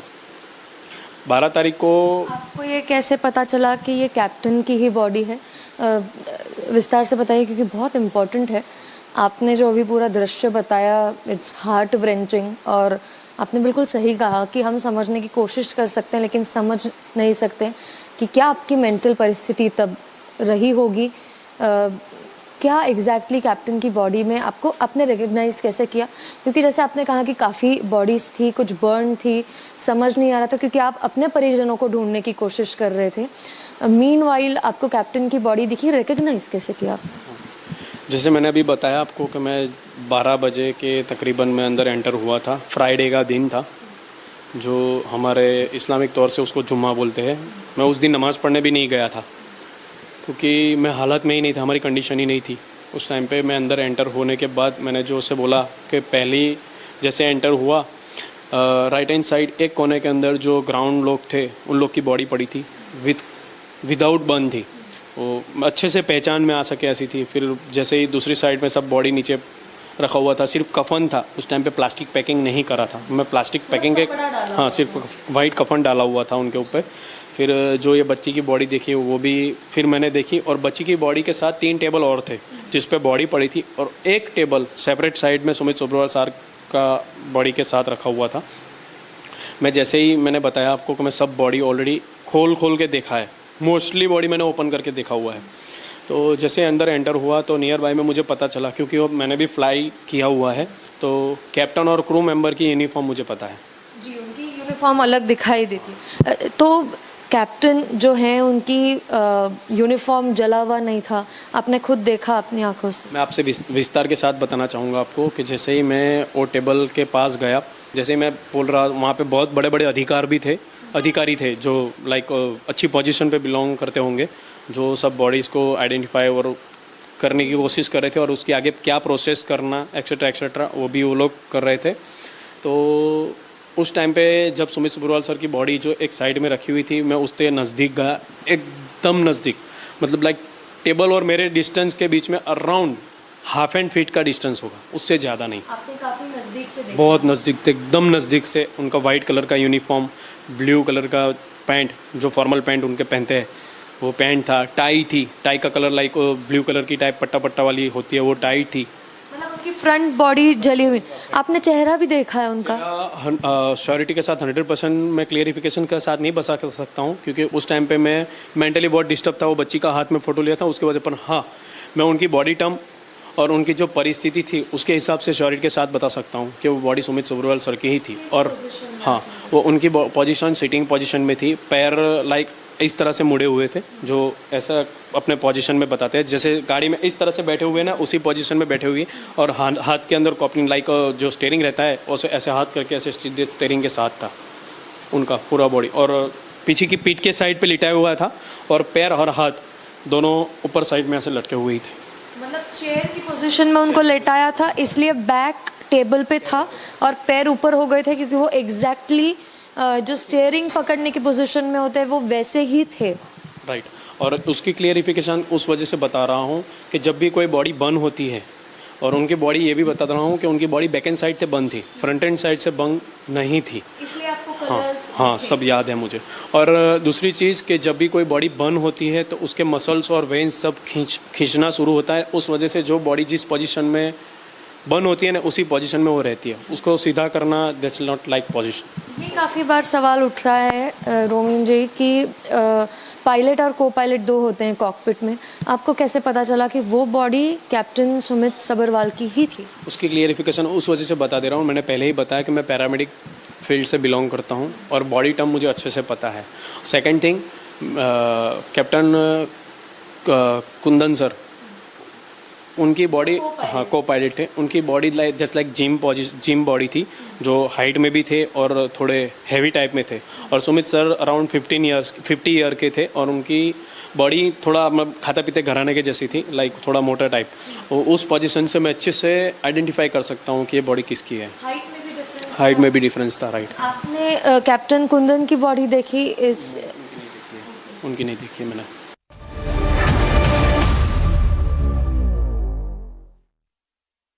थोड़े में ज्यादा स्वाद, यही तो है इसकी खास बात। वाओ मामा क्या स्वाद है, अरे मेरे राजा।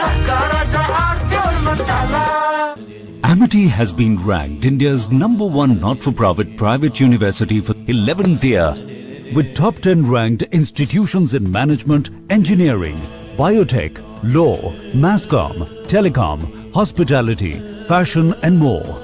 Yet another top ranking for Amity University. चमकी चाट से क्या बना है? सैंडविच, लस्सी और छाछ। हर घूंट में चमकी चाट। अब बताओ स्वाद आया? असली स्वाद सिर्फ chunky chaat.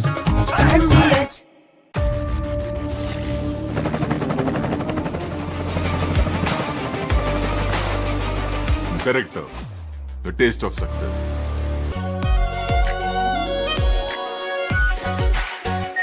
Are pure shahi paneer masala, delicious, healthy everyday. AU current account के साथ मिलता है free UPI QR overdraft facility और एक ही ऐप से बैंक के सारे काम। AU सोच बदलो और बैंक भी। प्यास बुझाए, ठंडक लाए, सबको भाए जीरा से। MTH का जलजीरा जीरा से। जीरा से असली रिफ्रेशिंग, असली स्वाद, असली मजा। MTH। केसरिया से मन जोगी हुआ रे, दिल झूमे देखो मतवारा हुआ रे। केसरिया से मन जोगी हुआ। हर पल मनाओ केसरी त्योहार। विमल, बोलो जुबान केसरी। आर प्योर सूजी पास्ता, उबालो मिलाओ और खाओ, 8 मिनट में तैयार। क्या टेस्ट है, सब का राजा आर प्योर मसाला। चमकी चाट से क्या बना है? सैंडविच, लस्सी और छाछ। हर घूंट में चमकी चाट। ड्राई फ्रूट और दही बड़े, चमकी चाट से स्वाद बढ़े। असली स्वाद सिर्फ chunky chaat.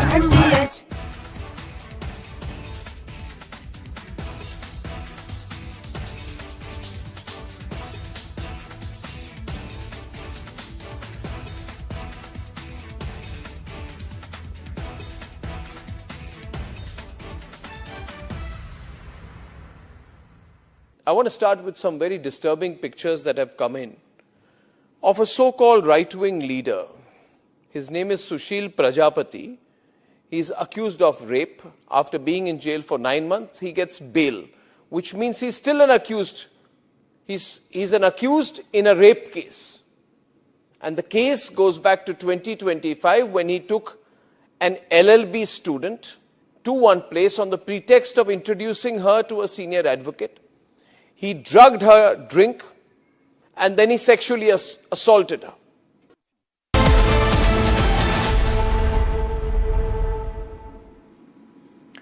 Welcome back, friends, to today's edition of Super Prime Time, in which we bring to you a roundup of the main stories and news that has happened through the day. Let's begin with the headlines.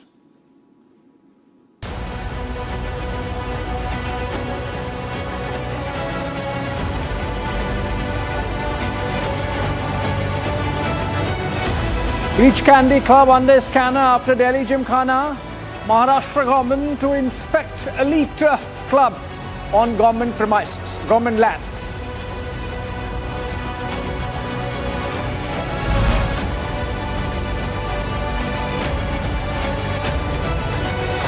Centre says Prime Minister Modi personally supervising NEET paper leaks.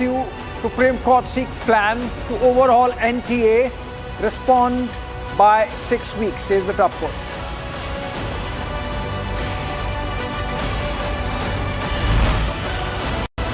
India's strong message to Bangladesh on infiltrators, says verification spending from Bangladesh for 5 years now.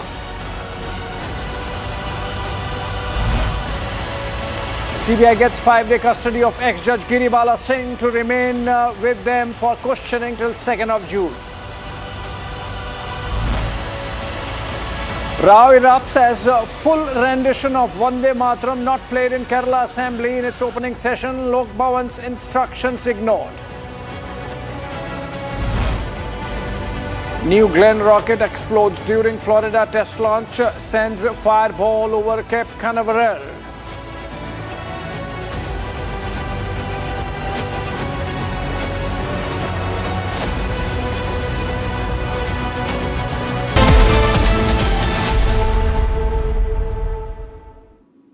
Welcome back. Big developments in the Twisha death case and the campaign for justice for Twisha. The court has now sent Giribala, or a Bhopal court in fact, has sent Giribala to CBI custody for custodial interrogation over the next 5 days. The custody of Twisha's husband, Samarth Singh, has also been extended by another 5 days as the CBI intensifies its probe into the high-profile case. Here are the details of what has happened through the day in Twisha case. The investigation into Twisha's death case has intensified. The court remanded Twisha's mother-in-law Giribala Singh to 5 days of CBI custody. The court also extended the custody of Twisha's husband Samarth Singh by another 5 days. समर्थ सिंह का जो remand अवधि है वो 29 मई दिन के 2 से 2:30 बजे तक की थी, तो इसीलिए ये कयास लगाया जा रहा है कि 2:30 बजे से पहले दोनों को ही कोर्ट में एक साथ लाया जा सकता है। यहाँ पर की सीबीआई रिमांड की मांग करेगी। इस 3 दिन से लेकर 7 दिन के रिमांड की मांग की जा सकती है, क्योंकि कई सवाल हैं जिनके जवाब अभी सीबीआई को नहीं मिले हैं। Both accused were produced before Justice Shobhana Balave's court after the CBI sought custodial interrogation. The central agency argued that the detailed questioning of both accused was necessary to move the investigation forward. According to Twisha's family lawyer, both Giribala Singh and Samarth Singh will remain in CBI custody till June 2nd. CBI ने समर्थ सिंह की 5 दिन की remand extension मांगा, जो court ने दे दिया है, और गिरिबाला सिंह का भी 5 दिन का उन्होंने सीबीआई रिमांड मांगी है, और गिरिबाला सिंह की भी 5 दिन की सीबीआई रिमांड दे दी गई है। तो आज दोनों को 5 दिन के लिए सीबीआई ने रिमांड पे लिया है। 2 जून को 2 बजे तक के लिए सीबीआई रिमांड हुई है। अब इस बीच में सीबीआई अपना इन्वेस्टिगेशन दोनों से जारी रखेगी, और इसके बाद यदि आवश्यकता उनको पड़ती है तो वो और रिमांड लेंगे, या फिर ये जो 2 तारीख को वो अपनी स्थिति बताएंगे कि उनके इन्वेस्टिगेशन में क्या हुआ। Giribala and Samarth are being questioned by the CBI over alleged inconsistencies and circumstances surrounding Twisha's death. The latest court order is being seen as a significant step into the ongoing probe. The CBI is now expected to conduct detailed interrogation of both accused over the next 5 days as investigators attempt to piece together the events leading to Twisha's death.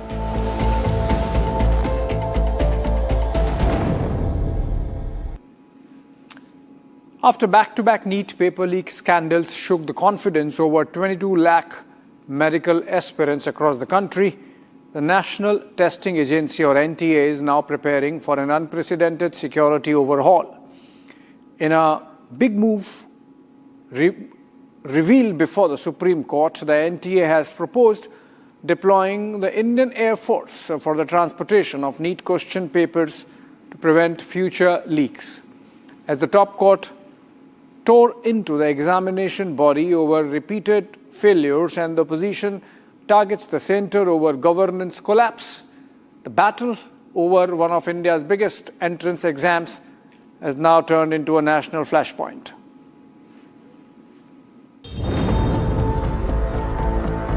The National Testing Agency is now planning an unprecedented security overhaul after repeated NEET paper leak scandals rocks the country. In a formal affidavit before the Supreme Court, the NTA revealed that the Indian Air Force will now be deployed for the transportation and logistics of NEET question papers. The move comes after catastrophic paper leak allegations forced the cancellation of NEET UG 2026, impacting over 22 lakh medical aspirants nationwide. The Supreme Court came down heavily on the NTA today, saying repeated leaks had traumatized students and their families. The bench also questioned how such breaches could happen despite oversight committees and monitoring systems already being in place. Drawing comparisons with UPSC, the top court observed that such large-scale leaks had never occurred in UPSC examination. The affidavit filed by the high-powered steering committee headed by former ISRO chief Dr. K. Radhakrishnan also detailed new reforms including Aadhaar biometrics, CCTV surveillance and tighter logistics control. The NTA says the proposed airtight security loop will ensure question papers remain uncompromised from the printing press till exam centres. Meanwhile, the opposition has launched a blistering attack on the centre over the NEET paper leak. Shiv Sena UBT leader Priyanka Chaturvedi mocked the move, saying perhaps ISRO or NASA should also be roped in. With the Supreme Court demanding accountability, now even the Indian Air Force being considered for exam logistics, the NEET crisis has evolved far beyond a paper leak into a full-blown credibility battle over India's examination system. A shocking healthcare tragedy in Rajasthan's Kota has now triggered a nationwide outrage. After at least 5 women reportedly died following administration of suspected fake Oxytocin injections during and after C-section deliveries, investigators suspect a massive fake drug racket may have penetrated the government healthcare supply chain in Rajasthan, with preliminary laboratory findings reportedly revealing that the injections contained zero active oxytocin content. The Rajasthan government has now banned the suspected batch, launched a high-level probe and suspended several officials linked to the case.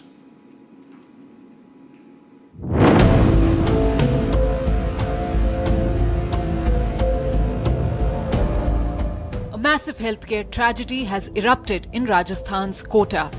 At least 5 women reportedly died after being given suspected fake oxytocin injections during and after C-section deliveries.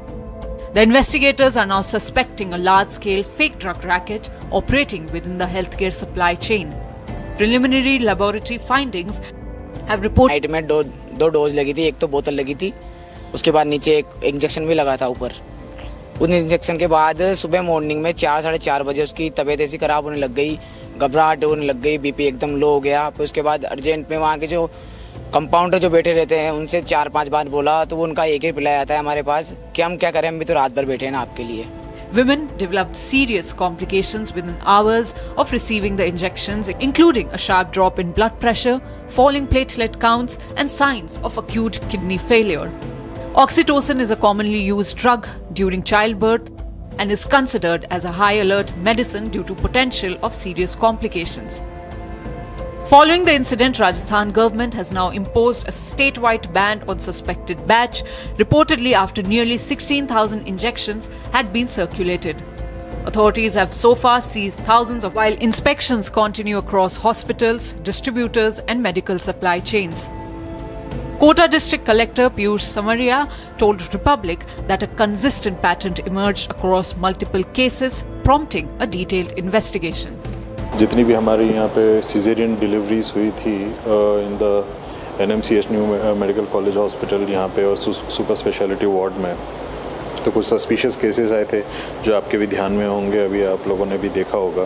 तो उन पे एक मतलब जो एक pattern देखा है, एक कॉमन पैटर्न दिख रहा है and which is being investigated by हमारा health department and there has been a team which has come from AIIMS Delhi also, उन्होंने भी देखा है। As the probe continues, many have also been suspended from the Kota Medical College. डॉक्टरों ने कोई ये नहीं सुना। हमारा केस 5 बजे बिगड़ा, उसके बाद में इंजेक्शन के थ्रू वो बिगड़ा था केस, उसको इमरजेंसी वार्ड में लेके गए। उसके बाद हम बाहर बैठे रहे, उनके कई डॉक्टर रात भर लगे रहे 8 बजे तक उसके पास। कोई उसका बढ़ने वाला कोई केस नहीं दिखा हमें। उसके ये कोई जवाब नहीं दिया। हमें सांत्वना देते रहे 8 बजे तक। फिर उसके बाद में कई रात हो गई 11-12 बजे पुलिस वाले 20 पुलिस वाले आके मुझे इकट्ठा करके मजबूर किया, भाई साइन करोगे आप या पोस्टमार्टम कराओगे। As grieving families demand answers and the investigation continues, the big question is how a suspected fake drug batch entered the government hospitals. A political row has erupted in Kerala over the playing of Vande Mataram in the assembly session, after the state government decided to play only the opening lines instead of the complete version as mandated by a central government notification. The move has triggered criticism from political opponents and fresh debate over the centre's directive on the national song. Here are the details.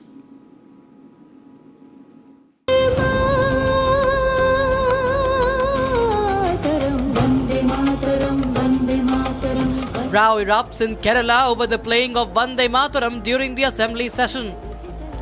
The Kerala assembly session began with only the first 2 lines of Vande Mataram, unlike the swearing-in ceremony of the new government, where the complete version of the song was played.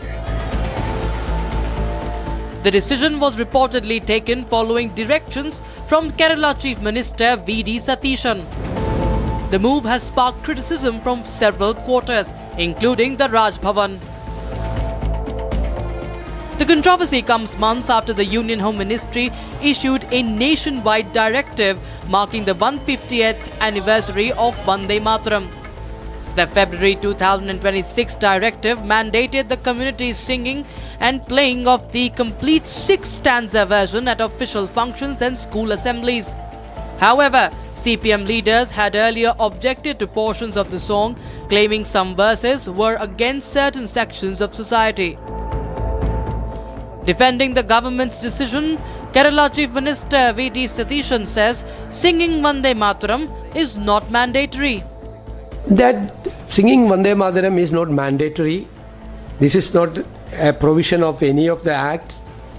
Just like a flag code, nothing. This is a guideline only. We have certain decisions on that.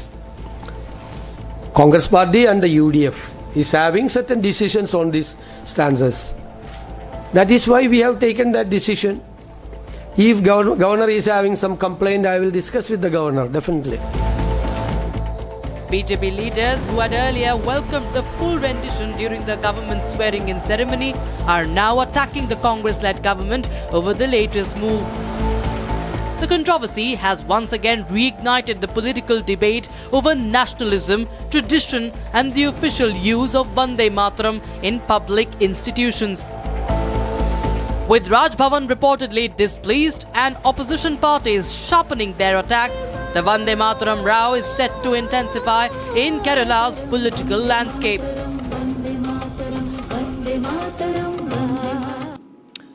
From fear and sleepless nights to hopes of a secure future, India's Bangladesh border in North Bengal is witnessing a dramatic transformation.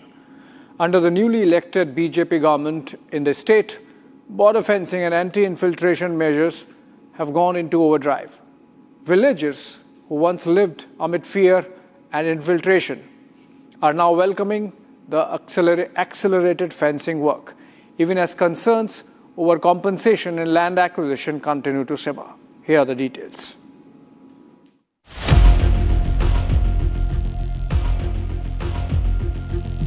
India's Bangladesh border in West Bengal is now witnessing one of the biggest anti-infiltration crackdowns in recent years. Border fencing work has accelerated rapidly under the newly elected BJP government in Bengal, with land now being handed over to the BSF across vulnerable stretches. Union Home Minister Amit Shah claimed the government has fulfilled its election promise of strengthening the Bangladesh border.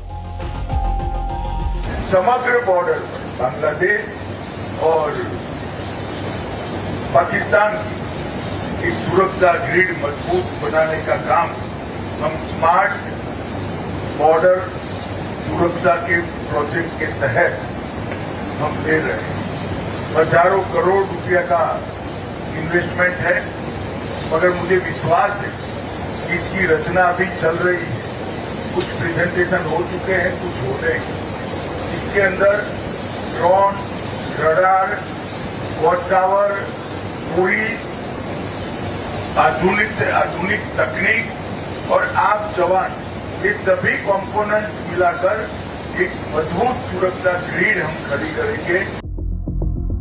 Amit Shah also highlighted the state's new detect, delete and deport policy targeting illegal Bangladeshi infiltrators and Rohingyas. मुख्यमंत्री जी ने एक ही सप्ताह के अंदर fencing के लिए सारी भूमि देने का फैसला सैद्धांतिक रूप से कर दिया है और कुछ जमीन तो देने का भी काम हो रहा है। ये फेंसिंग पूरी होते ही घुसपैठ की प्रक्रिया बहुत बड़ी मात्रा में रोकने में हम सफल हुए। Official data accessed by Republic shows 386 suspected infiltrators are currently housed in holding centers across Bengal border districts. Basirhat police station has recorded the highest number of detainees, including men, women and children. But beyond politics, for border villagers, this issue has always been about survival and safety.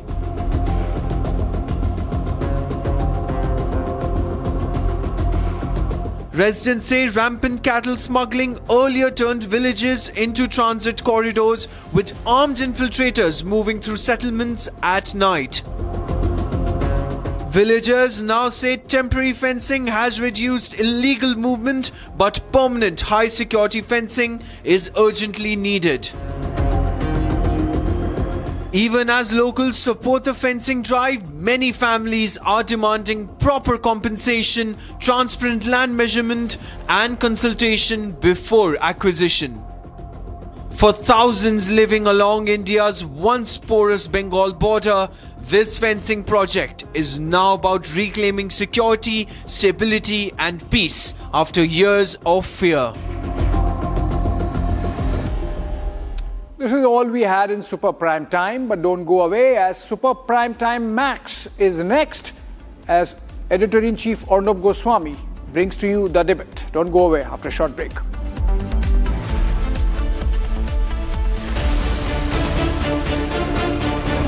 Breach candy after Gymkhana.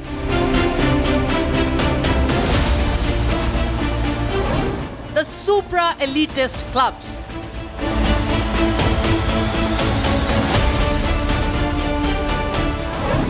Debating tonight at 8 p.m. Presenting by Zoho Business Software, trusted by 15 crore users. Co-powered by IIHM International Institute of Hotel Management. थोड़े में ज्यादा स्वाद यही तो है इसकी खास बात। वाओ मामा क्या स्वाद है। अरे मेरी राजा। Join International Institute of Hotel Management. Call 983-10-50,000. प्यास बुझाए ठंडक लाए सबको भाए जीरा सिप। MTH का जल जीरा जीरा सिप। जीरा सिप, असली रिफ्रेशिंग, असली स्वाद, असली मजा। MTH केसरिया से मन जोगी हुआ रे, दिल झूमे देखो मतवारा हुआ रे। केसरिया से मन जोगी हुआ। हर पल मनाओ केसरी त्योहार। विमल, बोलो जुबान Kesari.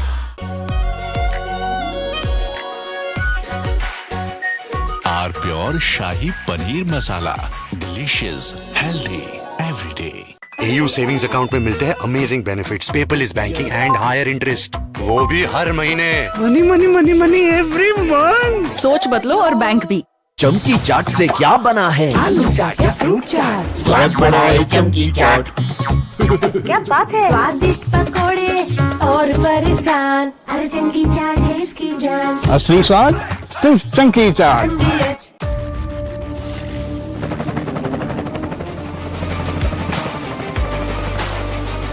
Character, the taste of success. R pure suji pasta उबालो मिलाओ और खाओ 8 मिनट में तैयार। क्या टेस्ट है सबका राजा AR pure masala.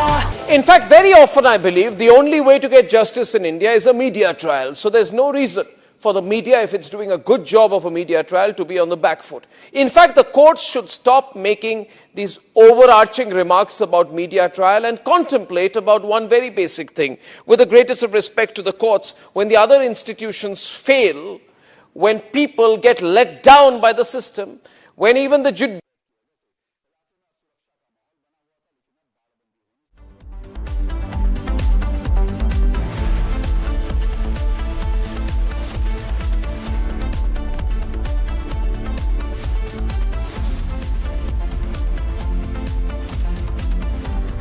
Co-powered by Crystal Crop Protection, देश का किसान, देश का hero.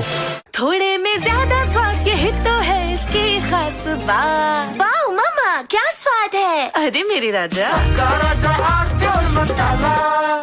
Amity has been ranked India's #1 not-for-profit private university for 11th year, with top 10 ranked institutions in management, engineering, biotech, law, masscom, telecom, hospitality, fashion and more. Yet another top ranking for Amity University. चमकी चाट से क्या बना है? Sandwich लस्सी और छाछ। हर घूंट में चमकी चाट। ड्राई फ्रूट और दही बड़े। चमकी चाट से स्वाद बढ़े। असली स्वाद सिर्फ चंकी चाट। केसरिया से मन जोगी हुआ रे, दिल झूमे देखो मतवारा हुआ रे। केसरिया से मन जोगी हुआ। हर पल मनाओ केसरी त्योहार। विमल, बोलो जुबान केसरी।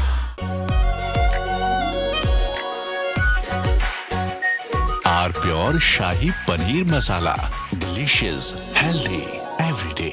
AU करंट अकाउंट के साथ मिलता है free UPI QR overdraft facility और एक ही ऐप से बैंक के सारे काम। AU सोच बदलो और बैंक भी। प्यास बुझाए ठंडक लाए सबको भाई जीरा से, MTH का जलजीरा जीरा से। जीरा से असली रिफ्रेशिंग, असली स्वाद, असली मजा। MTH।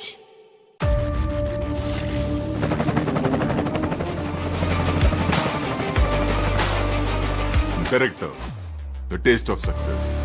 Are pure suji pasta उबालो मिलाओ और खाओ 8 मिनट में तैयार। क्या टेस्ट है सबका राजा आर प्योर मसाला।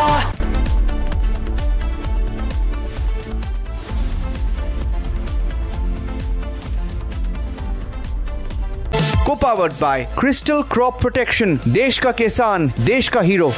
थोड़े में ज्यादा स्वाद ये ही तो है इसकी खास बात। वाओ मामा क्या स्वाद है, अरे मेरे राजा।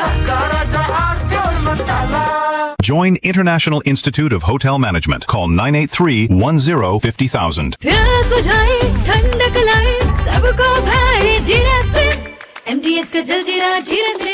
जीरा से असली रिफ्रेशिंग, असली स्वाद, असली मजा। MTH। रानी, इस घर में कुछ है जो टूटता नहीं। ये पिलर कभी नहीं टूटेगा। रुंगटा स्टील TMT से बना। रुंगटा नहीं तो घर स्ट्रॉन्ग नहीं। रुंगटा स्टील TMT बार एकदम solid.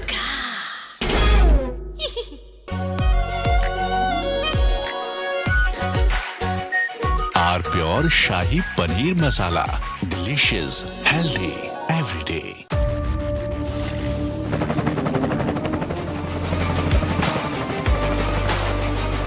Character, the taste of success. चमकी चाट से क्या बना है? सैंडविच लस्सी और छाछ। हर घूंट में चमकी चाट। अब बताओ स्वाद आया? आया। असली स्वाद सिर्फ chunky chaat. AU savings account में मिलते हैं amazing benefits, paperless banking and higher interest, वो भी हर महीने। Money money money money every month. सोच बदलो और बैंक भी। आर प्योर सूजी पास्ता उबालो मिलाओ और खाओ 8 मिनट में तैयार। क्या टेस्ट है सबका राजा आर प्योर मसाला। केसरिया से मन जोगी हुआ रे, दिल झूमे देखो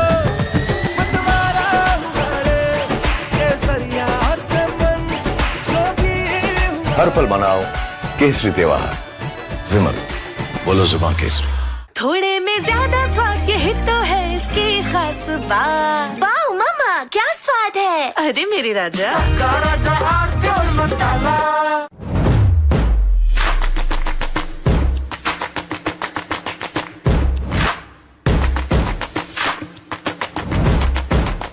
In fact, very often I believe the only way to get justice in India is a media trial. So there's no reason for the media, if it's doing a good job of a media trial, to be on the back foot. In fact, the courts should stop making these overarching remarks about media trial and contemplate about one very basic thing. With the greatest of respect to the courts, when the other institutions fail, when people get let down by the system, when even the judiciary does not seem to be listening or raising a noise about issues, like in the case of Twisha Sharma, who does the public look to for justice, for raising their voice, for bringing something that's utterly false? You have a huge role to play in one of the marquee products of the Kalyani Group and the Bharat Forge, which is your artillery gun. I'd like to hear from you the story of that artillery gun. There's a gentleman called Baba Kalyani. When we started, he started by saying that make an artillery gun. It's close to my heart. I cannot imagine that India, with all its manufacturing competence, cannot make a gun, and we have to depend, since by that time you should realize the background, till 1986. The last Indian gun which was developed was IFG and LFG by an Indian team. And artillery gun has some few thousand parts. It's not it's a complex equipment with a lot of science and little bit of art. So this was the backbone of 40, 50 young bunch of kids with you. They were with me. They were totally committed to the project. The aim was to make a gun.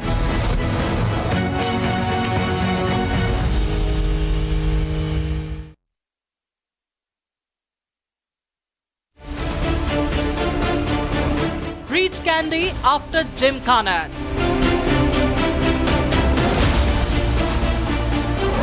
The supra-elitist clubs.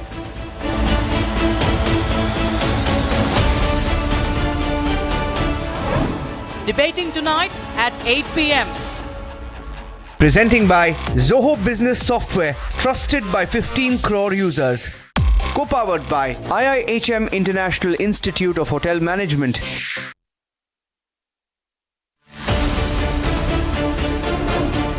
पहले ममता के शासन में हर रोज घुसपैठ होती थी, अब घुसपैठ करने वाले अपने आप वापिस जाने लगे हैं, अपने आप जाने लगे। Infiltrators flee India now. Debating tonight at 8:30 p.m. Presenting by Zoho Business Software, trusted by 15 crore users. Co-powered by IIHM International Institute of Hotel Management.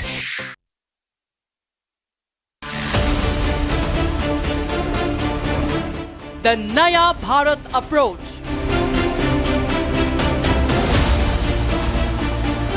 From UCC to Vande Mataram.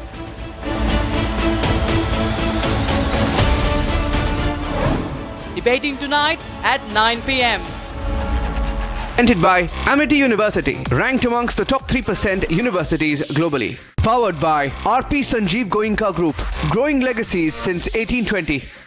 TVS iQube, India's favorite family EV.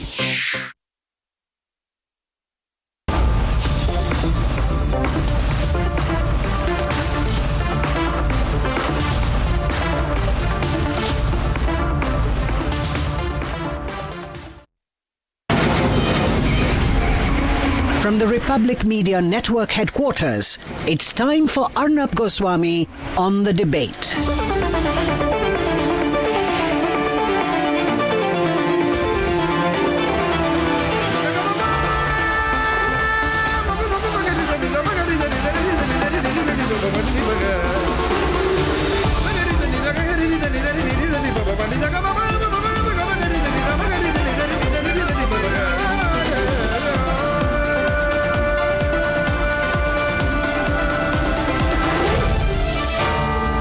Arnab Goswami on The Debate.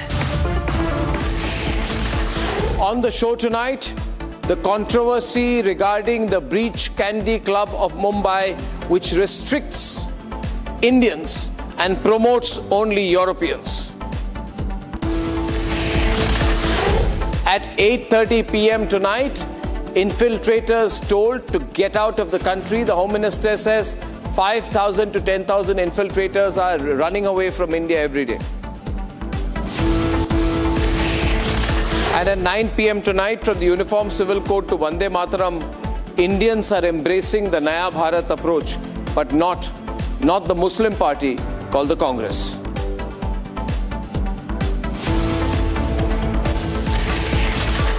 Ladies and gentlemen, there is a group of people in India who carry an Indian passport, but they don't really feel they are Indian. They are coconuts. Brown outside, white inside. We can also refer to them as the shameless brown sahibs. These are people who wish the British were still here. Because mostly this class and their forefathers were chamchas of the British, sycophants, licking the boots of the British, the white man, the Europeans. These are Indians which are deep inferiority complex. It is because of these shameless Indians, these brown sahibs, that you've got these supra-elitist clubs over which bulldozers should be run like the Delhi Gymkhana Club. The Delhi Gymkhana Club, a relic of the past, all its members also relics of the past. And now there is apparently a club in Mumbai, the Breach Candy Club, in which I am told, it's been reported, that the Breach Candy Swimming Bath Trust, founded in 1878 during the British Raj, continues to restrict trusteeship only to European inhabitants of Mumbai. So you have to be a European or a pseudo-European to be on the trust of this club. And this was put out by a tweet that Harsh Goenka put out. Others put it out, and then it is now found that Indians in India today in 2026 are allowed only as ordinary members of this great club and not in decision-making roles. This is racism. I call upon all the members of the Breach Candy Club to immediately close the club or resign, unless they believe in this form of racism. I want to tell all these members of the Breach Candy Club, remember how this small country called England ruled India by dividing Indians and by creating a small subgroup of brown sahibs, coconuts. To them, I would say, to these people, if you are not coconuts and you are members of the Breach Candy Club, please resign. Keep your sense of nation and nationalism and national duty. To the Maharashtra government, I would tell them that if it is true that this Breach Candy Club is running on the lease of the Maharashtra government, then it is best that the Maharashtra Chief Minister of the government, the MVA government in Maharashtra, should immediately, ladies and gentlemen, cancel the license of this club, stop it from functioning. If the constitution of this club restricts the trustees only to Europeans, then I would like to say to the members of this club that in India today, public resources cannot be used to uphold only Europeans. Those days are gone. In fact, when I heard about it, I was shocked that these sort of colonial era privileges are still prevalent. This is apartheid on our soil. It is apartheid against Indians. It is a brown sahab mentality. Down with the brown sahab. Remove the coconuts. Let's free India from these people with an inferiority complex and a fake accent. Let's save the country from the supra-elitism of these colonial clubs. Ladies and gentlemen, spread this message as much as you can. Let's change India. Let's debate. Mumbai's Breach Candy Club, one of India's most exclusive social clubs, is now at the center of a massive debate. Membership is already highly restricted, with long wait lists and strict entry rules. But The big controversy is not about membership, it is about control. Only European residents can become trust members, giving them oversight over the club's governance structure. How does a club operating in modern India still function with such a rule book? The Breach Candy club or Gymkhana per se, this specific Gymkhana doesn't give membership, the executive membership to the Indians, which is why it is making a more controversial thing, and also it portrays a picture of colonial hangover in India, because even after almost 75 years of independence, there's only ordinary membership given to the Indians in Breach Candy Club. So that is the most important thing here. But other than this club, other 10 are such clubs or gymkhanas which are under the scanner of government. Established in 1878, the club was originally created as a Europeans-only space during the British era. Today, the club is known for its ultra-premium facilities. From a sea-facing swimming pool shaped like map of British India, to tennis courts, squash facilities, a private gym, fine dining spaces, and elite social events, the club remains a status symbol in Mumbai. The biggest concern is that this governance model of the club has also been backed by the courts. In 2015, the Bombay High Court ruled in favour of the Europeans-only governance structure, with Justice S.C. Gupte calling the restriction inescapable based on the club's constitution. The court also removed a managing committee that included Indian members and barred it from taking policy decisions or admitting new members. Then again in 2022, a division bench upheld the same position, stating that only Europeans could legally serve as trustees. Now, the Maharashtra government is set to inspect the elite gymkhanas and clubs on government lands. So, the big question now, is this exclusivity, or is this a colonial hangover that never really ended?